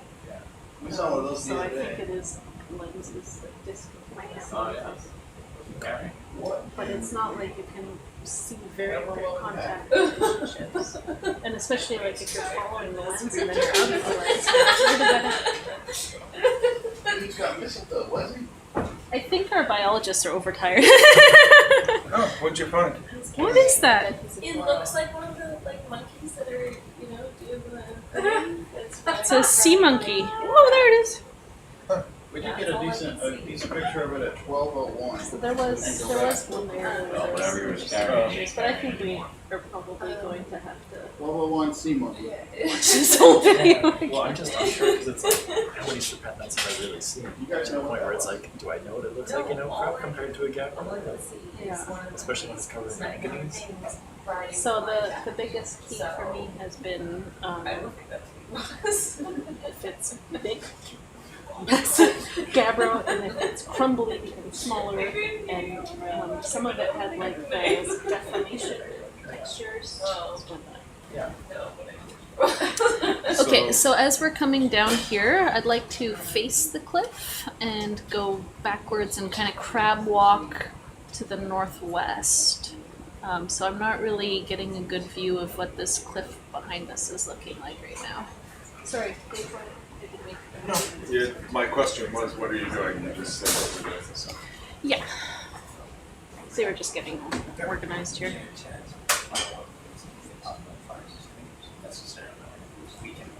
Perfect. We really want to look straight at this cliff here. Oh, we used them all yesterday. Oh, we used 4 of them. There's a video of it from yesterday at 3:30. Carl wants to see it. This is easier than we can chat about. 1, 2, 3, 4. Boom, boom, boom. Like I see green, I see serpentinite in there, and it's fine grained. So I think there's a lot of serpentinite right here. But then just to the left, it looks more massive. So, perfect. So can we back up just a wee bit away from the cliff? Do you mind if I do camera stuff? Okay, right there. That's good. Not too much further away. Carrying on to the northwest. Let's just stay at this depth and face the cliff and just move to the left.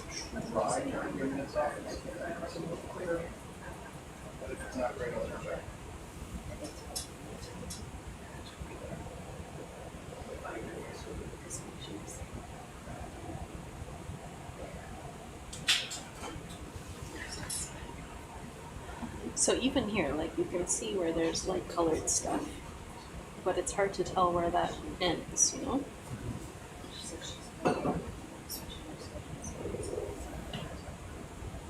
Okay, so let's just move a little bit quicker to the left, and this is how we're gonna like survey the cliff. It's just looking at it and moving along it at the same depth and the same distance.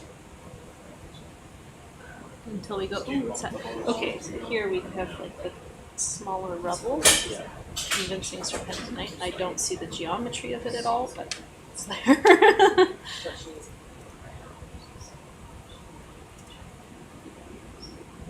Can we move a little bit quicker? Doesn't move as fast laterally as it does forward and back. Okay. And this still looks pretty small and rubbly.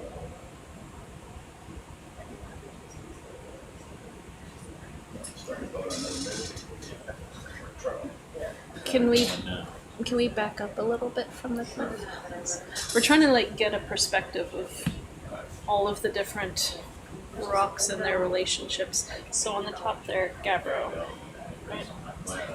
But there's little veins in it.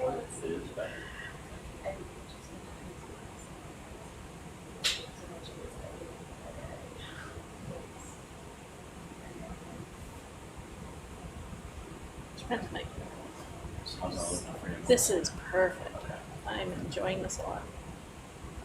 There's very subtle differences between the gabbro and serpentinite, and we're trying to be able to identify them so we can figure out the geometry and extent of the serpentinite, and it's really discontinuous. So everything below us, I think, is, sorry, if you don't mind. You do whatever you need to do with that camera. Thanks. So that, I can't really tell.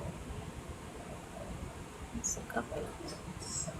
Can we back up a little bit from the thing? That looks pretty massive with the veins in it again.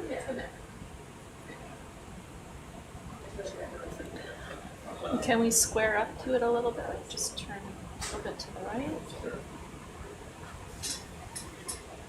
So I think that the veins that we see are mostly through gabbro.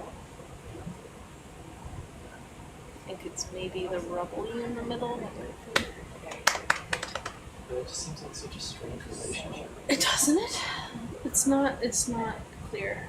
Okay, let's slowly move to the left while John and I scratch our heads. Isn't it like potentially more but it's possible that it's all ultramafic and the areas that are more rumbly were just like exposed to more high temperatures of ionization? Yeah, possible. Do we need to pick up another rock to convince ourselves? Maybe. Something more coherent. Do we have something coherent that would pull? We have, but I think we could use another one. So when you see a good spot to grab a rock, so it looks pretty rubbly and fine-grained in here, right? Yeah. So let's just keep moving and then stop when we see the end of this. Is it possible that I can move this closer to myself, or is this? I should have that board. Should be able to put it right in front of you. Because I don't want to have to keep leaning. Okay, perfect.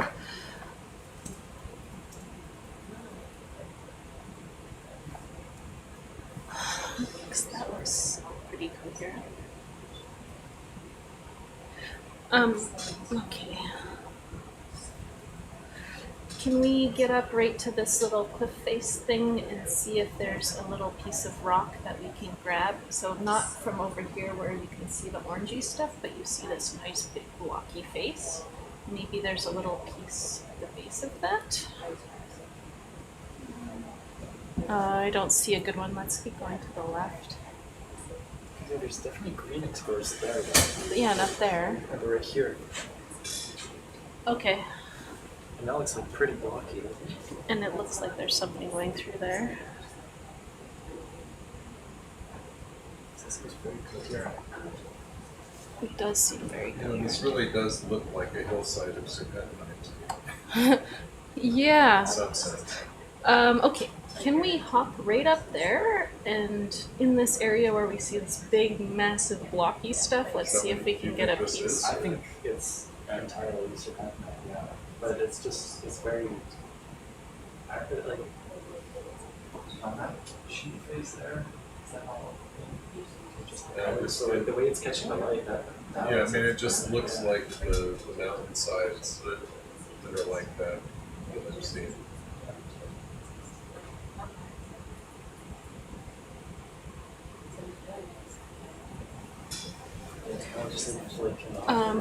Can we go further up higher to grab a piece of rock? I want to be like somewhere where it looks like there's definitely just blocky, massive stuff. I see your point, John, and there's only one way to answer this question. And the entire thing could be serpentinite. So we're going to get a sample and we're going to see.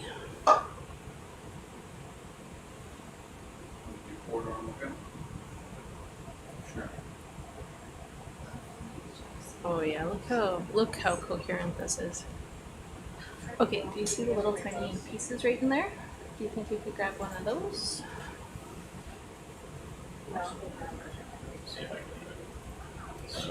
Yeah.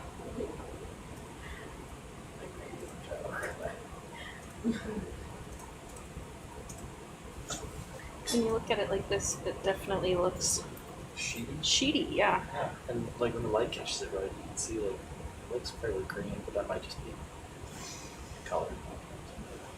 And the sheety can also be from unloading. Onion peel.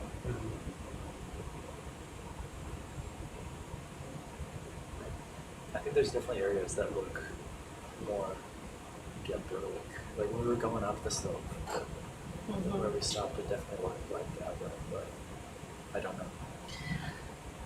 I'm gonna have fun making a map with all of this. We're going to go frame by frame going, Or if like you can grab a piece of that ledge and rip it off. I don't know how easy that would be to do.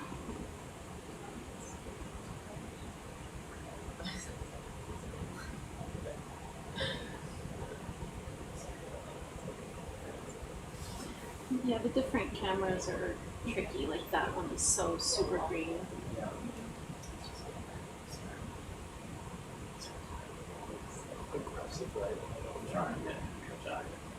It doesn't have to be right here if it doesn't work. We can keep going up. We can keep going up if this is not a good spot to sample.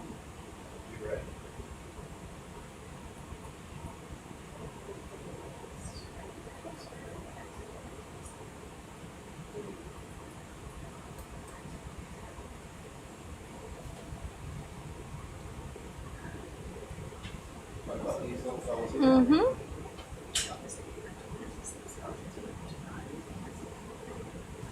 The challenge is like sampling a coherent rock.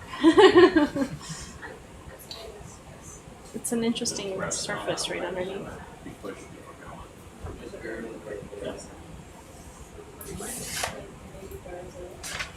Sheety, mafic undifferentiated question mark. Beautiful. Where's this going? Do you have a preference for a spot? That can go in BioBox 3. BioBox 3, please. Oh yeah, let's look carefully at it. Can we get a really good zoom on that face right there? Sure.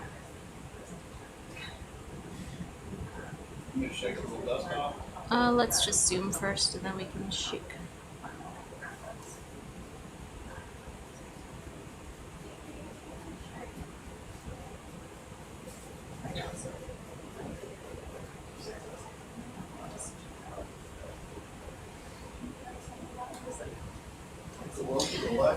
Now that I'm looking behind it, I see oxidized looking stuff, so I think you're right. I see greeny on the top there. Alright, can we give it a rotation?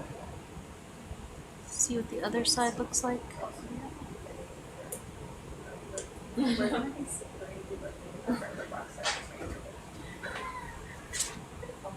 Can we see the face that's like the bottom face? Is that possible? The bottom one? Like, hold it like this?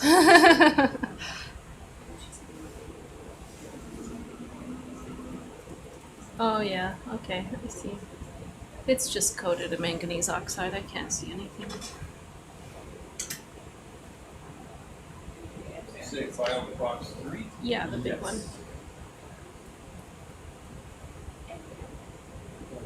Rack in.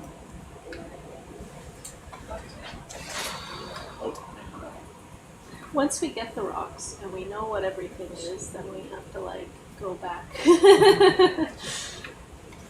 Put it on a map and then look at the video between the samples. Yeah, because like the map is one thing, but like getting a specific horizon stuff. Yeah, if we can be like, that was definitely gamma, that was definitely serpentinite. Yeah, this will take a second video review for sure. Beautiful. So before we take off, I'd like to zoom as well in this area.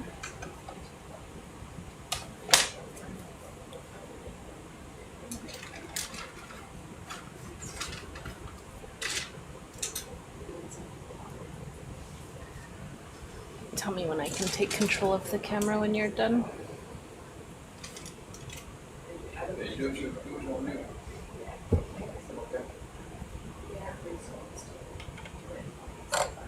Ah!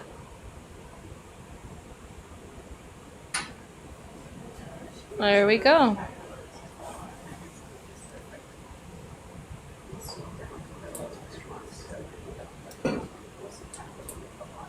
Pretty green.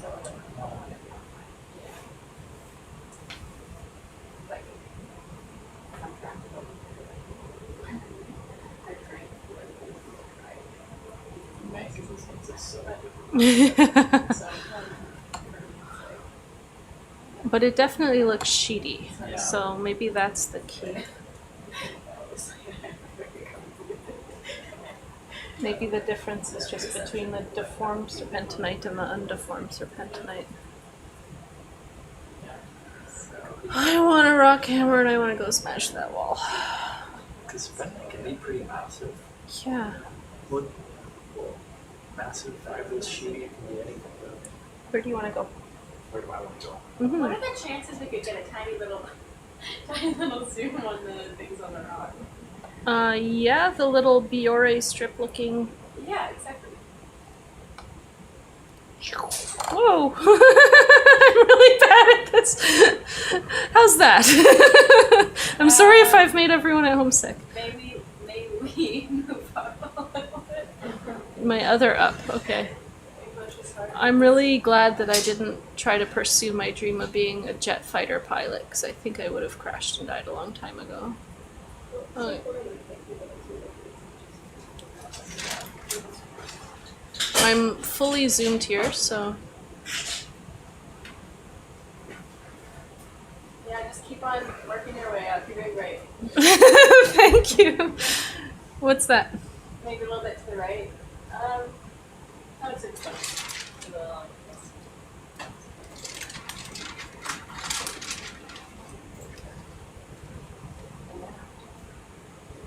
Okay. Yeah, I think we're good. Well, now I'm interested in looking at these rocks. Okay. Okay. Some manganese oxide and iron oxide crust. Alright, let's back off and then continue going to the left, but let's step out quite a bit.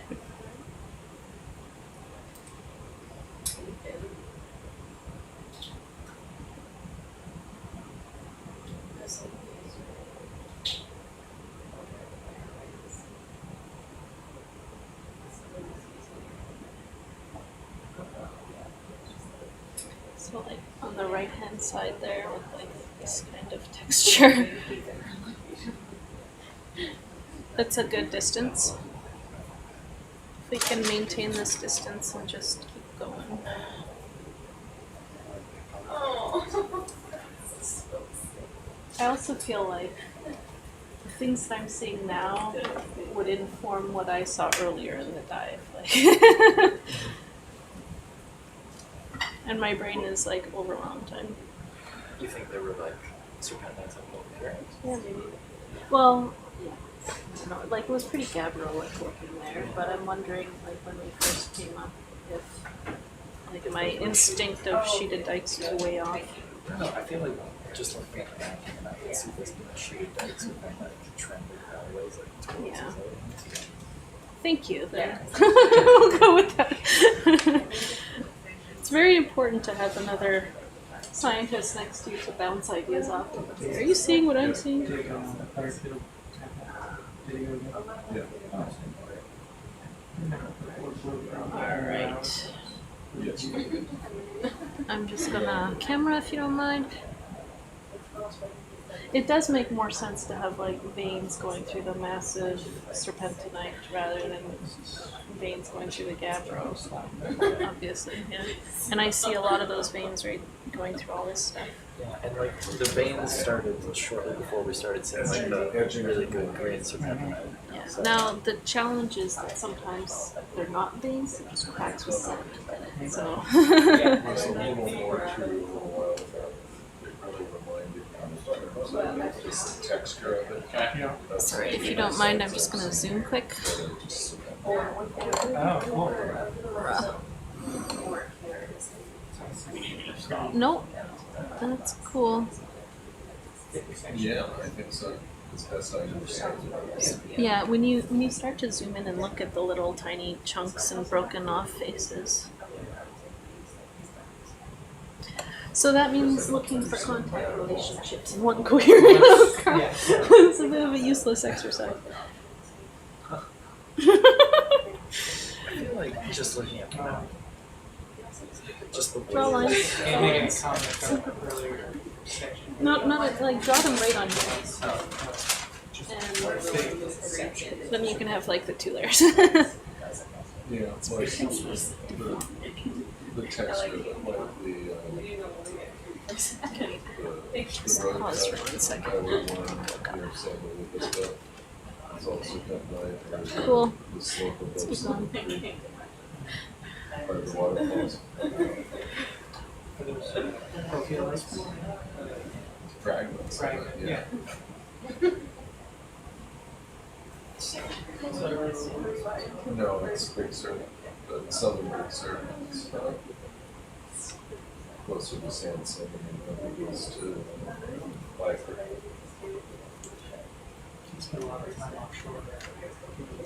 Can we go a little bit further down slope?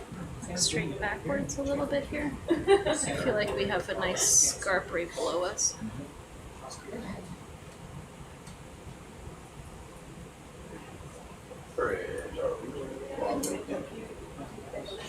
That's good right there. Let's just move it. Looking at this like that.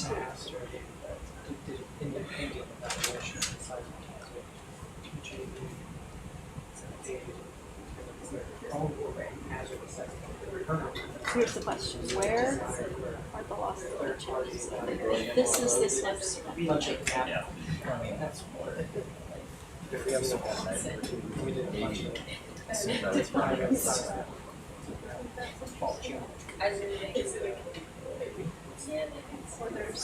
two. I mean, the problem is that we're still on the landslides, right? Like if you do walk from one side to the other. So it's nothing to see. I don't think so. We're going to do like slabs. I'm interested in that one. Should be worthwhile. Because I don't think we're going to see too much dust going up this way.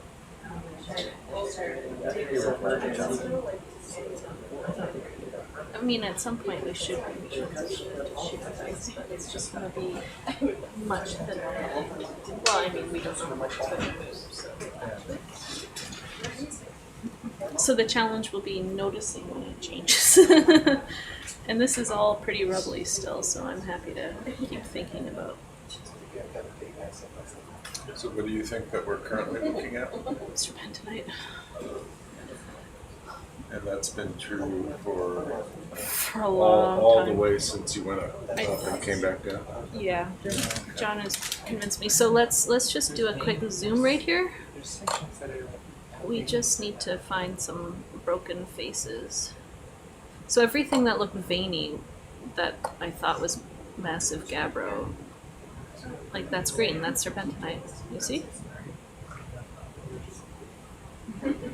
Have you been convinced that that's serpentinite by looking at that green?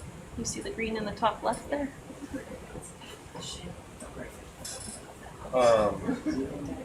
We'll see the rocks when they come up. Yes, I think from the texture it reminds me of what serpentinite outcrops look like, which is about the only thing I'm really familiar with. Yeah. So at this scale, that, I mean, you can see where it's more rubbly and deformed. So clearly a lot of serpentinite, but I think, like John was pointing out, there some of the more coherent things that I thought were gabbro are actually just coherent serpentinite. Okay. So we're gonna But you have have to, samples, right? We have samples, and we're going to put the samples on a map and then watch the dive again, so that we can really have that like ground truthing. Like ROV dive is ground truthing with bathymetry, but then the rock samples are. Yeah, exactly. And it's really hard to get your eye into these things, but yeah, all of that is straight. It seems like more than just a rock sample that's like serpent-like. It's like the whole outcrop. The whole outcrop, yeah, it's like the mesh texture or deformation or blocky deformation. I don't know the right terminology for that. Should probably find a OCC Animal paper or to get the right verbs. That's sponge all. alert. So let's continue to waypoint 7. Can we, by any chance, pull the map down slightly so that we can look ahead and up a bit? So I was asking John, where do you think you would go to find a lost city chimney? We have a ton of serpentinites here. It's a volcanically active area. So where's the chance of finding lost city? And maybe we need to just go along the top of the scarp here. But there's all the mass wasting coming down too. So. Actually, let's do that right here. Let's go to the top of this. So the smooth, you don't think it's on Straight up slope.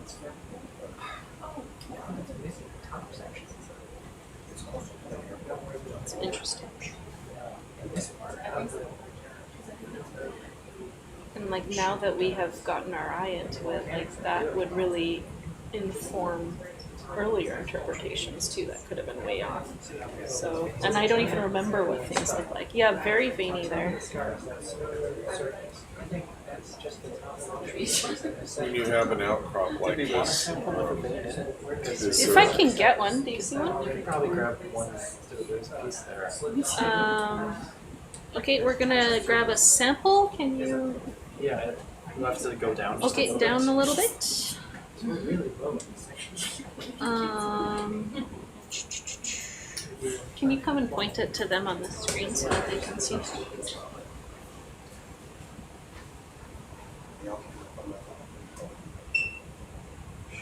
Yeah, we'll have to go down a little bit more. I think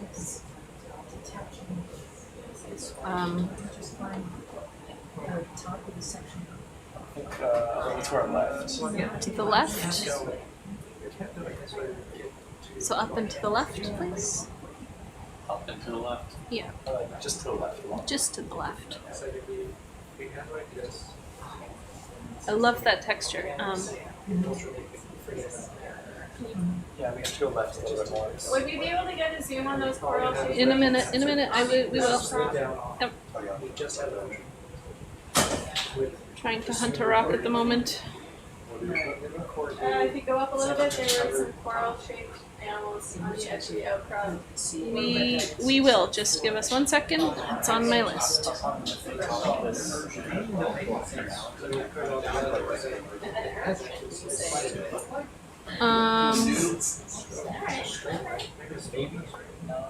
Yeah, we went right over it. Where are they, Monica? Oh, up there? There we are.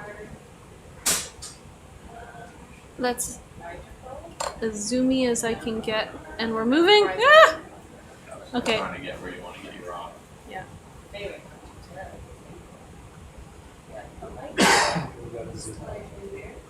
Small one right here. Yeah, okay. Alright. Wait, you go to try it now. Monica, what do you need? cobwebs in the ocean. That could be mucus from like a sponge or some other viscous thing. Yeah. Okay. Yeah, I think that's probably good. The light is kind of hard to tell if there's any polyps on there, but I think that's good. I think we're good. Point to where you want to go. Yeah. Here? I think over just to the left. I think there might have been 1 or 2 rocks that maybe we could have grabbed. So like around the side to the left. Just like kind of on the base around. Yeah. Can we go to the left around this side, please? And do you want to zoom and look around? Control the camera? Once you get closer. Yeah. We're heavy because of all the rocks. Let's just keep flying upslope then, please. Yeah, might just have to keep going. Let's just go a little bit slow upslope in case we see another good one.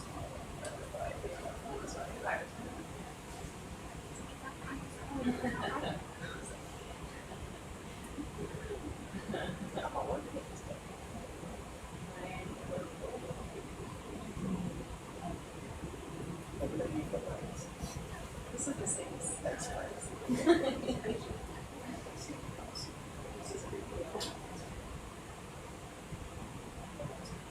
Okay, well, if we see another one.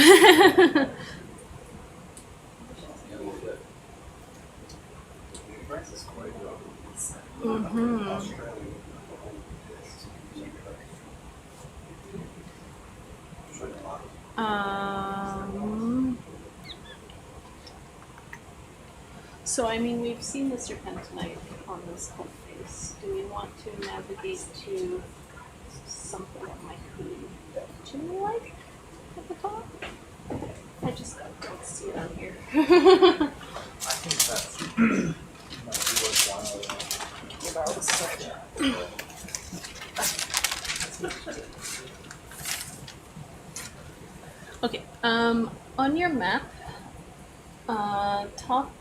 Very top left of the screen, there's something that looks a bit moundy. Can we follow the scarp along to the bottom and then go straight up? So there, even further up, like right there, that little mound. Yeah, so if we follow the scarp all the way along until you're south of it, and then go straight up to it. So you don't want to keep going up here? No, let's just stay at this level, or even a little bit more downslope. Melissa? Yes? When is the dive happening till? What was that? 1 a.m. No, 1:30. 1:30 a.m.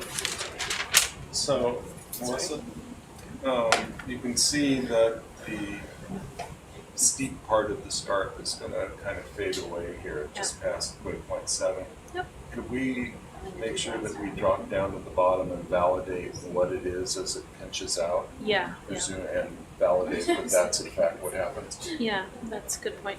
Let's just back down to the bottom of the scarp. Straight down.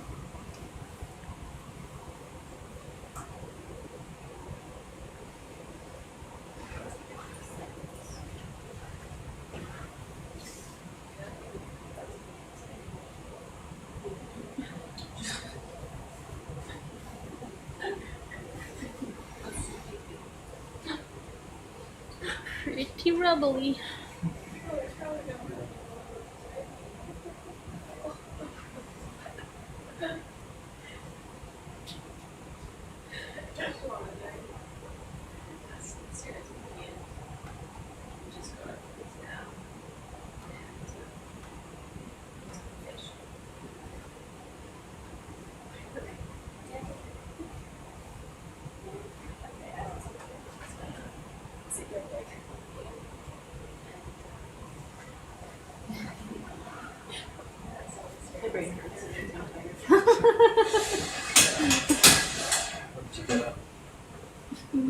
Sometime early this morning.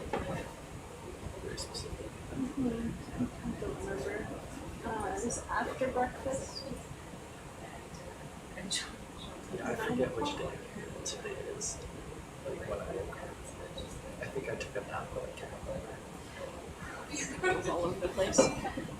Alright, there we go. Now we have the... So looking up, you can see the little weird layer deformed stuff.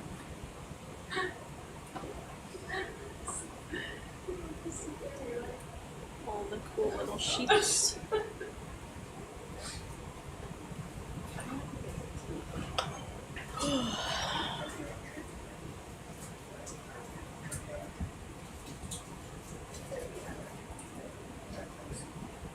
Perfect. So if we can follow right at this level as we go to the left, that would be perfect. Until we get to that point to the south of the hand.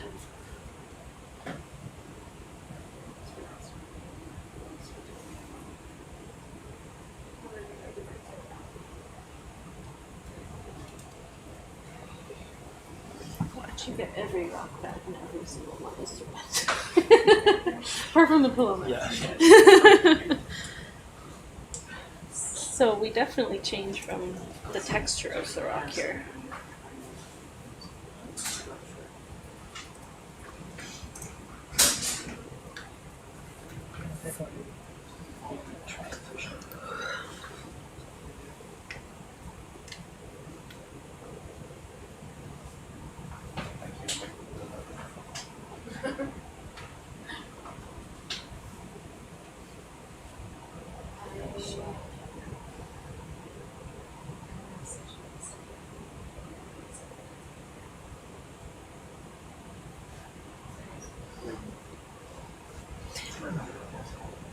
And then you see the tiny little blocks with a little bit of orange, and you're like, yeah. Well, like even these, they have some green on stuff, and like the hand sample that we have is red light and cop out. Like if you don't catch the light right, you can't see the green. I mean, it's not like as massive as a big gabbro outcrop. Like this still looks pretty blocky and deformed with lots of little veins. So maybe the little veins are going to be the key. That and the texture. But I think it's tough because it does have this like layered appearance, and if you get on top of a layer, then it does look massive. Just looking at the layer. So we're still looking at serpentinite, which is rocks from the mantle.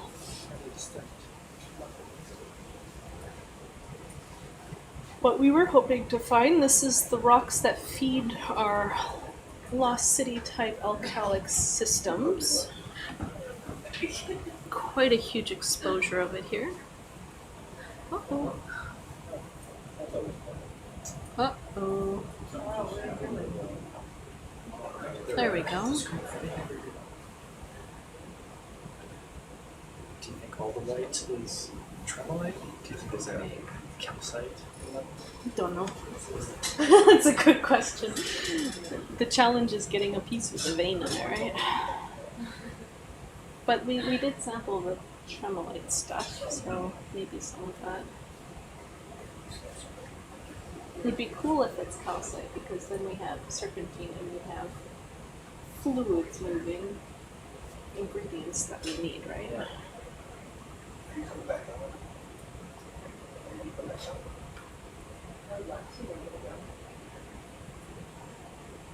Can we climb a little bit upslope? Not too much, just a couple meters. So I like you can see the nice deformation ones. Wait, is it that way? I think it's going in pretty much every way. Okay, that's a good level there.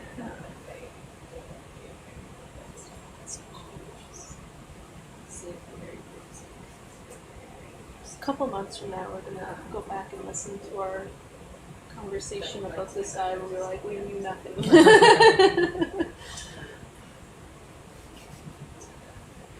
You're gonna look back in your career and be like, remember when I had no idea what I was looking at? It's not shaking. This is the learning experience. So at this point, there hasn't really been a change, right? Not at all. Other than more sediment. Yep. So, Dave, one thing I want to do is go upslope to this lump up here and see what the lump is. Yeah. Okay. So as soon as we get south of it, then we go up and check it out, then we can come back down and keep going. Yeah.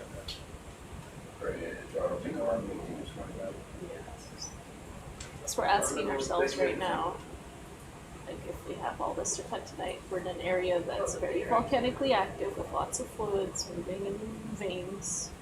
Where's the chicken piece that are carbonate? Have you seen any evidence for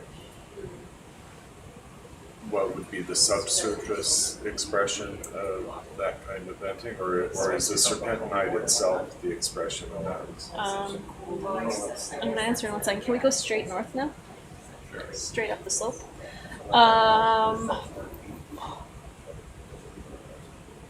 That's a good question.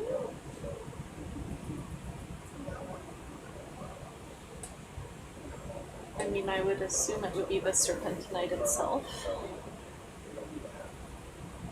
I think we need to pull up a Lost City paper. I could reasonably see tremolite being maybe an indication that there was like fluids, like higher temperature fluids going through. So Yeah. Agreed. I don't know what the footprint in the subsea floor of Lost City is. So we can pull up a Lost City paper and scan through it quick.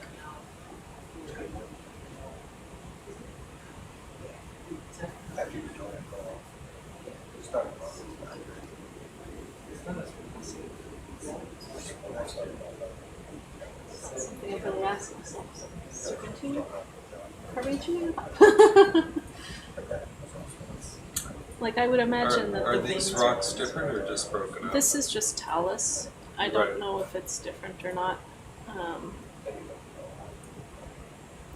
We can stop to sample at some point, but if we go up and then come back down, then we get an idea.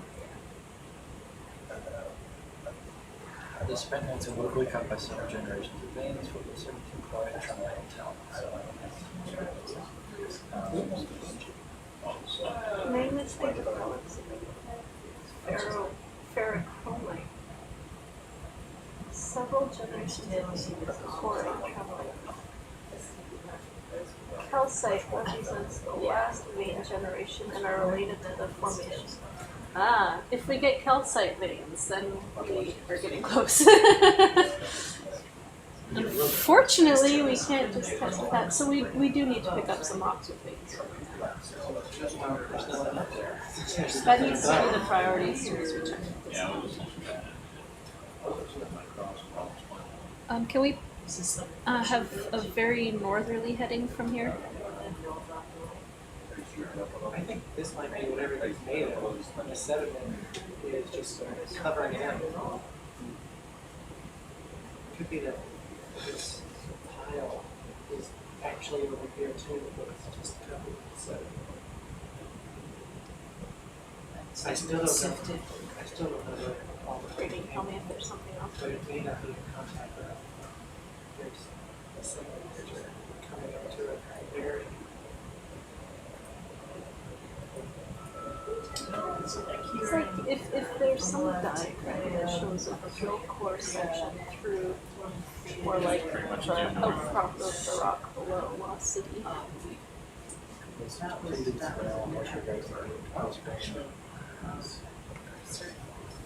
We're gonna have to get samples with veins in them. What? We want to get like samples with the veins in them. Okay. So we did sample that tremolite one, but we want to see if any of the veins are calcite. Of what you just saw? Of anything from down there, yeah. Okay. Anywhere where we see the boulders with little veins, what we want is like a sampleable chunk that has the veins in it so that we can see what those veins are. Because if those are the carbonate-rich fluids, then there should be some carbonate in here. So this whole mound here might be kind of sedimented. Yeah, that's what it looks like in the Can we go up into the mapping left data, a little what bit? it is. A little bit of secondary pilot. So yeah, like the Nothing. orange Looks like oxide. there's some rock there. Like an outcrop scale. It's all like what we find is pre-section. Maybe another paper will have it. Looks like serpentinite there. Okay, we might find a. Can we set down right in front of these rocks, or at least get close to the seafloor right from these rocks? John, see if we find a veiny rock here. Sorry? See if we find a veiny rock to sample here.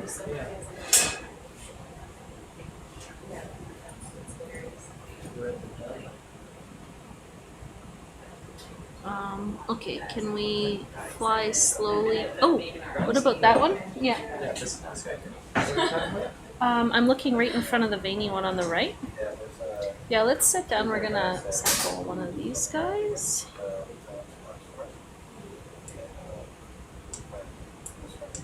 I don't care if it's a huge sample as long as it has a vein in it.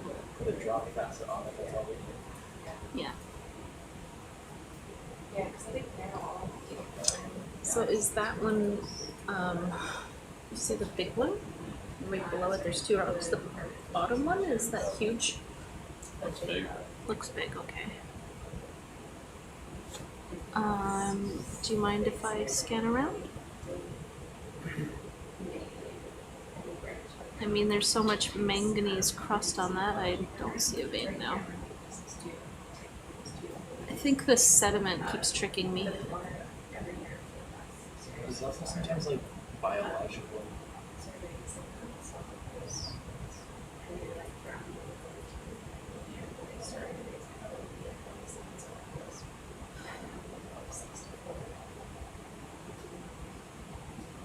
Can we go up there, please?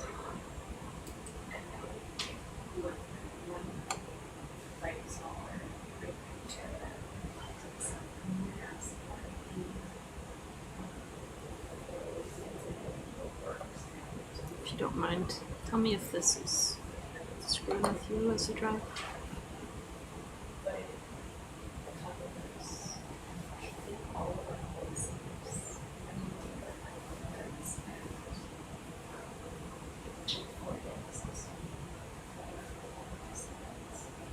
There's also these like wormy looking things on the rocks sometimes too.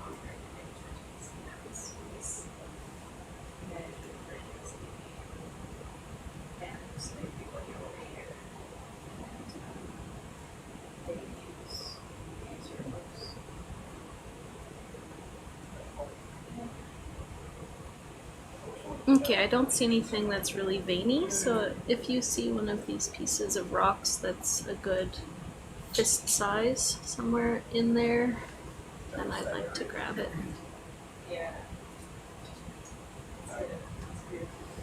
I don't see anything that screams. Can we go to between those two sponges in the middle?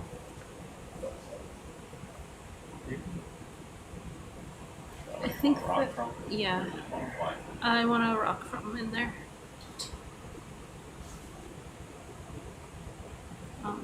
Whoops, too quick, too quick. It's very sensitive controls. Now we're blind. Now we're blind.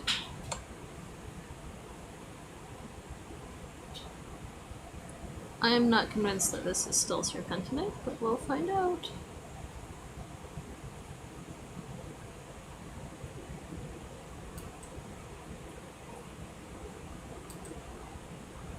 Compositionally, these should all be the same, so any piece that you think is easy to grab that's not ginormous.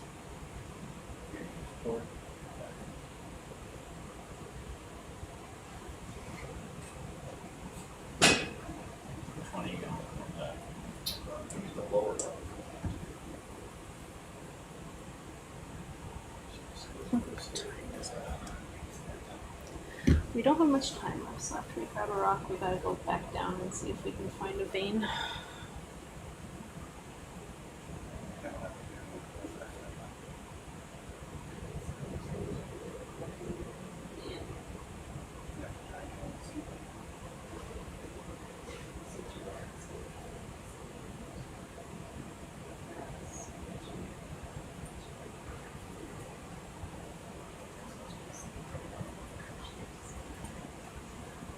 Nice sample. Where are we putting this? Can we take a quick look at each side? So rotate to one side. All manganese oxide, next side. Flippy, flippy, flip. There we go. Right at the bottom there. Can we look at the bottom there? Yeah. Oh. I want to see the face on this side. That face.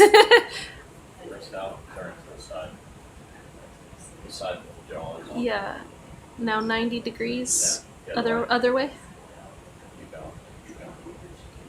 A little bit more. Right there. Right there.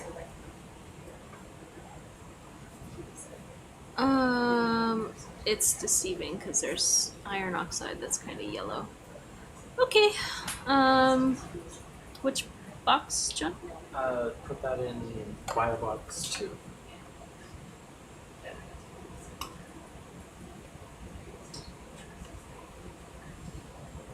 We're gonna need like an army of people to carry all these rocks into the lab.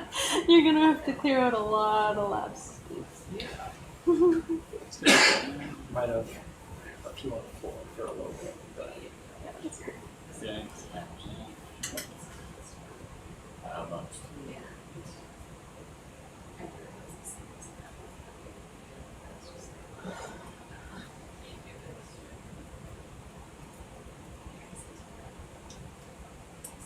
So in my mind, going back down to the slope and finding a rock with a vein in it to sample would be my priority. We can keep moving this way, but more so than getting to the end. No, I think getting another sample here is a very good idea.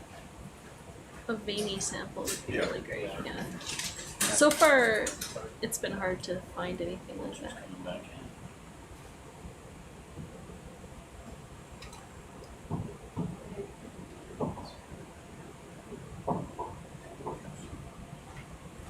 This has been an excellent rock sampling dive. Let's see if the ROV makes it off the bottom with all this rock on it. Okay, so we want to go straight back to where we came from, to the south of us along the scarp.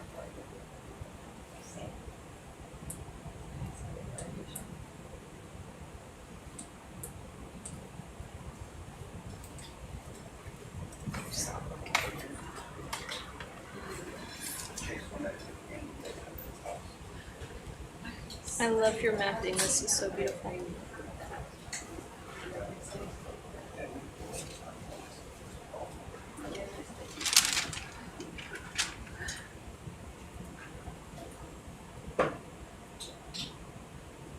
Mm-hmm.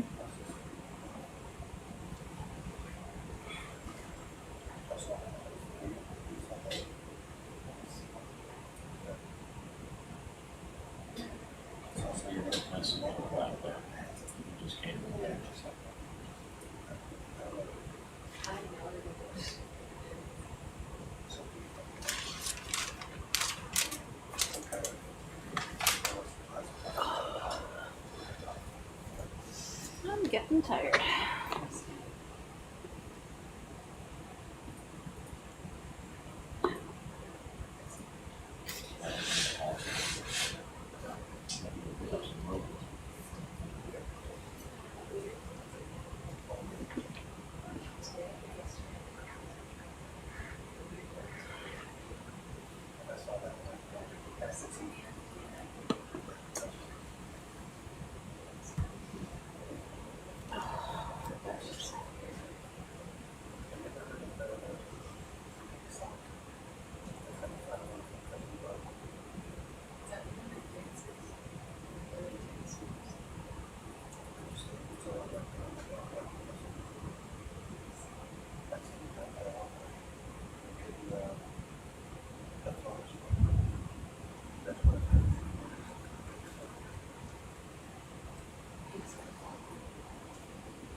Some of that does look pretty round and maybe a little bit pillowy, but nothing convincing enough.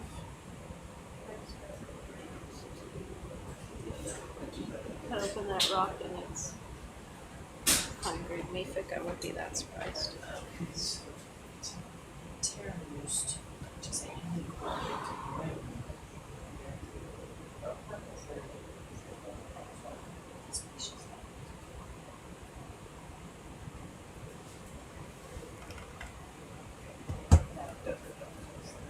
Okay, let's see here. That's okay, remind me.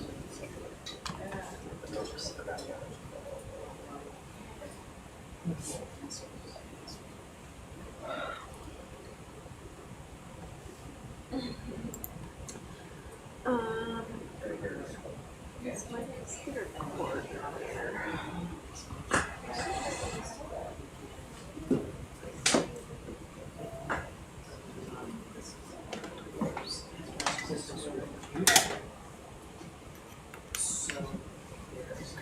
It's empty.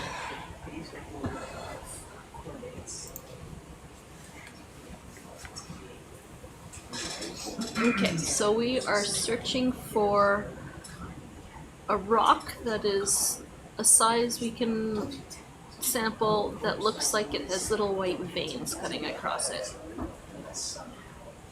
I don't care if it's a huge sample as long as we can get it on the ROV and get the ROV back up.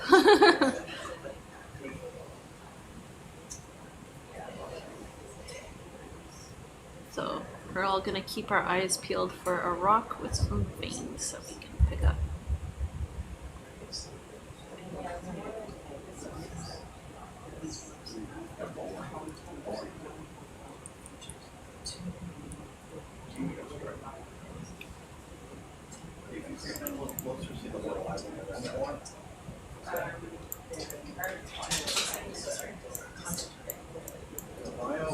I think that's just bio. Yes.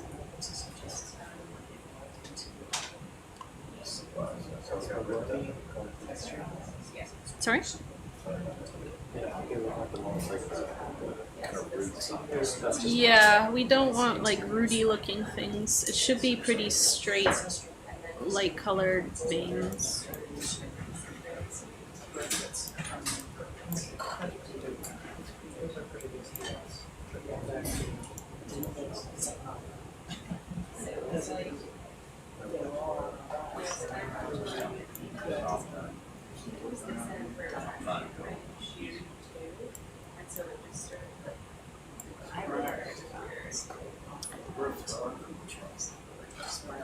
Yeah, we can zoom out a little bit and yeah, there we go. I'm hoping so, as long as we're moving slowly enough to not pass it. So I think that it's also tricky because the sediment's pretty light colored. Is there a way to like just darken the screen a tad bit? If you There we go. have you seen things like what you're looking for? Yeah. Would it be fastest to simply go back to the east to where you saw them last? I think there's no reason that they wouldn't be in the west as well. Okay. And I wouldn't be able to navigate to exactly where we saw it. But if the rocks look like they change character a lot, it's not like a make or break thing. Okay, can we kind of start moving to the left here and at this level looking for anything? I think the only thing that's really changed is it's more sedimented here. More sedimented and the blocks are a bit smaller.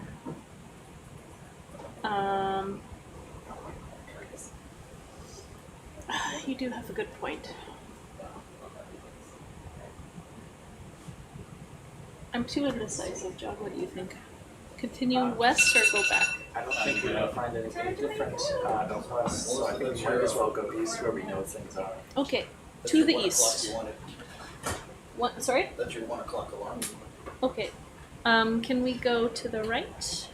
To the east? So we're off bottom at 1:30. Yeah, we got 30 minutes. It's probably sediment. I suggested just going back to find stuff. It's also not, it's not intentional with this place.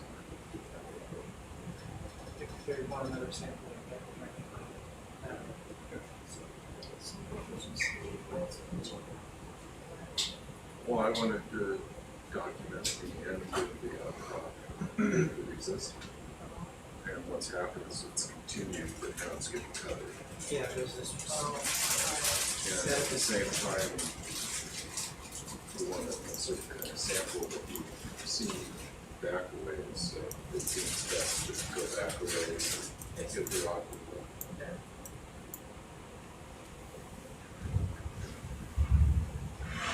the Dave, you should join all the times. What's that? You're not too busy to join all of the ROV guys, are you? Well, we're almost done. Up to now, the AUV stuff's been pretty consuming. Yeah. We've only got one left. I enjoy your voice of reason, though.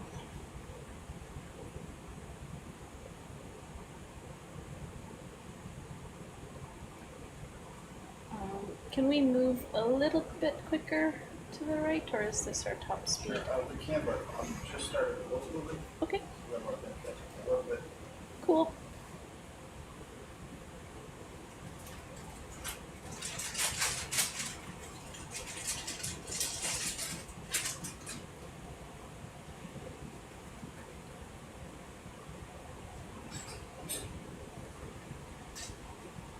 How far back you think we're going?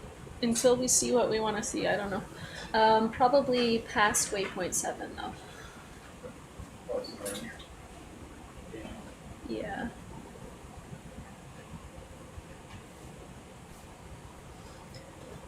Where that scarp is bigger.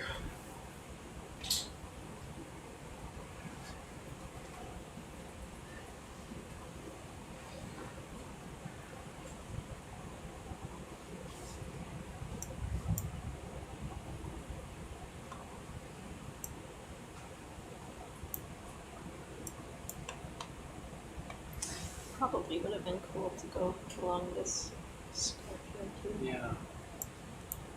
thought about that, but like it's the only thing around there. There's nothing really else to look at if you are there. Yeah, this has been great. We have heat, we have ultramafics.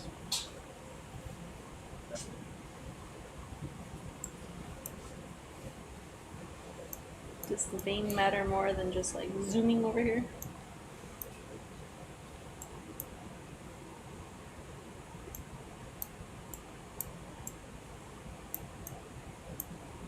It's pretty dikey here.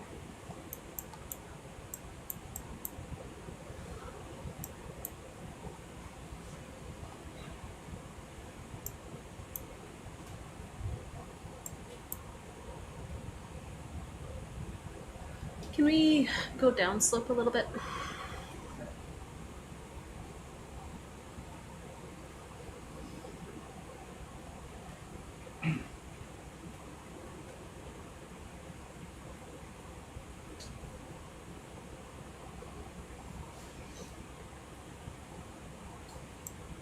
Is this something growing on top of this?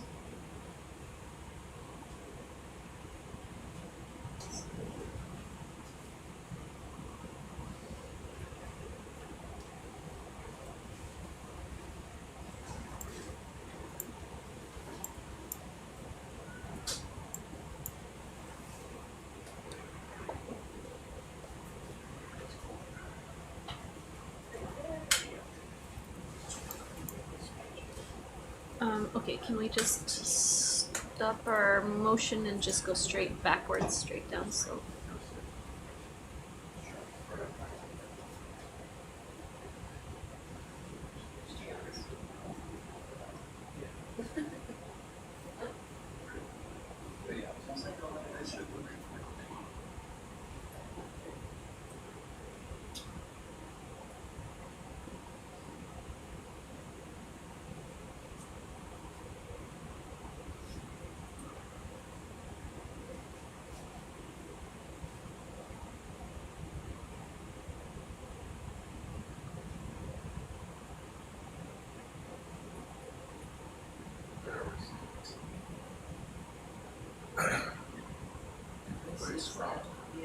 That's the more coherent stuff, so we're getting to the right area. Okay, can we pause for 1 second? Just right there.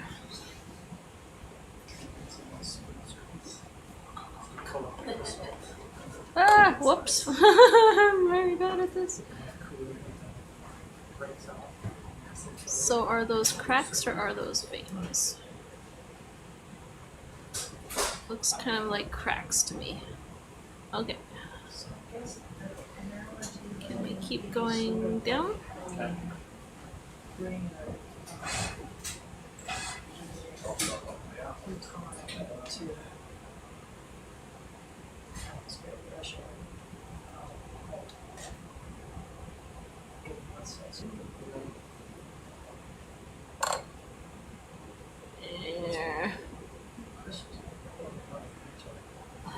Again, I think it's fractures. Yeah. Okay, and continue.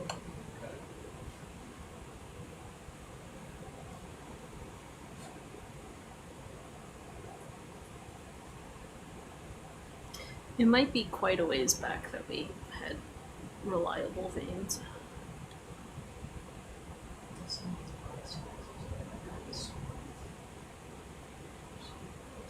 We will see something looking up from the bottom. Can you pause for 1 second right there?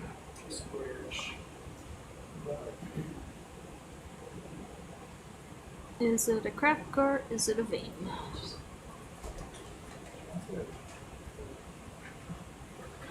Crack.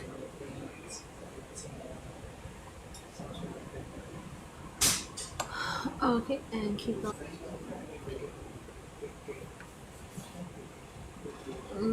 Not veiny enough. Nope. Don't see anything. I think the most convincing stuff is when we were down and we were looking up at something. So that it wasn't just sediment and cracks.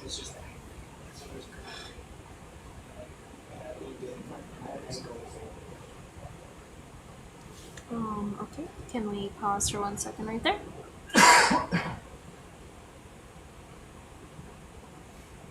Little baby.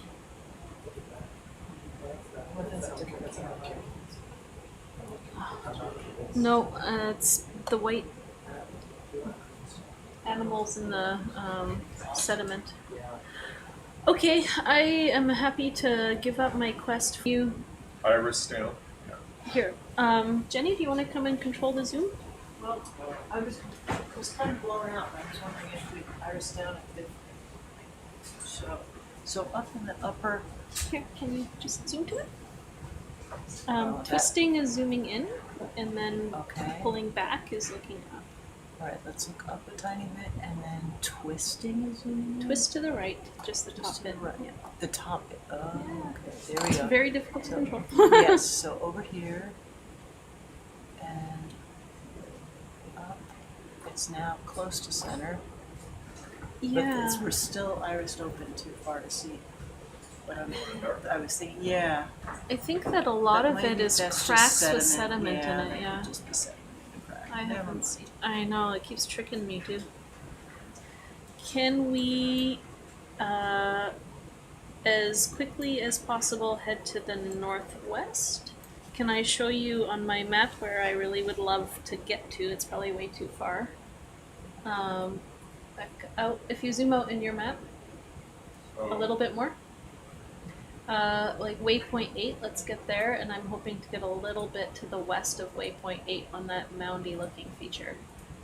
Okay. If we can get there quickly, then you get bonus marks. So we only have 20 minutes left, so. That's that one. Very good, So that gets us to about here, and if we're super lucky, then we can just there. I just want to see that.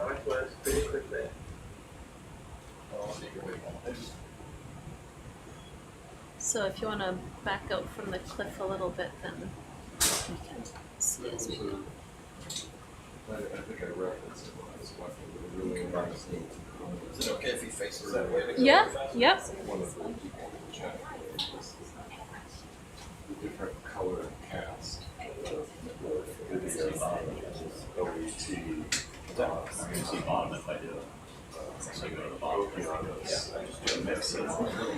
Whatever height you want to be at, whatever direction you want to face. I forget. If it's possible to like keep a corner of the scarp in view while we go that way, that would be great. But yeah, perfect.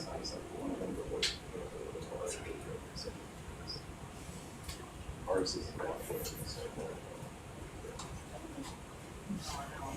I think this was kind of green. Yeah, getting the lithologies and then plotting them up and then to see how we can interpret the stratigraphy.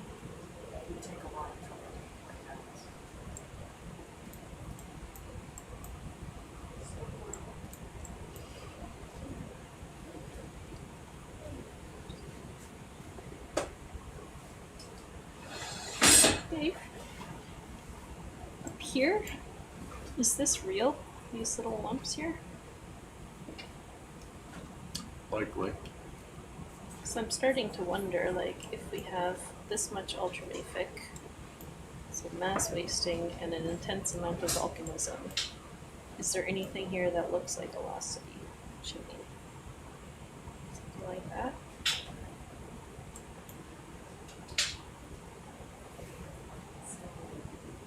On top of there? Well, on top of there, it gets fuzzy because we didn't get up that. Yeah.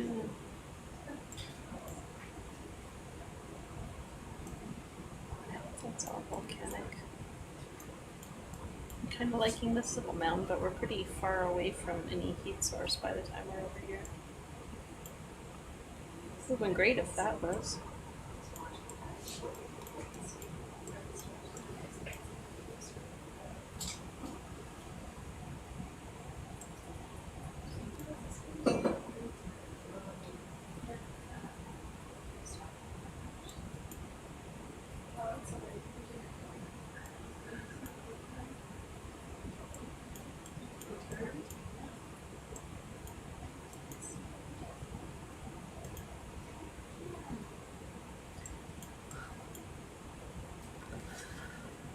right, we are getting close to the end of this dive. We only have about 15 minutes left, and we're trying to cover as much ground as we can in the last 15 minutes. We just want to see if we can see something a little bit different before we're done here. So we're moving pretty quickly now, and we're kind of ignoring this scarp that's to the right of us and just trying to get over to our next waypoint. So we will see if we get there.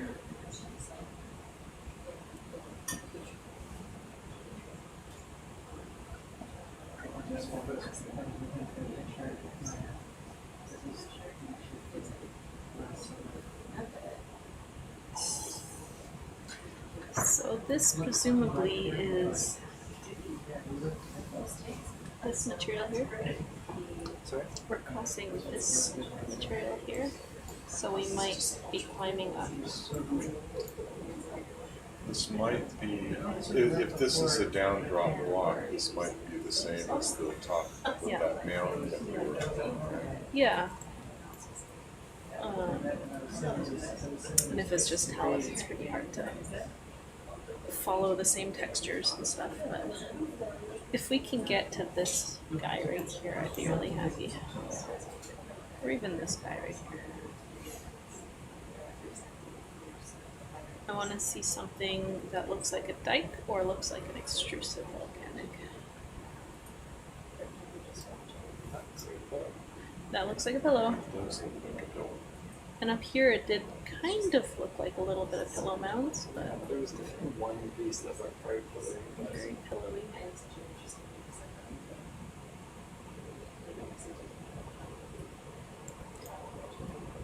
Slump right here could be interesting too.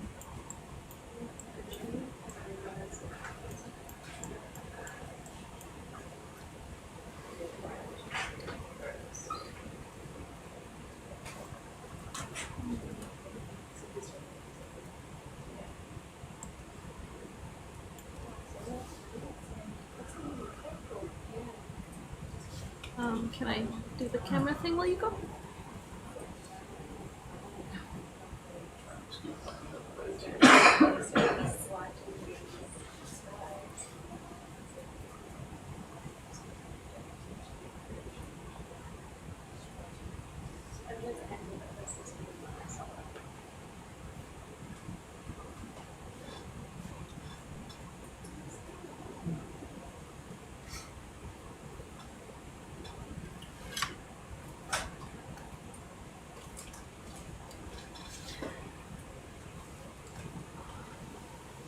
So it would be nice to like systematically go along the whole scarp, but since we're rushing for time, Yeah, no, this is, we're not going to see that exact transition, but we're making time. See how it goes.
so what's weird here is that we go along this block here, we're seeing pillows, and we saw some, right?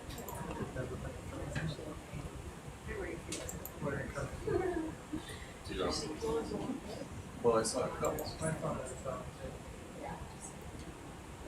Not as clear. This looks Yeah, quite maybe it came somewhere, but I was gonna say, I would have thought this was a down drop, and surface would be that surface, but if there are packed holes, it's really much harder.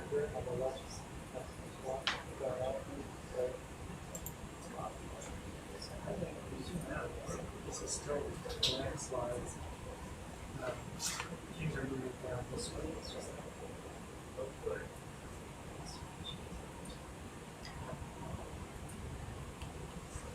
So do you see that kind of vertical ridge-looking thing that's right to the west of waypoint 8? That's where I would love to get to if we have time. This little mound here might be pillowy.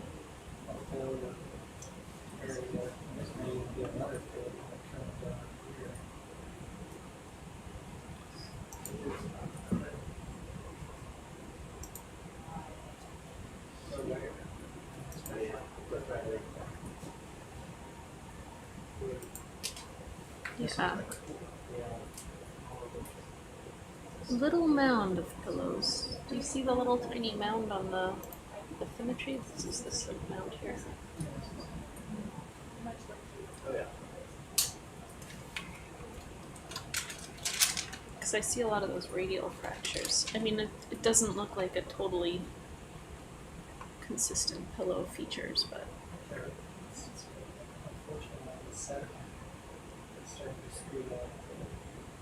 so it's not exactly the same as a pillow mound, but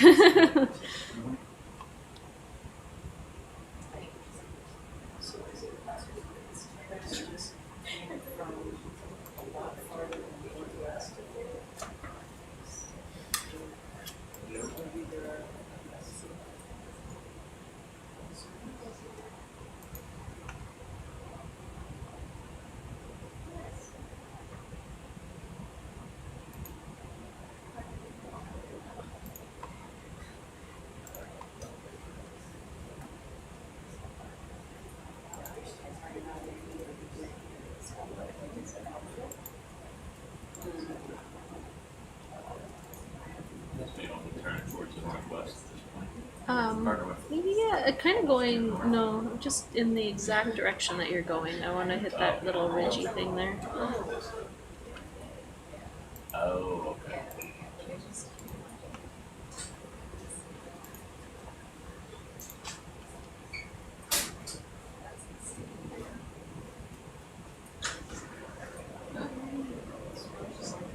That's a clear pillow right there.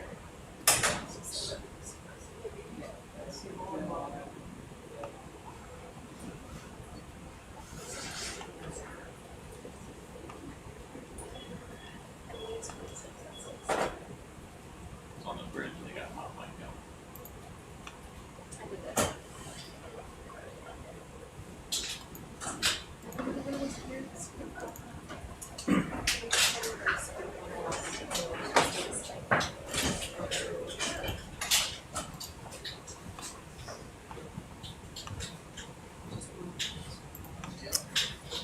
So everything that I thought was sheeted dikes at the beginning, I'm really not confident about. So we're gonna really have to go back.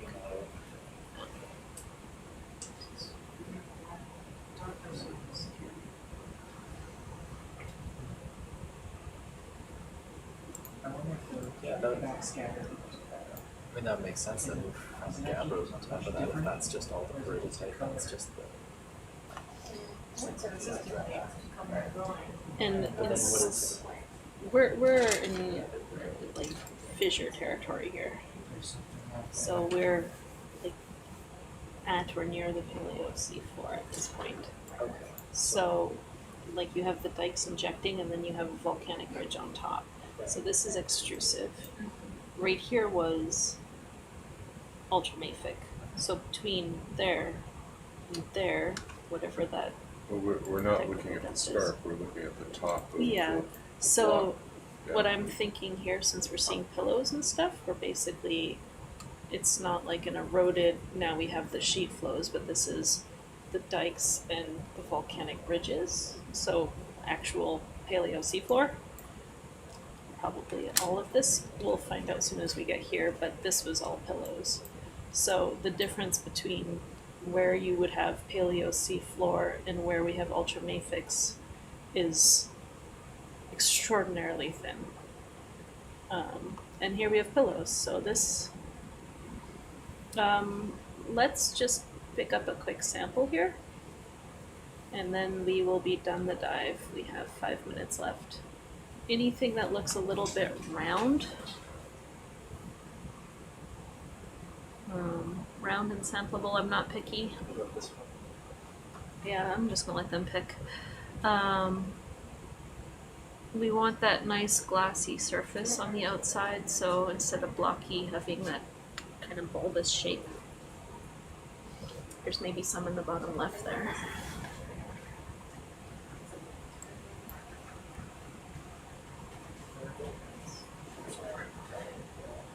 So if we like reconstruct this was up there, and this whole thing has slid down a little bit.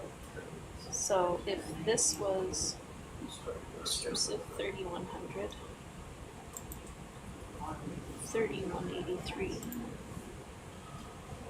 like, do we have a 30-meter crust? Yeah. So faulty.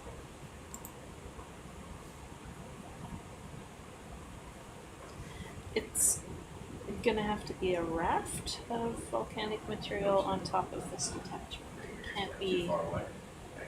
I just saw that one. I mean, unless we sampled stuff that was not serpentinite. If the serpentinite was much deeper, 3280 But still, to 3150. that's still not. So, yeah, anything like that. I love that one. Maybe the bigger one, the small one in the middle. The small one in the middle is beautiful.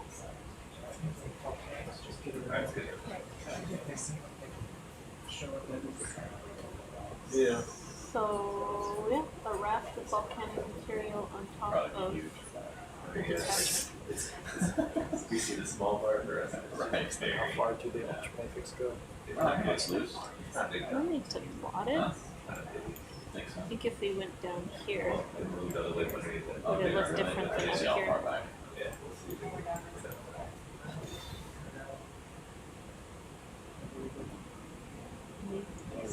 We would need another dive to come around here, go straight up and down here.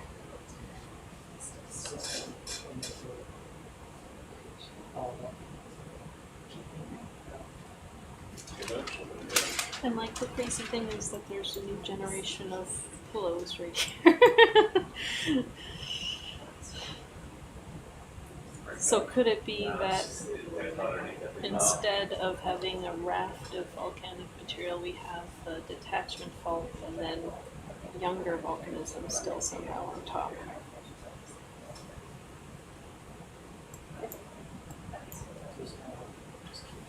It's not the crustal section I thought it would be, though, that's for sure.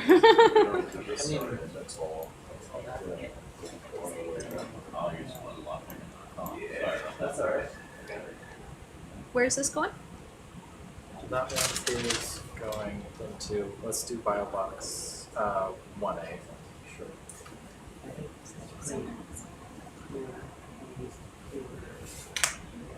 Try to shake it a little bit, or are you happy with that?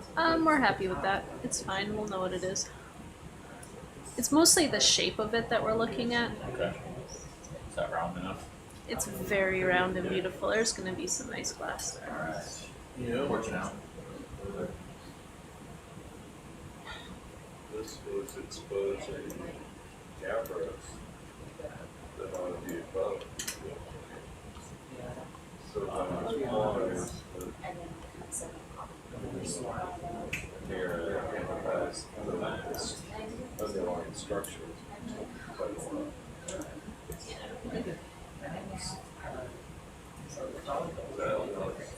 No. Oh, I just saw it.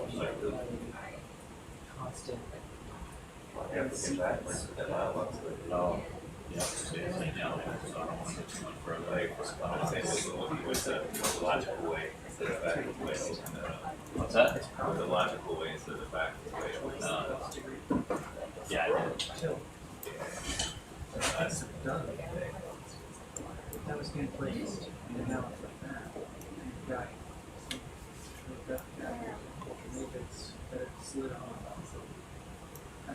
So I can kind of imagine like this being an upper detachment surface coming around here. So if you think about the extrusion and it's taking the rafts underneath it, so it's coming up, then you're going to have a contact between the bottom of the raft and the top of the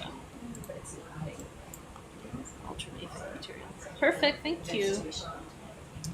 So we're at 1:30 a.m. exactly, so that's going to be the end of our dive. We have more questions than answers at this point about what's going on, and some ideas, hypotheses. One big thing we need to do is get all of these rocks on deck and actually see what they are, and once we have figured out what their lithology is, which means the kind of rock it is based on the minerals that are present, we'll plot that on the map and see what kind of relationships we see and see if that tells the story. But it's been a pretty interesting dive. We've seen a lot of mantle material, and then right above the mantle material, extrusive volcanic material. So probably some sort of detachment fault with a raft of volcanic material on top of it rather than a complete crustal section like I thought we would find. So my brain's confused. Thank you for joining us. I'm not sure about dive 500. We're gonna have to figure out what we've seen here, and then we'll probably head to Puy de Fol after this, which will be at least a day of transit. But make sure you have your notifications on so that when we start to dive on YouTube, you will get a notification. We can come off bottom anytime.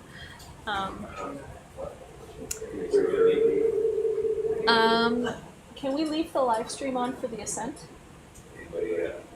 It'll be 3 hours of darkness. There's data points. Okay, there's going to be just 3 hours of darkness for the ascent, so the answer is it's not something that you'd necessarily want to stick around for anyway. So we're going to end the live stream here. Thanks for joining us. We haven't been chatting with you that much for the last part of the dive here because we've been trying to figure stuff out. Been really cool geology, and I hope you thought rocks were as cool as I did. Yeah.